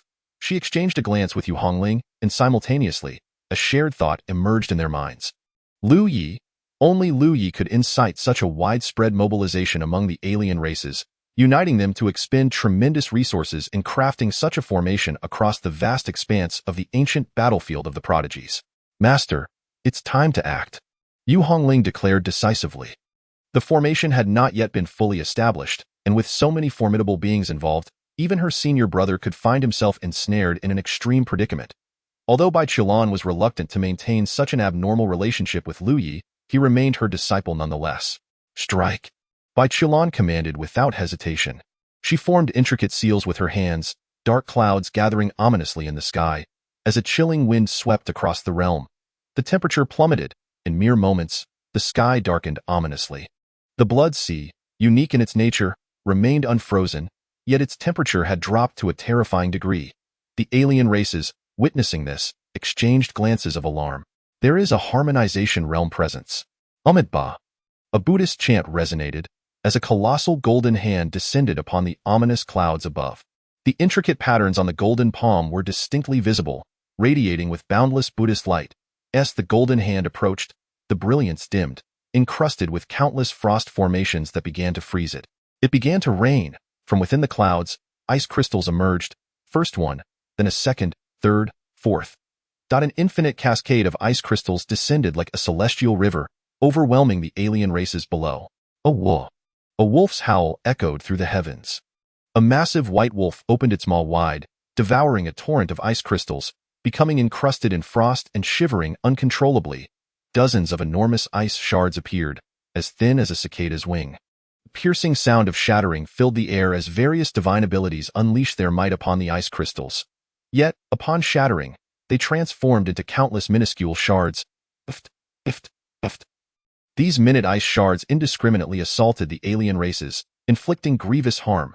Bai Qilan swiftly formed seals with her hands. 5 harmonization realm beings charged towards her. The speed of her seals intensified. Get lost. A dark blade of light cleaved through the air. Yu Hongling immediately prepared to rush forward. Hongling! Bai Qilan called out, and Yu Hongling snapped back to reality, realizing she was still in the breaking infancy realm. Despite her past as an emperor, it was impossible for her to contend with harmonization realm beings at her current level.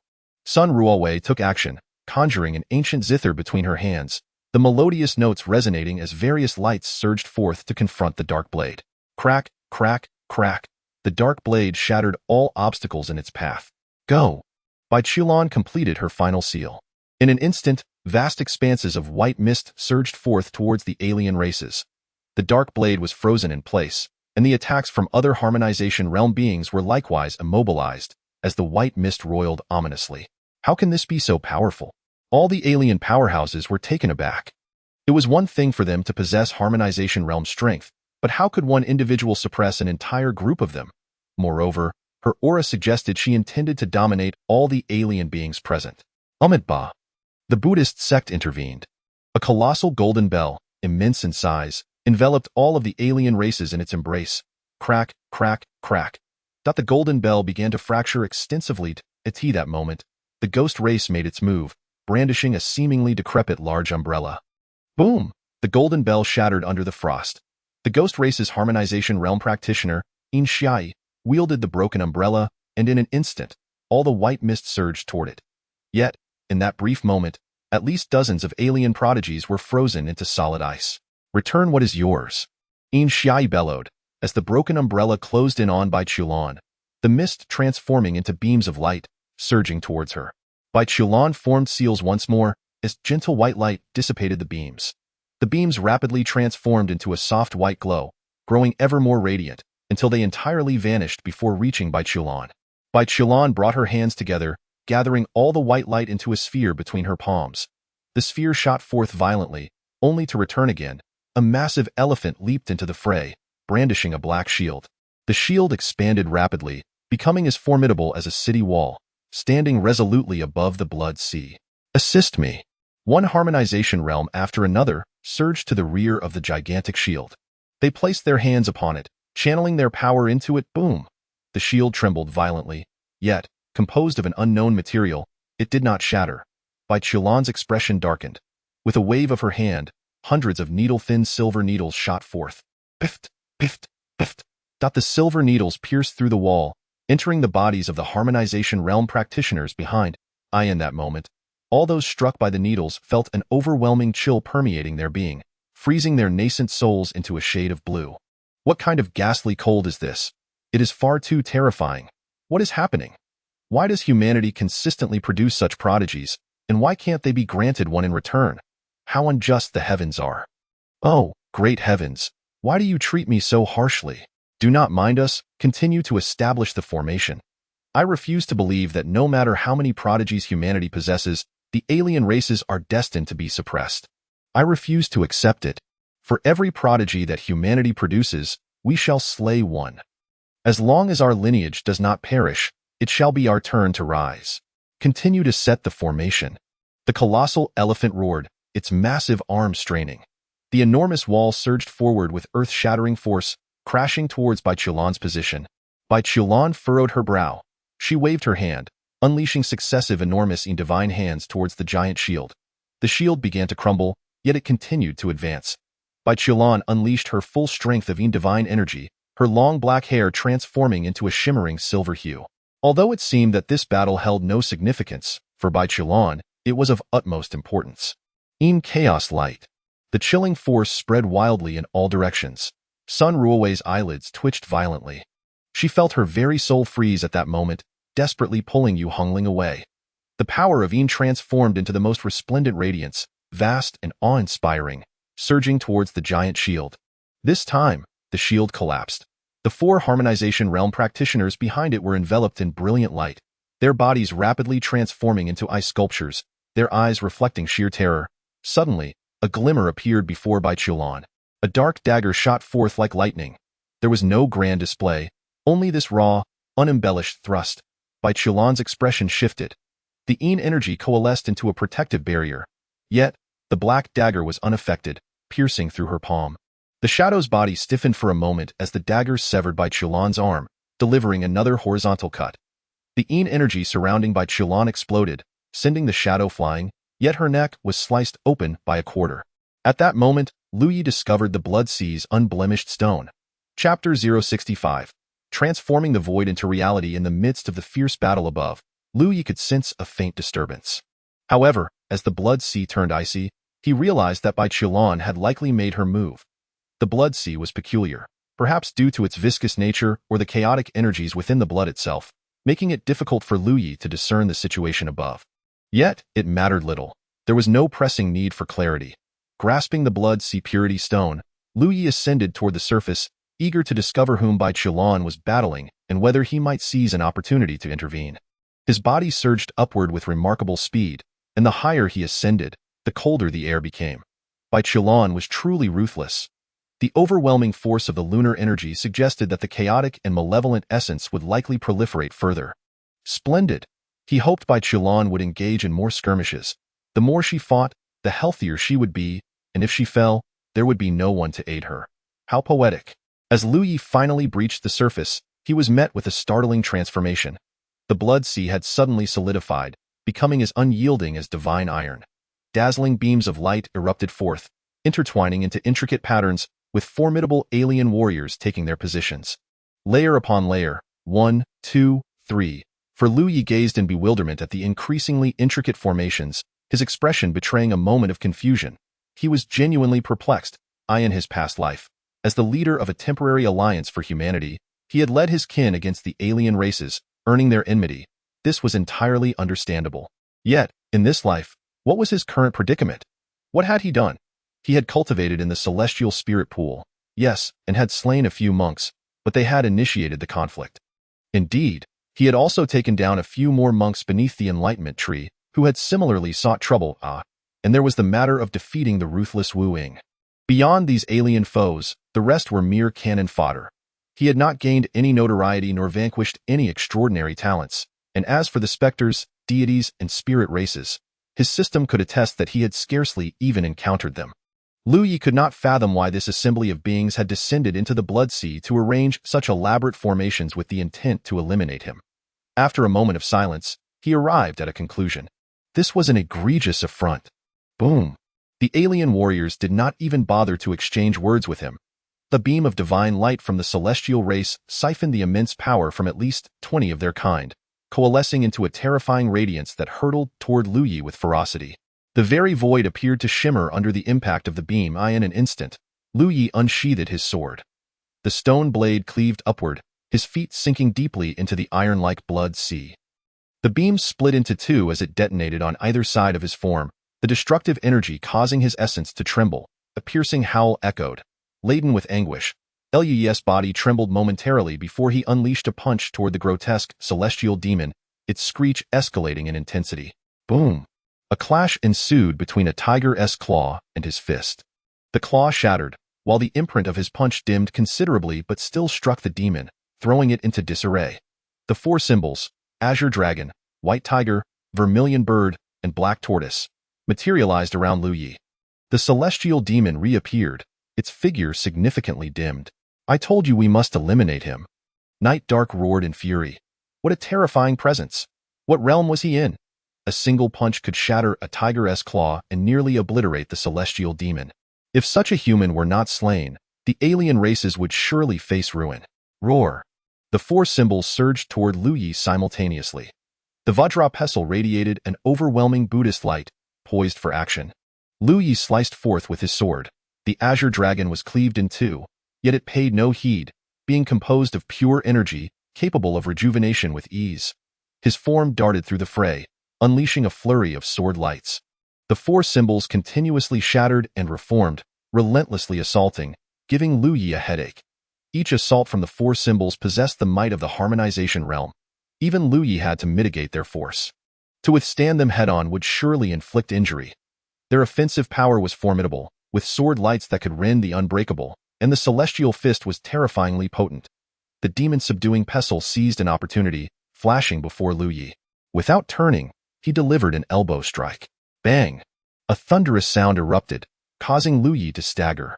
A chilling scream rang out once more. Lu Yi felt as though his head might burst. Despite his considerable tolerance for pain, he remained conscious, though his body involuntarily stiffened. The divine light from the celestial race erupted once more. Boom!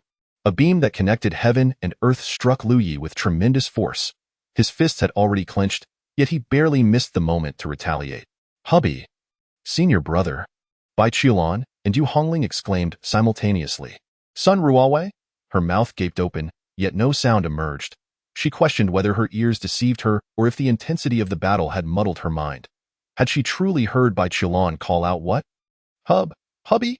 In that moment, Bai Qiulan disregarded any potential misnomer, unleashing an even greater surge of power, as the harmonization realm beings emitted anguished roars. The divine light from the celestial race struck Lu Yi squarely. Instantaneously, Lu Yi's body suffered immense damage. Breaking through the harmonization level was exceedingly arduous. In light of this, Lu Yi's expression twisted into a grimace amidst the overwhelming radiance. So be it. The giant-like primordial infant suddenly opened its eyes. In that instant, it transitioned from the ethereal to the tangible. With a single step, it transformed the void into reality, allowing the primordial infant to persist within the cosmos. As the primordial infant underwent this metamorphosis, the essence he had meticulously cultivated surged with qualitative change. Streams of essence, once akin to a long river, now morphed into a celestial dragon. At that very moment, a glistening crimson lotus seed materialized from the void, only to shatter in the next heartbeat. Puff! An overwhelming aura of malevolence surged forth, akin to a celestial river in turmoil. A torrent of murderous intent erupted, reminiscent of stars fracturing. How many beings had Lu Yi slain in his past life? Countless, truly innumerable. The war of demon extermination, the war of fiend annihilation, the great war of all realms. The ancient war, the battle of the river of time, the war of the 9 nether realms, the assault on eternity, the shattering of false heavens, the extermination of divine and demonic beings, the restoration of order. Hundreds of thousands of battles, all coalescing into the pinnacle of Lu Yi's murderous heart and soul of slaughter. The 9-lives celestial monarch, revered by humanity. The world-ending celestial monarch, feared by the alien races. His blood-red eyes opened amidst the divine light of the celestial race. In that instant, there was no trace of humanity left within them. His very soul was consumed by the thirst for bloodshed. Kill, kill, kill, Lu Yi. Within the divine light of the celestial race, lifted his gaze, the crimson malevolence coalescing into fiery streams. Boom! Lu Ye's form catapulted upward, delivering a punch that obliterated the first layer of the four-symbol celestial formation, instantaneously reducing numerous demon kin to mere blood mist. Chapter 066. Complete Evacuation. Fourth update. It is over. By Chulan, upon witnessing the blinding crimson hue, was engulfed by an overwhelming dread. The seeds of the bloodshed lotus had erupted at this very moment. Retreat! Retreat! It is imperative to evacuate from the ancient battlefield of the prodigies. This place must not be lingered upon. Those who remain shall meet their demise. There shall be no exceptions. The current Lu Yi has transformed entirely into a monstrous being driven solely by the urge to kill. He will employ every means of slaughter available to him. Retreat. Bai Chulan formed a seal, enveloping Yu Hongling and Sun Ruowei in the power of the lunar essence, fleeing without a backward glance. Simultaneously, she produced the communication stone. Junior Brother Feng, you must now inform all disciples of the Daidao sect to evacuate from the ancient battlefield of the prodigies with utmost haste. Notify all human factions and sects, instructing them to leave the ancient battlefield of the prodigies immediately, abandoning all else. Feng Tianqi was taken aback upon receiving Bai Chulan's transmission. Sister, what has transpired? A most fearsome demon has emerged. All beings remaining in the ancient battlefield of the prodigies shall perish. I am not exaggerating. The situation is dire. You must act as I say without delay. Should you fail to depart, death is certain. Absolutely. There is no possibility of survival. Make haste. Evacuate at once. Bai Chulan's voice was laden with gravity and urgency, tinged with fear. Sun Ruowei stood in stunned silence. Her expression, once captivated by the mention of husband, had now morphed into sheer bewilderment, her features seemingly frozen in place. Is it truly warranted? Is it truly? Is it not merely that Lu Yi has turned crimson? Why does Bai Chulan exhibit such terror and anxiety? How long has Lu Yi been formidable? They have but one opportunity to etch their names on the eternal prodigy rankings, and now, to ask them to leave, who would willingly depart? Xiulan, this is excessive. Lu Yi is merely your disciple. Though he is powerful, must it necessitate the evacuation of all? Even if he were to go on a rampage, are there not enough foes to satiate his bloodlust? You do not understand. I shall explain once we are outside. Junior Brother Feng, did you hear? I heard. I will contact the various sects immediately. Due to Bai Chulan's tone being exceedingly grave and urgent, Feng Tianqi surmised that the severity of the situation likely exceeded his expectations. He swiftly reached out to the other sections. What? We are to evacuate now. The reactions of the major sects were almost identical. Their first thought was disbelief at the possibility of retreat. They had yet to attempt to leave their mark on the eternal prodigy rankings. Should they succeed, their names could echo through the ages, accompanied by immense rewards, especially since the powerful beings of the void refinement and harmonization realms had yet to spend even a day on the ancient battlefield of the prodigies. Having not even begun their explorations, how could they be willing to withdraw? Bai Chulan hastened to Feng Tianqi's side with utmost speed. Feng Tianqi was startled at the sight of Bai Chulan, her silver hair billowing. Bai Chulan immediately seized the communication stone from Feng Tianqi. This is Bai Chulan. Now, I solemnly affirm by my own path that my words bear no falsehood.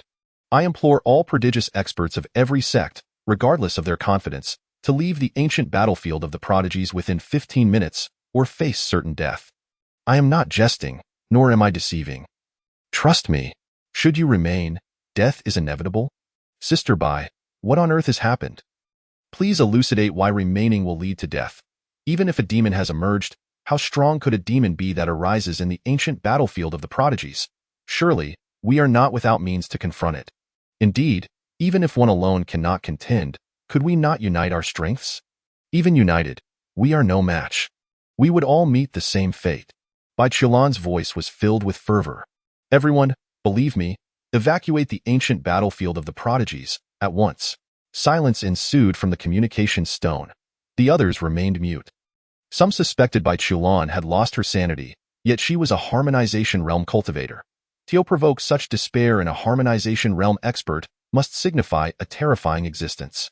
Very well, all disciples of the Supreme Sword Sect, retreat.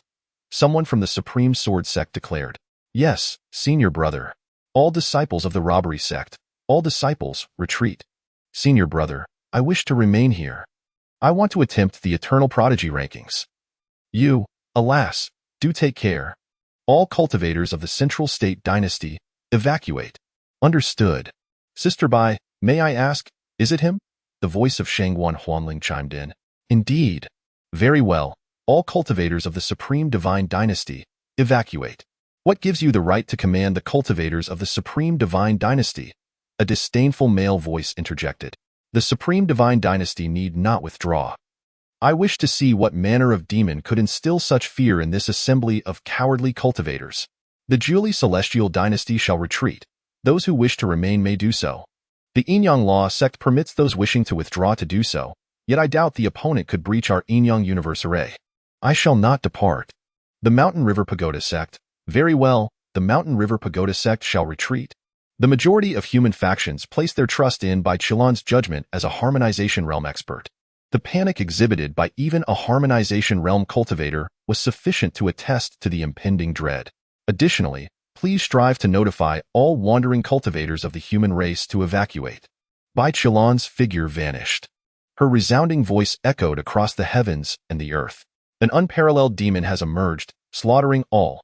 Those who remain shall undoubtedly perish. I am Bai Qilan of the Dedao sect. All who hear these words must leave the ancient battlefield of the prodigies with utmost speed. Such a proclamation reverberated throughout the various layers of the ancient battlefield of the prodigies. Bai Qilan had no other recourse. To save even one soul was better than none. If it could spare Lu Yi from amassing further bloodshed, then it was worth the effort. Above the sea of blood. Boom! The four-symbol suppression array was utterly shattered. The array's core, a creature of the demon race, dissipated into blood mist. In the next moment, the blood mist was drawn towards Lu Ye's mouth, swallowed whole. His body involuntarily quivered. An overwhelming exhilaration coursed through him. Ah!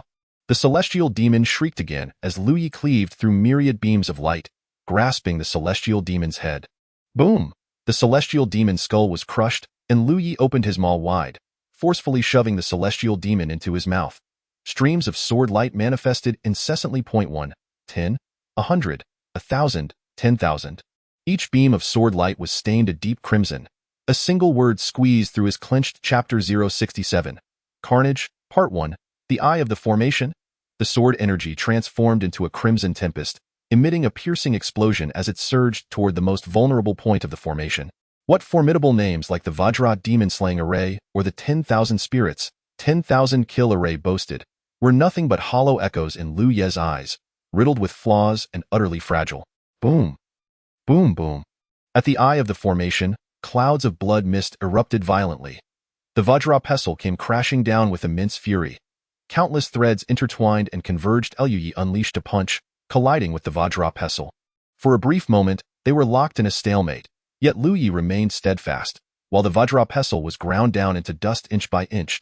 A group of Dao harmonization experts watched this scene, their scalps tingling with dread. Amitabha! Amitabha! Especially the disciples of the Buddhist sect, none were more acutely aware of the Vajra pestle's legendary hardness, having shattered the skulls of countless powerful foes. Yet now, it was reduced to powder by a single punch. I refuse to believe he possesses such strength. The divine general, clad in gleaming white armor with a flowing red cape, exuded an imposing presence. His eyes reflected disbelief intertwined with fierce defiance. The ethereal radiance of the divine race surged forth once more. The general transformed into a blinding white light, and a colossal phantom emerged behind him, joining in a full-throttle thrust of his spear. Heavenly strike! Spiraling above the spear was a divine dragon. This was his ultimate move, the strongest strike from a Dao harmonization expert. He refused to believe that after withstanding the divine race's ethereal radiance, Lu Yi could also thwart this unparalleled attack, where force and path converged. His path was the path of invincibility.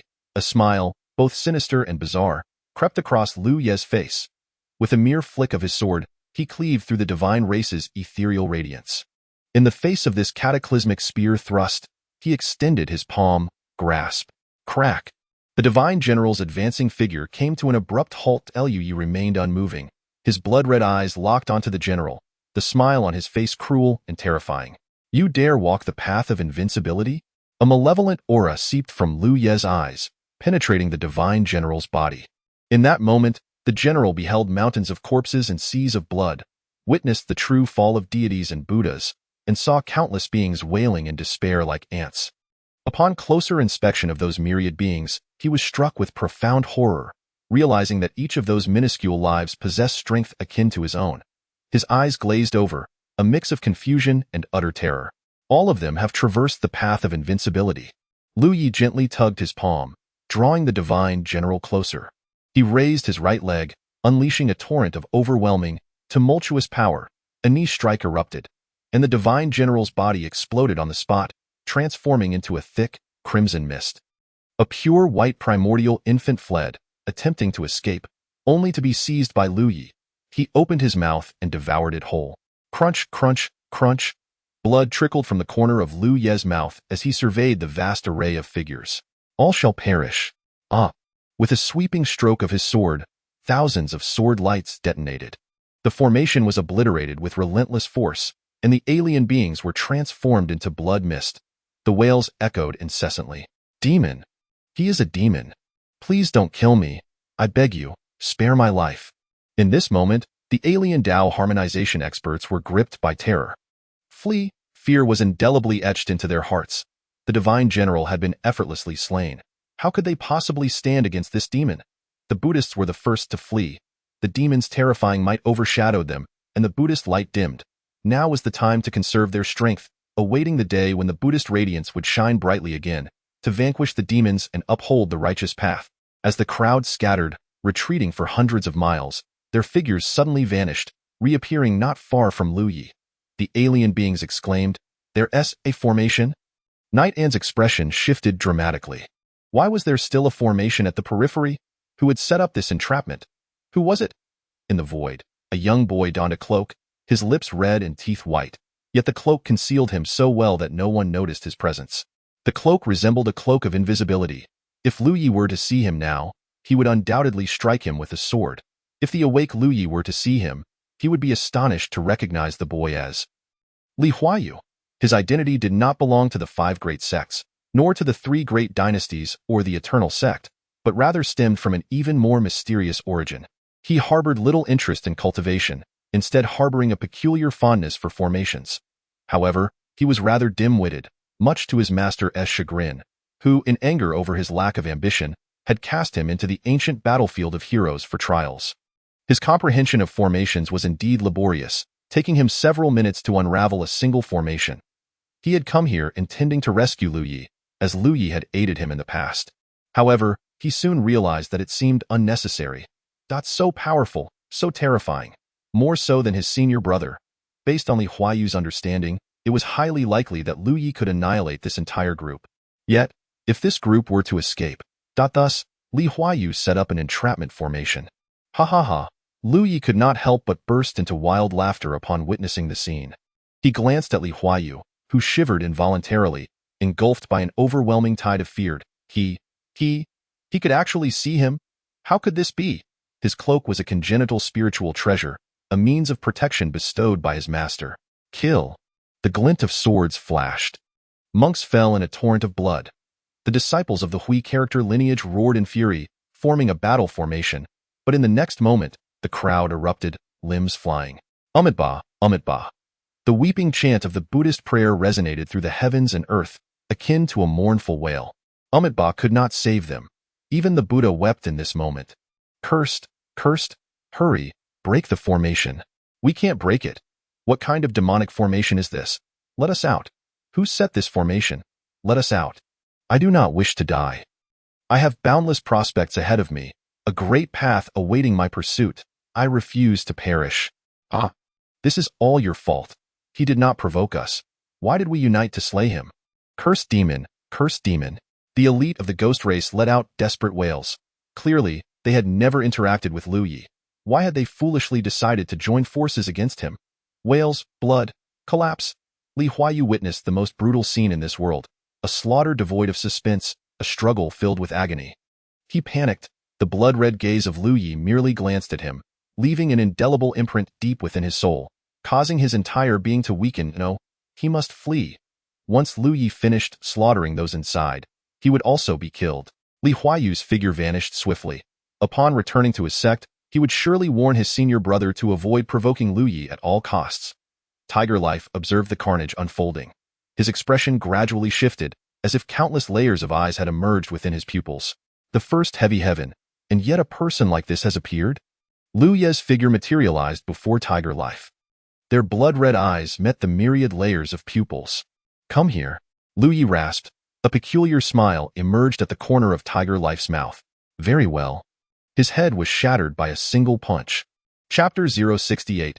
Difficult to persuade with kind words. Second update. Corpses, blood, severed limbs. All melded into a sea of crimson. Lu Ye's true consciousness resembled that of an observer, watching his own body unleash carnage like a formidable weapon of slaughter. That gaze just now, the emperor of all spirits. Lu Yi recognized it. As one of his most troublesome adversaries in the early stages, that expression was all too familiar to him. Lu Ye's own awareness began to thrill with the unfolding massacre.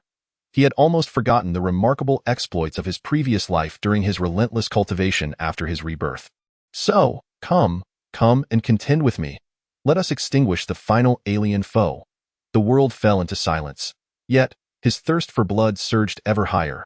The lotus of slaughter ignited Lu Ye's murderous intent to several, even hundreds of times its usual intensity. Merely killing was evidently insufficient. Far from it, his figure vanished, and with a single punch, he shattered the outer array. The array of the heavenly pavilion? To his surprise, the heavenly pavilion had also sent someone this time. The blood-red malevolence surged, akin to dancing flames, as Lu Ye's figure soared through the air, leaving a thunderous roar in its wake. His divine sense spread in all directions. Quickly, bring me a living soul to slay. Hurry! In the demon realm, upon the bone altar, several soul stones had already shattered by a small fraction. As Tu Wuying entered, his soul stone fragmented, startling the powerful beings of the demon realm. The speed at which it shattered was truly alarming. Just as Tu Wuying stepped into the teleportation vortex, it was as if his robe still lingered in the demon realm, while he himself had already perished. However, no further deaths among the demon clan followed, which allowed the demon emperor to breathe a sigh of relief. Tu Wuying's demise was merely a coincidence. Such misfortune was indeed remarkable. As expected, the concept of fate was an exceptionally crucial aspect for cultivators. Tu Wuying possessed terrifying talent. Had he survived, he could have undoubtedly become an existence that would strike fear into the hearts of all powerful beings across the heavens. Alas, he was dead. Crack. 7 soul stones shattered simultaneously.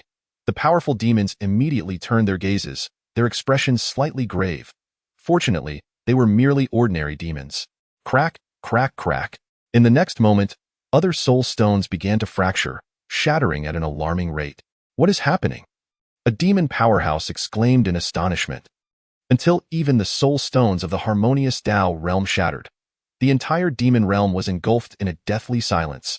The pride of the demon race had been annihilated. Roar. The demon emperor let out a thunderous roar. What did the annihilation of so many demon prodigies signify? It meant that in several decades, if not a century hence, other races could potentially give rise to a new generation of powerful beings, becoming the backbone of the first layer after the elder generation ascended to the second. Yet, the demon realm would be devoid of this cohort of strong individuals, creating a chasm in its future power. What on earth has transpired? Who has obliterated the demon prodigies?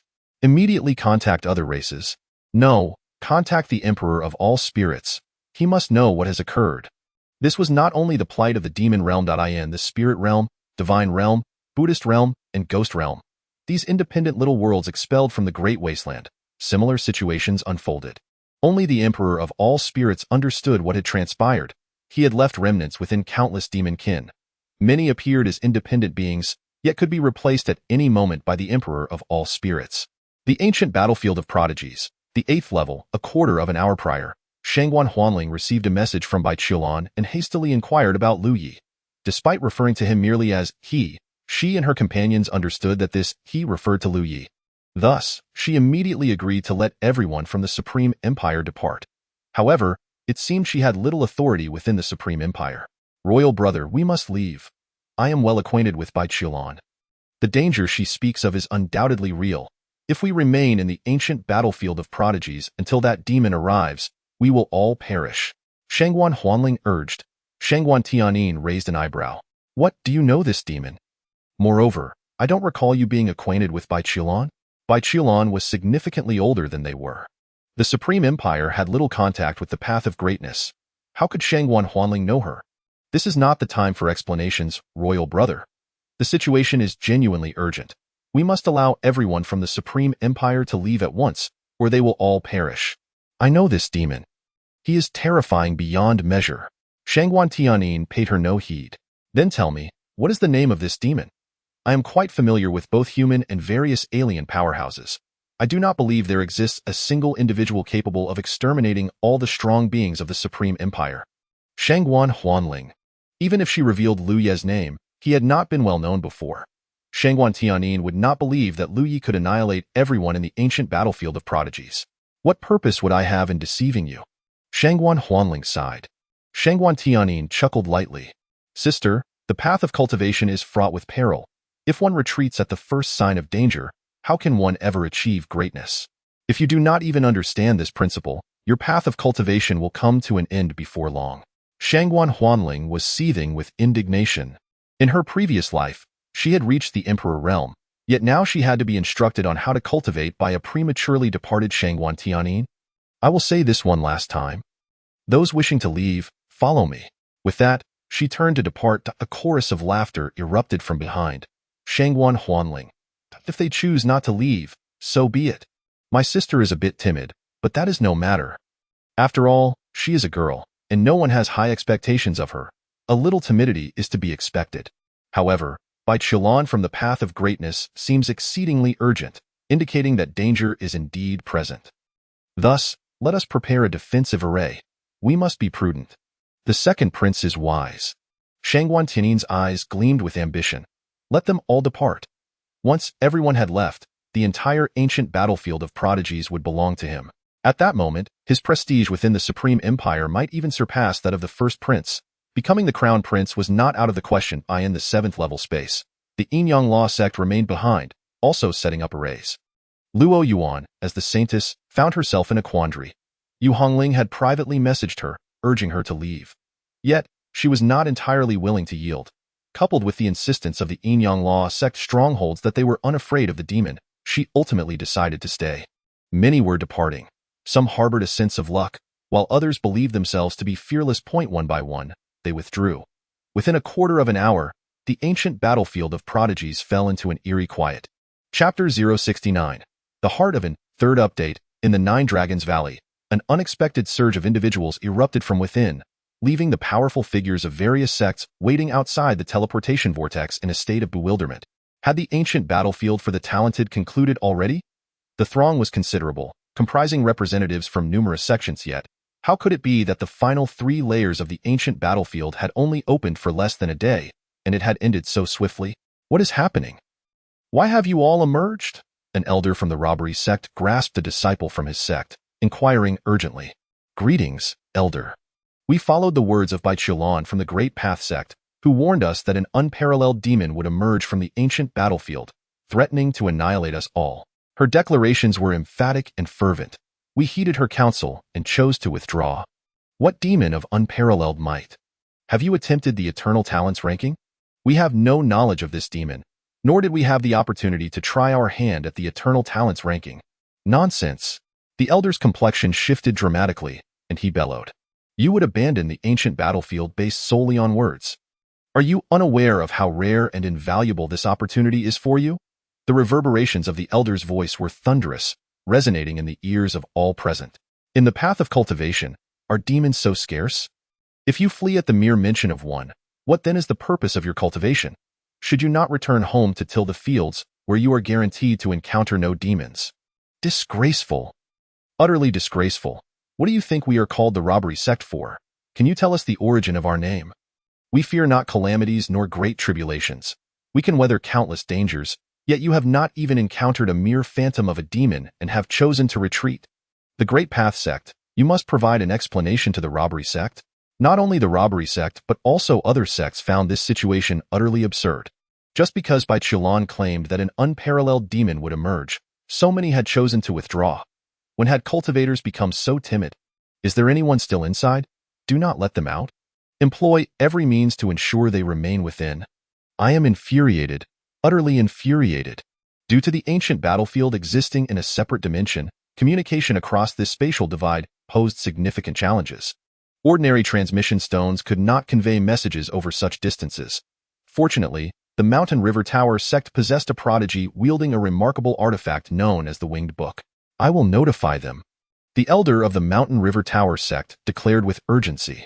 The crowd continued to pour forth from the ancient battlefield, each new arrival causing genuine heartache among the sections. What a tremendous waste. Such a splendid opportunity squandered so carelessly. The elder produced half of the Winged Book and began to inscribe upon it. The characters transformed into golden light and vanished, while the corresponding volume of the Winged Book appeared, revealing the written contents. Why is there no response? The elder of the Mountain River Tower sect was nearing despair. Buzz!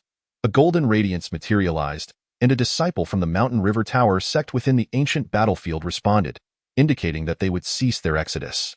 Frenchung, allow me to use this Winged Book. Please, inform our robbery sect disciples that they absolutely must not leave the ancient battlefield. What is there to fear from a demon? Engage them in combat. This is not a discussion, it is an order. They must remain. Frenchung, please assist my Taishang Sword sect as well. The Taishang Sword sect was also reluctant to let their disciples exit at this moment. The sword path emphasized unwavering progress. How could they retreat? Langya, think carefully. Based on our understanding of Junior Sister Bai, she is not one to speak without reason. If she claims there is an unparalleled demon, it is undoubtedly a force to be reckoned with. I urge you to reconsider. The members of the Great Path sect interjected. They were most familiar with Bai Qilan and could not fathom that she would deliberately instill fear in others. She must have believed that remaining in the ancient battlefield would lead to certain death, prompting her call for withdrawal. Langya Jian hesitated, his expression tumultuous, faced with a difficult decision. Do not let me use it. I implore you, friend Chung, to ensure that the disciples of the Julie Celestial Empire do not emerge either. The opportunities within the ancient battlefield are too rare to forsake so easily. Chung Liang, resolute, contacted the Julie Celestial Empire, believing that the greater the number of individuals who remained, the higher the likelihood of survival when confronting the demon. He refused to believe that the demon could be so formidable. As time ticked away, the crowd continued to surge forth. Nearly all disciples of the Taishang Sword sect and the Great Path sect had emerged, while cultivators from the Jiuzhou Empire followed suit. Other sects also saw their members gradually exiting. A significant number of loose cultivators emerged as well, largely trusting the judgment of the Great Path sect's experts. However, approximately one-third remained inside, most of whom were powerful figures. The Yinyang Law sect had almost entirely stayed behind. Alone, Chu Ling emerged. Once Bai Qilan, Yu Hongling, and Sun Ruawei exited, Bai Qilan quickly assessed the situation. Her expression shifted dramatically. Why are there still so many left inside? Bai Qilan exclaimed with urgency. Bai Qilan, what are you thinking? You are fully aware that the ancient battlefield presents an unimaginable opportunity for everyone, yet you have led them to abandon it. The Yinyang Law sect took the lead in voicing their outrage. Indeed, Bai Qilan, you must provide us with an explanation today. This is intolerable. So many opportunities for the talented have been squandered because of you. You must answer for this, Great Path sect. Bai Qilan took a deep breath. I shall reiterate. An existence temporarily possessed by demonic energy has manifested within the ancient battlefield. Its strength is terrifying, effortlessly slaughtering those at the harmonization realm as if they were mere livestock. This being is currently engulfed in a state of unending slaughter. Any living creature it encounters will be mercilessly slain. I swear by my own path of the Great Way that my words are true. You must hasten to bring those inside out. To swear by the Great Way is a serious vow. Many faces shifted slightly at her words. Effortlessly slaughtering those at the harmonization realm? Bai Qilan swore by her path? Such alarmism. I ask you, who is this demon? An elder from the Yinyang Law sect rebuked. Bai Qilan, I do not know. Hahaha, what a convenient ignorance.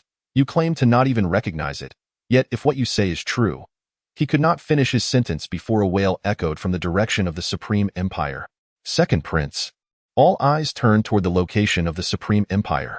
What they beheld sent chills down their spines. The soul stones were shattering. Crack, crack, crack. With scarcely a pause, the soul stones shattered in a frenzy, one after another, each destruction signifying the extinguishing of a life. Chapter 070, The Light of Death, Part 4. In the ancient battlefield of the 8th layer, A.S. Shangguan Tianyin and his companions were setting up the grand formation. Lu Ye's figure surged forth amidst the billowing malevolent aura, rampaging through the void. The devil approaches, and he is but a mere human?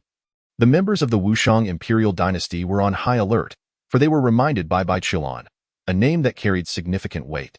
However, Shangguan Tianyin had always suspected the devil to be of an alien race, never imagining that this fiend would be human. Observing the youthful visage amidst the crimson malevolence, Shangguan Tianyin pondered momentarily before bursting into laughter. Hahaha, Bai Qilan. Oh, Bai Qilan, I told you women are timid. A young man of no renown, cloaked in a terrifying aura, has frightened the women into a state of panic. It is utterly hilarious.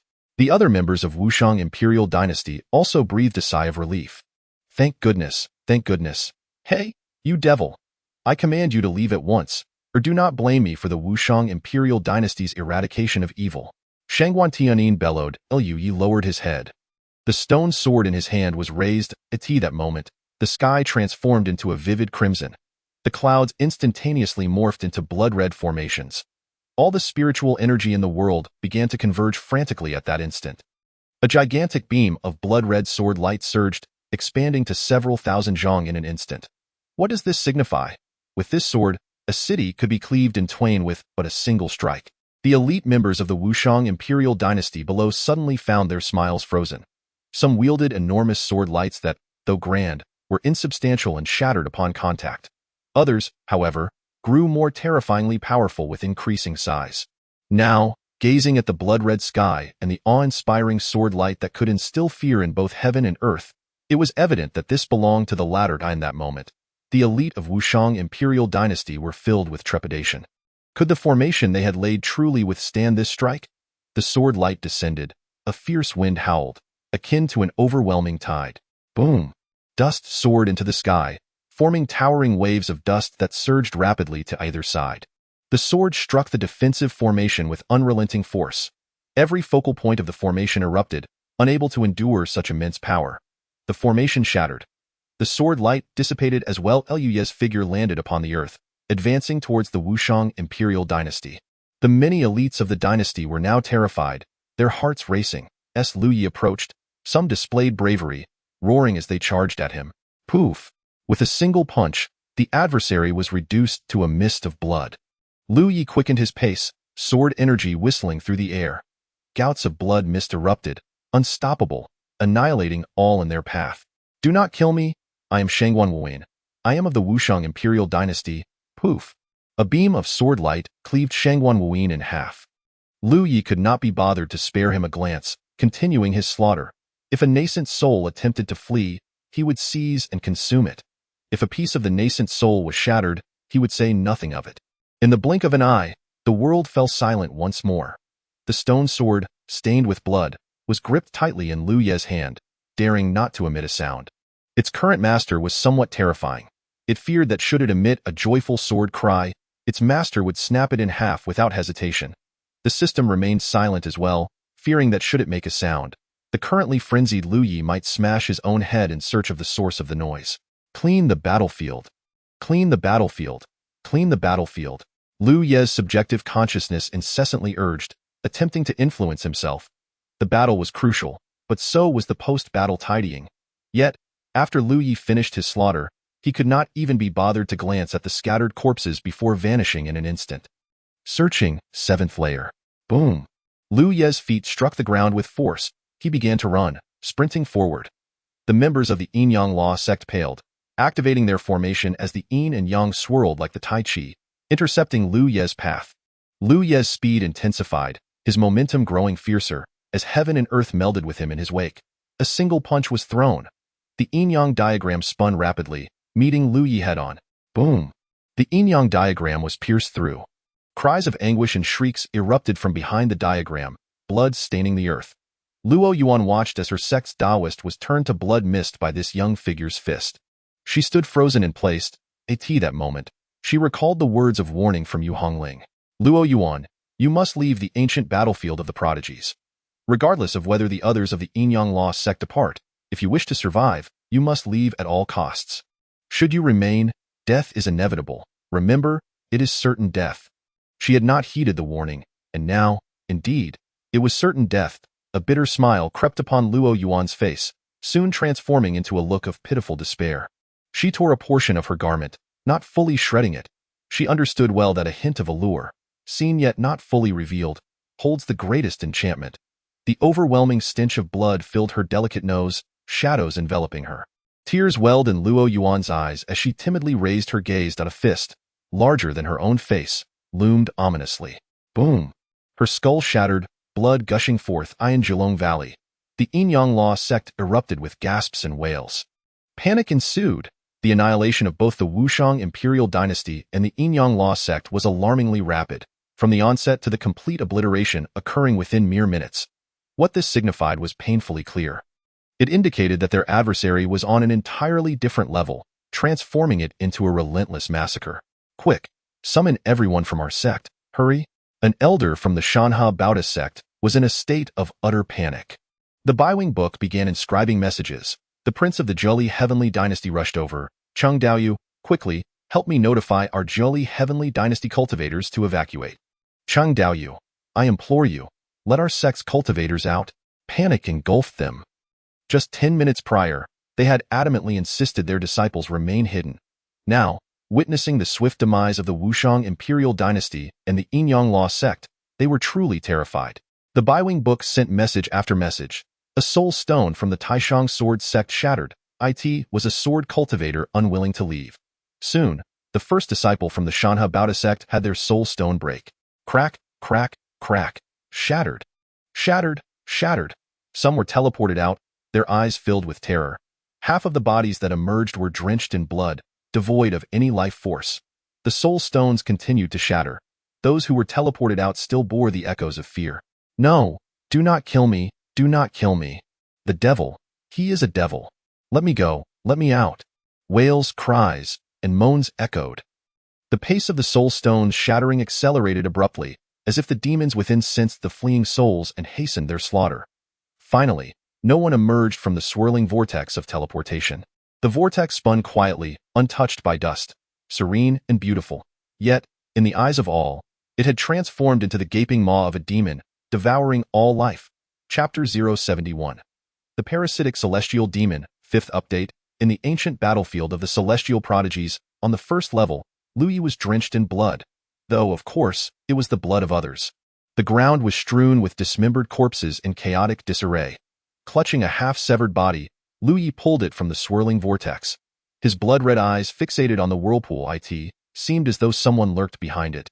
A slight tension gripped Lu Yi's consciousness, however. Venturing out posed no grave danger. After all, it was merely a matter of fighting, killing, and slaughtering.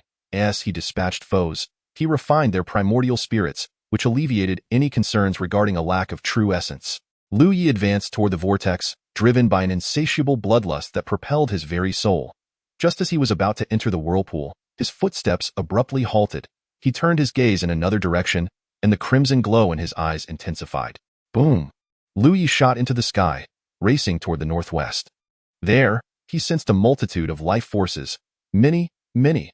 At the exit of the demon realm's vortex, Zhu Ke concealed her aura with all her might. Possessing a formidable secret technique, she could effectively mask her presence. Otherwise, it would have been impossible for her to remain undetected beneath the very nose of the 10,000 spirits demon emperor during her weaker days. She fervently hoped that Lu Yi would not uncover her whereabouts. If he did not, she might still have a chance to etch her name upon the Eternal Prodigies list, and of course, if he did discover her, it mattered little. She was at the exit, ready to flee at the first sign of Lu Yi's arrival. How terrifying, Zhu Ke mused. One could question all aspects of Lu Yi, but his strength was beyond reproach. In his previous life, he had faced tribulations, yet in this life, he was utterly invincible. No one, even from the same realm, could match him. Even if he were to lower himself by an entire realm, none could stand against him. Suddenly, a small demon emerged from the vortex entrance. It appeared to be a mere child, perhaps around 10 to 20 years old, with a cultivation level of the primordial Dan. Zhu Ke was taken aback. What business did such a diminutive creature have in the ancient battlefield of prodigies? The small demon, upon seeing Zhu Ke, was equally startled. After scrutinizing her, it found nothing particularly noteworthy.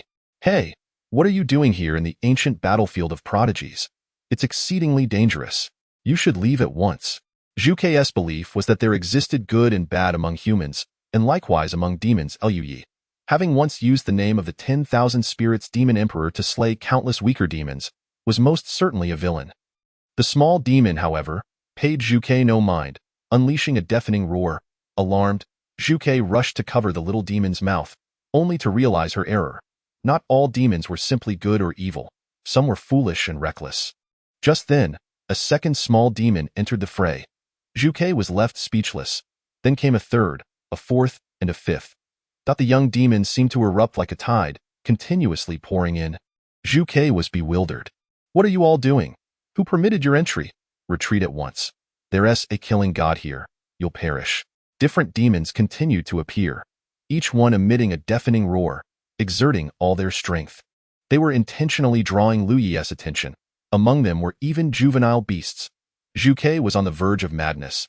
She could no longer afford to conceal her identity. Channeling her demonic power, she conjured a formidable shield, attempting to block the demon's entry through the vortex. What in the world was happening? Why were they coming here to court death? In that instant, as Zhuke unleashed her demonic energy, all the little demons turned to face her. Their eyes glimmered with a greedy light. "Zhuke." It was indeed Zhuke. "Do not enter. Retreat now. You will die." Zhuke shouted fiercely. At that moment, a juvenile wolf approached from behind her, suddenly opening its jaws and sinking its teeth into Zhuke's neck. However, it was far too weak. Even in its ambush, it could not breach her defenses. Zhuke's eyes widened in disbelief. This juvenile wolf was attacking her. With a gentle tremor, she sent the wolf flying. Why? Why was this happening? Clang! A dagger plunged mercilessly into Zhuke's body, striking with desperate intent to wound her. A swarm of small demons surged forth, employing weapons, teeth, and claws. Thud! Zhuke drew blood. A peculiar aura rapidly coursed through her wound. With a piercing scream, she expelled all the juvenile demons. The vortex. The small demons bore expressions of unbridled ferocity, staring intently at Zhuke. Their terrifying gazes sent a chill deep within her. The juvenile demons, undeterred by fear of death, charged forward. Finding they could not injure Zhuke, they resorted to insults, spitting at her and hurling curses. Some even threw their filth directly at her. Zhuke felt numb. The malice reflected in the eyes of these juvenile demons was far beyond what one would expect from mere children. They were manifestations of the 10,000 Spirits Demon Emperor. They were part of the 10,000 Spirits Blood Demon scripture. At that moment, Zhuke's mind buzzed with realization.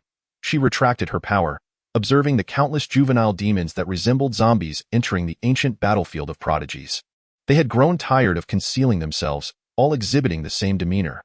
They were all part of the 10,000 Spirits Demon Emperor, Luyi. Luyi was telling the truth.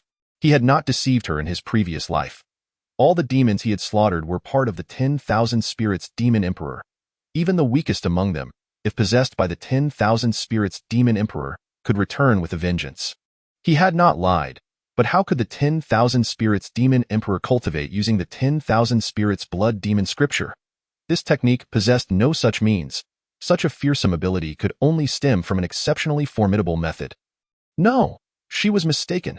Zhuke gazed at the faces of the juvenile demons, filled with anticipation yet twisted with malice. In that moment, tears streamed down her face. One juvenile demon approached her, its domineering and sinister gaze scrutinizing her. "What kind of technique are you cultivating? How can you achieve such a feat?" Zhuke shouted in despair. "You seem to know quite a bit about this emperor," the 10,000 Spirits Demon Emperor replied. "The 10,000 Spirits Blood Demon scripture has no such supernatural powers. What exactly are you cultivating?" Zhuke demanded. The 10,000 Spirits Demon Emperor paused. "The 10,000 Spirits Blood Demon scripture? What a splendid name. Hahaha. I truly had no idea my parasitic celestial demon true method bore such a name. Hahaha." Zhuke was left dumbfounded. Parasitic celestial demon true method? Parasitic celestial demon true method? He was the parasitic celestial demon. He was the one battling Luyi in the seventh heaven. The 10,000 Spirits Blood Demon scripture was nothing but a ruse. A scheme devised by the parasitic celestial demon against her, against Luyi. The parasitic celestial demon was the 10,000 spirits demon emperor, and the 10,000 spirits demon emperor was the parasitic celestial demon. He was not gathering the blood of all spirits to enhance his power. Rather, he was parasitizing the blood's owner, compelling the essence's master to aid him in cultivation. At that moment, blood light filled the sky. Lu Yi was coming, Chapter 072. Once upon a time, beings, Lu Ye's blood-red eyes gazed upon the frail creatures of the demon race. Despite their weakness, these young beings radiated vitality akin to the nascent rays of dawn. Extinguishing their lives would not only sever their burgeoning existence but also satiate the thrill of slaughter. All the diminutive demons turned their eyes toward Lu Yi, their faces adorned with eager smiles. Indeed, the human race harbors prodigies, more monstrous than any beast of their kind. Come, slay me. Without uttering a single superfluous word, Lu Yi swung his sword with a horizontal slash. Puff, puff, puff. Blood stained the earth. The pungent scent of iron rose to the heavens as each young demon was cleaved in twain by the force of his blade, their faces bearing an uncanny smile. In death, crimson tendrils of energy surged toward Lu Yi. Unfazed, he continued his relentless onslaught. Young demons continued to pour into the ancient battlefield of the celestial prodigies, yet their numbers were insufficient to quench Lu Ye's thirst for carnage. His blood-red gaze fell upon a filthy firebird nearby, its appearance unworthy of a glance. He raised his hand and struck with a fist. Boom! The firebird exploded into a cloud of feathers. Lu Yi let out a soft exclamation. With another punch, the heavens seemed to assist him, tempestuous winds swirling in the void. The vermilion bird was consumed by an endless sense of regret as Lu Ye's fist shattered her form, evoking within her a strange sense of liberation. Die! It would be better that way. Lu Yi had saved her twice, and she owed him 2 lives. Memories cascaded back to her in that moment. Vermilion bird, one of the 4 divine beasts. Why is such a small creature here? Knowing you are the vermilion bird, one might mistake you for a mere chick. Hello, little chick. It's good to see you again. TSK, look at you, all dirty. Come, let me clean you up. Cough, cough, cough, you little thing. How dare you repay kindness with malice? I help you bathe, and you drag me into the muck? Little bird, here we meet again. What is happening with your kind? Why are they relentlessly pursuing you? For goodness sake, you are the vermilion bird. If the demon race recognizes your kind, they are truly blind to not cherish you. Stay with me. If you do not, it will not be long before you perish. This sovereign of all spirits is indeed fearsome, but do not fret. Watch how I deal with him. Lu Yi engaged in a climactic battle against the sovereign of all spirits. The more he fought, the more silent he became, until the very end. Lu Yi, have you slain so many demons? I had no choice. If I do not slay them, they will come for my life. At that time, weariness and murderous intent were etched upon Lu Ye's brow. Such weak demons, how could they threaten you? Weak demons? Do you not realize that the seemingly frail creature behind you is the sovereign of all spirits? Impossible. I have never deceived you. Step aside. The vermilion bird believed Lu Yi. Yet, too many had perished, far too many. Those that were still helplessly dependent had fallen beneath Lu Ye's blade. Tragic, yet, she perceived only the sorrows of the demon race, failing to see the anguish in Lu Ye's eyes. For him, the slaughter of the weak was as torturous as any torment. However, Lu Yi had no alternative. If he refrained from killing, all his prior efforts would be in vain, rendering the demons he had slain worthless. In a desperate bid, the vermilion bird positioned herself before a newborn creature, one that had only recently emerged into the world, its eyes barely open. How could such an infant be a part of the sovereign of all spirits? Step aside. The murderous intent in Lu Ye's expression had reached an unbearable intensity as he pointed his stone sword at himself. If you wish to slay it, you must also slay me. It has only just been born. But it is the sovereign of all spirits. It is not. The vermilion bird could scarcely fathom the malevolent expression that would manifest on the face of the creature she had sheltered, hidden from her sight. In truth, she had not disclosed to Lu Yi that she had secretly hidden a young demon, a firebird that bore a striking resemblance to her, its feathers yet to fully develop. She wished to ascertain whether it truly was the sovereign of all spirits. Later, due to her repeated interventions, Lu Yi rendered her unconscious. When she awoke, nearly half of the demon realm had been decimated by Lu Yi, particularly among the young demons. Afterwards, Lu Yi sought to explain, and though she understood he was right, She could not accept it in that moment. She awaited the growth of that young bird. Under her protection, the fledgling had survived for quite some time. Yet, through a twist of fate, the firebird perished, never revealing itself as the sovereign of all spirits. Eventually, though she struggled to accept this reality, she gradually found solace in witnessing the fractured demon realm begin to revive. In hindsight, she realized that the period during which the fledgling thrived under her care coincided with Lu Ye's most arduous times. From the second to the fourth heavens, it seemed as though the entire world conspired against Lu Ye, even drawing the ire of the eternal sect. Many events appeared to be mere coincidences, defying all logic, until she discovered a demonic scripture in the ancestral grounds of the demon race within the seventh heaven. The blood transformation scripture of the sovereign of all spirits. Hahaha, she believed that the sovereign of all spirits, who practiced this scripture, was utterly oblivious to its name. The sovereign of all spirits was a parasitic celestial demon. She had thought herself to have saved a firebird, unaware that she had rescued the most fearsome entity capable of endangering the entire demon race, leading to its utter annihilation. She could not die. She absolutely could not perish. If she did, Lu Ye in this life would not necessarily seek to eliminate the sovereign of all spirits. For in this lifetime, Lu Ye had grown too formidable. He needed no rivals, merely to devote himself to cultivation, allowing him to leave all enemies far behind. She must slay the sovereign of all spirits. She yearned to experience the torment Lu Ye endured when he faced the sovereign of all spirits. After having borne witness to the suffering Lu Ye had once faced, she would return to him, imploring him to slay her with his own hands. Phoenix of flames. A piercing cry echoed through the heavens and earth. A conflagration of golden-red flames erupted to a height of dozens of zhong, revealing a colossal vermilion bird amid the blaze, embodying the supreme essence of the four spiritual beasts and the four symbols of the mortal realm. Crimson chains suddenly ensnared Lu Ye, the work of the sovereign of all spirits. The entity he coveted as a host could not be easily dispatched by Lu Ye. For ordinary hosts, their deaths were inconsequential. Yet for a host like the vermilion bird, even if the chances of parasitism were slim, the sovereign of all spirits would not relent.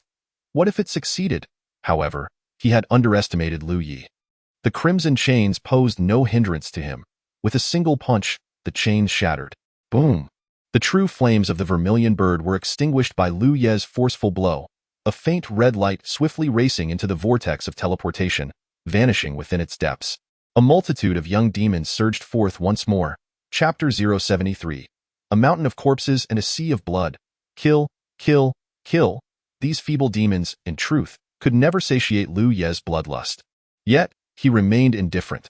He did not discriminate as long as there were living beings bold enough to approach. He was ready to slay. The 10,000 Spirits Demon Emperor sought to attach his parasitic power to Lu Ye through his slaughter. Typically, the Emperor refrained from parasitizing humans. For his cultivation method, the demon scripture, could only achieve perfect symbiosis when residing within a demon. However, Lu Ye's potential was simply too enticing. In the Emperor's eyes, Lu Ye was akin to the flower of enlightenment, the fruit of the path, a manifestation of the human form of the Tao. If he could successfully parasitize Lu Ye, he would willingly forsake his true body. Thus, what was a mere parasite? Let Lu Ye unleash his fury and kill to his heart's content. The more he slaughtered, the stronger the power available to the 10,000 Spirits Demon Emperor would become. He could hardly believe that as a Demon Emperor, he could not compete with a mere human of the Void Refinement realm for supremacy. As time passed, the corpses of demon beasts accumulated in ever-increasing numbers, the blood flowing beneath them had become a river, and the bodies piled high like mountains. The acrid stench of blood was enough to induce nausea. Yet, Lu Ye found great pleasure in the current environment. It was immensely gratifying. He was like a fish in water. The slaughter lotus continued to incessantly provoke his murderous intent. Lu Ye's primary consciousness observed the scene, feeling little turmoil within. In truth, the current spectacle was far less nauseating than the agony he experienced when he had to slay the young demons one by one. He had never been a bloodthirsty individual. The moment he exterminated the 10,000 Spirits Demon Emperor was utterly revolting to him. Those tiny young beasts, devoid of any means to retaliate, were still in desperate need of nourishment. But what could he do? Once the slaughter commenced, it could not simply be halted at will. It was too painful. During this time, the vermilion bird continuously urged him, as if he were unaware that he should not massacre the weak. The words of the vermilion bird only deepened Lu Ye's torment. His worldview and outlook on life, formed since childhood, insisted that he should not slaughter the weak, that cruelty was unacceptable. Yet reality told him that if he refrained from killing, many would perish in the future. That time, Lu Yi had not yet matured to the point of having a heart of iron. He too felt anguish and revulsion towards the act of slaughter. However, following that massacre, Lu Ye's heart hardened further. Slaughter was merely slaughter. Those young beasts had at least known how to disguise themselves, feigning pitiful appearances. Now, the young demons entering were all fierce in countenance, each one a potential host for the 10,000 spirits Demon Emperor. How many had arrived? 100,000. Judging by the mountain of corpses, it seemed about right. Yet why had their influx slowed? Lu Ye's primary consciousness sensed something amiss. He had already perceived the impatience of his body. The entry of the demon race had become too sluggish, and now, under the influence of his bloodlust, he might very well charge into the vortex, entering the demon realm for a thorough slaughter.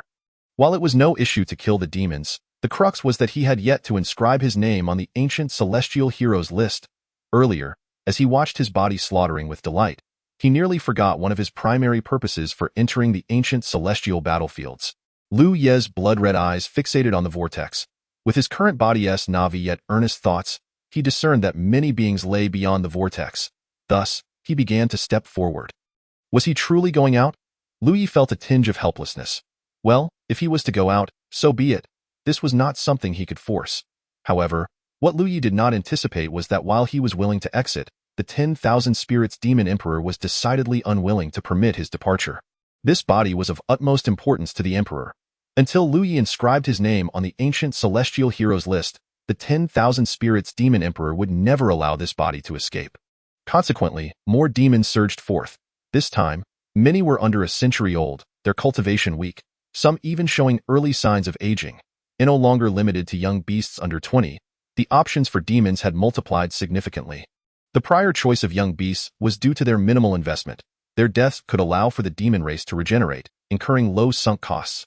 Now, upon witnessing Lu Yi's intention to flee, they could no longer afford to concern themselves with sunk costs. All of them, to their deaths. Thus, yet another wave of demons erupted. Lu Yi also halted his steps, his expression serious, his stone sword dancing ceaselessly, killing with extraordinary joyin the 9 Dragons Valley. The disciples who had escaped from the ancient celestial battlefields gradually calmed down after a period of reassurance, their terror subsiding. This calm was but fleeting. The psychological scars left by the ancient celestial battlefields would linger, haunting them for an indeterminate time, waking them from nightmares in the dead of night. Practitioners are human too. Every individual has a limit to the burdens their spirit can bear.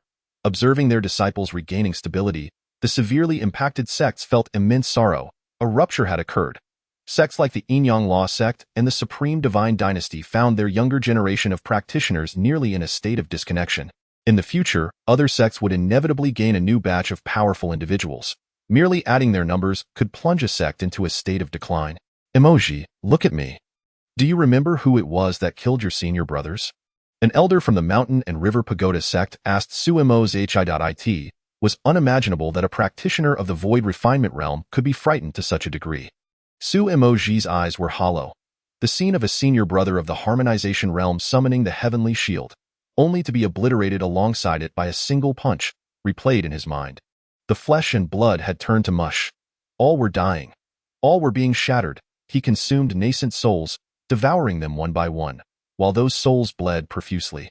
Ugh! Su Emoji retched again. The spirited demeanor he once displayed before Bai Qilan had vanished entirely. The members of the Mountain and River Pagoda sect felt quite helpless. They could only seek another person to inquire. Finally, a disciple, partially obscured from view, amidst the panic and wailing, fled in haste, escaping early enough that his mind remained largely unscathed. He caught a glimpse of Lu Ye's visage. He took out paper and brush and began to sketch. The murderous aura was the first to be depicted, a fierce, flame-like aura. With his continuous description, a youth, appearing exceedingly malevolent and exuding a terrifying murderous intent, sprang to life on the page. The boy's appearance was as strikingly handsome as the legendary reader, yet his expression was chillingly fierce, the kind that could frighten a person to tears or silence a crying infant with merely his presence. Are you certain it is this person? The disciple nodded vigorously. Did his eyes truly appear that large? Gazing at the eyes depicted on paper, which were as large as fists, the elder of the Mountain and River Pagoda sect felt uncertain. The proportion of those eyes seemed exaggerated, The disciple continued to nod emphatically. I saw it with my own eyes. That's exactly how he looks. Chapter 074. If only the senior brother were here, as the disciples of the Mountain River Pagoda sect fervently sketched the portrait. Bai Qilan was discreetly transmitting a message. Elder son, could you please quietly shatter the soul stone of my disciple, Lu Yi? It must not be discovered by anyone. Although puzzled, Sun Li complied nonetheless. Who is this person? Does anyone recognize him? Elder Yu Tianyu of the Mountain River Pagoda sect meticulously enlarged the image of the depicted figure using various energy lines to outline the likeness. The youth appeared tall and imposing, with extraordinarily large eyes, surrounded by a tempest of blood flames, resembling a reincarnated deity of slaughter. Everyone turned their gaze toward the boy suspended in the sky. This person seems familiar. Over at the Grand Dao sect, Yu Hongling stared at the floating figure and was momentarily taken aback. This is the senior brother? She desperately sought any resemblance to Lu Yi within the image. Yet, she found none. It was utterly elusive. Which divine being could have portrayed the senior brother in such a manner? As all eyes were fixed upon the image, heads began to shake in disbelief. Judging by the physique, it bore some resemblance to a member of the robbery sect. Central Zhou dynasty, do you recognize this person? The Central Zhou dynasty was still relieved that their relationship with the Grand Dao sect was strong, having heeded Bai Qilan's words. Although none had left a name on the Eternal Talents ranking, at the very least, they had preserved their lives, which was already a stroke of luck compared to other factions. We do not recognize him. We have never seen this person. What about the Grand Dao sect? Do you recognize this fellow? Yu Tianyu's focus was never on the Central Zhou dynasty. It had always been on the Grand Dao sect. The members of the Grand Dao sect were equally curious about the identity of this individual. They scrutinized the image again and again, pondering deeply, but ultimately shook their heads. Apologies, we do not recognize him. Yu Tianyu's gaze shifted to Bai Qilan. Daoist Bai, you must know him, right? Bai Qilan's expression remained composed as she regarded the image, not uttering a single falsehood. I do not recognize him. Do you dare to swear? Swear what nonsense? Who do you think you are to demand my master to take an oath? Yu Hongling's temper flared instantly. Yu Tianyu was taken aback. How audacious! I am conversing with your master. What right do you, a junior, have to interrupt? His voice boomed with authority, resonating like a crashing wave, deafening to the ears. For the weak, such a roar could easily induce fear and submission. To treat a young girl in this manner was undeniably ruthless and insidious. Daoist, this is excessive, is it not? Bai Qilan's eyes instantly turned icy, the power of the Taiyin radiating around her. Not excessive at all. It is merely a lesson on respecting one's elders.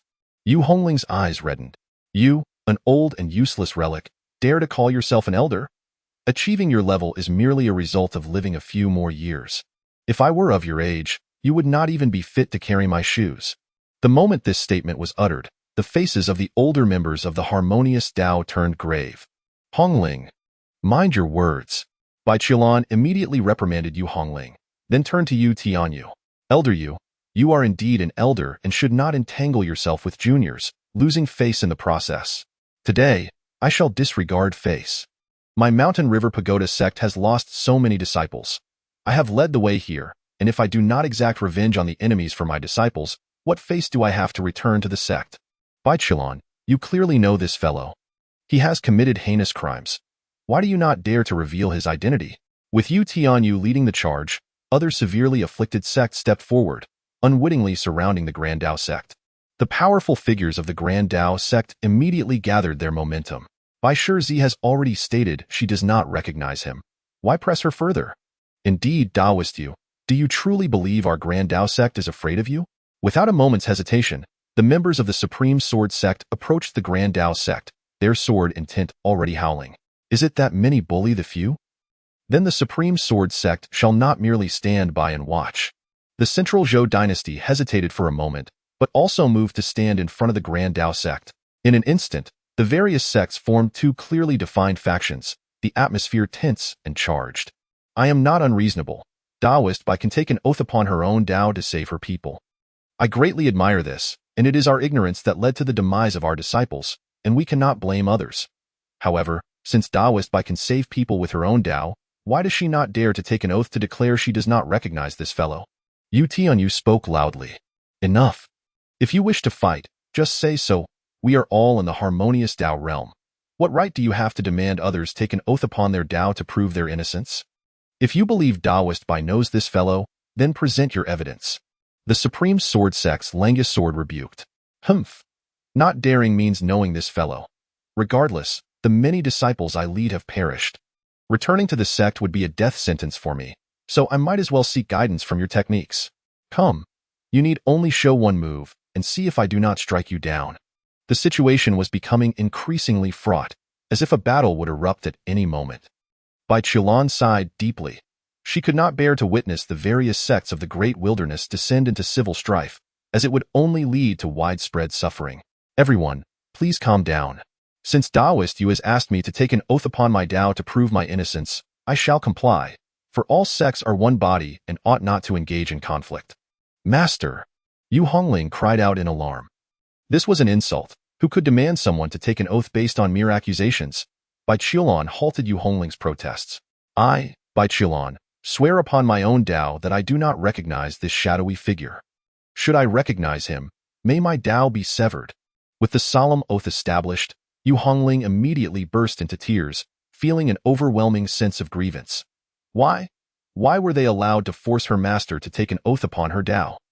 If only this figure bore any resemblance to the senior brother, what would her master do then? If only the senior brother were here. That if only he were present, who would dare act thus? Let alone forcing her master, when Yu Tianyu uttered his first words, Lu Yi would certainly have charged forward with his sword. Let them fight. Let the heavens and earth collapse. Lu Yi cared only for those by his side. Senior brother. Senior brother. After Bai Qilan took her oath, she too sighed deeply in her heart. She felt a twinge of sorrow. If only Lu Yi were here. You vile scoundrel, insulting my master, I will slaughter your entire sect. She feared she would not even have time to mediate the conflict, let alone take an oath upon her Tao. Bai Qilan had sworn. Yu Tianyu had not anticipated Bai Qilan would truly take the oath. He was momentarily stunned, all words caught in his throat. Enough. He cannot remain in the ancient battlefield of talents forever. When he emerges, we shall naturally know who he is. Meanwhile, those who had suffered psychological trauma initially dared not look, but spurred by their elders, they forced themselves to glance at the image. Upon seeing it, they were left speechless. Huh. I am not afraid. This is not right. That person is definitely not like this. His eyes are not so round. They are clearly elongated, with red flames flickering at the edges. No, that person's figure was thin, not this bulky. That person's attire is not like this at all. The crowd. Chapter 075. The enchanting aroma of melons. No one could have anticipated such a colossal blunder. The disciples of the Mountain River Pagoda sect, brimming with confidence, sketched a likeness of the malevolent figure, only to find it was utterly inaccurate.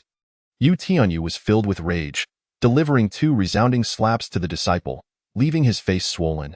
Did you not see clearly what you were drawing? The disciple, feeling wronged, hesitated only for a moment before Yu Changlao assured him he had indeed seen it, and he too believed the likeness bore resemblance to his own depiction. The numerous survivors began to unite, collaboratively describing the appearance of the perpetrator. After a lengthy half-hour of comparison, a completely new figure emerged before everyone's gaze. Many fell silent upon witnessing this silhouette, for it was simply too incredible.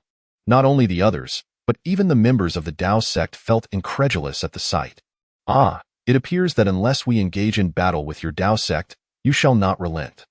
A mere youth, only 18 years of age, who has been with the Tao sect for less than a year. Tell me, what realm could he possibly attain? The elder of the Tao sect bellowed, his voice resounding like thunder. Throughout history, is there anyone who could slay beings of the harmonious Tao realm with such ease after merely 6 months of cultivation? Is there even a single soul? Do you not wish to unite against the Tao sect? Come, let us fight. Other sects fell into a contemplative silence. Lu Yi, a seemingly inconspicuous disciple, had not drawn much attention. The only interest others had in Lu Yi was perhaps due to his calm demeanor during the lead-up to the celestial hero's ancient battlefield. The moment the battlefield opened, Lu Yi was the first to soar into the sky. That was all. The rest had no impression of him whatsoever. Yu Tianyu took a deep breath and looked once more at Bai Qilan. Bai Qilan's aura erupted, her hands forming seals. The fearsome Tine divine sword began to coalesce within the clouds, and the temperature of the world plummeted at an alarming rate. Yu Tianyu realized that if he allowed Bai Qilan to swear an oath again, a battle would inevitably ensue. His earlier aggressiveness was merely an attempt to intimidate Bai Qiulan, who did not seem the type to fear chaos. Now that Bai Qiulan had expressed her stance, he could no longer hold back. This individual is a disciple of the Tao sect. May I inquire if his soul stone has shattered? Yu Tianyu questioned. Bai Qiulan turned her gaze to Sun Li, who had quietly shattered Lu Ye's soul stone long ago. It has shattered. Sun Li indicated the broken soul stone before him. Shattered? Yu Tianyu was incredulous and immediately began to compare the aura from the soul stone to the individuals present. The outcome left Yu Tianyu's expression utterly grim. It had indeed shattered. It appears that a demon has seized Lu Ye's body, resulting in such carnage. Then let us wait. Wait for him to emerge from the celestial hero's ancient battlefield. Regardless of whether he is human, ghost, demon, or monster, we shall immediately eradicate him. I propose we set up formations. I concur. It seems the opponent possesses some understanding of formations. We must construct a formidable array. Agreed. Let us unite our efforts to eliminate the demon. Not only us, but we must also communicate with other sects to summon stronger reinforcements. At this moment, Sun Li felt a chill run down his spine. As the elder in charge of this operation, a formidable six-fold harmonious Tao expert, he had been puzzled by Bai Qiulan's inexplicable request to shatter Lu Ye's soul stone. Now, everything became clear. The one wreaking havoc in the celestial hero's ancient battlefield was indeed a disciple of his Tao sect, and not just any disciple, but the latest batch of the 92nd generation. No, he knew Lu Yi. He had claimed first place in the sect's talent competition, but that was merely a contest among newcomers. This meant Lu Yi was at most 20 years old. A disciple of such tender age, encountering a harmonious Tao master, would be fortunate to escape with his life, let alone slay harmonious Tao beings. Yet, he had killed harmonious Tao experts? A multitude of them? Sun Ruowei was the only one, apart from Lu Ye's fallen confidantes, who had a vague understanding of the situation. Ever since leaving the celestial hero's ancient battlefield, her expression had remained unchanged, rigid. Absolutely rigid. While others assumed Sun Ruowei was merely frightened, her shock was not solely due to the slaughter. Her mind was inundated with an overwhelming influx of information, each piece requiring extensive time for her to process. This was akin to a colossal revelation that had left her utterly overwhelmed. The first monumental revelation. Bai Qiulan referred to Lu Yi as husband. This time, she heard it distinctly. The words husband, laden with tenderness, had never been uttered by Bai Qiulan in their 60 years of acquaintance. The second astonishing revelation. Not only did Bai Qiulan refer to her disciple Lu Yi as husband, but her other disciple, Yu Hongling, was also obsessively fixated on Lu Yi. Compiling this information, it became evident that currently 3 women, Chu Ling, Yu Hongling, and Bai Qiulan, harbored affections for Lu Yi. Heavens above! What chaos! This situation had profoundly shaken Sun Ruowei's values and beliefs, yet she found herself inexplicably exhilarated, her excitement bordering on incoherence. The third extraordinary revelation. Lu Yi was immensely powerful, to the extent that it was terrifying. Why was he so formidable? The sheer curiosity sent shivers through Sun Ruowei's very soul. When alone, even if Bai Qiulan were to silence her, she was determined to unravel this mystery. If she failed to comprehend these 3 monumental revelations, she felt her path would be irrevocably severed.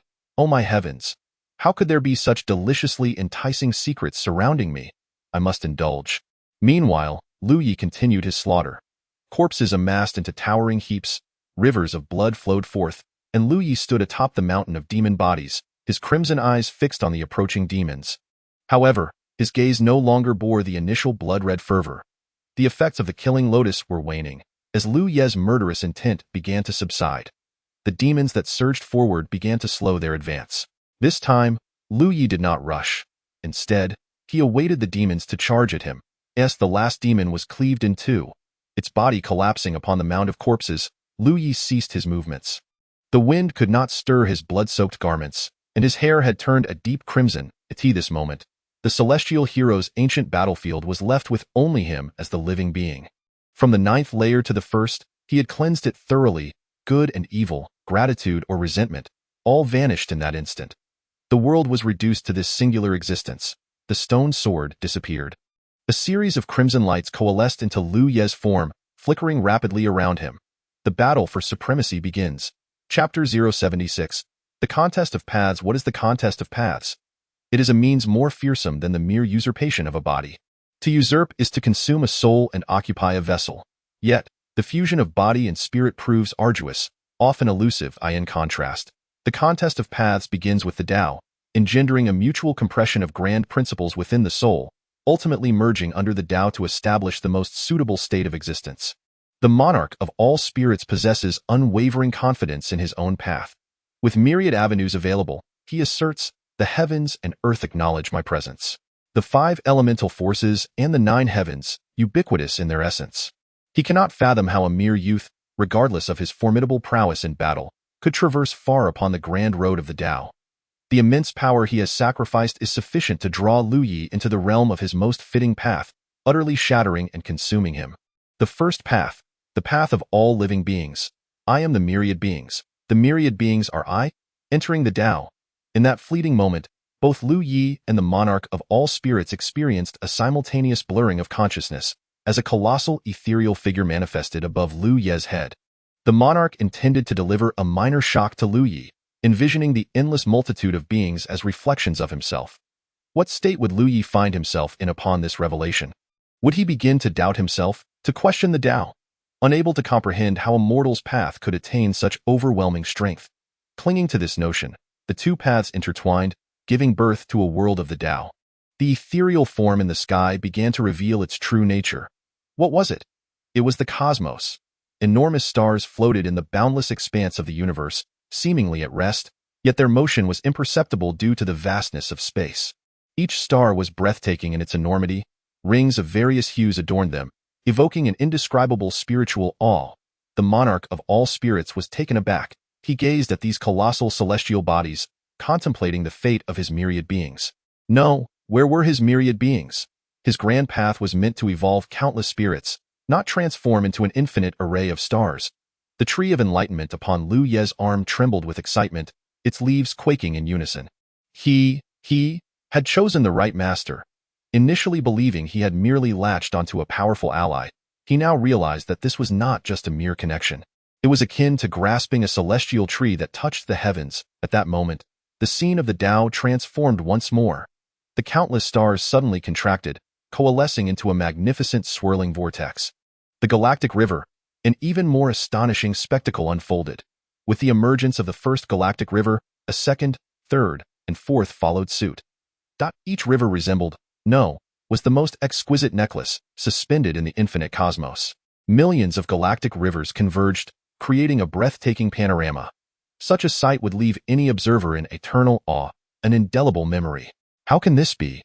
How could you possibly possess such a path? I refuse to believe. In an instant, the monarch of all spirits emitted a terrified roar, disbelief consuming him as he suspected he was trapped in a delusion. His grand path faltered, fragmented, crumbling. His faith shattered. The heart that yearned for the Tao was now riddled with wounds, teetering on the brink of collapse. I refuse to accept this. No, it must be an illusion. My path is eternal, unyielding, ever-present. The monarch of all spirits instantaneously shifted his Tao, a testament to his astonishing prowess. From his ascent through the realms, from the 1st to the 7th heaven, he had demonstrated his formidable strength. The galactic river dissipated. Lu Yi sat upon the mountain of corpses, the chaotic ethereal form swirling above. The chaotic mist suddenly parted, revealing a new scene unfolding within the tumult. Boom! A thunderous roar echoed throughout the cosmos. The monarch of all spirits prepared to engage Lu Yi in a life-or-death contest of the Tao, his countless avatars making it nearly impossible to vanquish him. He was confident, yet, in the next moment, an indescribably massive maw materialized in the void. The enormity of this mouth was staggering, its owner concealed within darkness, merely drawing in a breath. At that instant, all became chaos, dust, and mist. Beings, minerals, divine metals, miraculous herbs, until at last, the sun, moon, and stars, the very essence of the Tao, transformed into radiant streams, flowing into that gaping maw. Everything was being annihilated, everything was vanishing. This was merely one of the harrowing images from the impending darkness and turmoil. Who could dare to claim invincibility in the face of such a sight? The monarch of all spirits was on the brink of madness point. One could observe the violent red fluctuations surrounding Lu Ye's form. He was engulfed in fear. He was astounded. He could not believe it. This was the absolute suppression of realm and vision. The scene shifted once more. This time, The ethereal form transformed into boundless tribulation clouds within the cosmos. The mere pressure of the heavenly tribulation rendered the void chaotic. Golden divine thunder coursed through the stormy clouds. A single strand of lightning could obliterate a colossal star. This was a vision of Lu Ye's tribulation upon ascending to divinity. Under such a storm, who would dare claim immortality? The monarch of all spirits? Even the matured parasitic celestial demons would not dare. Ah, the monarch of all spirits let out a chilling wail. His grand path was collapsing with a deafening roar, expending immense resources in pursuit of the Tao, yet resulting in the shattering of his own heart for the path. In the realm of demons, within the palace of all spirits, a sudden, terrified cry erupted from the monarch of all spirits. His body shattered the palace, crashing down to the ground. No! No! He appeared as if driven to madness, abruptly kneeling and fervently prostrating himself before an unseen force, each strike sending debris flying, causing the earth to tremble. I was wrong. I was wrong. Spare me. Spare me. Hahaha. It's all a lie. Everything is a lie. Ah, the monarch of all spirits spiraled into profound anguish, alternating between tears and laughter, pleas for mercy and frenzied shouts. Boom! Suddenly, amidst the horrified gazes of countless demons, the monarch of all spirits self-destructed. He self-destructed. What transpired? The demon kin were driven to the brink of insanity. What had the monarch of all spirits endured? What terrifying experience had led him to such madness, culminating in his self-destruction? Lu Yi opened his eyes. This time, his gaze was less tinged with red. While remnants lingered, they were now suppressed by a newfound clarity of consciousness. It appeared that the monarch of all spirits would find it exceedingly difficult to overcome this hurdle. Of course, should he manage to prevail, he might become a somewhat formidable adversary for Lu Yi in this lifetime. At last, I can exert control. I've wasted a great deal of resources, such a prodigal, Lu Yi muttered to himself. With his hands forming seals, flames began to dance upon the corpses. His gaze turned towards the battlefield of the 9th tier, as if piercing through layers of space to behold the ancient prodigy rankings suspended above the Blood Sea Monument. It was time to ascend the rankings. Chapter 077.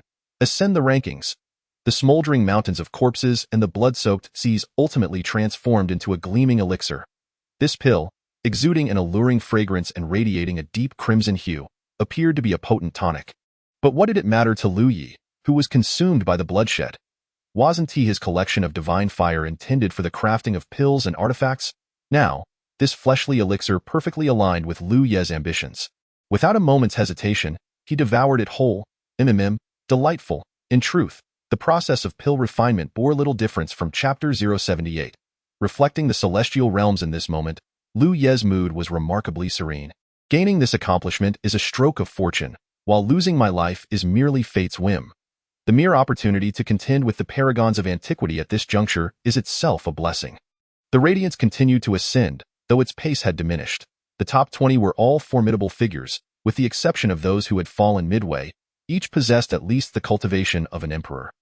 Observing the brilliance surpass one name after another, a subtle smile graced Lu Ye's lips. During the great cataclysm of antiquity, you all unleashed your might against me. But now the tables have turned, haven't they? 15, 14, 13. Everyone in the first heaven was left astounded. Still pressing onward? Yu Hongling's eyelids twitched violently. Could it be? The brother who had been reborn, how could he possess such extraordinary prowess? Even if he had returned from the brink of death, to ascend from 33 to the top 20 was already an astonishing feat, and now he was still climbing higher. Master, why can my brother elevate himself to such heights? Yu Hongling spoke, struggling to comprehend. She too was a reborn emperor, yet despite the gap between an emperor and a celestial sovereign, her progress was nowhere near as significant. Bai Qilan's expression was complex as she fixed her gaze intently on the ascending radiance. Why had Lu Yi grown so powerful? The perfect returning essence pill, Bai Qilan articulated those 5 words in his previous life. Lu Yi had only achieved the level of celestial pill, leaving considerable flaws in his foundation. Among the top 20, or even the top 30, each step was meticulously perfected. The fact that Lu Yi could reach 33 despite his deficiencies in the returning essence realm speaks volumes about his strength. Yu Hongling fell silent, so it meant that in his past life, Lu Yi could have soared even higher. It was merely because he had given the perfect returning essence pill to her that his ranking had suffered. Merely one perfect returning essence pill is insufficient to account for such a leap in my brother's prowess. Yu Hongling remained unconvinced. Bai Qilon turned her attention to Yu Hongling. The Battle of the Silent Forest. Yu Hongling. The 9 lives celestial sovereign who lost a life due to her, and the current disparity between their fates was stark. I recall that when Lu Yi left his name on the ancient paragon list, he was not in peak condition, Yu Hongling reflected. It was not her fault. At that time, her brother had been injured while saving Zhu Ke. Thus, without us, he truly soared to unprecedented heights, becoming unstoppable. Bai Qilon sighed deeply. Yu Hongling's smile vanished entirely. 11. As the radiant entity reached 11, the invincible sword sovereign retreated automatically. Such a supreme swordsman was thus surpassed by Lu Yi. A wave of astonishment rippled through the crowd. The shock of Lu Yi breaking into the top 20 was immense, yet still somewhat acceptable, for he was a harbinger of death. Without formidable strength, he could not have vanquished all those in the ancient battlefield of paragons. But now, to breach the top 10th, the name shrouded in the chaotic light revealed, under Lu Ye's gaze, a name. Song Jiutian, the esteemed, great sage of the 9 heavens. He was the one who opened the 9 heavens, granting the weak a chance to breathe. What was this world like before the 9 heavens were established? The human emperor's banner prevailed, casting shadows over the sun, with countless beings drawn into the fold of the human emperor's domain. The purple river carriage spun into the winds. Malevolent demons and fiends flourished, their growth rapid, while billions of beings drifted like rootless weeds, uncertain of survival from one day to the next. You devoted yourself to the path, only to be slain by an evil cultivator who had begun their training after you. The cries of slaughter rang out, as gold belts and the construction of bridges were built upon the corpses of the fallen. Fellow Taoist, assist me in achieving enlightenment. In such an atmosphere, one can only imagine the absurdity of the world. Ordinary beings were nearly driven to extinction. It was in this context that the great sage of the 9 heavens rose to become invincible, vanquishing evil, cleansing the cosmos. This is the origin of the 9 heavens. He became a revered figure for all beings, and to this day, countless souls pay homage to him. Lu Yi too held great admiration for him. Yet now, Lu chapter 079. His name is Lu Yi. Is it still rising? The myriad heavens also bore witness to the name that was swept down by this radiant light. Though it lasted but a fleeting moment, it was indeed seen. Goodness, the great sage of the 9 heavens, the demon sage, the heartless sage, the monster sage. One by one, these saints were ruthlessly supplanted. Just how formidable is this newly ascendant prodigy? 6th place, Xiang Changsheng, the sage of longevity. This is a being who has cultivated the great Tao to an unparalleled degree, ultimately aspiring to share longevity with heaven and earth. Alas, is there truly anything eternal in this world? Even the universe has its day when it transforms into fleeting fireworks. Still ascending. 5th place, Brother Red Dust. As we move further back, we encounter exceedingly ancient existences, making it difficult to fathom how these venerable figures manage to maintain their prominence amidst the increasingly competitive realm of cultivation. Moreover, this name. It appears less like a personal name and more akin to a title. How should one put it? To inscribe others' names on the eternal prodigy list is quite a display of audacity. 4th place, Enilwan. This individual is none other than Enilwan, the unrivaled figure of the tumultuous ancient era and the era of weeping blood. When the great sage Enilwan emerges, he overturns yin and yang, reversing the flow of the starry river. Across the 9 heavens, countless individuals have witnessed the rankings above. Can he breach the top 3? Everyone is filled with anticipation. Some hope for his success, while others wish for his downfall. Lu Yi is also slightly curious. What kind of beings occupy the top 3? Suddenly, this radiance merged into the top 3. However, this time, the names of the top 3 were not revealed. Even Lu Yi himself could not see them. He speculated that there were 2 possible reasons for the absence of names on the eternal prodigy list. First, the top 3 are forbidden, unmentionable existences. Second, the top 3 are still alive. Regardless of which possibility it is, for the eternal prodigy list to dare display such names implies a potential disturbance of causal relations, risking annihilation. Meanwhile, the ranking of Lu Yi seemed to be in a state of indecision. It could not determine where Lu Yi should be placed. Observing this, Lu Yi could not help but chuckle. When you hesitate, it signifies that I have already claimed the first position. The 3 mysterious entities, whom the eternal prodigy list dared not provoke, found themselves in a quandary regarding Lu Ye's rank due to his current lack of strength. Wasn't that rather obvious? Upon hearing Lu Ye's words, the eternal prodigy list made a resolute decision. In an instant, within Lu Ye's vision, That radiant mass surged upward. It ascended to the first position in one breath. At the pinnacle, the eternal prodigy list actively floated towards Lu Yi, hovering before him. Please inscribe your title. This presented Lu Yi with a choice. Should he write 9 lives? Or should he inscribe his own name? If he chose 9 lives, it would be later on that others would learn of his true identity. Conversely, inscribing his own name would ensure that all realms would remember Lu Yi. The future undoubtedly held tumultuous battles ahead. After all, the eternal prodigy list resided in the first heaven, and the prodigies of the other 8 heavens had no opportunity to leave their names here. The prodigies of other realms possessed numerous terrifying talents. Some were even born with innate mastery of the Tao. It was no wonder, given that their parents were formidable beings. If Lu Yi inscribed his own name, these individuals would become his rivals in the pursuit of the Tao. But who truly cared? Lu Yi wielded his finger as a pen. In his previous life, he feared no formidable foes. In this life, he remained unafraid. What mattered was not to merely advance stealthily, but to astonish all with his brilliance. In Lu Ye's eyes, only through valiant progress and vanquishing all adversaries could one attain invincibility. With his finger as a pen, he inscribed with fluid grace. The 2 grand characters leapt onto the paper. His name, Lu Yi. Boom. The entire ancient battlefield of prodigies trembled simultaneously. Celestial light surged, and chaos enveloped the atmosphere. The great Tao manifested like chains, appearing in the realm between heaven and earth. In that moment, Lu Ye's name became vividly inscribed upon the stone tablet, emerging on the eternal prodigy list, and resonating in the eyes of all cultivators across the 9 heavens and myriad realms. Such audacity! In an instant, countless prodigies beheld with eyes ablaze. What immense bravery, to boldly inscribe his true name, stroke by stroke. How audacious must one be? Marvelous, marvelous. What a Lu Yi! Many cultivators who had long since lost their competitive spirit gasped in astonishment. This was a character of great renown, a truly formidable figure. Merely through this single act, they could foresee the blood-soaked storms that would arise in the future. Is it the first heaven?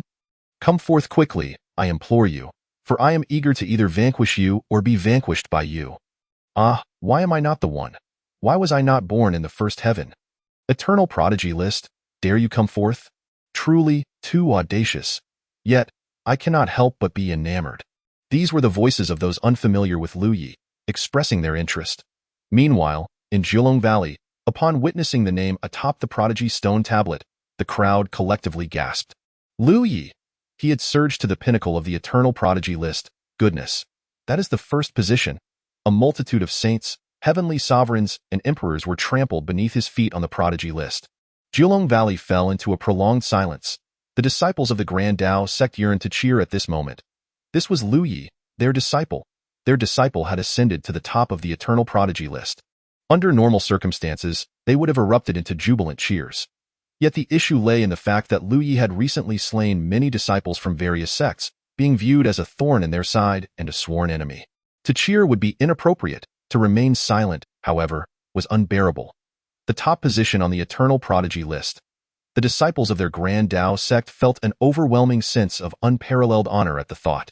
Shall we continue to encircle and slay him? The supreme elder of the Mountain River Treasure Pagoda inquired, his voice somewhat wavering. If it were merely 20 or 10 individuals, they might proceed with the encirclement without hesitation. Yet, this was the first position. The beings of the Supreme Empire were suddenly filled with fervent excitement. Why not encircle him? What of the first position on the eternal prodigy list? A prodigy is ultimately still a prodigy, not a true powerhouse. No matter how gifted a prodigy may be, once slain, nothing remains. When he was still unknown, we dispatched a single Tribulation Realm cultivator to eliminate him. Now that he holds the first position on the prodigy list, let us mobilize 10 Tribulation Realm cultivators, 50 Tribulation Realm cultivators to encircle him. I refuse to believe we cannot deal with a newly ascendant prodigy. If we do not slay him, will the lives of our fallen disciples have been in vain? If we do not kill him today, such a bloodthirsty being will surely come to slaughter us in the future. The strong of the Supreme Empire were exhilarated, as were the strong of the Yin-Yang Law sect. Other factions had merely lost a portion of their disciples, yet their younger generation had been utterly annihilated. But the Grand Tao sect, the supreme elder of the Mountain River Treasure Pagoda, still harbored concerns. The Grand Tao sect, you claim Lu Ye's soul stone has shattered. Thus, Lu Yi must not belong to your Grand Tao sect. If we surround and slay Lu Yi, Will your Grand Tao sect intervene? The Supreme Elder of the Grand Tao sect pondered for a moment. Intervene. The response was unequivocal. Against whom shall we act? An elder from the robbery sect inquired. Whoever slays Lu Yi shall be our target. The various sections. Chapter 080. Capturing Turtles in a Jar? The words of the Tao sect began to render the situation increasingly delicate. You claim that whoever strikes against Lu Yi, your Tao sect will side with them? The Supreme Elder of the robbery sect appeared to have misheard. Elder Qin Yoji from the Tao sect nodded affirmatively. Indeed, Lu Yi is a disciple of our Tao sect. If anyone were to attack our disciple, how could we possibly turn a blind eye? Naturally, we must assist our own. He has previously slain numerous disciples of the robbery sect, committing heinous crimes. How can your Tao sect, instead of upholding righteousness, shield this villain and still consider yourselves practitioners of the righteous path? The Supreme Elder of the Yin-Yang Law sect rebuked angrily. He has violated sect rules, and we shall indeed punish him accordingly. However, he is ultimately a disciple of the Tao sect, and any disciplinary action must be taken within our sect, subject to the judgment of our sect leader. Should you find our handling unsatisfactory, you may file a complaint with us. But if you dare to lay hands on our disciple, especially in such a blatant display of strength against weakness, we of the Tao sect cannot simply stand idly by. You are inciting civil war. Instigating civil strife is not our intention. We are merely safeguarding our disciple, which is entirely justifiable.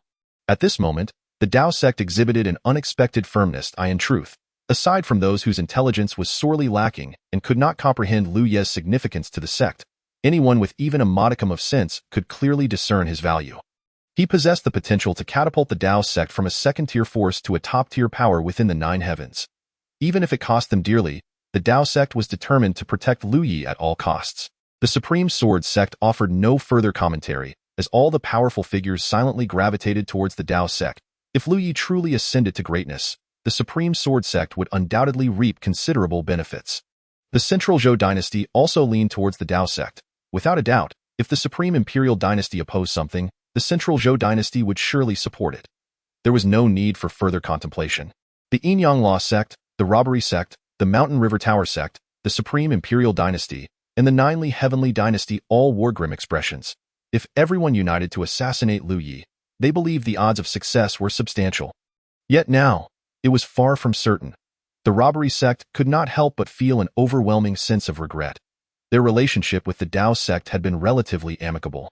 Yet due to a misguided decision that allowed their disciples to remain too long, they found themselves in opposition to the Tao sect as their disciples perished tragically.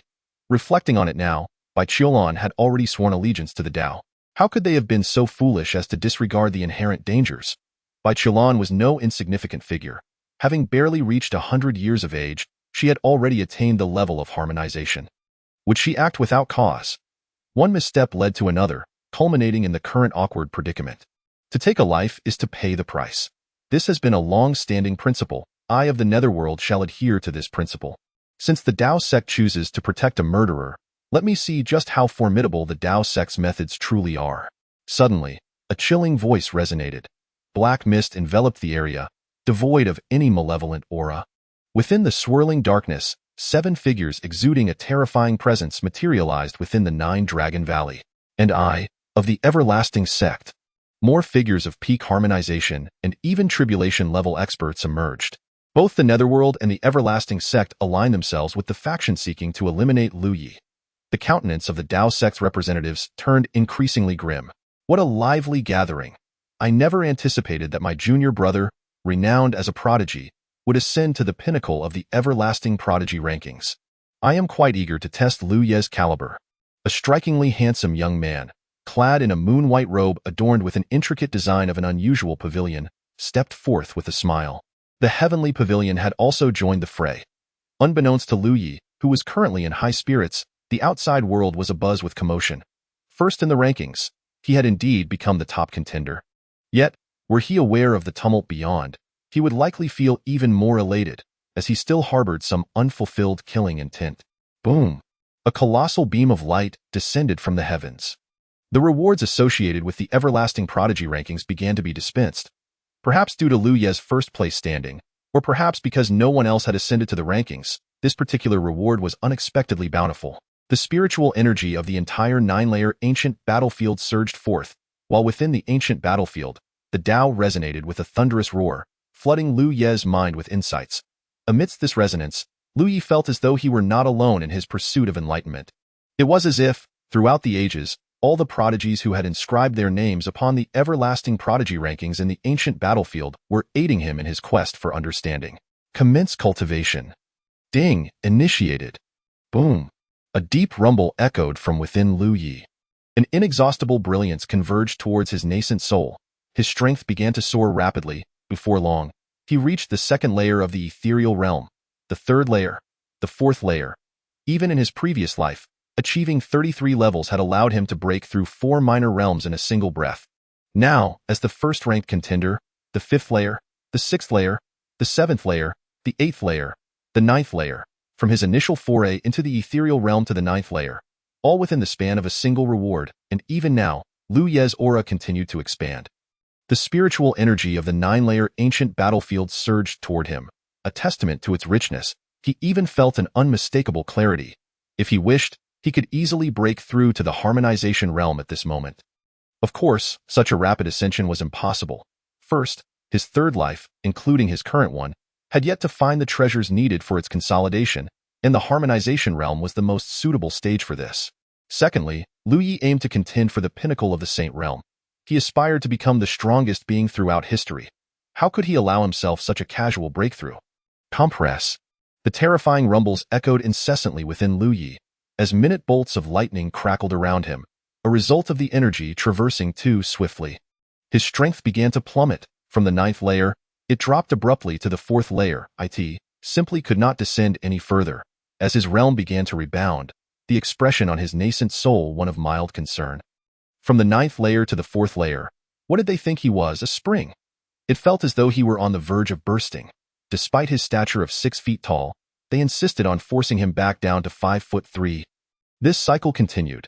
Even as he compressed and halted, Lu Ye's realm ultimately remained at the 8th layer of the ethereal realm. Initiate simulation. Ding, initiated. In the resonance of the Tao, Lu Ye commenced his simulation. This time, he aimed to emulate the way he had deceived Bai Chulan, claiming that he sought a breakthrough by merging his 9 lives. With the emergence of the Netherworld and the everlasting sect in the 9-Dragon Valley, the Tao sect, Supreme Sword sect, and Central Zhou dynasty were forcefully expelled. The Tao sect had no choice but to temporarily retreat and opted to summon reinforcements. Under the guidance of the Netherworld, an extraordinary grand formation gradually took shape, enveloping the 9-Dragon Valley above and below. Now, they awaited Lu Ye's emergence. They were prepared for a performance akin to capturing a turtle in a jar. Chapter 081. The choice: what makes Lu Ye capable of claiming the top spot? In his previous life, he was merely a revered figure who had yet to attain the status of a saint. Now he has returned in a new life. By what means does he possess the ability to surpass the saints, especially under the circumstances of the 3 unspeakable taboos? Among the top 10 of the eternal prodigy list, who among them is not an extraordinary talent? Lu Ye believes there are 3 key points. First, the calamity he endured as a revered figure is known as the eternal calamity. This calamity rightfully holds the title of the greatest tribulation in history, having manifested only once throughout the endless expanse of time. It occurred in the distant primordial era when a divine being, nurtured by heaven and earth, possessed a physique born of chaos and was a terrifying existence who remained undefeated in battles against both revered figures and saints. At the moment of his ascension to sainthood, the eternal calamity was unleashed. Yet, this sacred being ultimately failed to overcome the tribulation, perishing beneath its weight. It can be said that any revered figure capable of provoking the eternal calamity is already on par with an ordinary saint in terms of combat prowess. Lu Ye also faced failure, but what was the cause of his downfall? The 9 lives revered one had but 1 life remaining, cursed with 8 yin-yang devouring worms, and after suffering betrayal, he despaired and chose to forego the tribulation, opting instead to perish alongside the source of darkness. At that moment, Lu Ye was weary of the tribulation. He was exhausted. The fatigue of the mind and soul left him utterly oblivious to the true value of his existence. Second, he possesses a system. The system has granted him a rebirth, transforming him into a seemingly idle bystander. However, in reality, while in a state of cultivation, Lu Ye has maximized his training speed. During the initial stages of his cultivation journey, there is essentially no difference in the training speed between reborn saints and revered figures. Any disparities only manifest in the later stages. Among the 9 who were reborn alongside him, Lu Yi is less acquainted with some, but he is well aware of Yu Hongling and Chu Ling. He cultivates qi, while they also cultivate qi. He forms his Yuandan, and they follow suit. He breaks through the infant stage while they are still at the Yuandan stage. He achieves the perfect infant stage, and it is only shortly thereafter that they break through the infant stage. He enters the void refinement stage. While they remain in the infant stage, some even just beginning to break through. The system has dramatically amplified Lu Ye's cultivation speed to an astonishing level. The subtle differences in the early stages become as vast as the abyss in the later stages. The second option is the comprehension of the Tao. In truth, this has little utility for Lu Yi in his current state, but it is important to understand why it is ineffective. This is because, in his previous life, Lu Yi had already grasped the principles of the heavenly Tao through the system's comprehension feature to an extraordinary extent. When it comes to discussing the Tao, Lu Yi possesses immense confidence, not only in relation to himself but also in comparison with all others, including saints. The third option is deduction. This is a means Lu Yi employs for creation, whether it be crafting techniques or deducing entirely new systems, serving as a potent auxiliary function. However, in this life, it holds limited utility. Currently, Lu Yi has merged the latter 2 options to deduce the technique of the 9 lives unification. Although only the cultivation option proves useful, it is precisely this cultivation that enables Lu Yi to surpass his limits, achieving a level that astounds even the eternal prodigy list. For this list has witnessed countless prodigies, all manner of divine physiques, and various bloodlines. Yet never before has a being managed to transcend the shackles of cultivation speed. Fast is merely fast. Even if your divine physique is extraordinary and you are born in harmony with the Tao, the time spent gestating within the maternal body is still considerable. It is not uncommon for a strong individual to carry a child for a decade, 8 years, or even 100 years without issue. The eternal prodigy list accounts for this time as well. Bai Qiulan, with her chaosine god physique, bears a terrifying constitution capable of embodying chaos, yet she could never reach Lu Ye's current level at his age. She falls far short. Young cultivators seeking to progress must first temper their bodies. The innate and acquired stages await them. Only after reaching adulthood, with their bones, meridians, and souls fully developed, does the true beginning of their cultivation journey commence. Thirdly, in this life, he is free from the presence of those 8 individuals. How to articulate this? Setting aside other matters, in terms of cultivation, it is truly liberating. What with the pure water pearl, the budding affections of his junior sister, the escape of the vermilion bird, and the peril faced by Shangguan Huanling, what do these have to do with him? In his previous life, these 4 matters alone caused Lu Yi countless injuries and wasted immeasurable time. Now, all of that is gone. It is exhilarating. 33 is the rank that signifies his burdens and his arduous journey toward enlightenment. The first rank represents his liberation from constraints, fully dedicating himself to the Tao. Even if millions deem him unworthy, he remains unafraid and unwavering. What to do? Qin Yoji found himself utterly perplexed. He had previously resolved to protect Lu Yi at all costs, even if it meant mobilizing the entire sect.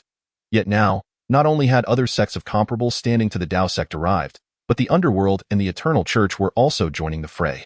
Even the Celestial Pavilion had made an appearance. The Tao sect would struggle to contend against the Eternal Church alone, let alone with the underworld and the Celestial Pavilion in the mix. Was it worth risking the entire sect for Lu Yi? Qin Yoji found himself unable to decide, and thus he reached out to the sect's leader. Although the leader may not be the strongest in the Tao sect, he is the highest authority within the sect, possessing exceptional wisdom. He should be able to offer sound counsel. Qin Yoji produced a transmission stone and recounted the entire situation. Lu Changfeng fell into silence. At that moment, his body involuntarily began to tremble slightly. Bai Qiulan and Yu Hongling were extremely tense. Yu Hongling had initially intended to plead for leniency but was stopped by Bai Qiulan at this juncture. No factors must interfere with the sect's decision. Any plea for mercy could very well backfire. Lu Changfeng faced an excruciating choice at this moment.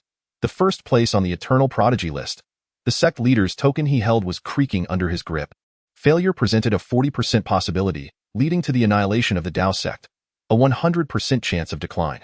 Success, however, what were the odds for the Tao sect to soar to new heights? What of Bai Qiulan? Lu Changfeng inquired. Qin Yoji promptly handed the transmission stone to Bai Qiulan. Junior sister, you are Lu Ye's master. How would you describe his character? Lu Changfeng asked. Bai Qiulan exhaled softly. He is deeply loyal and righteous. Then when he was asked by the esteemed elder of the sword sect whether he would be willing to leave Bailan Peak and join another sword cultivation sect, Why did he express his willingness to do so? The specific reasons are beyond my purview to disclose, but I can assure the sect that Liu Ye's loyalty is rare throughout history. The number in Liu Chongfeng's mind began to rise. Success, 20%, 30%, 40%, 50%. What were the odds that the Dao sect could soar to new heights? Liu Chongfeng clenched his fists. Convey my sect leader's decree. Summon the ancestors from their seclusion to aid our sect's disciples. Sect leader, which ancestor? At that moment, Liu Chongfeng donned his armor, his black hair billowing. He waved his hand through the void. The rise and fall of the Dao sect rests upon this very day. All of them. Chapter 082. The cataclysmic siege once again. The pressure proved overwhelming. Attaining the 9th level of virtual refinement was a significant milestone. Initially, I had intended to temper my ambitions, yet the accolades bestowed by the Eternal Heroes ranking were far too abundant, indeed, excessively so. The 9th level of virtual refinement, well, it was manageable. Casting a glance at the pinnacle of the Eternal Heroes ranking, I saw my name flickering incessantly, prompting a smile to grace Liu Ye's lips. It was time to emerge. I pondered whether a fierce battle awaited me outside. Liu Yi was indifferent. Whether it be combat or carnage, the moral implications held little weight. Even if I were in the wrong, it mattered not. With that thought, his figure vanished. Absolutely not. Our Central State dynasty shall not partake in the gamble of the Grand Dao sect. The Central State dynasty was taken aback upon hearing the Grand Dao sect's full-scale assault. You are utterly insane. This is a mere fledgling talent yet to reach maturity, and you incite such a catastrophic calamity. Who does not know that the path of cultivation is littered with bones? You are simply our Central State dynasty will not accompany you madmen of the Grand Dao sect. The Grand Dao sect, of course, would not press the matter further. Meanwhile, the Supreme Sword sect found themselves with furrowed brows. It was indeed somewhat reckless. Yet, the thrill was undeniably exhilarating. Liu Yi was not a disciple of the Supreme Sword sect. Their relationship with the Grand Dao sect was merely one of proximity and alliance. Thus, even if the Supreme Sword sect were to offer their utmost assistance, they would not reap the same bountiful rewards as the Grand Dao sect. However, to remain passive in the face of encirclement was untenable. If they did not engage in the counterassault, would their swords not rust from disuse? No, they must partake in some manner. After deliberation, the Supreme Sword sect reached a resolution. Anyone wishing to assist the Grand Dao sect was free to do so. Upon the announcement, the sword cultivators of the Supreme Sword sect erupted in enthusiasm. Although not all were mobilized, a considerable number of sword cultivators set forth. The allure of the fray was irresistible. Individuals from the Eternal Teachings and the Underworld Heavenly Pavilion had also emerged. Could the Supreme Sword sect remain idle? For a sect known for its combativeness, inaction would be more unbearable than death itself. Even though Liu Yi had slain 2 disciples of the Supreme Sword sect, they had perished in pursuit of the path, and thus could not lay blame upon others. The sect had already commanded their retreat. Those who chose to remain did so with unwavering resolve, fully prepared to face death without regret. Such is the nature of cultivators. Descending from the 9th level battlefield, Liu Yi scavenged a trove of treasures. Upon entering the 3rd level battlefield, he had been caught off guard, unable to thoroughly pillage. Progressing from the 9th to the 1st level, Liu Yi beheld the swirling vortex of teleportation. Without hesitation, he stepped forth, as light and shadow intertwined. A multitude of figures surrounded him, akin to the celestial army besieging the great sage Sunday with the last being's departure. Liu Yi vanished from sight. The ancient battlefield of prodigies, awakened once every millennium, now drew its curtain. Liu Yi raised his gaze to all directions. Layer upon layer of grand formations encircled him, bristling with formidable energies, their bearers fully armed. How remarkable! They truly regarded him highly, sending forth numerous adversaries for this tribulation. Would they charge directly, or engage in idle chatter? Liu Yi, the foremost of the Eternal Heroes ranking, truly remarkable. I have heard from my junior that your formations are unparalleled. I have laid down these 3,000 maze arrays for you. Should you break free, salvation awaits. Should you fail, your demise is assured, chuckled Lu Xuantian, the current elder brother of the Heavenly Pavilion. Liu Yi, you anticipated today when you inscribed your name upon the Eternal Heroes ranking, did you not? You harbor no enmity with the underworld, yet we are merely executing the will of others. My apologies, Liu Yi, your slaying of many disciples from the Yinyang sect marks you as a fiend. We shall surely execute you today. Liu Yi, if you surrender, perhaps a glimmer of hope remains. Should you persist in obstinacy, My supreme empire shall seek vengeance for our cultivators and royal bloodline. Lu Yi, have you considered the consequences of your actions in slaying disciples of the eternal teachings? Blood for blood, do you have any words to offer? In response to their clamorous declarations, Lu Yi refrained from retorting. Their words were blunt and, indeed, quite reasonable. He had indeed taken many innocent lives in the throes of slaughter. Yet, what of the eternal teachings? Lu Yi regarded the speaker with disdain. Hypocrites! The representative of the eternal teachings fumed with rage. While others refrained from retorting, he merely insulted them, treating them with blatant disregard. The eternal teachings struck first, unleashing a golden hill that expanded violently, hurtling towards Lu Yi. Almost simultaneously, all the powerful figures launched their attacks. Among them were dozens of beings at the tribulation stage, including formidable individuals in the later stages. It was evident that they were resolute in their intent to eliminate Lu Yi. With hands forming seals, Lu Yi embraced the myriad of laws and illuminated pathways. An endless cascade of brilliance surged towards him, as a blurred, three-legged cauldron materialized above his head. The cauldron, ancient and marred by the passage of time, bore witness to countless years. Boom! A deafening explosion erupted from the bronze cauldron. With merely the first wave of assaults, Lu Yi found himself coughing blood. The disparity was considerable. He had attained the state of virtual refinement, but reaching the tribulation stage was nearly impossible. Even if he were to break through in the heat of battle, the lack of accumulation would inevitably lead to flaws. Yet, Lu Yi remained unfazed, imbuing the bronze cauldron with a series of seals, seemingly establishing a connection with the far reaches of the void. Boom! The second wave of attacks descended. The bronze cauldron trembled violently. At that moment, Lu Yi's speed in forming seals reached an astonishing level. Amidst the ominous energy fluctuations, intricate patterns rapidly emerged in the void. Great ascendants to exterminate demons. Eternal verdancy, yin-yang chaos. A multitude of spells and divine abilities erupted forth.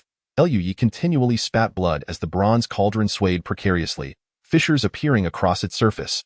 Hahaha, the first of the eternal heroes ranking is but this. Behold my great wilderness fist, truly too young. Were I in your position, I would never return to the great wilderness after slaying so many of the human race. Do you truly consider yourself invincible? Enough of this banter. Let us unleash our full might and slay him. Lu Yi maintained a demeanor of calmness. Suddenly, a colossal phantom materialized behind him, an indistinguishable figure resembling a Buddha. If those of the Buddhist sect were to witness this sight, their eyes would surely bulge in disbelief. Do you also wield the methods of the Buddhist sect? The Buddha enveloped Lu Yi in an embrace, absorbing all incoming attacks. Lu Yi continued to form seals as ripples in the void multiplied. The Buddha shattered, and an ancient lotus flower blossomed, engulfing Lu Yi. Defense. Once again, it was a defensive technique. At that moment, a tremendous sound resonated from the periphery. The great Tao bell chimed softly, and in an instant, the Nine-Dragon Valley was reduced to ruins. Countless patterns emerged, revealing the formidable might of the various formations. Lu Yi, hold on. We are coming to rescue you. Lu Yi heard the voice of Lu Chongfeng, and a fleeting smile crossed his serious countenance. He did not expect the Grand Tao sect to come to the aid of one so drenched in blood. However, it was hardly necessary. Chapter 83. Purpose. The air was thick with smoke and ash, and a deafening roar shook the earth, causing it to tremble incessantly. It had been many years since the vast wilderness had witnessed more than 50 cultivators of the tribulation crossing realm acting in unison. Moreover, it had been an even longer time since the sight of the leading sects and schools, 3 teachings and 5 sects, emerging en masse was seen. The Tao sect alone had summoned 19 of its tribulation crossing experts, along with 6 scattered deities and numerous cultivators of the harmonization realm. Each powerhouse from the Tao sect was armed to the teeth. Scattered deities were those who had failed their tribulation but had not perished, their paths severed. Although their combat prowess was terrifying, it came at the cost of burning their life force. In essence, scattered deities represented a last resort of power, and now, they had emerged. Countless formations erupted into action. The Tao sect produced various top-tier spiritual treasures. Even the innate spiritual treasure, the Great Tao Bell, was brought forth. With each resounding toll of the Great Tao Bell, the ground was reduced to dust, and the void quaked. However, the formations were overwhelmingly powerful, meticulously arranged by a group of experts after extensive deliberation. Layers upon layers that could not be broken through in a short span of time. Kill him quickly, bellowed a tribulation crossing expert from the Yin Yang Law sect. No one had anticipated that the Tao sect would go to such lengths for a mere disciple. Yes, the Tao sect unleashed their might. No formation could withstand it. All tribulation crossing experts began to unleash their strongest combat abilities. The ancient lotus was shattered. Liu Ye's body cracked like porcelain. A shadow of the black tortoise appeared above Liu Ye's head. Continue to defend. Why does he have so many defensive measures? A tribulation crossing expert's frustration peaked. Was this endless? Liu Ye's 7 orifices bled profusely. He closed his eyes, attuning himself to the energy fluctuations of the world. The black tortoise spiraled above him, shielding him from all attacks. A breeze wafted through the heavens and earth, cool and refreshing, as if the great Tao itself caressed his face. A single line appeared amidst the chaotic energies, rapidly expanding. These lines disregarded the tumultuous energies entirely, swiftly taking shape in the void, collectively forming an incomprehensibly profound formation. Bai Chulan, who had been attacking the formation alongside the Tao sect, suddenly changed countenance upon seeing the Tao patterns spreading in the void. Not good. Quickly. Withdraw. Bai Chulan shouted urgently. What? The Tao sect members were confused. Hurry, listen to me, everyone retreat, especially the tribulation crossing experts. The wind suddenly intensified. An invisible force began to fall from the heavens, affected by the formation. This faint power was exceedingly nebulous, seeming fragile as if it would disperse at the slightest gust. If such power were to strike a person, it would barely even sever a hair. Many felt this weak and indistinct aura, yet they were oblivious to its nature. Liu Yi had expended tremendous effort, forming countless seals to manifest this formation, and yet it had drawn forth such a phenomenon? A tribulation crossing expert waved his hand dismissively. Regardless of what it was, they would disperse it first. However, when his power touched that thread of energy, an instant later, boundless tribulation power ignited as if doused in oil. It's the power of the heavenly tribulation. A tribulation crossing expert exclaimed in shock. Boom! The previously gentle and refreshing breeze turned frenzied, becoming violent and rapid. The sky, once clear, was instantly shrouded in thick black clouds, suffocating the sunlight. Black clouds loomed over the mountains. Winds howled, splintering trees. The tribulation energy rapidly spread among the tribulation crossing experts, impossible to extinguish. At that moment, the expressions of the Tao sect and the Supreme Sword sect's tribulation crossing experts morphed into sheer terror as they frantically retreated. Who had lost their mind? Who was foolish enough to undergo tribulation at this moment? With so many tribulation crossing experts present, attempting to face the tribulation now was akin to a dung beetle seeking dung in a latrine. The Tao sect and the Supreme Sword sect fled swiftly, for they had not been ensnared by the grand formation. The vastness of the world allowed them to escape freely. However, the encircling tribulation crossing experts were left in disarray. Where was this tribulation energy coming from? All the gazes of the tribulation crossing experts, capable of killing, were fixated on Liu Yi. Covered in blood, Liu Yi grinned at the encircling experts. The moment he saw so many tribulation crossing experts closing in on him, Liu Yi had devised a countermeasure. Sometimes, killing did not require one's strength to surpass another's. It was about utilizing various conditions to do so. Now, the situation had become lively. Quick, break the formation. Let me leave. A tribulation crossing expert, not yet tainted by the tribulation energy, paled, desperate to escape the formation. Yet, the formation remained intact. If Liu Yi could not leave the formation, did the others inside it possess an easier route out? Break the formation. Quickly, break the formation. Damn it, who set up this formation? Hurry and dismantle it. This is bad. I too have been marked by the tribulation. It's over. With so many tribulation crossing experts undergoing tribulation together, how powerful will the heavenly tribulation be? We are all doomed. Lu Xuantian from the heavenly pavilion had not attacked Liu Yi throughout. He was merely curious about this individual, yet now. He was not a tribulation crossing expert, but rather at the pinnacle of the harmonization realm. However, he was horrified to find himself marked by the heavenly tribulation as well.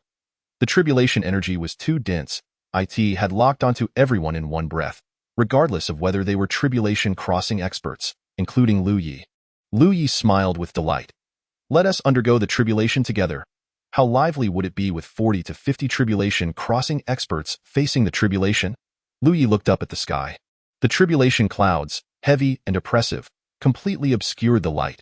The world was engulfed in darkness. Boom! A thunderous roar echoed through the clouds. All tribulation crossing experts despaired as they gazed upon the silver lightning weaving through the darkened clouds. Silver. Typically, the lightning during a tribulation crossing was merely white, but this silver lightning surely possessed power exceeding that of a typical tribulation. All the experts of the Tao sect frantically retreated, especially the tribulation crossing experts, who fled thousands of miles away, still feeling a chill crawl across their skin. They were filled with dread. Why had such a scenario unfolded? Lu Chongfeng turned his gaze towards Bai Qiulan, who had been the first to warn everyone to retreat. She certainly understood the situation. Bai Qiulan steadied her emotions. The technique Lu Yi is employing is called the Heavenly Tribulation Technique, a form of powerful magic. However, Lu Yi's current strength is insufficient. Moreover, he does not intend to use this technique to kill. With so many tribulation crossing experts, he merely needs to invoke a wisp of heavenly tribulation intent, and all the tribulation energy of the tribulation crossing experts will be stirred. The heavenly tribulation will lock onto them. Lu Chongfeng inhaled sharply. Lu Yi. His methods were indeed audacious. To draw 40 to 50 tribulation crossing experts into a grand tribulation was truly ruthless. But in doing so, he too is within the heavenly tribulation and will be attacked by it. Bai Qiulan closed her eyes. Killing is not his primary objective. His greatest aim is likely the descending heavenly tribulation. Lu Chongfeng had yet to grasp Bai Qiulan's meaning. With a thunderous clap, the heavens and earth were suddenly ripped apart by silver light. Lightning descended. Not a single bolt, but a myriad of bolts, cascading down like a torrential storm, striking the entirety of the Nine-Dragon Valley. The formation? A trap. The trap was indeed quite sturdy, yet all the experts became the trapped, ensnared completely. One must admit, the formation laid by these individuals was truly formidable.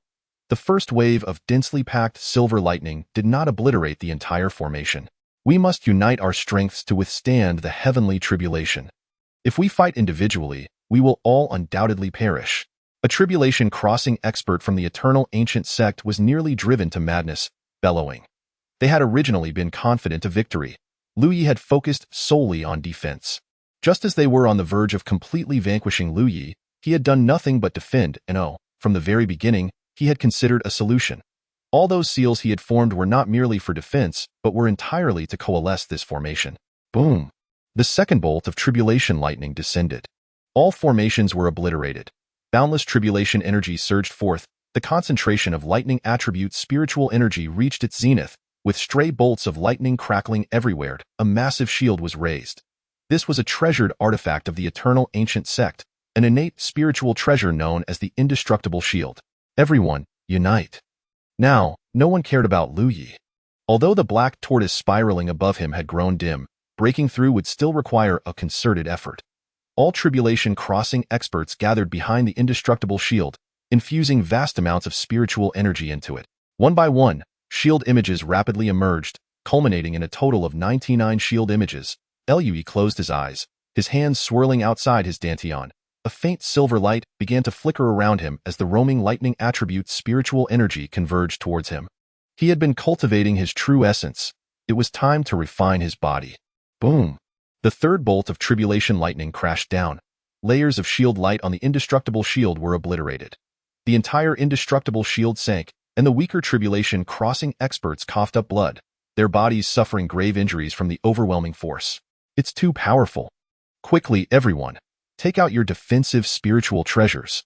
A furious expert from the netherworld roared. He was the first to summon his spiritual treasure, a completely black talisman that, upon igniting, formed a dark light curtain.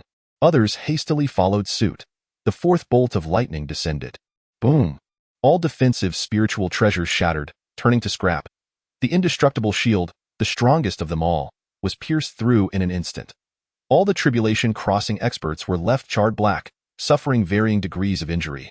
This was only the fourth bolt of tribulation lightning. One must remember, there were 9 bolts in total. Despair enveloped the hearts of all present.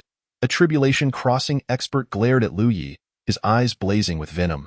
It's all your fault. It's all because of you. You must die. Lu Yi nodded lightly in response. Come, kill me. He formed seals once more, and at that moment, the vermilion bird, black tortoise, azure dragon, and white tiger converged to create 4 light curtains that completely enveloped Lu Yi. A shadow of the black tortoise had already withstood 3 strikes and remained intact.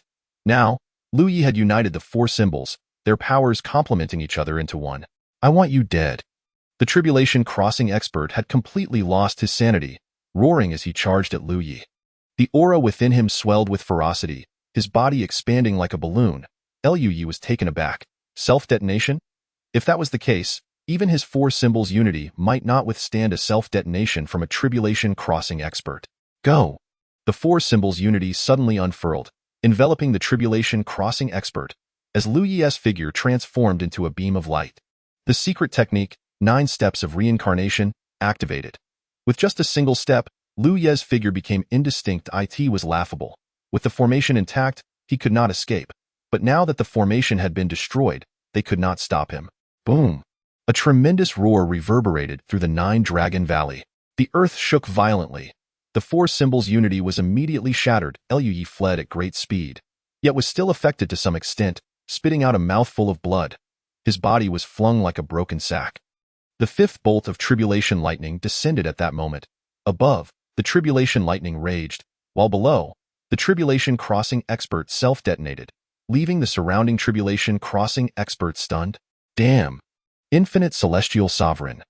I forgot to leave. Boom! Silver serpents danced wildly, and the might of heaven was overwhelming. The weak were instantly reduced to ashes beneath the lightning in this strike. All beneath the tribulation crossing realm were annihilated, turned to dust, including the onlooker, Lu Xuantian. 1/3 of the tribulation crossing experts perished, a scene too tragic to behold. Lu Yi could not escape the onslaught of the lightning. He too was marked by the heavenly tribulation, the primary bolt of lightning fracturing into smaller bolts that savagely struck Lu Yi. Charred black, Lu Yi hastily swirled his hands around his dantian. The 9 calamities' undying body, refined for me, lightning coursed through him, and although it brought him excruciating pain, his expression remained eerily calm. Pain was merely a testament to my growth. The dense lightning surged into Lu Yi's body, and silver light flickered. At that moment, the latent blood and flesh elixir within him finally unleashed its power. A surge of vitality erupted, rapidly mending Lu Yi's ravaged form. His flesh was torn, healed, then torn again, and once more restored. The 6th bolt of lightning fell amidst the despairing gazes of the tribulation crossing experts. Once again, a bolt as thick as an arm struck Lu Yi. Pooh! Lu Yi coughed up blood again. His skin and flesh contorted grotesquely. Pain. The agony was unbearable. Yet Lu Yi's demeanor remained unsettlingly serene. Had the path to success ever been devoid of suffering? Countless currents of lightning coursed through his body. Ha ha ha! They're all dead, all dead. The tribulation crossing expert from the eternal ancient sect was nearly unrecognizable as human. He let out a hoarse laugh, his voice filled with desolation. 300 years of cultivation, turned to ash today. Enough, enough. His gaze finally fell upon Lu Yi, his voice chilling as if emerging from the depths of an abyss. What a remarkable first on the eternal genius ranking. Today, many powerful figures of the eternal ancient sect have perished. A great karma now rests upon you. I shall await you on the path of reincarnation. Lu Yi raised his gaze, his tone grave. Failure in tribulation crossing does not lead to reincarnation. These are not rules I established, but those set by the reincarnation celestial sovereign, the eternal ancient sect's tribulation crossing expert. Ah, the fury is unbearable. Boom! The 7th bolt of heavenly lightning descended. The last tribulation crossing expert was reduced to dust amidst the lightning. Lu Yi, seeing the impending storm of tribulation lightning, realized he could no longer withstand it. A stone sword materialized in his hand. 3,000 swords. In an instant, a vast array of sword light surged towards the lightning, but the lightning, in its ferocity, obliterated all sword light before crashing down upon Lu Yi once more. Chapter 085.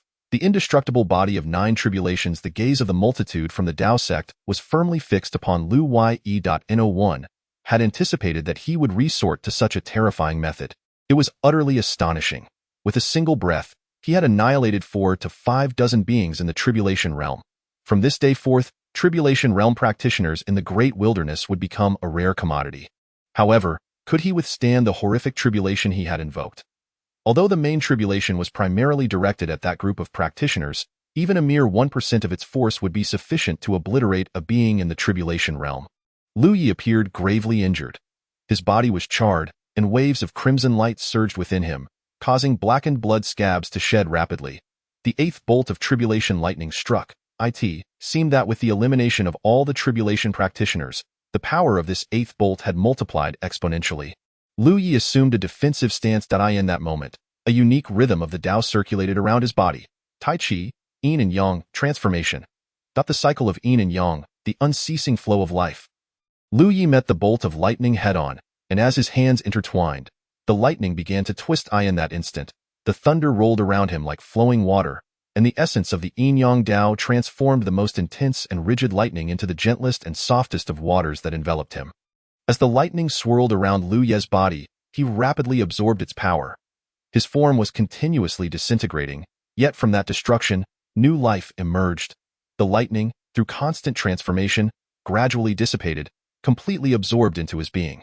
In truth, had Lu Yi not been refining his body with the tribulation lightning, he would not have needed to exert himself so vigorously.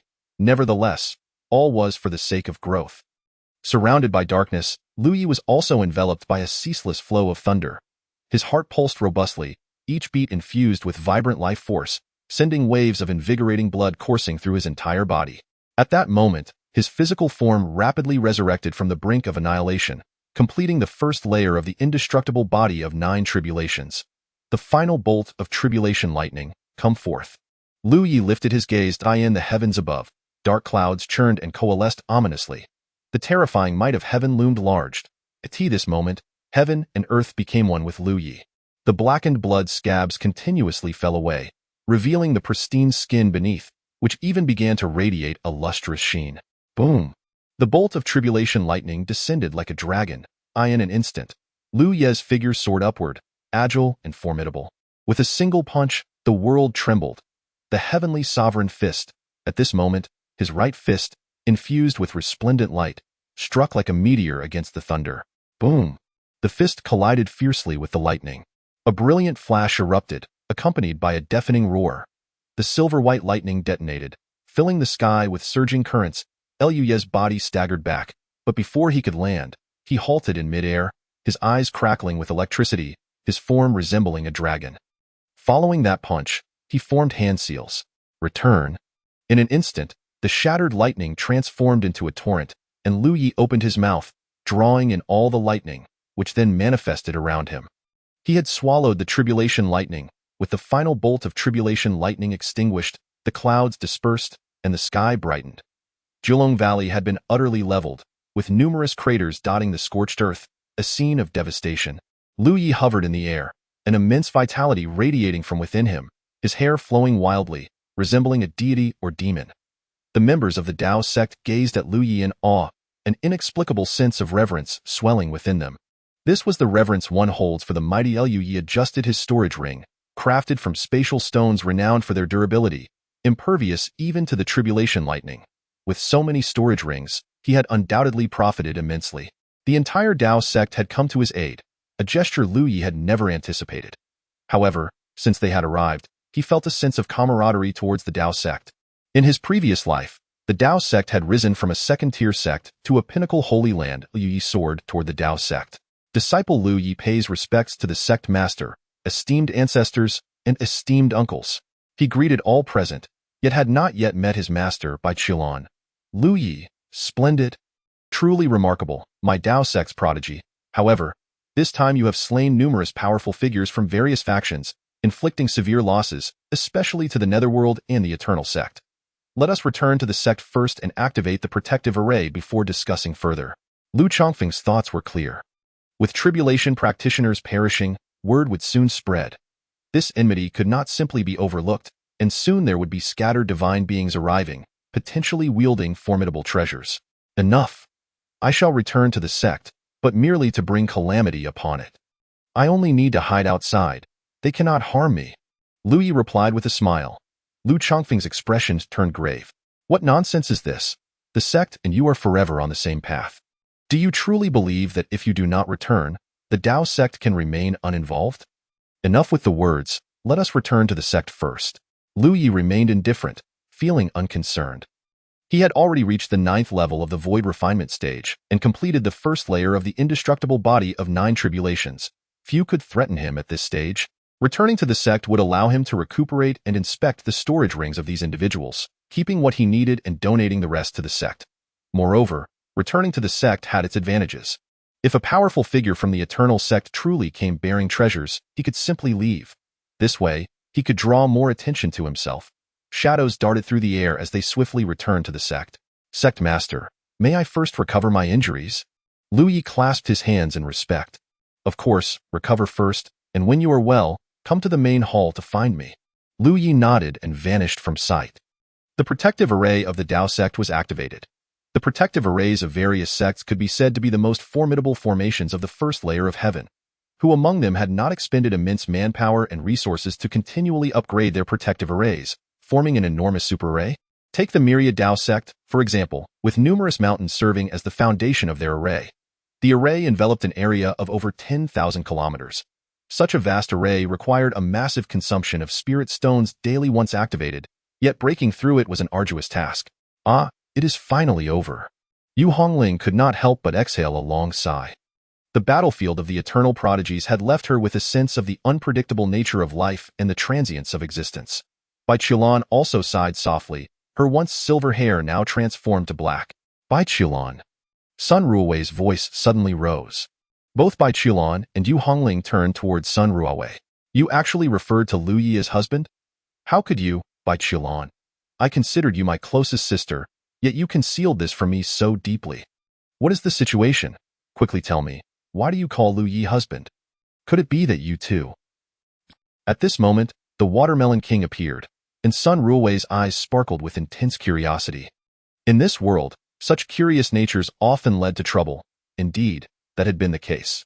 In her previous life, Sun Ruowei had met an early demise, yet even in her final moments, she had been astonished by the unfolding drama, truly dying without regrets for the sake of gossip.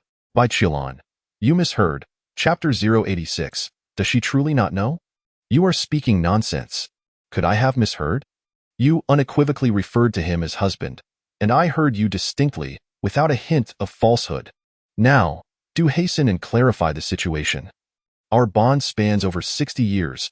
We have been inseparable, cultivating together, only a bed apart. Bai Qilan. Yu Hongling revealed a look of helplessness. She had previously suggested that the master directly address Lu Yi by his name, yet the master, lacking resolve, succumbed to the pressure from her senior brother, soon begging for mercy and tearfully calling him husband.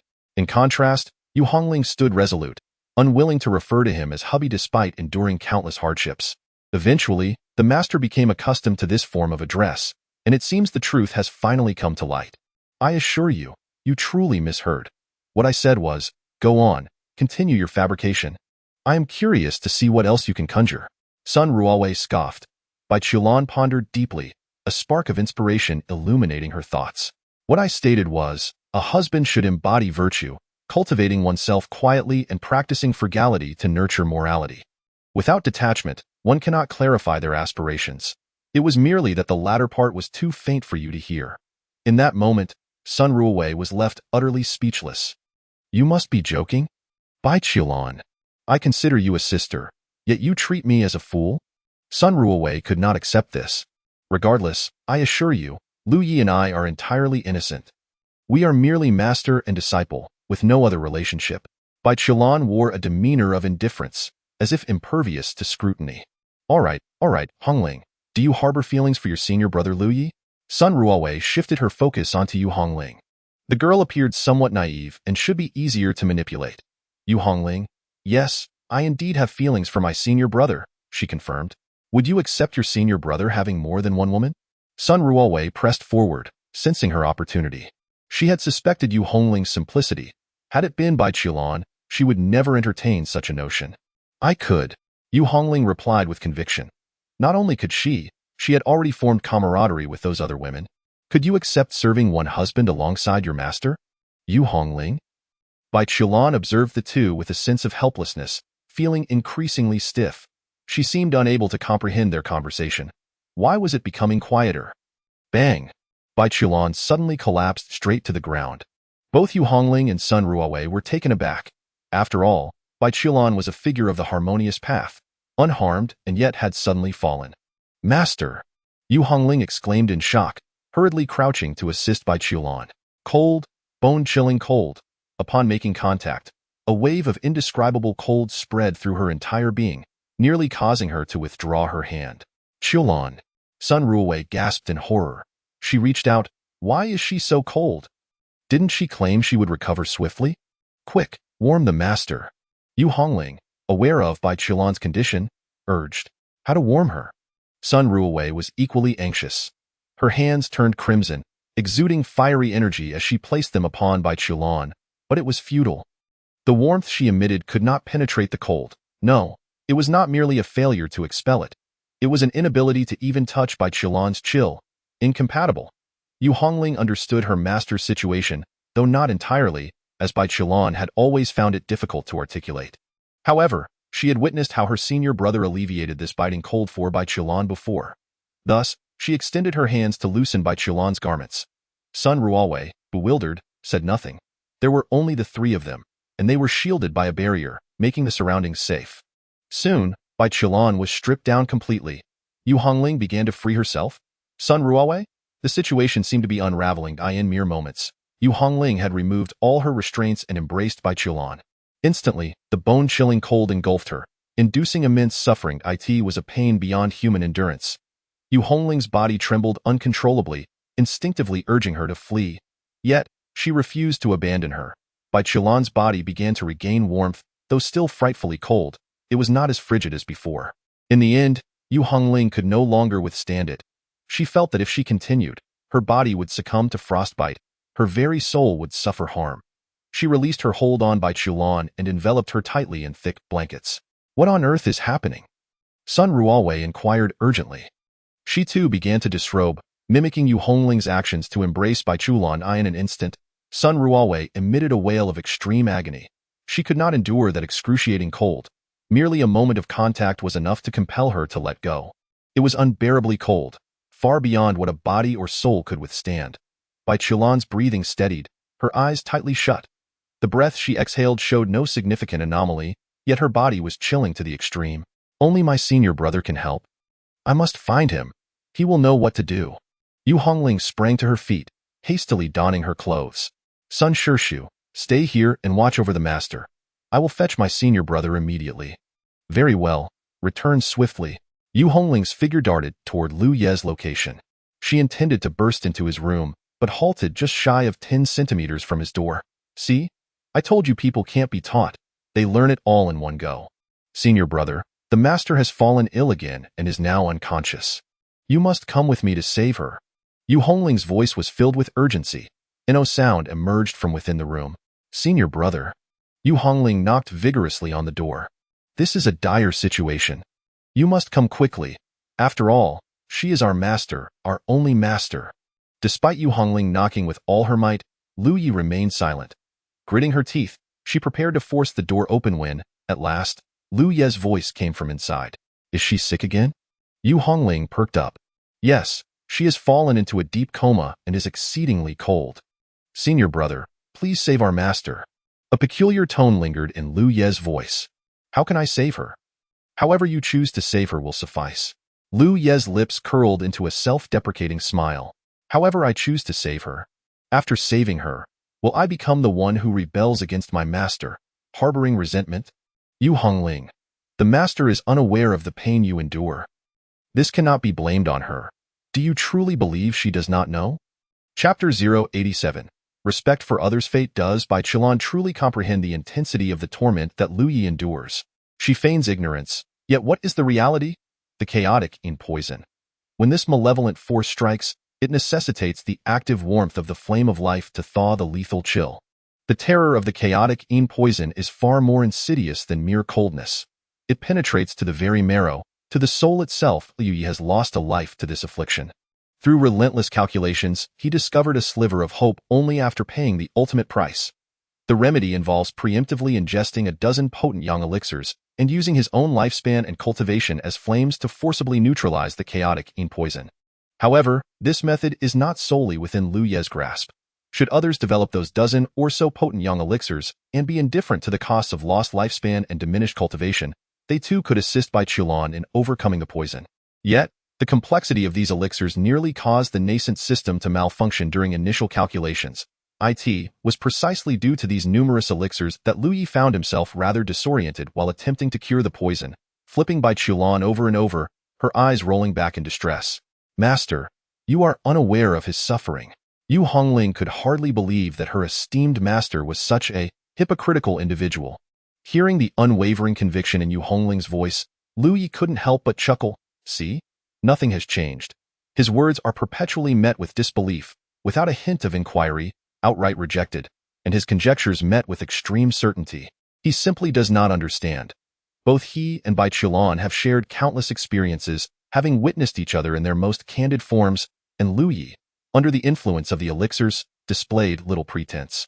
If Bai Chulan were to cast even a fleeting glance at Lu Yi, no, even if she chose to look away entirely, she would still perceive the depths of his anguish. With a wave of his hand, boom, Yu Hongling was instantly propelled backward, crashing heavily against a stone as the door slammed shut. Any further words would only make her a fool.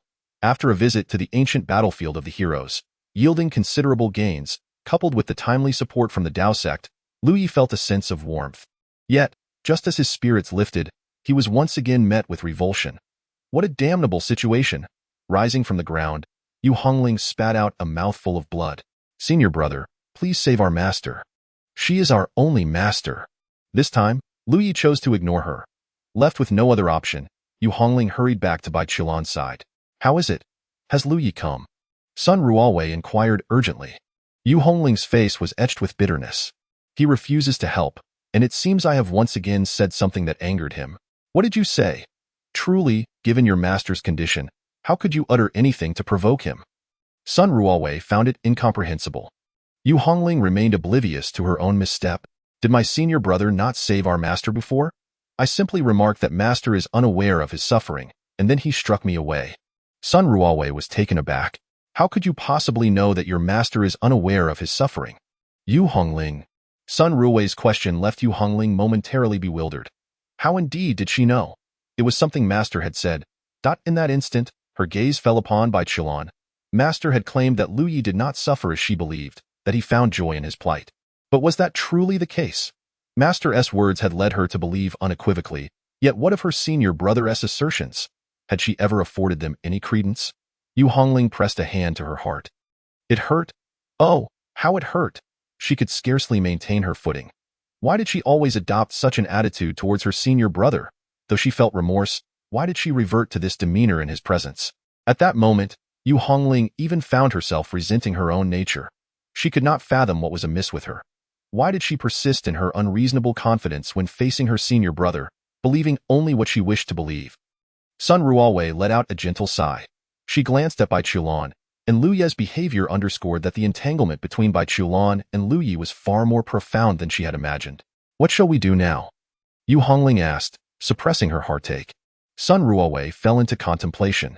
I shall seek out Lu Yi. Ensure you speak to him with care. My senior brother is in a volatile mood and may resort to violence at the slightest provocation. With that, Sun Rualwei's figure vanished. Moments later, she stood before Lu Ye's door, gently knocking. Lu Yi was rummaging through various storage rings belonging to those in the tribulation realm when he sensed Sun Rualwei's arrival. He paused and thought, Ding! My kindred spirit approaches. The system's voice echoed in his mind, tinged with a hint of excitement. She possesses a system as well? Lu Yi raised an eyebrow. Ding, no, she merely enjoys gossip. Lu Yi, ding. In fact, she particularly delights in your tales. Lu Yi, perhaps it would be better if you reverted to the Tao. At least then you'd be honest. Lu Yi opened the door and inclined his head slightly towards Sun Rualwei. Disciple Lu Yi pays respects to Master Sunday. A gentle smile graced his face, warm and inviting. In her past life, Sun Rualwei had met her end by overindulging in gossip, yet she had also fought alongside her comrades in a grand battle against foreign foes. She held a favorable view of Lu Yi. Lu Yi, this was not their first encounter. The last two meetings had left a significant impression on her. During one, he had transformed into a being of red, radiating a murderous aura as if bent on annihilation. During the other, he had summoned calamity to obliterate a host of tribulation practitioners. To her surprise, the once unassuming disciple now instilled a sense of trepidation within her. Master Sun, there is no need for fear. I only eliminate enemies. We are of the same sect, allies, Lu Yi reassured her, his tone imbued with a trace of Taoist resonance, soothing her apprehensions. As expected, Sun Rualwei felt her fear dissipate. You are right. We are of the same sect, kinfolk. I share a close friendship with your master, treating you as my own. Though perhaps that phrase is not quite accurate, it conveys the sentiment. Do you understand? Disciple understands. Now, your master lies in a state of unconsciousness. I heard from Hongling that you possess a means to save her. Could you assist? Sun Rualwei inquired. I regret to inform you, Master Sun, that the master has expressly stated she does not require my assistance. I have previously saved her, but I have already faced repercussions for that act and dare not intervene again. I implore you, Master Sun, to seek counsel from others. Perhaps they may possess a remedy. Lu Ye's demeanor was respectful, yet his words were undeniably cold. She forbids you from saving her? Master is master, and I am but a disciple. Respect for one's teacher is paramount, and gender distinctions are a matter of ethical propriety. One must not overstep boundaries. I ask for your understanding of my predicament, Master Sun. Lu Yi replied, bowing his head. Sun Rualwei. In exceptional circumstances, one may undertake exceptional actions. This is hardly surprising. Master Sun acknowledges the rationale, yet understanding implies forgiveness. Only those who err require absolution. If I refrain from action, does that not imply I have committed no error, thus negating the need for any discussion of forgiveness? Sun Rualwei found herself at a loss for words. Chapter 088. What should I call you? She does not require my rescue. I saved her, yet she wishes to harm me. If I do not save her, would that not render everything meaningless? This is what is known as letting go of the desire to help and respecting the fate of others, kindness. Should I simply stand by and watch as she gradually sinks into a worse predicament? Lu Yi remained silent, his gaze steadily fixed on Sun Rualwei. At that moment, silence was the most appropriate response. Is there truly no way to assist? No. The two words were uttered with unyielding certainty, leaving no room for discussion. Sun Rualwei took 2 steps back. Very well, I understand. I shall not disturb you further. Farewell, Master Uncle, I shall not accompany you. Sun Rualwei departed under Lu Ye's warm smile, and only when her figure disappeared beyond the horizon did Lu Ye close the door once more. Such politeness, such gentleness, what could be the reason behind it?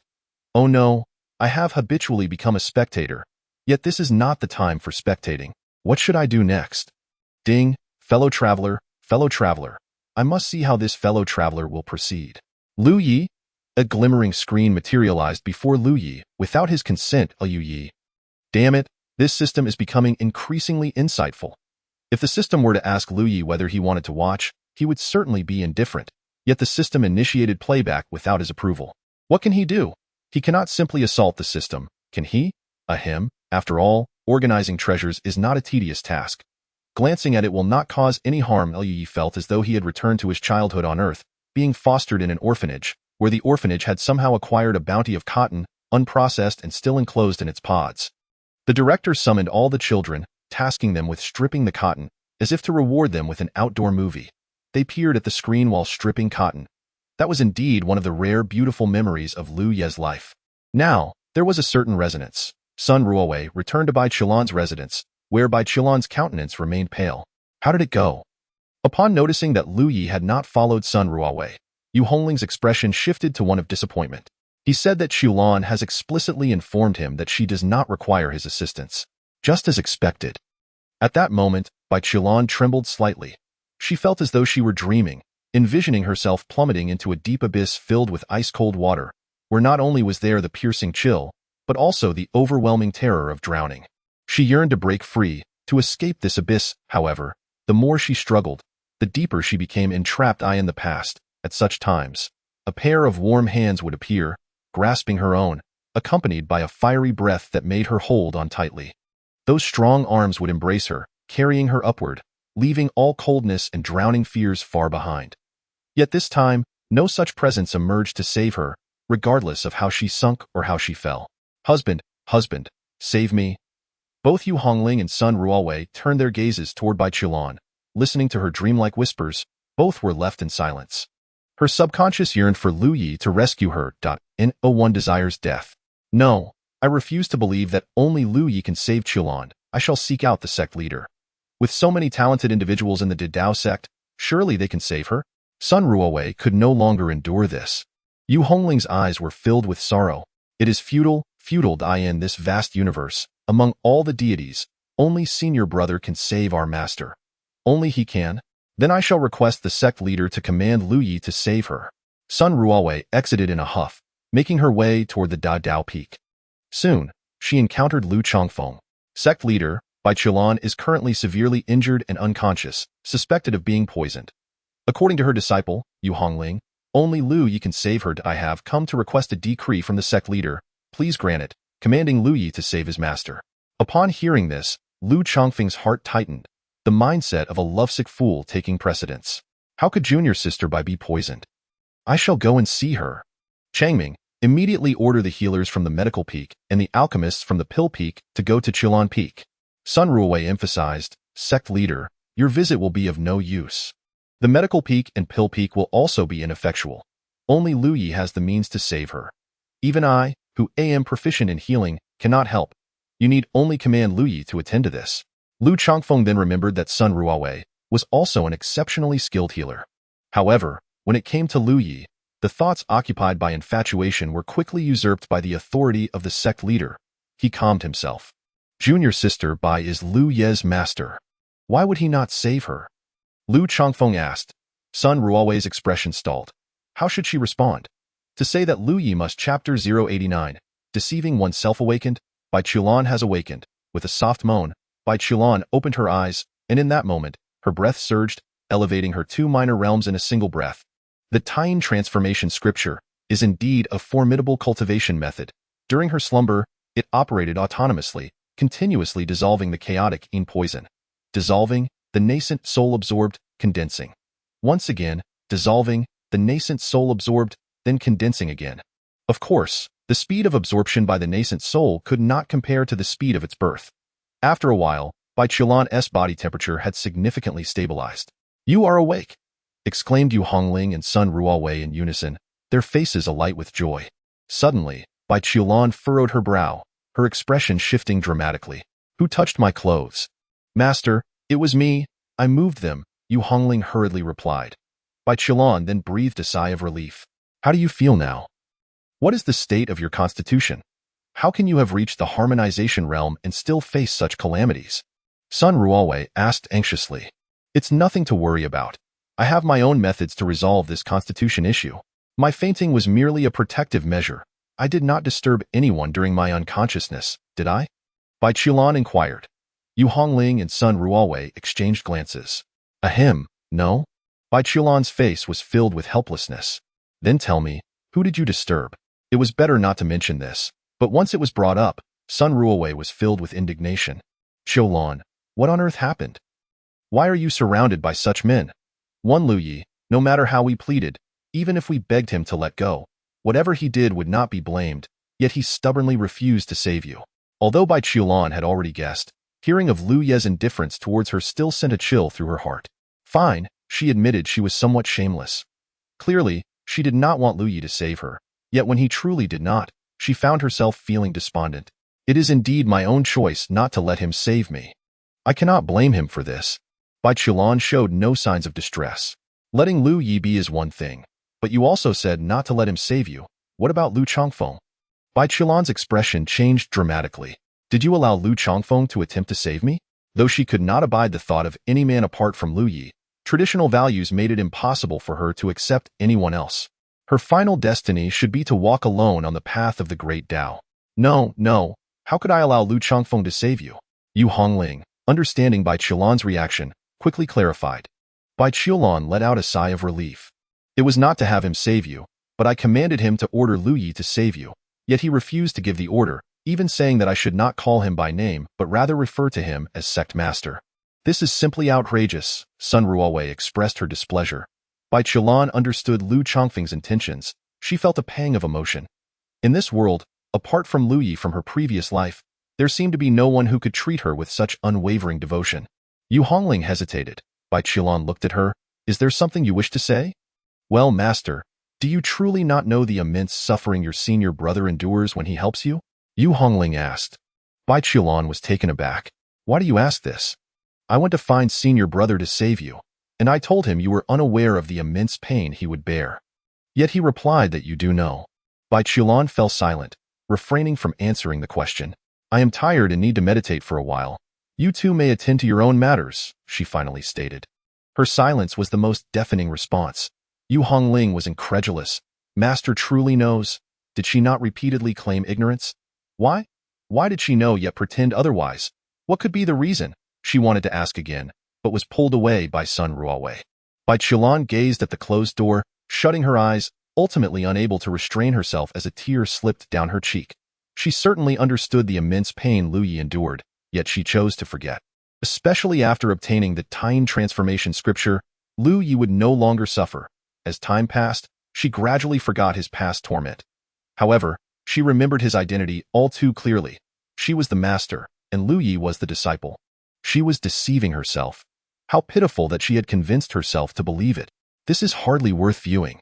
Lu Yi expressed his dissatisfaction. Ding! If it is not worth viewing, why were you so engrossed?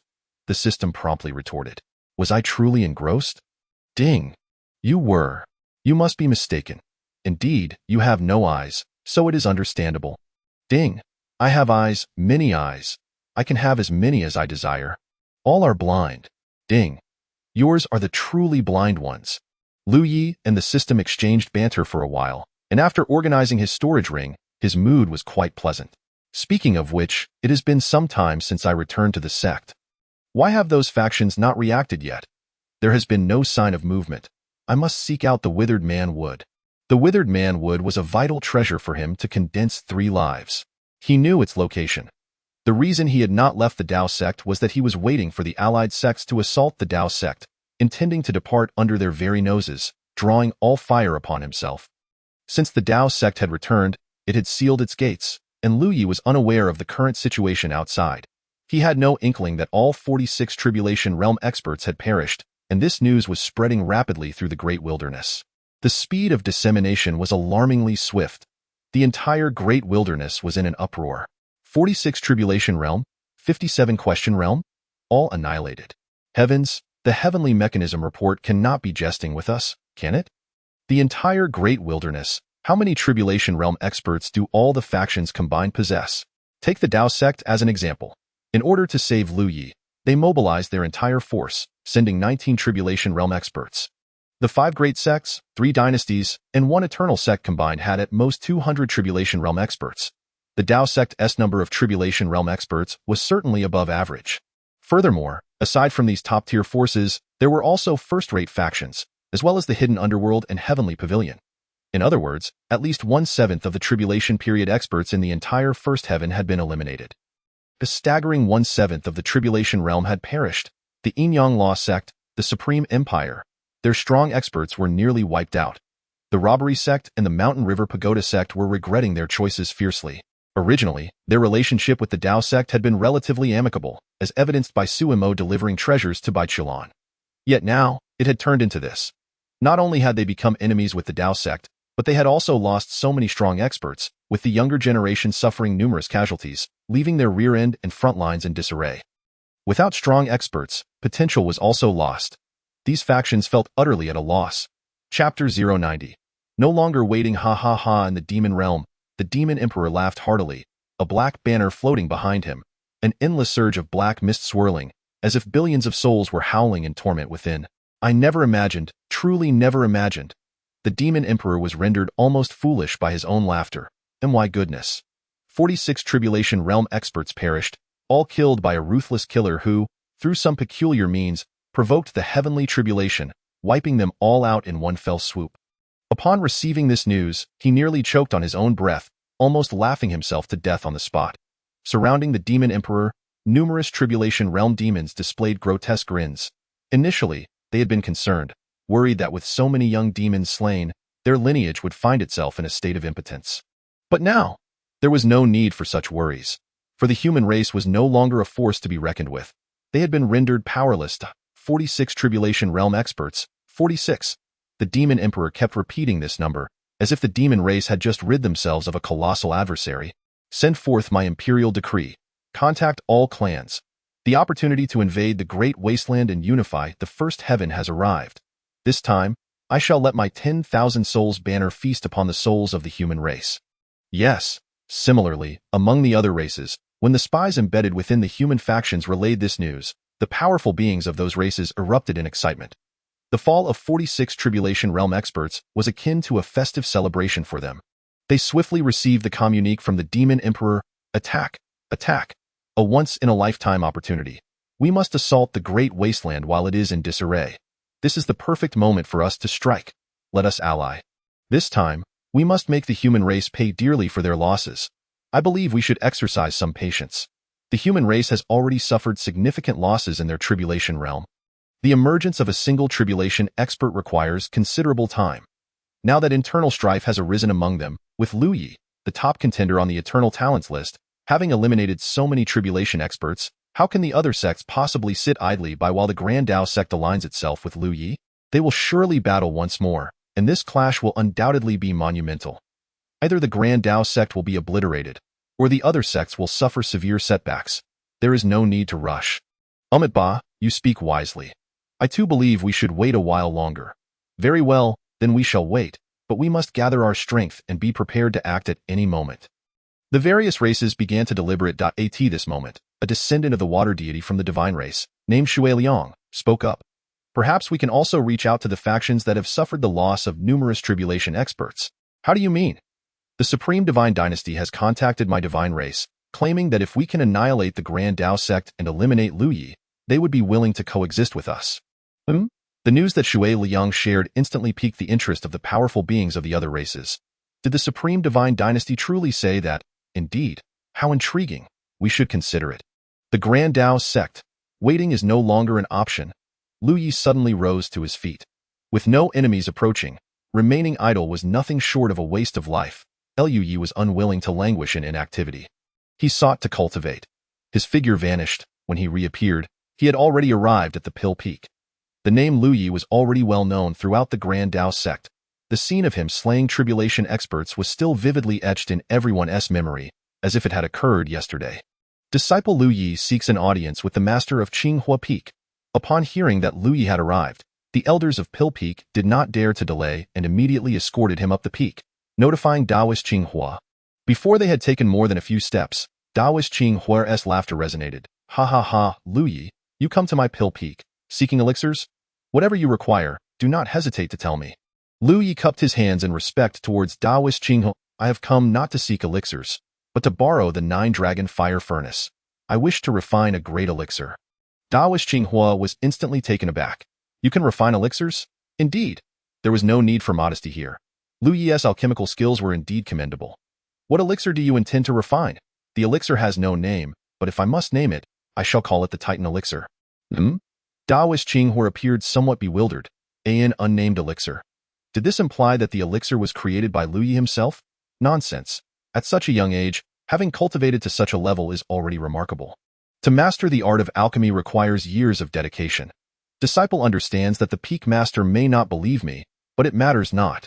I only require the use of the 9-dragon fire furnace. The furnace is incredibly sturdy. Even if I were to cause an explosion, it would not suffer any damage. You may rest assured, Lu Yi said with a smile. This statement was indeed valid. Very well, follow me. The two made their way to the location of the 9-dragon fire furnace. The furnace was 3 feet in diameter, adorned with coiling dragons, capable of spewing fire when in use, a marvel indeed. It was renowned throughout the Grand Dao sect and even the First Heaven as a top-tier alchemical furnace. May I observe your alchemical process? Daoist Qinghua inquired curiously. He was skeptical of Lu Yi's alchemical prowess. Should Lu Yi falter, he could step in to provide guidance. If Lu Yi found his knowledge profound and chose to follow him in the path of alchemy, he could become Lu Yi's half-master. Just the thought of such a prospect was delightful. Lu Yi did not refuse. Master may do as he pleases. Lu Yi extended his hand, the blazing sunfire igniting beneath the alchemical furnace, as the 9 dragons coiling around it seemed to come alive. The furnace glowed, and the heating process commenced. Daoist Qinghua nodded in approval.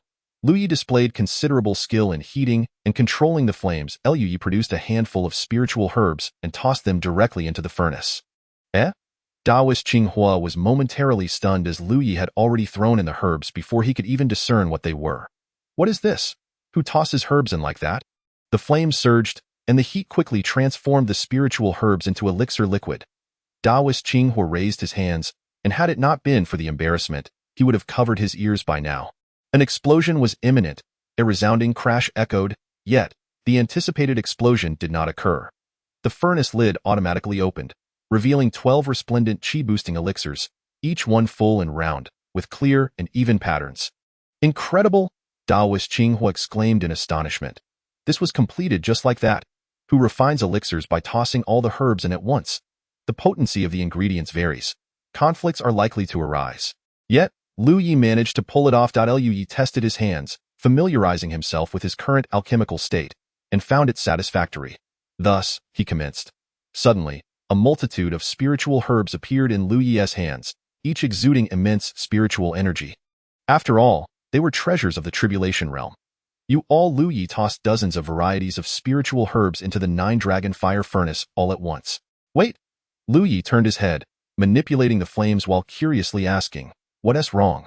Taoist Qinghua's face turned pale. It was over. Pill Peak was likely to be obliterated. Chapter 091. The Pill Peak Master. There's no need to be so anxious, Lu Yi remarked, casting a sidelong glance at Taoist Qinghua, who was gripping his hands tightly. Unable to suppress his urge to provide consolation, he added, "Everything will be fine. Just keep a close watch on the alchemical furnace." Taoist Qinghua's voice rose sharply. "All right, but truly, there's nothing to worry about. This isn't my first time concocting a pill. How can you compare the herbs you used previously to the ones you're now placing in the furnace?" Taoist Qinghua interjected, emphasizing that the materials Lu Yi had previously employed were merely ordinary low-grade spiritual herbs, while the current batch he was using consisted of exquisite materials fit for a tribulation stage powerhouse. The disparity was immense, however, unbeknownst to him. The herbs Lu Yi had previously utilized were indeed top-tier divine herbs, many of which had already attained sentience, and he was carelessly tossing them into the mix.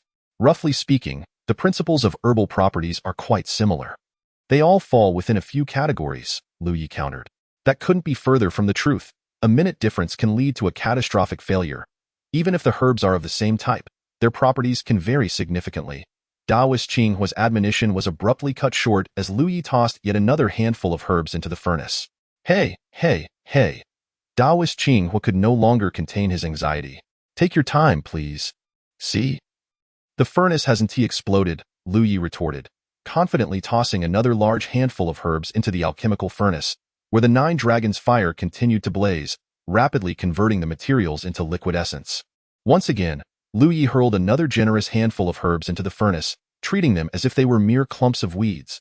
By this point, Taoist Qinghua had fallen silent, recognizing that the properties of the herbs Lu Yi had thrown in were indeed comparable to what he had claimed. Yet, he knew that pill concoction required not only compatible properties but also those that could clash. A singular property could not yield a successful pill, and consuming it might result in toxicity. As time passed, Lu Yi presented yet another batch of herbs with entirely new properties. No. Taoist Qinghua was at a loss for words. His prior knowledge screamed that this assortment of herbs would surely cause the furnace to explode. He braced himself for the worst, prepared to protect Lu Yi at any cost, knowing that while he could perish, the sect's future could not. Lu Yi glanced at Taoist Qinghua, understanding that his apprehension stemmed from his novice status in alchemy. Inside the furnace, the herbs melted down, a significant volume of white smoke billowing from the 9 dragons' fire, resembling the plume of a steam engine. Taoist Qinghua was tense with anticipation. No explosion? At that moment, Lu Yi swiftly added yet another pile of herbs. Taoist Qinghua realized that Lu Yi's hands were astonishingly swift. In a mere blink, he had retrieved a new batch of herbs without taking the time to inspect them for errors, simply tossing them into the furnace. As the quantity of herbs continued to increase, the alchemical furnace trembled gently, emitting sounds akin to a raging tempest. Lu Yi remained calm and unhurried, continuously adding more herbs. "This is excessive. The amount you're adding is far too much." In traditional alchemical practice, a concoction with dozens of herbs was already considered complex. Yet, Lu Yi had now recklessly thrown in a rough estimate of several hundred varieties. Who ever concocted pills by tossing in such a multitude of materials? Finally, he cast in the last batch of herbs. The flames of the white sun fire intensified, accompanied by a rushing and howling sound, as well as a bubbling noise reminiscent of impending explosions. Shoo! A copious amount of steam erupted, filling the entire alchemical chamber with a thick mist. Were it not for their status as cultivators, such dense fog would have suffocated them with carbon dioxide. Done. The pill had successfully formed. Daoist Qing was squinted, his eyes fixated on the furnace, despite the irritation of smoke stinging his eyes. He was determined to witness the outcome of Lu Ye's audacious alchemical methods. As Lu Ye opened the furnace, an incredibly rich herbal fragrance erupted forth. Daoist Qinghua was taken aback. What a delightful aroma! However, at that moment, Lu Ye's expression darkened. No. Damn it, the white sun fire is too weak. Although it is divine fire, concocting so many top-tier herbs from the first tier is quite challenging. I've encountered my greatest setback in alchemy. What's the matter? Daoist Qinghua inquired curiously, moving closer, only to be left speechless upon seeing the pill within the furnace. Lu Ye, with a grim countenance, extracted the pill that it was a colossal orb, larger than his own head, measuring a full 20 centimeters in diameter, adorned with intricate patterns that emitted an alluring fragrance. The pill's perfection, its intricate designs, and its aroma all indicated its exceptional quality, classifying it as a supreme-grade pill, but its sheer size was astonishing. Daoist Qinghua's eyes were wide with amazement. Heavens above, I've never seen such a large pill. How on earth can anyone consume that? Lu Ye cast a sidelong glance at Daoist Qinghua, his lips twitching in irritation. Ah, forgive me. I speak without thinking. You concocted this pill without adhering to conventional methods, resulting in such a magnificent creation. If you had followed a systematic approach, you could have produced an even finer pill. This pill? Daoist Qinghua, initially focused on the pill's size, finally registered its quality. A supreme-grade pill, he gasped.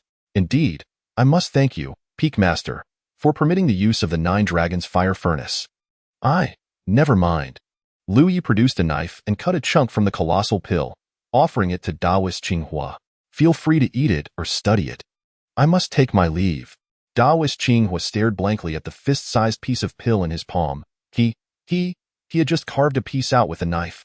The piece he had removed was already the size of his fist. In that moment, Daoist Qinghua's long-held pride in his alchemical skills suffered the greatest blow in history. Lu carefully stored the massive pill away, only daring to reveal it in the privacy of his own chamber.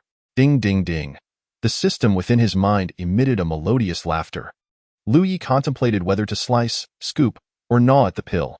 Ultimately, he decided to grow larger. Law of heaven, manifest. Yet, there was a ceiling, but that would not deter Lu Ye. His head expanded, and with his mouth agape, he bared his teeth, finally managing to consume the pill in one gulp.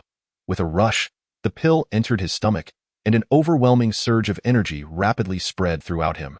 Sitting cross-legged, Lu Ye resolved that once he refined this pill, he would immediately depart from the Taoist sect, not only to leave, but to make his achievements known to the world. At that moment, he would achieve unity with the Tao. Chapter 092. Departure for Cultivation. Cultivation. He had already reached the 9th level of the Void Refinement stage. Now, he was gathering medicinal materials from the storage rings of 46 Tribulation Realm cultivators, in addition to those acquired from the ancient battlefield of the Prodigies, to concoct a pill suitable for his training.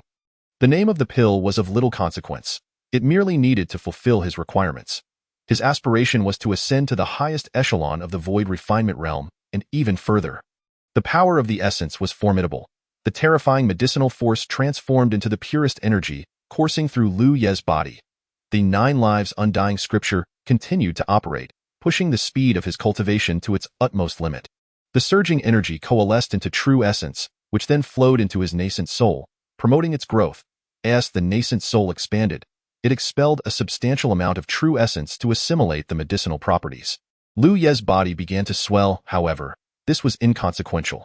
His physique had been tempered, and the 9 calamities' indestructible body allowed him to withstand such a tremendous influx of energy.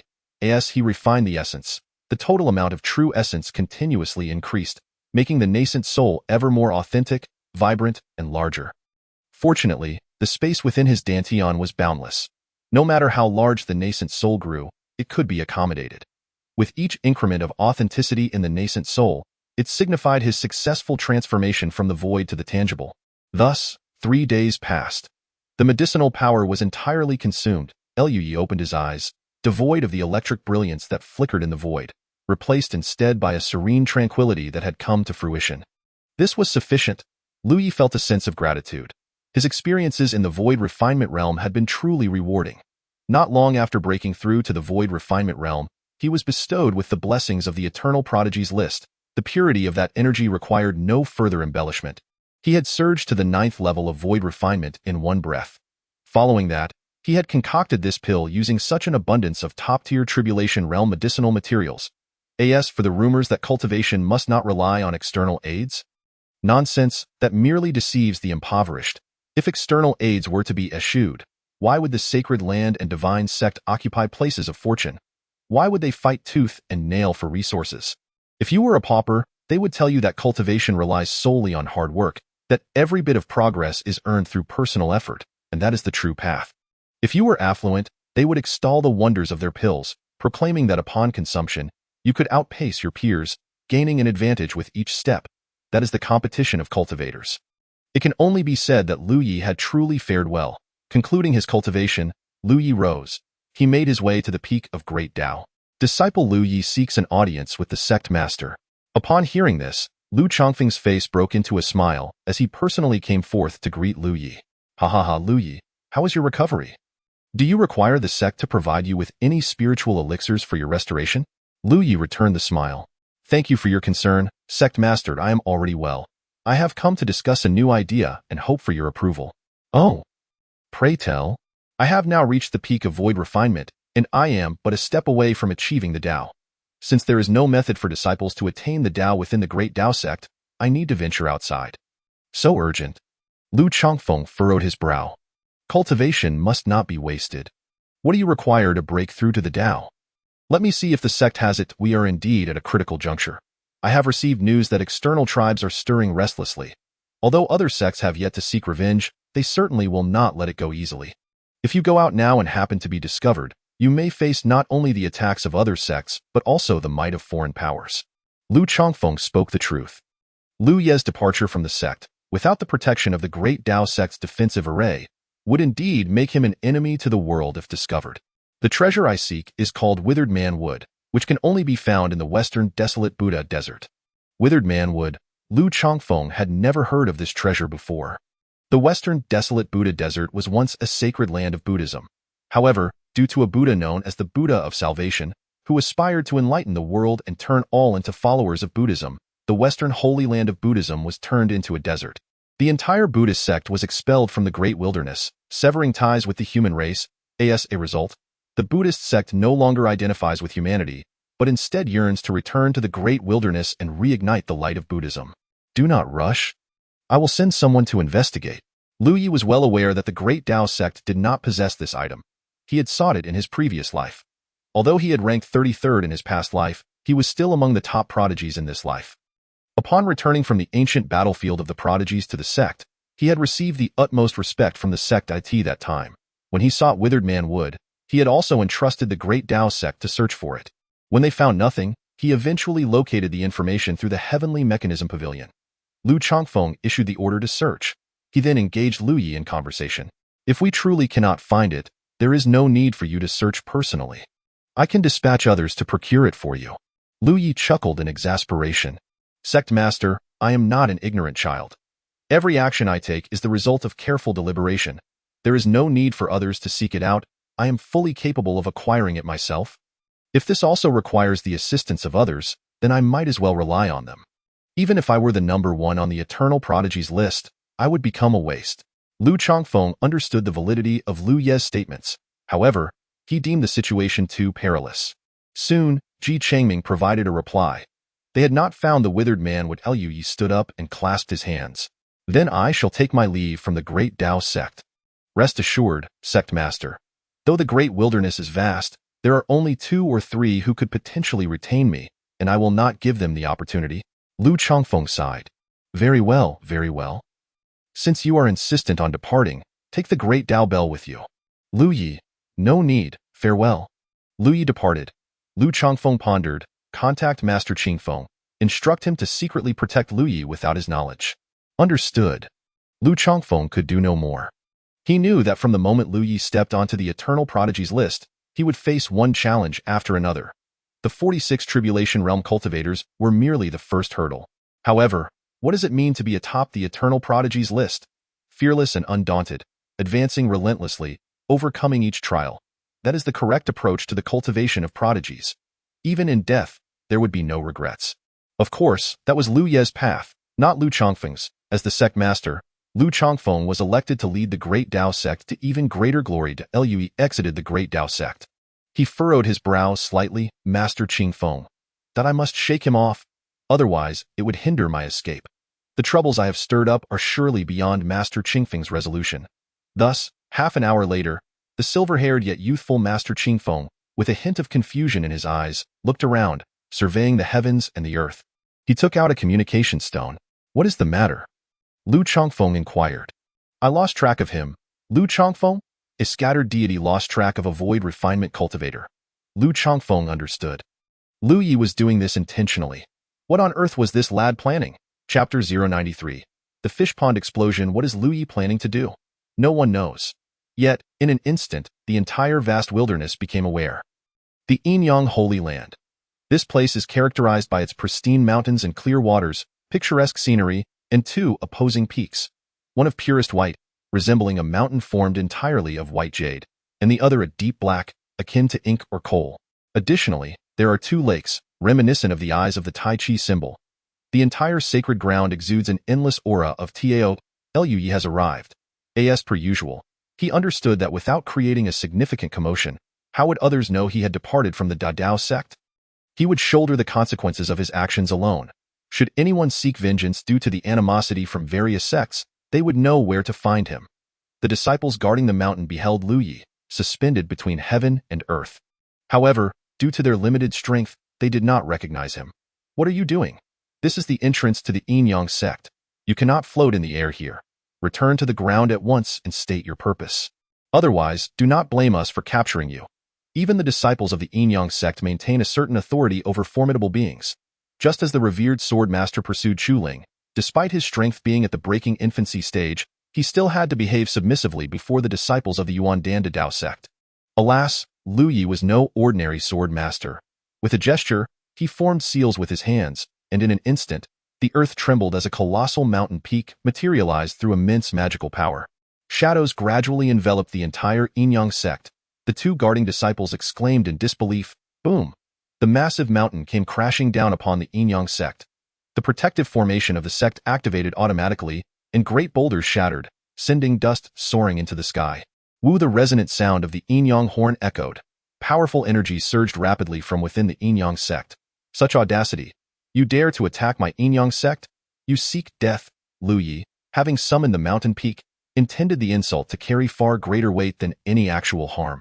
While the mountain's descent did not pose significant damage, the ensuing dust cloud transformed the once picturesque Holy Land into a desolate ruin. Although the protective formation remained intact, those within were startled. Lu Yi conjured a stone sword in his hand and struck down with furious intent. In an instant, the sword light struck the protective formation, causing it to shudder slightly before dissipating the sword energy into nothingness. A disciple at the harmonious Tao stage rushed out, finally catching sight of Lu Yi's visage. Lui. His expression twisted in horror as he quickly retreated back into the formation. He was too swift. Lu Yi had prepared to cleave him down with a single strike, yet the disciple's retreat surpassed the speed of Lu Yi's sword swing in that moment. The potential for unprecedented strength emerges in life and death situations. Indeed, Lui is here.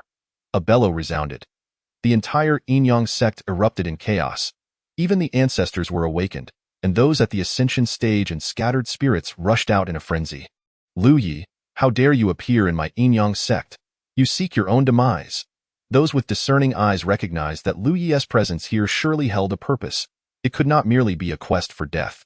Yet, Lu Yi paid them no mind, unleashing a punch and a sword strike that made the protective formation tremble.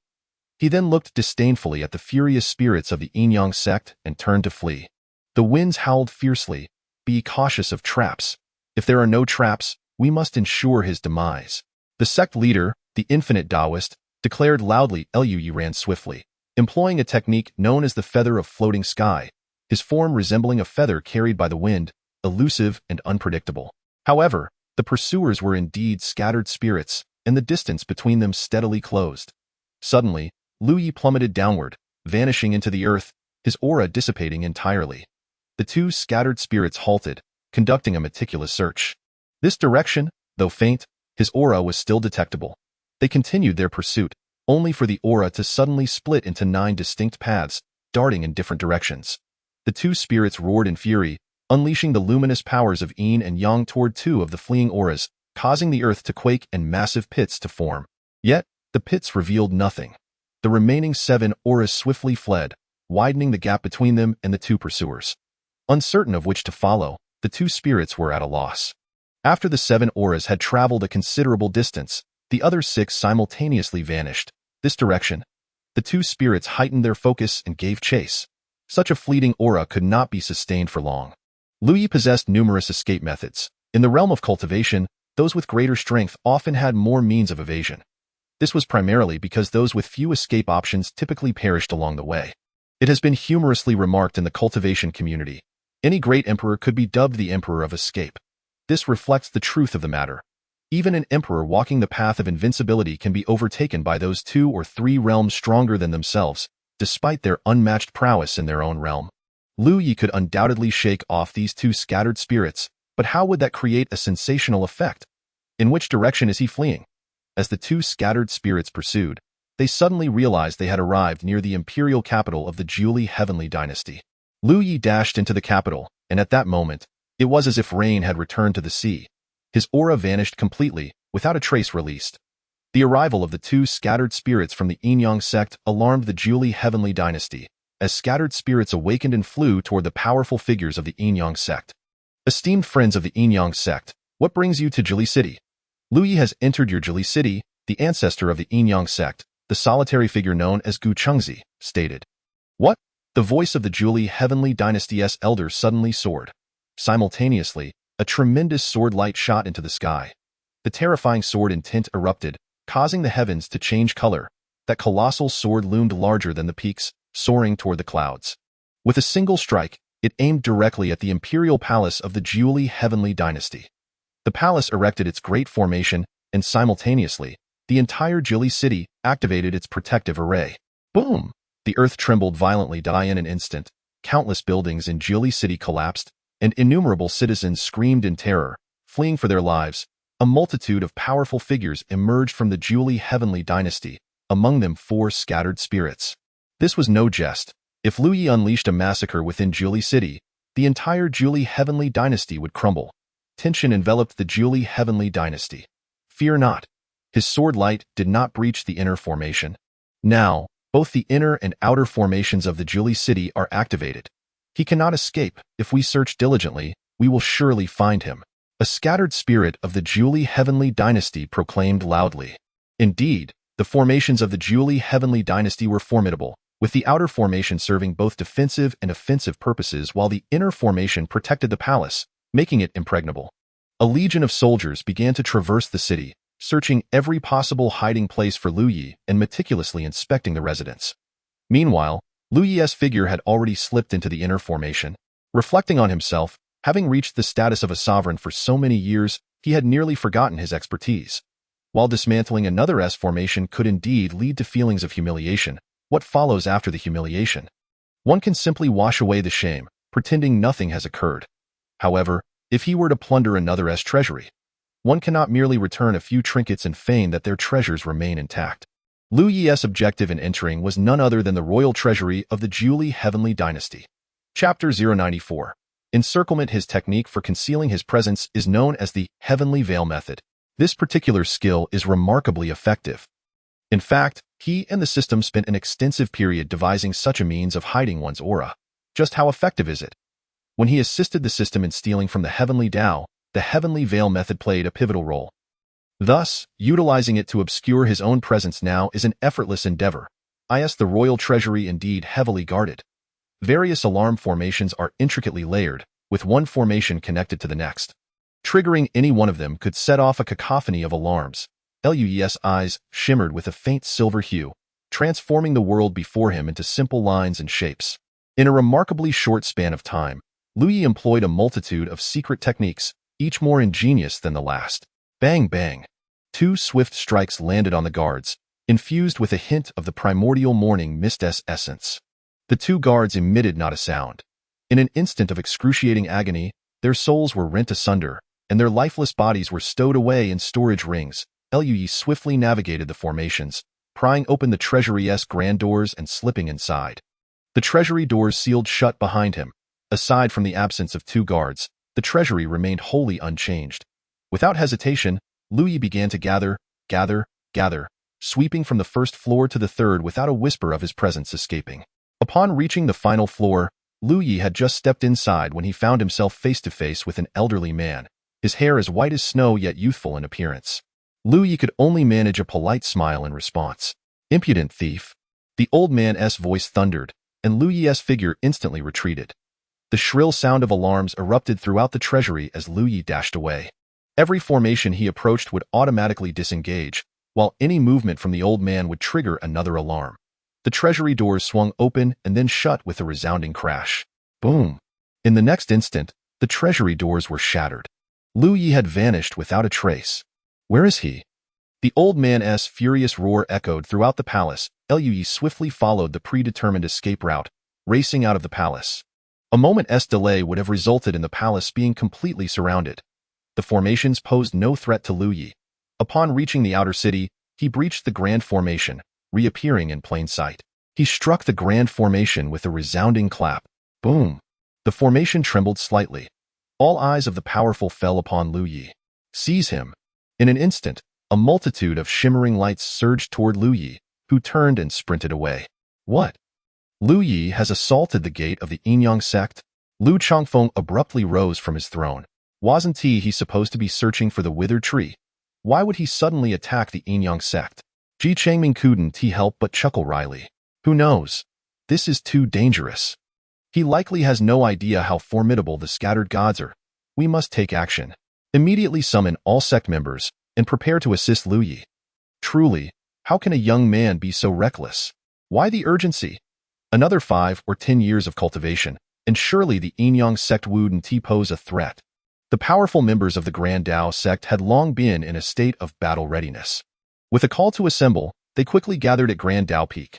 Bai Qilan also arrived, as a harmonization realm cultivator. Her prowess was formidable, and she could not remain indifferent concerning Lui. Just as Lu Chongfeng was about to speak, new information arrived. What? Lui has plundered the inner treasury of the Ninely Celestial Dynasty. The Inyang sect could be dealt with by the Grand Dao sect with all their might, but how did he manage to provoke the Ninely Celestial Dynasty as well? What? He smashed the ancestral statue of the robbery sect and berated them for their poverty, claiming they had nothing of value? What? He breached the protective formation of the Mountain River Pagoda sect because their treasury defenses were too stringent. The powerful members of the Grand Dao sect listened in shock as the reports streamed in, their heads swimming. It was one thing to have already offended these factions. They had been holding back from retaliating against the Grand Dao sect, yet Lui had insulted them outright. Immeasurable Celestial, weren't you supposed to be seeking the withered tree? The venerable Qingfeng Daoist could not suppress a soft exclamation. Immeasurable Celestial. Thankfully, I did not follow him. Had I done so, I would have surely met a dire fate. Sect Master, what shall we do? Lu Chongfeng felt utterly at a loss. He had seen reckless behavior before, but never to this extent. Lui's actions were so audacious that those who knew of his cultivation at the Void Refinement Realm would think he had successfully transcended tribulation. Others possess scattered gods and innate spiritual treasures, yet he dares to confront their sections. Had they been slightly weaker, would he not have eradicated them entirely? What can we do? We must exhaust every means to gather all information related to Lui, and have the Heavenly Mechanism Pavilion keep a close watch. Everyone prepare for battle at a moment's notice. Understood. It was not only the Grand Dao sect that was monitoring the situation. All factions were keenly observing Lui. Absurd, utterly absurd. These top-tier sects had not faced such provocation in many years. Lui was not merely challenging one faction. He was inciting the ire of all those with whom he bore a grudge. The entire great wilderness was in an uproar. Arrogance, indeed, was the order of the day. The Heavenly Mechanism Pavilion would not let this lucrative opportunity slip by, closely following the events and swiftly crafting reports for sale at a remarkably low price. Yet, even at such a bargain, they amassed a fortune in no time. As per the available intelligence, the Mountain River Pagoda sect, Robbery sect, Ninely Celestial Dynasty, Inyang sect, and Supreme Divine Dynasty had collectively dispatched 11 scattered gods to hunt down Lui. 11 scattered gods. Even if the Grand Tao sect intervened, they could only engage in a mutually destructive battle with these scattered gods. According to reports from the Heavenly Mechanism Pavilion, the Grand Tao sect remained in a state of inaction, indicating they had yet to offer assistance. Latest news. Lu Yi has fled toward the extinguishing Buddha Desert, and all 11 scattered gods are in pursuit. The extinguishing Buddha Desert, a perilous place indeed. Many perished during the extermination of Buddhism. However, they are all powerful. There should not be significant issues. Can the Heavenly Mechanism Pavilion still provide real-time updates once he enters the extinguishing Buddha Desert? To suggest otherwise would be an affront to the Heavenly Mechanism Pavilion. Their gazes pierce through all things. How could they possibly miss it? Sigh, they are all human cultivators. How has it come to this? While alien races are stirring restlessly, our side is embroiled in such chaos. What is this madness? In my view, entering the extinguishing Buddha Desert signifies that Lu Yi's escape route is narrowing. It won't be long before he is caught, and at that moment, he is surely doomed. I beg to differ. Lu Yi has just annihilated 46 Tribulation Realm cultivators. Now, he faces merely 11 scattered gods. He could likely dispatch them with ease. Chapter 095. The Path of Seeking Truth. The desert of extinction, the boundless desert exuded an oppressive heat, causing the air to shimmer in a continuous distortion. Lu Yi traversed through the arid expanse. Much like what others had conveyed, he was indeed becoming increasingly encircled. 11 scattered deities. Unlike the Tribulation Realm, which could invoke heavenly calamities, scattered deities harbored no such concerns. In terms of combat prowess, the strength of scattered deities was comparable to that of the Tribulation Realm. One had yet to undergo tribulation, while the other had failed. Should one disregard heavenly tribulation and unleash their full might, it was uncertain if a scattered deity could truly overcome them. However, such an approach would likely lead to the downfall of the Tribulation Realm as well. Currently, Lu Yi faced one scattered deity without significant difficulty. Employing various techniques, he could indeed eliminate one. Nevertheless, the cost would not be negligible. Among these 11 scattered deities, taking down one was a challenging endeavor. His purpose for being here was unequivocal: to draw the world's attention, ensure the safety of the Taoist sect, obtain the withered wood, and achieve a breakthrough in unification. To vanquish foes. As for right or wrong, on the path of seeking truth, where exists the concept of right and wrong, if Lu Yi triumphed, it would signify that the various sects had ignored warnings, resulting in the annihilation of their disciples, and their relentless pursuit to eliminate Lu Yi would lead them further astray. Conversely, if Lu Yi were to fall, it would imply that his murderous intent had grown too heavy, plunging him into madness, and thus deserving of his demise. Such is the nature of this world. The victor claims the throne, while the vanquished are but remnants. Ahead, a half-buried temple began to emerge from the sands, a once resplendent edifice, now reduced to crumbling ruins. The statues of the Buddha lay shattered and dust-covered, their once compassionate visages now rendered ominous and terrifying. Lu Yi stepped inside. Faintly, the sound of chanting reverberated in his ears, yet he remained oblivious, striding forth with purpose. The head of a Buddha statue, silently. Chapter 096. A grand offensive. Send the order. Relay my command. The sovereign of 10,000 spirits has been resurrected. Although his Tao heart was severely wounded by Lu Yi, indeed, it was not merely wounded but nearly shattered. It remains that he is a parasitic celestial demon. To speak candidly, in his previous life, he managed to ascend from the first heavenly layer to the 7th heavenly layer at a pace that matched Lu Yi's, which attests to his formidable nature. Of course, this was also due to Lu Yi waiting for a cadre of cherished companions to ascend alongside him. The parasitic celestial demon reconstructed his Tao heart. He glimpsed Lu Yi's path, and his own Tao was elevated anew from the ruins. Even if one possesses an infinite cosmos of stars, what of it? Sooner or later, he shall become a terrifying entity, dwelling within that celestial expanse, reigning supreme among the 9 heavens. With the resurrection of the sovereign of the Qiongqi, the sovereign of 10,000 spirits swiftly grasped all the events that transpired during his absence. The foremost on the eternal heavens elite list? Slaying 46 Tribulation Realm beings, 11 scattered gods pursuing Lu Yi into the annihilation Buddhist desert, other alien races biding their time to enter the great wasteland. Upon discerning all this information, the sovereign of 10,000 spirits felt his eyelids twitching uncontrollably. Damn it, still waiting for an opportunity? This chance is as rare as a once-in-a-millennium event. If they delay any further, they risk allowing Lu Yi to eliminate 11 scattered gods and then storm into the great wasteland. awaiting the moment to single-handedly vanquish all alien races. What fool is advocating for patience? Immediately convey my orders. Contact all alien races and summon their strongest forces to traverse the void and return to the Great Wasteland. Enter the Great Wasteland. First, annihilate the Ninely Celestial Dynasty and seize its territory, establishing it as our base of operations. Second, the Tribulation Realm beings and scattered gods shall gather. Half will remain behind, while the other half will advance to the Annihilation Buddhist land to slay Lu Yi. As long as Lu Yi is